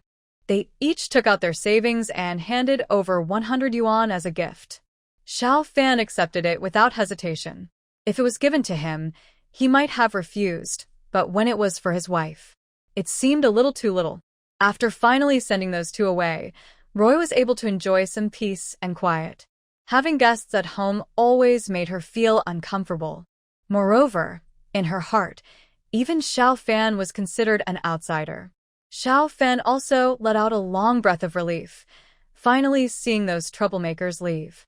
Then, after Xiao Xiao went to school and I took a nap, he finally found a chance to talk with his wife. Of course, he also kept De Huang far away. He was increasingly convinced that De Huang was clever. Although it liked to stay close to him all day, on important issues, it still supported his wife. Roy looked at Xiao Fan with confusion. Is something wrong? Xiao Fan had prepared a lot of words, but when he looked into his wife's eyes, his mind suddenly went blank. In the end, he decided to be bold. Can you think about it again? I want to take you to join the army. I will treat you well. The kind of good treatment for a lifetime. He already guessed Roy would refuse, so he wasn't disappointed. Still, he felt a little sad. But it was okay. His biggest strength was his perseverance. Anyway, he could keep trying. He was worried that his proposal was too sudden, so he quickly explained, don't misunderstand. I'm not forcing you. Before he finished, Roy nodded directly. I'm willing. I'll go with you. Xiao Fan didn't expect his wife to agree so quickly. He was still trying to process this answer, and his face showed a mix of shock and disbelief. He hesitated, not knowing what to say next. His prepared words were useless now, and his mind was completely blank. Seeing Xiao Fan's expression change from disappointment to shock, then to amazement, and finally to a faint fear of losing her again, Roy softened her voice a little. Xiao Fan, I'm willing to give us both a chance to understand each other. Xiao Fan felt a surge of happiness inside. His hands behind his back clenched and unclenched repeatedly. He told himself, stay calm, stay calm. She doesn't push him away, looking so obedient. Xiao Fan almost couldn't resist reaching out to pat her head. Her hair is shiny and black, and it must feel soft and silky to the touch. Xiao Fan, you don't understand me. Maybe after spending more time together, you'll realize we're not really suitable. Perhaps you'll even want a divorce. Luo Yi said clearly and directly. It won't happen. Xiao Fan shook his head seriously. He has never fallen in love at first sight or been attracted just by looks. But when he's with her, he finds himself liking her pretty face, her nice voice, and everything about her. Everything he can see, hear, or even smell, he likes very much. This is so unlike him. Not long ago, he thought they would respect each other and grow old together. But now, all he can think about is being close to her, sharing everything. Xiao Fan, what do you like about me? Luo Yi asked curiously. Can't she change her mind? Xiao Fan's ears turned red, and he couldn't answer right away. Forget it, she said, giving up. Luo Yi raised an eyebrow. Anyway, let's just give each other a chance to understand each other's flaws. Xiao Fan said without hesitation, I don't know how to say this, but I know I like you. I don't want to lose you. Luo Yi was caught off guard by Xiao Fan's straightforward confession. She didn't expect him to be so direct. Now her face and ears turned red too. But no matter how excited or happy Xiao Fan was, he kept his emotions under control. He's afraid that if he gets too impulsive, he might hug his wife and face immediate punishment, like a quick, harsh penalty. Luo Yi didn't know how to continue. She agreed to try living together for a while, but she didn't promise to have a married life. Xiao Fan seemed to understand her worries. Yi, don't worry. I will wait for you. If, after some time, You still can't accept me. I am willing to get a divorce. He paused, looking a bit sad. But promise me, give me a chance, okay? Although Xiao Fan repeatedly said he was willing to divorce, if that day really came and no one could give her protection or status, he wouldn't agree to the divorce, even if they lived apart. Forget it, whether he's angry or not. Luo Yi's idea was simple. She had completely given up on trying to stop Su Nian from being reborn. Whether by hint or direct suggestion, she had done everything she could, unless she personally helped Su Nian get rid of Xiao Lianhua. Of course, that was impossible. She couldn't do that. But if Su Nian was destined to be reborn, Luo Yi felt powerless. She might as well enjoy herself before Su Nian's rebirth. Even if Su Nian was reborn, at worst, it would cost her life. From a different, more extreme perspective, she was essentially tarnishing the heroine's man. Is there anything more exciting than that? Xiao Fan, when does your leave end? When are we going to the capital? She asked.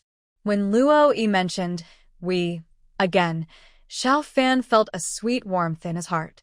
In the future, they would always be us. Wait until Xiao Xiao finishes her final exams. The house I applied for in the military housing area has just been approved. Old Chung is helping me find someone to clean it after he goes back. Thinking about seeing his wife every day in the future, Xiao Fan couldn't help but smile. I specifically applied for a single-story house with a yard. It's a bit old, but I bet you'll like it. The furniture inside is old, but we can move in first and take our time to replace it later. The yard outside is about less than a hectare. You can plant flowers or vegetables, whatever you like. The house is similar to our current one with a main hall, 3 bedrooms, and a small kitchen. An old leader used to live there. Now, many new buildings have been constructed in the military housing area, and most people have moved there. Suddenly, he thought Luo Yi might dislike the old house, so he quickly explained, if you don't like it, we can apply for a new one in a few years. He suddenly regretted a bit. He should have discussed the housing with his wife before applying. Now, he would have to wait a long time to reapply, and he wasn't sure if his wife would be angry.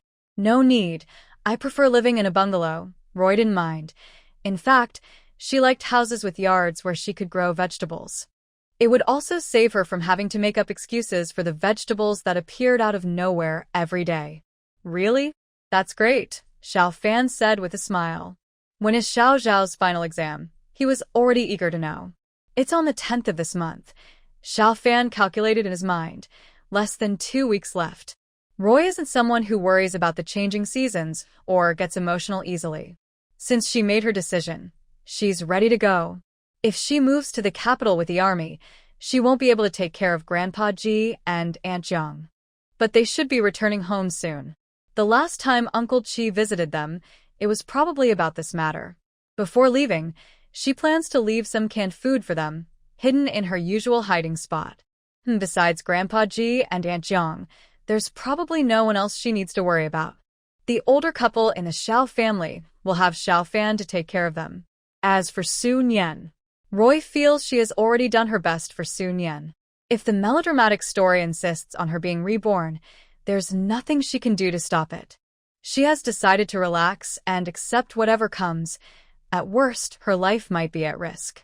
She sees it as just playing a game she didn't finish. During dinner, when Xiao Xiao heard that after the final exams, their family would move to the capital, she felt nervous and scared, but mostly excited. Sister-in-law, will I still be in the 2nd year of middle school when I go to the capital? That depends. Roy hesitated a bit. Xiao Zhao's schooling was also a concern. She wasn't sure if the schools in the capital allowed skipping grades. Currently, Xiao Xiao could definitely start high school, but she didn't know if the schools in the capital would allow that arrangement. Just focus on your exams first. We'll handle the rest once we get there. If they don't let you skip to high school, you can just continue happily in the 2nd year of middle school, Roy said. She didn't think it was a big problem. There's still some time before the college entrance exams. But Xiao Xiao didn't see it that way. She wanted to finish high school quickly and find a job to earn more money to help her sister-in-law and Anai. After dinner, Xiao Fan didn't go to deliver food to the old couple in the Xiao family first. Instead, he insisted on accompanying Roy to the cattle shed. There's really no need. Big Yellow can stay with me, Roy said, deciding to give both sides a chance to understand each other, but he was still unsure how to change the situation. I don't feel safe. How can it possibly protect me as well as I can? Big Yellow. No thanks, I refuse to be used as a. In the end, Roy could only agree to let him stay. Xiao Fan held both insulated containers in his left hand. His right hand, which was free, kept wanting to hold his wife's hand. But he was still afraid he might do something that would make his wife feel uncomfortable. So, he held one container in each hand, leaving no extra hand to think foolish thoughts. As they approached the barn, he finally handed one container to Roy. I'm not in a hurry, he said. He could wait for his wife forever if needed. Suddenly, Xiao Fan was overwhelmed by his own sentimental thoughts, feeling a bit cheesy. But that's just how he thought. Yes, he hadn't done anything wrong, so he should feel confident.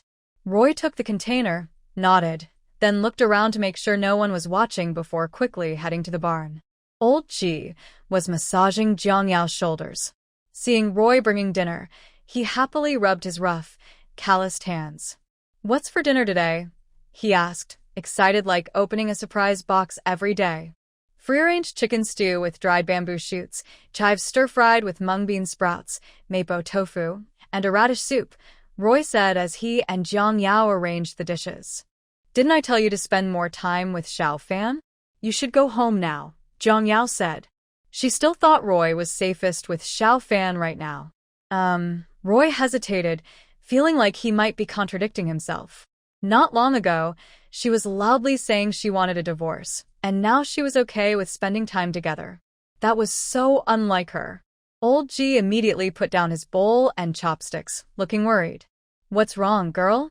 Did something happen?" He rarely saw her so hesitant. Something serious must have occurred. "No, nothing.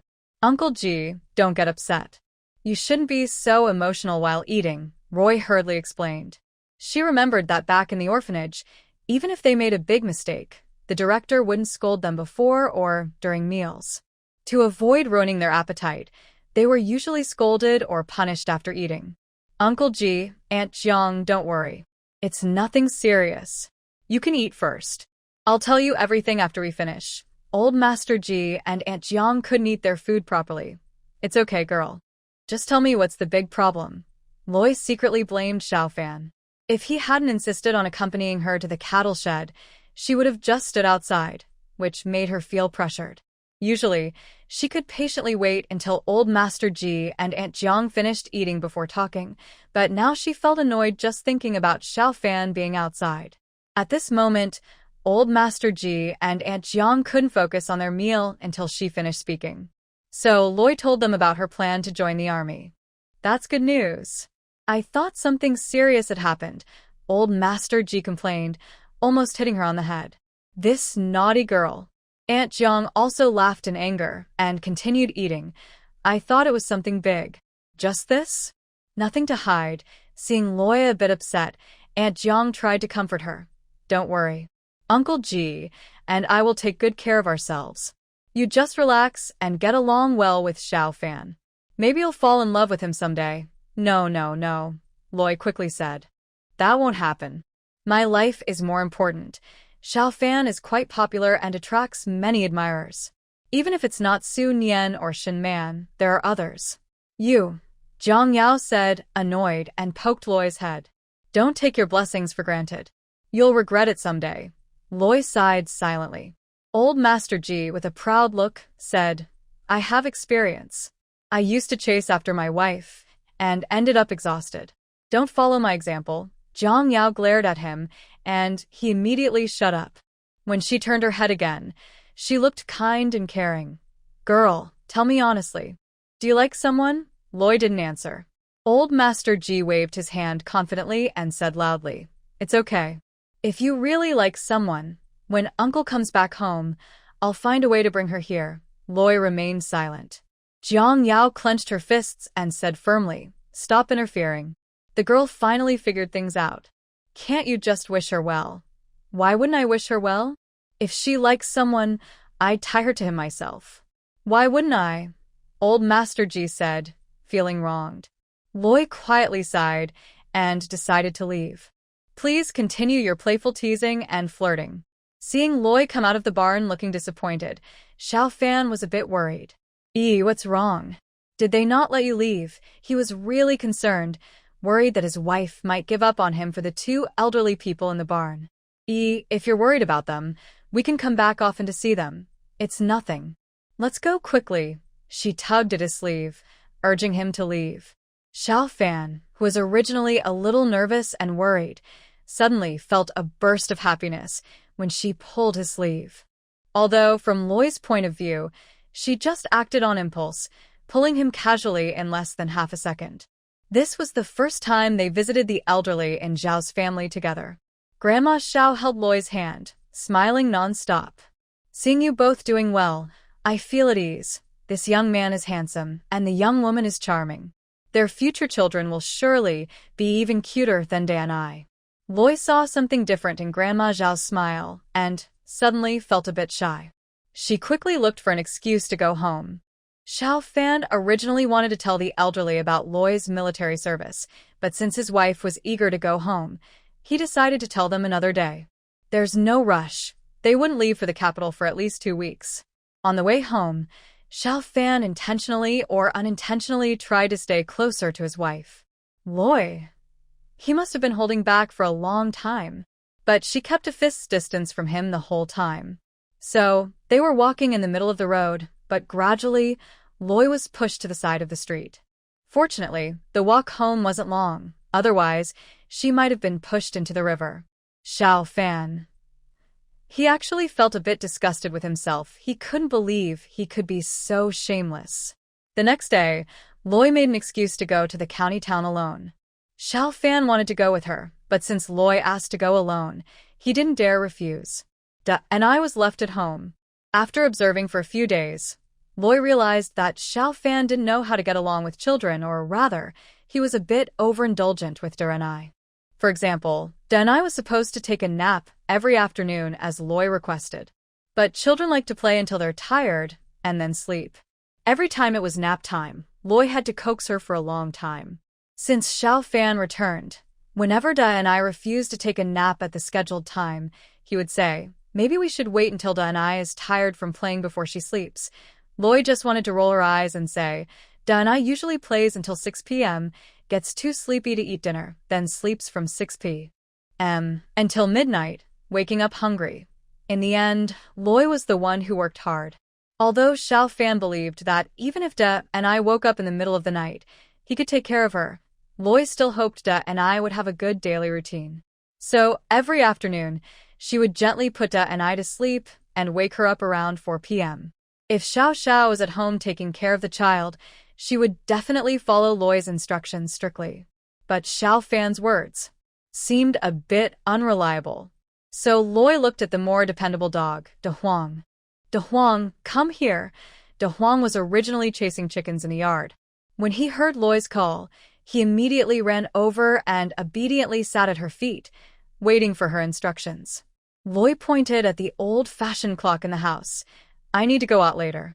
Today, you are in charge of supervising Denise' nap. When you see this long black reach here, let Da and I sleep. When it reaches here again, wake her up. De Huang barked happily. Woof, woof, woof. Xiao Fan was silent. Loi asked, what if Da and I doesn't listen? De Huang quickly ran away and came back with a clothes hanger in his mouth. Xiao Fan was speechless. Loi patted De Huang's head happily. Just scare her a little. Of course, she wouldn't really hurt her. De Huang barked again. Woof, woof, woof. Woof, woof, woof, woof. Loi said, all right, you handle it yourself. I'll give you extra treats tonight, Xiao Fan sighed. His wife preferred to trust the dog rather than him to do the job well. He had completely lost his status in the house. Even De Huang was entrusted with important tasks, which made him feel helpless.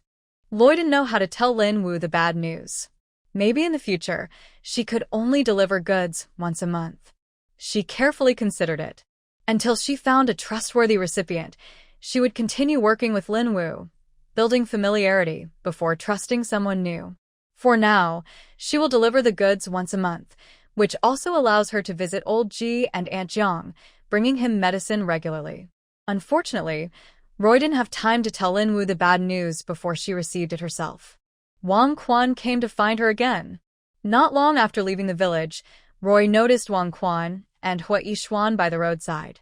Today, there seemed to be more people heading to the city, some on tractors, others walking. Wang Quan saw Roy's worried look and followed her on his bike, taking a winding path into a small alley. "Uncle Quan, is something wrong at home?" She could tell that Uncle Quan looked unusual today. Wang Quan looked serious. "Miss, the old master's health is failing. It might be just a few months left. Before he goes, he wants his family to be with him." Roy, the old master. Oh no. There are no such characters in the silly novel. She doesn't have the memories of the original owner. Everything she knows comes from that silly book. But in that book, almost 99% of the story exaggerates the female lead Su Nian's perfect aura, invents a male supporting character who loves her deeply, and fabricates a villainess who is utterly evil. As a minor character who is early out of the story, Roy's role is only briefly mentioned. So, who exactly is this old master? Seeing Roy's shock, Wang Quan tried to comfort her. "Miss, don't be too sad. The old master has lived this long, so we should be happy, Roy." After her persistent questioning, she finally learned that the old master was the original owner's grandfather. His name was Zhen Yukai. When a big flood hit their southern hometown and they fled, he brought his daughter Jinju, who was under 10 years old, to the capital. Fortunately, they met a kind man named Old Lord Luo, who took them in. Zhen Yukai did some cleaning work around the house, while Zhenju stayed close to Grandma Luo, serving tea and water. Old Lord Luo and Zhenju's pairing was like a sickly landlord's son versus a strong, beautiful female lead who is both powerful and tragic. Zhenju not only managed the declining Luo family business well, but also had a happy marriage with old Master Luo, maintaining love and harmony for over 10 years. Later, when something happened to the Luo family, Zhenju took her 3 children and went to Hangzhou with old Master Luo. Zhen Yukai was also supposed to go, but since he was older, he didn't need to go through hardships. Moreover, Zhen Yukai was not really part of the Luo family, so Zhenju definitely wouldn't agree to him going. In the end, Wang Quan arranged for Zhen Yukai to stay in a small farmyard in the capital, where he was mainly looked after by Wang Quan and Aunt He. Since Zhenju married old Master Luo, everyone called Zhen Yukai the Old Master.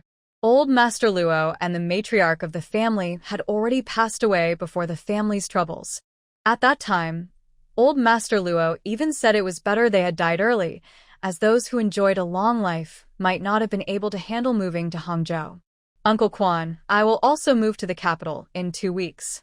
Don't worry, I will visit old Master Luo more often then." Although Luo Yi had no idea who this suddenly appearing old master was, after listening to Uncle Quan talk about him for a while, she felt a strange emotion rising inside her. Especially when she heard Uncle Quan say that old Master Luo would call out in his sleep, "Did I buy the sugar cake Yi likes? She wants to eat it after school." Old Master Luo loved the main character very much. His love was so deep that when Jinju told her not to eat too much sugar, he would secretly give her sugar to eat at night, without being caught. Because of always eating sugar before bed without brushing her teeth, the main character's teeth weren't in good shape, which worried Luo Yi. Her teeth were sensitive, and sometimes felt sharp pain. Wang Quan asked, "Miss, why are you moving to the capital?" Luo Yi suddenly felt a bit embarrassed. "Well, Xiao Fan has come back and said he wants to take me with the army." "Young master, does he treat you well?" Wang Quan was quite unhappy with Xiao Fan, thinking that just having a marriage certificate was not enough and that it was unfair to the young lady. He's pretty good," Luo Yi replied. In her heart, she knew Xiao Fan probably treated her very well. Xiao Fan not only had money but also cared about her. Seeing her hesitating and stammering, Wang Quan thought Xiao Fan was bullying her and was furious, but he couldn't do anything to Xiao Fan. After all, the young lady still needs his protection and support. Therefore, Wang Quan could only feel upset by himself. "Uncle Quan, can you tell me about the old master?" "No, I mean Grandpa's symptoms?" Loy asked nervously, almost biting his own tongue. Wang Quan was still upset and didn't notice Loi's mistake. The old master isn't sick. He's just old. Aging and health issues are natural. By the way, Uncle Quan, I found an old ginseng root the other day. Maybe I can give it to you tomorrow, so you can take it to Grandpa to help him. Loi seemed to remember casually that he had dug up some old ginseng. No need, young lady. You should keep it for yourself, Wang Quan said quickly. He still had several pieces of old ginseng, all brought back by Lin Wu. He wished he had brought one for the young lady. Oh well, next time. Actually, he didn't have to wait long. As soon as the young lady went to the capital, he could secretly send her good things every few days. Loi frowned. Maybe I can buy some energy pills for my friend to try for Grandpa? She suggested. Wang Quan waved his hand again. No need for that. Young lady, I already took some of the energy pills you gave me and gave them to the old master. But in reality, Wang Quan divided his share of the energy pills into 3 parts. One for himself, one for the old master, and the last one he put into the share originally meant for Loi's father. He thought that since the master and mistress had many people around them, they should have more supplies. Zhenzhu was also someone Wang Quan had watched grow up. She was clever and lively from a young age, perfect to be his master's wife.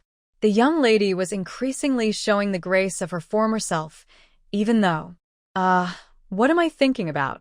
Before leaving, Wang Quan left the old master's address in the capital for Loi. Then he repeatedly urged her to take good care of herself before reluctantly leaving with Hui Xuan. Hui Xuan was like a tool throughout the process. The 2 phrases he said most were, Uncle Quan, don't be sad. It'll be okay. Young lady, don't be sad. It'll be okay. Sure enough, Lin Wu was hit with a shock. Girl, are you unhappy with the price? Don't worry, we can talk about it slowly. Look at this. Loi couldn't help but laugh. Brother Wu, it's not that. But don't worry, from now on, each delivery will be 3 to 4 times the current amount. Only then did Lin Wu feel relieved, but he still had a few words to say. Girl, you can't joke with your brother Wu. You have to be responsible when you speak. Those of Lin Wu's men who were farther away only heard their boss sigh and complain. After settling with Lin Wu, Loi rode her bike back to the village. She also promised Lin Wu that before she left for a long trip, she would deliver another batch of goods. Before entering the village, Loi secretly took some food from her space and placed it in Denise's cradle. She was thinking that in the future, after attaching a seat to the front of her bike for Danai, she might just leave the cradle on the bike. It was very useful, like a storage box. When Loi returned home, Danai had just woken up, still grumpy. Xiao Fan and De Huang, one squatting at the head of the Kong, the other at the foot, dared not move. Seeing Loi come back, De Huang immediately ran over to show off, wagging his tail wildly. Loi found a big bone from the cradle and threw it to him. Good job, keep it up, De Huang barked happily. Woof. Woof woof woof, woof. Woof woof woof, Loi replied casually. Okay, De Huang is the best, Xiao Fan thought. Is there something seriously wrong with my dog? And his wife, who could chat happily with the dog, but when talking to him. With the final exams approaching, Xiao had been busy reviewing. Teacher Su finally agreed to let her take both the second-year middle school and first-year high school exams. She secretly vowed to do well and not embarrass Teacher Su. The reason she could take the high school final exam was thanks to Teacher Su's hard work in helping her. Not only Teacher Su, but also her sister-in-law. After achieving good results, the first person she wanted to thank was her sister-in-law.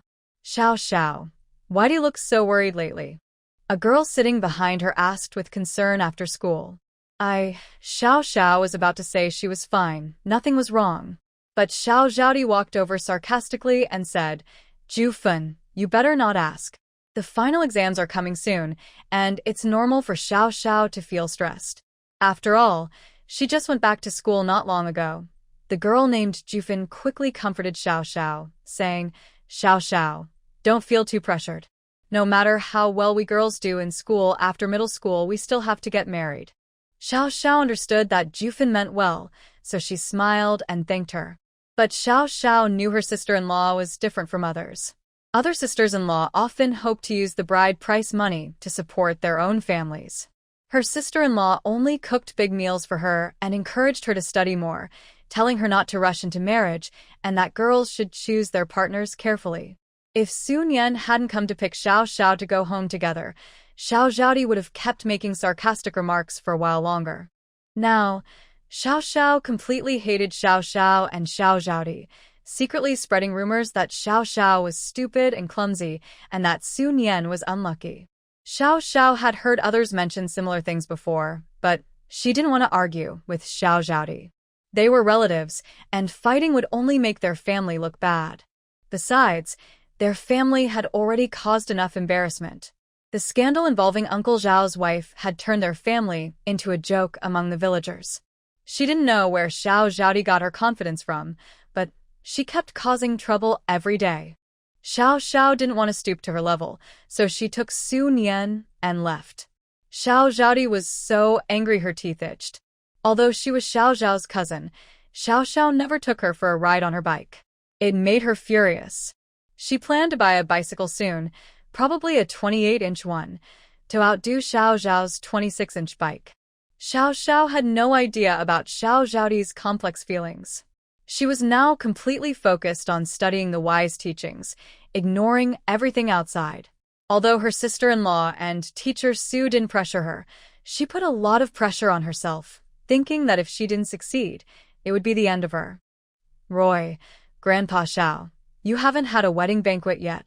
When are you going to the capital? Before that, you should hold the banquet, Xiao Fan. Grandpa, we're not planning to hold the banquet for now.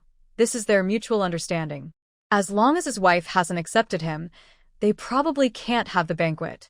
Anyway, he's not in a hurry. Step by step. Now, his wife is willing to go with him to join the army, so getting her fully on board isn't far off.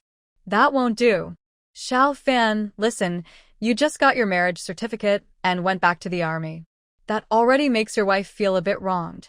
Now you still don't hold the banquet?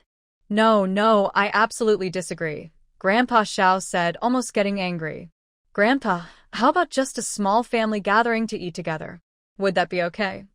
Luo Yi understood that in Xiao village, even if they had a marriage certificate, without a banquet, others still thought they weren't really married.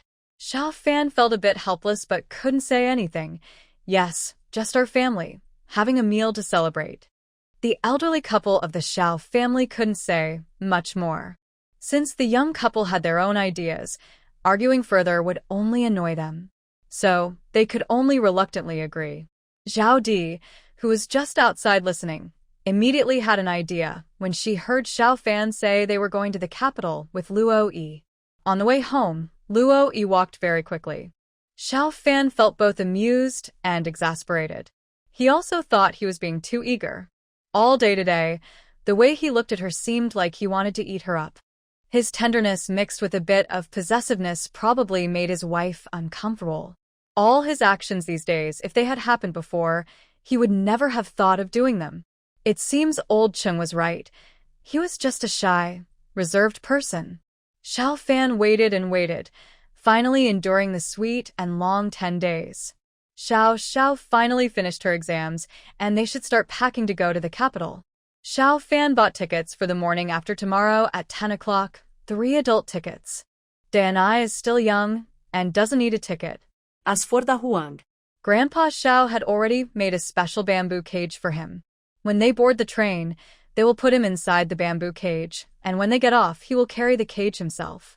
That day, Grandpa Xiao came to the house to measure Da Huang with a ruler, and he had a bad feeling. Sure enough, he knew that woman wouldn't have good intentions. On the 3rd day after Xiao Zhao's final exams, relatives came over for a meal, including Aunt Xiao Aiqin from the county town, who brought her son along. Aunt Xiao Aiqin's husband didn't come because of work, but her gift money arrived, which was much better than Uncle Xiao, who never gives gifts. Until now, Uncle Zhao's family never brought gifts when visiting others. They believe that since Zhao's family gave gifts, they don't need to give any in return. Everyone was sitting in the yard, enjoying the sun and chatting. Each family has children, and since exams just finished, they naturally talked about grades. Xiao Zhaodi seemed to comfort Xiao Xiao but looked proud. Xiao Xiao, it's okay if you didn't do well once or twice. Besides, you just went back to school, so not finishing last is already good. Luo, E. This silly woman really can't stay quiet for a moment. Xiao Xiao told Luo E about her exam results as soon as she got home. One subject, during the test, her period suddenly started. The pain made her sweat cold, and she barely managed to answer half the questions, almost handing in a blank paper. Luo E didn't know her sister-in-law's period pain was so severe. Her first thought was to help Xiao Xiao get better. In her past life, her best friend didn't take it seriously at first, but her period pain worsened until it was so bad she had to go to the hospital every time. Speaking of exams, Xiao Zhadi was right. It's okay to do poorly once or twice. There's still time to improve. Luo Yi gently patted Xiao Xiao to comfort her. She didn't say much, but Xiao Xiao could feel her sister-in-law's kindness. Aunt Xiao Aichin's son is also in 8th grade. His grades are not very good, and every new year, Uncle Zhao's mother would criticize him. This time, he escaped her criticism but couldn't avoid her daughter's sarcastic remarks. Don't think Xiao Zhadi was only targeting Xiao Xiao. Her words were just a lead-in. Usually, after she makes this remark, Uncle Xiao starts showing off. Sure enough, he proudly said, "Zhadi, I won't say much, but my grades are okay. I usually rank in the top 7 in the class." That was the only thing Xiao Zhadi could get Uncle Xiao to admire. Loi awkwardly smiled and said, "Sorry, I just couldn't hold back. I've only heard about the top 3, top 5, top 10. But this is the first time I've heard about the top 7, she said curiously. Haha, Xiao Aichin couldn't help but laugh out loud. Xiao Zhadi was still too young, and immediately got annoyed. That's still better than Xiao Xiao. She didn't even pass the exam. Loi said indifferently, if she didn't pass, she didn't pass. You just said it's okay to do poorly once or twice. Xiao Xiao just returned to school, and not being last is already good. Even if Xiao Fan wanted to speak, he couldn't get a word in. His wife's mouth. Loi asked, Xiao Xiao, you weren't last, right? Xiao Xiao immediately shook her head. Huh? Of course not. How could I be last? Loi cheered. Wow, you're so great. You just went back to school, and you're not last. Xiao Xiao sighed. Sister-in-law, you're overdoing it. But it felt so satisfying. But to Xiao Fan, no matter what his wife did or said, she was just too adorable. Xiao Zhadi was speechless. She didn't expect Loi to be so shameless, confidently saying failing grades were no big deal. Initially, Xiao Aichin didn't know much about her niece-in-law, only that she came from a poor background. They had seen each other from afar before, but never spoken. Back then, Xiao Aichin saw her as a proud girl and thought she was difficult to get along with, unlike Aunt Xiao, who was easier to deal with. But now, seeing Loi protect her little sister-in-law, Xiao Aichin immediately liked her. This was how a family should be. She quickly spoke up to support her. Xiao Xiao is pretty good. Keep it up and work hard. Suddenly, Xiao Aichin turned to her son and said, You too, keep going and do your best. Her son looked a bit helpless. He had already tried to stay out of the way as much as possible. He leaned a little closer to his cousin Xiao Fan, trying to stay farther from his mother, hoping that might be safer. Loi and Xiao Aichin exchanged a knowing smile, without words. Xiao Fan looked at Loi and signaled with his eyes. Should we keep chatting? Or should he go prepare the dishes first? Loi waved the peanuts in her hand, indicating she wanted to watch Xiao Zhadi's clumsy performance again, or rather, she wanted to chat more with her relatives. Xiao Fan smiled silently. Uncle Xiao looked a bit annoyed but didn't pick a fight with Loi, knowing she was a difficult person. Then he turned to his nephew. Xiao Jun, how did you do on your exam this time? What place did you get in the class? Xiao Jun is Xiao Aichin's son. Xiao Jun was almost speechless. He thought that without the troublesome aunt-in-law this time, Uncle Xiao would be less interested, but instead, Uncle Xiao eagerly took the conversation. Xiao Jun wasn't going to let him win easily. Uncle, don't just talk, have some water. Hey, I haven't seen my older sisters or Guiqing today. Where are they? Uncle Zhao's face immediately darkened. Just as he was about to scold the naughty kid, his 2 daughters, Xiao Adi and Xiao Yingdi, arrived. Xiao Fan and Loi quickly stood up to invite them in. Guests should be treated politely. Xiao Jun felt relieved to have avoided trouble, but then saw the disapproving look from Xiao Aiqin. He lowered his head in frustration. It wasn't his fault. Xiao Aiqin didn't say anything in front of others. Even if she wanted to teach her son a lesson, she would do it at home, behind closed doors. Boys at this age care a lot about face. Since the incident with Aunt Xiaoda, Xiao Adi and Xiao Yingdi hadn't returned to their mother's house.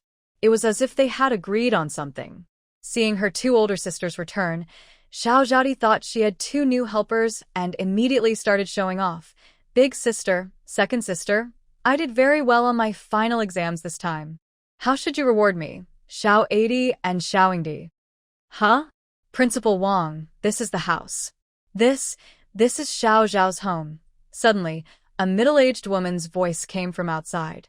Then the gate was pushed open again, and half of a person appeared, quickly spotting Xiao Xiao inside, and excitedly shouted, Xiao Xiao. Teacher Su. Xiao Xiao stood up blankly, unsure why Teacher Su was visiting her home. Loi also hurried to her feet. She had heard Xiao Xiao mention Teacher Su more than once. Teacher Su was one of the first educated youth to come to the village. She cared deeply about rural education.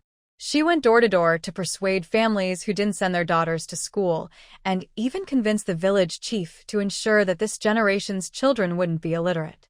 Loi has always admired Teacher Su, and has wanted to meet her for a long time. Before Loi could greet her, Teacher Su pushed open the school gate. Behind her, there were two middle-aged men. One held a red certificate, and the other carried a large bag that seemed to contain something moving inside. Principal Wang, Teacher Li. Xiao Xiao was surprised. Does a home visit really require so many people? Teacher Su was very happy. Seeing the young man and woman next to Xiao Xiao, she asked, Are you Xiao Zhao's older brother and sister-in-law? My name is Su. I am a teacher at Xiao Family Village Middle School. This is Principal Wang, and this is Teacher Li. Loi and Xiao Fan nodded and exchanged greetings with the teachers. The older man, Xiao Debo, also stood up to greet them, along with Xiao Zhaodi. But Teacher Su was so excited that she didn't pay attention to anyone else. She tightly held Xiao Zhao's hand and said, You must be anxious. Loi guessed what was happening and gave a mysterious smile to Xiao Fan, who looked confused. That slight smile on her lips seemed a little clever. Xiao Fan thought, Is my wife planning a big surprise again? Teacher Su looked at Loi and said, You taught Xiao Xiao well. Her good grades today are partly thanks to you. Principal Wang suddenly had a different idea. He asked, Xiao Zhao's sister-in-law, would you consider teaching at our middle school? We are short of teachers in the high school section. Loi politely declined. Sorry, Principal Wang. Our family is about to move to the capital with the military. What? Principal Wang was worried. What about Xiao Xiao? Isn't she going too? He wanted Xiao Xiao to set a good example for all the students. Xiao Fan said, Xiao Xiao will go to the capital with us. Teacher Su felt a little sad but was happy for Xiao Xiao. It's okay. Going to the capital is good. There will be more opportunities in a big city. As a teacher, she hoped her students would succeed, especially Xiao Xiao, who was her favorite student. Principal Wang, you should talk to Xiao Xiao. Teacher Su couldn't wait any longer. She knew Xiao Xiao was probably waiting for this answer.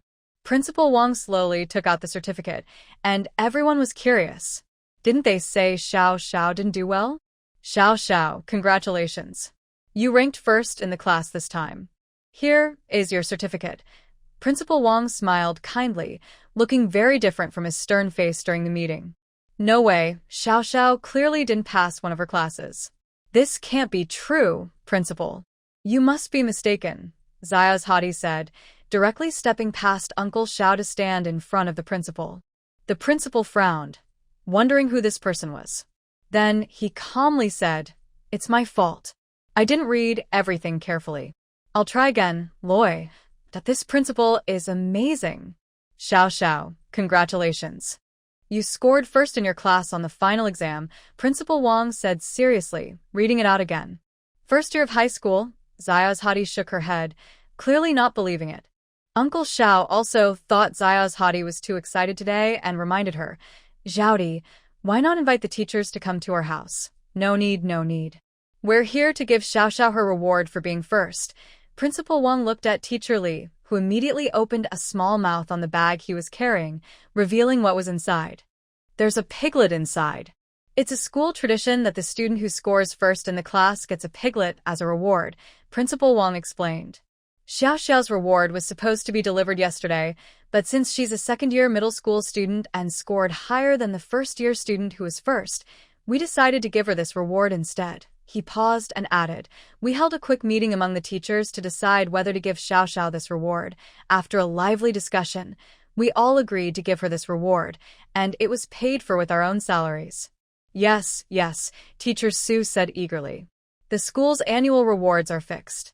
If we gave the first-year student's reward to Xiao Xiao, it wouldn't be fair to that student. That student truly had the best exam scores among all the first-year students. Exactly. We couldn't do anything else, but Xiao Xiao is so outstanding.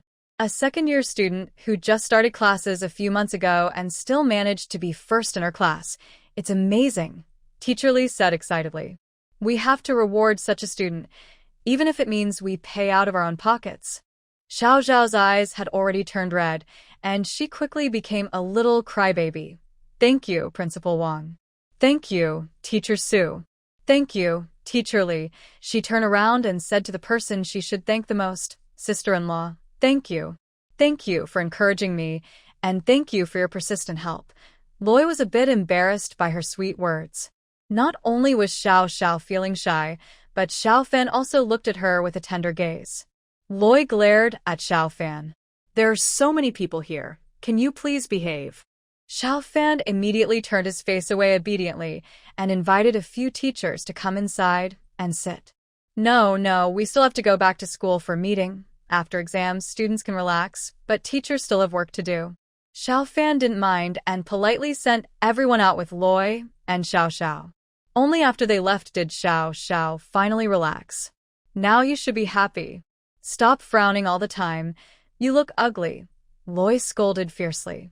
Xiao Xiao wasn't angry at all. Instead, she shamelessly leaned in and said, "Sister-in-law, I really did it. I'm so happy, so happy." Xiao Fan was walking behind them, feeling especially good. But this sister-in-law and sister-in-law are getting a bit too close. I feel left out. When Xiao Xiao returned to the house, Xiao Aiqin immediately praised her.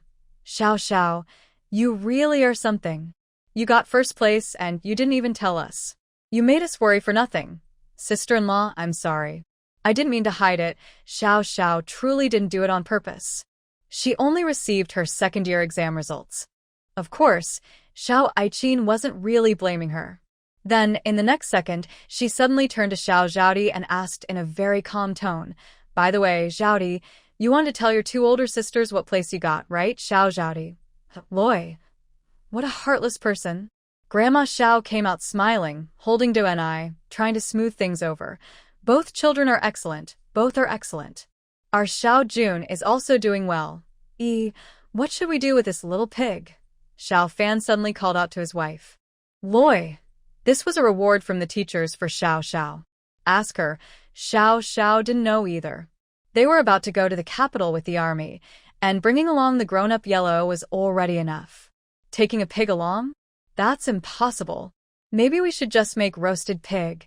She remembered her sister-in-law saying that roasted piglets are the most delicious, and she couldn't help but drool when she heard it. Others. This girl really dares to say anything. Loi. Oh no, Xiao Xiao has been influenced by her.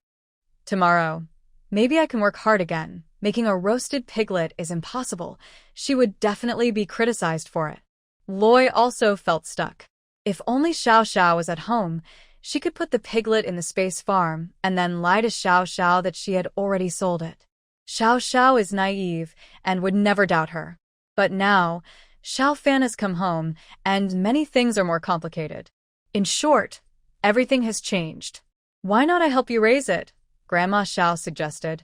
Xiao Zhaodi immediately disagreed. Grandma, right now there's so little pig feed outside. Our own pigs don't even have enough to eat. The village has a quota for raising pigs, and every household needs to gather pig feed.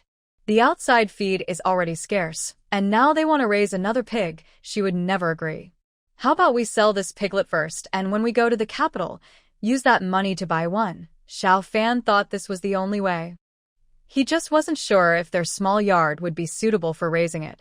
This was the first time Xiao Xiao received such a big reward in her life. Both he and Loi wanted to keep this meaningful prize. I agree, Loi nodded. When they leave for the capital, Xiao Fan will focus on the luggage. She will take care of Der and I. Xiao Xiao will look after De Huang, and there's no extra hands left to care for the piglet. This is too troublesome. Why not let Mom raise it for you? Uncle Xiao frowned and said disapprovingly. His silly daughter could just let his wife raise the piglet, right? After a few years, it would become their family's pig. But Zhaodi insisted on interfering, and now the pig they had was about to be lost. Zhaodi wanted to say more, but Uncle Xiao shot her a look to stop her. She angrily turned her face away. Then I'll trouble my brother to sell this piglet. Xiao Xiao knew that Uncle Xiao wasn't so kind-hearted. Anyway, it's better to go against him. Of course, listening to my older brother and sister-in-law is always the right choice. All right then, Grandpa Xiao nodded. You all need to leave early the day after tomorrow. Tomorrow, go sell the pig quickly. Okay, Xiao Fan agreed with a nod. Uncle Zhao's face looked a bit uncomfortable, but it was fine. The pig wasn't part of his plan to make extra money. He cleared his throat again and said, Xiao Fan, since you all are going to the capital, isn't it a bit empty to leave the house like that? Yi doesn't want to leave here and plans to come back to stay for a few days each month. Xiao Fan finished speaking and looked at his wife kindly. Loi, but Uncle Xiao. It's okay, it's definitely not worth fighting over the house. He's mentally prepared.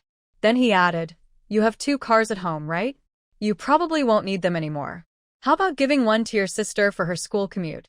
It's too tiring for her to travel such long distances every day. He felt a bit embarrassed to say he wanted to use the car himself, so he used his niece as an excuse. Anyway, giving the car to his niece was the same as giving it to him. Loi rolled her eyes so hard she almost saw her brain.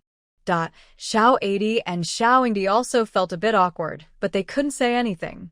They just shrank back. After all, family matters don't concern them. The daughters who married out. Loi was about to retort, but Xiao Fan signaled her with his eyes to stay calm. He would handle it. Uncle, I plan to sell the bicycle. We will need a lot of money when we move to the capital, and someone is willing to buy old bikes, Xiao Fan said. Uncle Xiao was speechless and a bit annoyed. That he still wanted to argue, who I sell to doesn't matter. Maybe I can buy it cheaply from you, Uncle. We're family, so just sell it for 50 yuan. He said this confidently, as if Xiao Fan was taking advantage of him. Loi couldn't hold back anymore. Uncle, you could have gone to get it yourself, but instead you're wasting 50 yuan. This, haha. Aichin apologized to her brother, saying she didn't mean to. She just couldn't help herself. But secretly, she gave Loi a thumbs up in her heart. Why hadn't she thought of using these words to retort her brother's family before? Sigh, reading more books really helps. Uncle Xiao didn't get any extra money and was so angry he clenched his teeth. But he couldn't lose his temper. Instead, he made a remark. Xiao Fan, your salary is already high. How come it's still not enough? You don't usually show respect to your grandparents. Xiao Fan does want to be filial to his grandparents, but no matter how much he gives them, his eldest uncle always takes it all. Even when he brings food for his grandparents these days, most of it gets taken away. Of course, it's not that the grandparents are doing anything wrong. After all, they are their son and granddaughter, and they wouldn't secretly eat alone. As for giving money to the grandparents, Xiao Fan isn't planning to do that now, but if they need money, he will definitely help. Right now, giving money to the grandparents is the same as giving it to the eldest uncle. In the past, he wouldn't mind so much, but since he found out that his wife and sister have been treated badly by his eldest uncle's family, he refuses to be naive anymore. So, he looks at the elderly couple and says, Grandpa, Grandma, if you need money for anything, just tell me. Grandpa Xiao keeps refusing. We don't need money. You keep it for yourself. You're the only one earning, and you have to support the whole family. He really cares about his grandson, but his daughter-in-law needs to take care of the children, and finding a job outside isn't easy. Because of her status, she can't get a good job, and if they lived in the countryside, she could still work for some farm points. Sigh. Forget it. It's their young people's business. Let them worry about it themselves. When the eldest uncle hears this, he feels annoyed. The old man is clearly biased. It was he who supported splitting the family back then. Is it time for lunch? Xiao Ai-chin can't stand it anymore. She thought her older brother was influenced by her greedy sister-in-law, but it turns out he was always like that. Only thinking about the younger generation stuff, shameless and selfish. Luckily, she married into the county town, or she might have been exploited by him to the point of becoming his servant. She looks worriedly at her little June. Even her impressive nephew Xiao Fan is being taken advantage of by her older brother. She wonders if, when Xiao Jun grows up, he will also be exploited by his selfish uncle. Xiao Jun immediately understands his mother's look and glares at the pale-faced eldest uncle and his daughter. He couldn't be bothered with these two troublemakers. One word: scram. Xiao Fan quickly gets up to prepare the dishes. Today, he plans to cook a big meal, so his wife won't be exhausted. Xiao Ai-chin looked at his hurried manner and couldn't help but tease. Xiao Fan is quite good at caring for his wife. Suddenly, she turned to her son and said, "Learn more about it. Men who care for their wives are more likely to succeed." Xiao Jun. He's still just a kid. He didn't even pass his final exams this time. Seeing Luo Yi and Xiao Xiao both get up and go to the kitchen, Xiao Ai-chin also pulled Xiao Jun along to help. Only the eldest uncle's family remained in the yard. He looked at his two daughters, who were silent and looking down, and felt very angry. One reason Xiao Ai-chin took her son to the kitchen was to help, but the main reason was to learn some study tips. She was the first girl in the village to work in the county town. Having benefited from good education, she understood that studying well was the way to stand out in the future. Xiao Xiao, can you tell Xiao Jun how you usually study? Do you have any little tricks? Xiao Xiao looked a bit embarrassed and glanced at her sister-in-law. Why, can't you tell? Xiao Ai-chin was about to laugh at her silly niece. No. Xiao Xiao hurriedly shook her head, looking very innocent.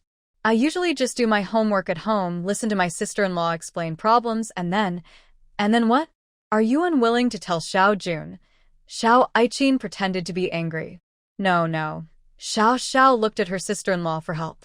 She really wasn't hiding anything. Luo Yi couldn't help but laugh when she thought of the study plan she made for Xiao Xiao. She smiled, and Xiao Fan also started to laugh. Only his wife could come up with such a clever study method. Xiao Ai-chin, what kind of riddles are these three playing? After her sister-in-law nodded, Xiao Xiao finally shared her most important study method with her aunt, and I explained problems to De Huang. Xiao Ai-chin immediately looked suspicious. Who is she trying to fool? It's true, Auntie. I'm not lying. My sister-in-law said the best way to learn is to teach others. That's right, that's how it works, Xiao Xiao said, nodding. She also said that if you can teach others, it means you've learned it yourself. She paused. So, I explain problems to De Huang every day after finishing my homework. Xiao Ai-chin. Xiao Jun. Auntie, it's true. Xiao Xiao didn't lie to you. When I first got home, I saw Xiao Xiao explaining problems to De Huang for the first time, and I thought she was crazy. The funniest part was that De Huang was listening and nodding along. Whenever I think of that magical scene, I can't help but laugh and shake my head. When Xiao Xiao explains problems to De Huang, it always feels like he might speak at any moment. After all, Xiao Xiao often says, "This problem is too easy. I probably don't need to explain it. I just finished explaining this problem yesterday." Why are you staring at me? Looking at your notes. Why are you looking at your notes? Look at me. You're making small moves underneath. I see everything clearly. I'm just too lazy to say anything. I'm explaining up here, and you're calling from below. Why don't you come and explain it for me? Actually, you're very smart, but you just don't want to study properly. It's already 10 o'clock. I'll delay a bit more and finish explaining this problem. De Huang, hang in there a little longer. I know it's late, but we'll go to sleep after finishing this problem. So, according to you, to help Xiao Jun improve his studies, I should also raise a dog for him to study with. Loi was amused by Xiao Ai-chin and explained, originally, Xiao Xiao was supposed to explain problems to me, but I had to accompany Da and I, so I could only let her explain to De Huang. If Annie has free time, she can try asking Xiao Jun to explain problems to you. Loi knew this method wasn't suitable for everyone, but if she didn't say it now, Auntie would just think they were hiding something. Xiao Ai Qin saw Loi speaking so sincerely and didn't want to doubt her, but she still felt something was strange. Curious, she turned her head and looked at De Huang, who was curled up in the corner of the wall. De Huang. What does that mean? Looks like he's looking down on dogs. Even the simplest vegetable dishes were eaten quickly by Uncle Xiao and Xiao Zhaodi, with no regard for manners. The two meat dishes were even more impressive. They ate so fast it was like they had practiced a special skill. Xiao Fan had also moved some long benches from the storage room, but when Grandpa Xiao offered to help, he refused. If Grandpa Xiao saw the bed in the storage room, he would be very angry. When Xiao Fan was a child, he heard villagers complain that some mothers-in-law would check if their sons and daughters-in-law shared a blanket or slept separately. If they slept apart, they would blame the daughter-in-law for not taking good care of her husband. He didn't want his wife to suffer any unfair treatment. When his wife refused to let him sleep in the house, it was because he had already caused her some hardship. Without Uncle Xiao and Xiao Zhaodi arguing, the family gathered around to eat, which felt warm and happy. The elderly couple from the Xiao family kept reminding them to write often when they went to the capital. Xiao Aiqi nodded in agreement. Yes, Xiao, whenever you're free, write more to Xiao Jun, share the study methods your sister-in-law taught you. When Xiao Jun becomes successful, he can also go to big cities like the capital. Suddenly, Xiao Zhaodi started acting up again. She pretended to be innocent and said, "Cousin, I'm already on winter break. Can I go to the capital with you? I've never been there before." Xiao Fan and Roy immediately felt awkward. Only Xiao Fan had probably been to the capital among everyone at the table. Quickly, Xiao Aiqin responded, "Our Xiao Jun hasn't been to the capital either. We'll wait until he's successful and can go on his own. We don't want to trouble our cousin and his wife, right?" Xiao Jun nodded in agreement. They couldn't just let their mother talk alone. Xiao Fan and Roy smiled but didn't respond to Xiao Zhaodi's words. The matter was left unresolved, but Xiao Zhaodi felt more and more annoyed. She secretly clenched her teeth, thinking that one day she would make these people regret it. After lunch, Xiao Adi and Xiao Ingdi left first. They weren't very close to Xiao Fan's family. After the incident with Uncle Xiao's wife, they also distanced themselves from Uncle Xiao. Staying around felt awkward, so they decided to go back to their in-laws' house earlier. Xiao Aiqin finished the lunch Roy made and felt reluctant to go home. She even wanted to stay for dinner again. "Roy, I didn't notice how you cooked earlier. I'll watch carefully tonight." Loi smiled and nodded. She and Xiao Fan had already prepared enough lunch and dinner.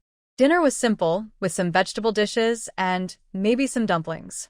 Aiqin mainly wanted her son to learn more from Xiao. Xiao Jun looked confused and asked, "Learn what?" "Teach the dog." Uncle Xiao felt that his nephew and niece-in-law were paying less attention to him. Well, they didn't have any elders to guide them. But even if he was angry, he couldn't help but think about Loi's cooking skills. Tonight, she made dumplings. Aiqin helped Loi in the kitchen and took the chance to discuss how to educate the children. Xiao Fan didn't expect his usually proud aunt to treat his wife so well. He couldn't help but feel amused. More than that, he felt proud. Aiqin often praised Xiao Fan. "Your wife is great. The kids will definitely grow up to be successful. If you marry a good woman, your family will prosper for 3 generations." Xiao Fan felt proud and said, "Yes. Loi stayed silent. Aiqin continued, "Your wife's cooking is better than the chefs at city restaurants." She had eaten out with her husband a few times, and none of the dishes were as good as what her niece-in-law made. Xiao Fan felt even prouder and said, Yes. Loi remained silent. Because Aiqin kept praising her daughter-in-law, Xiao Fan didn't want to leave the kitchen. When Xiao called out that there was no soy sauce at home, he calmly suggested, "Why don't you ride out and buy a bottle?" He wanted to stay and listen to his aunt praise his wife. Xiao understood her brother's feelings. When she heard Su Nian praise her sister-in-law, she felt the same way. Forget it. She decided to ride her bike to buy soy sauce herself so her brother could feel proud. When Xiao Xiao pushed her bike out of the house, Grandma Xiao, who was sunbathing in the yard, asked where she was going. When Xiao Xiao said she was going to the small shop to buy soy sauce, Aunt Xiao immediately jumped out and said she wanted to go too. She had never ridden a bike before, and since Xiao Xiao was in front of everyone, she couldn't refuse. So, Xiao Xiao had to take Aunt Xiao along. But not long after they left the yard, they heard Aunt Xiao crying loudly outside. Xiao Jun was the first to run out and take a look, then ran back. He wanted to go to the kitchen to find help for Xiao Xiao. After all, Xiao Zhaodi is very good at the "I am innocent because I am weak" approach. She has suffered quite a few losses at her hands before, but a good man doesn't fight with a woman. He can't just hide away. Xiao Jun knew that Xiao Zhao's sister-in-law was a tough person, so he immediately went to the kitchen to find backup for Xiao Xiao. When Roy and Xiao Fan arrived outside the yard, Xiao Zhaodi had just finished acting. She was crying so hard that tears and snot covered her face. Xiao Xiao is bullying people. If she didn't want to take me along, just say so. She had to deliberately make me fall flat.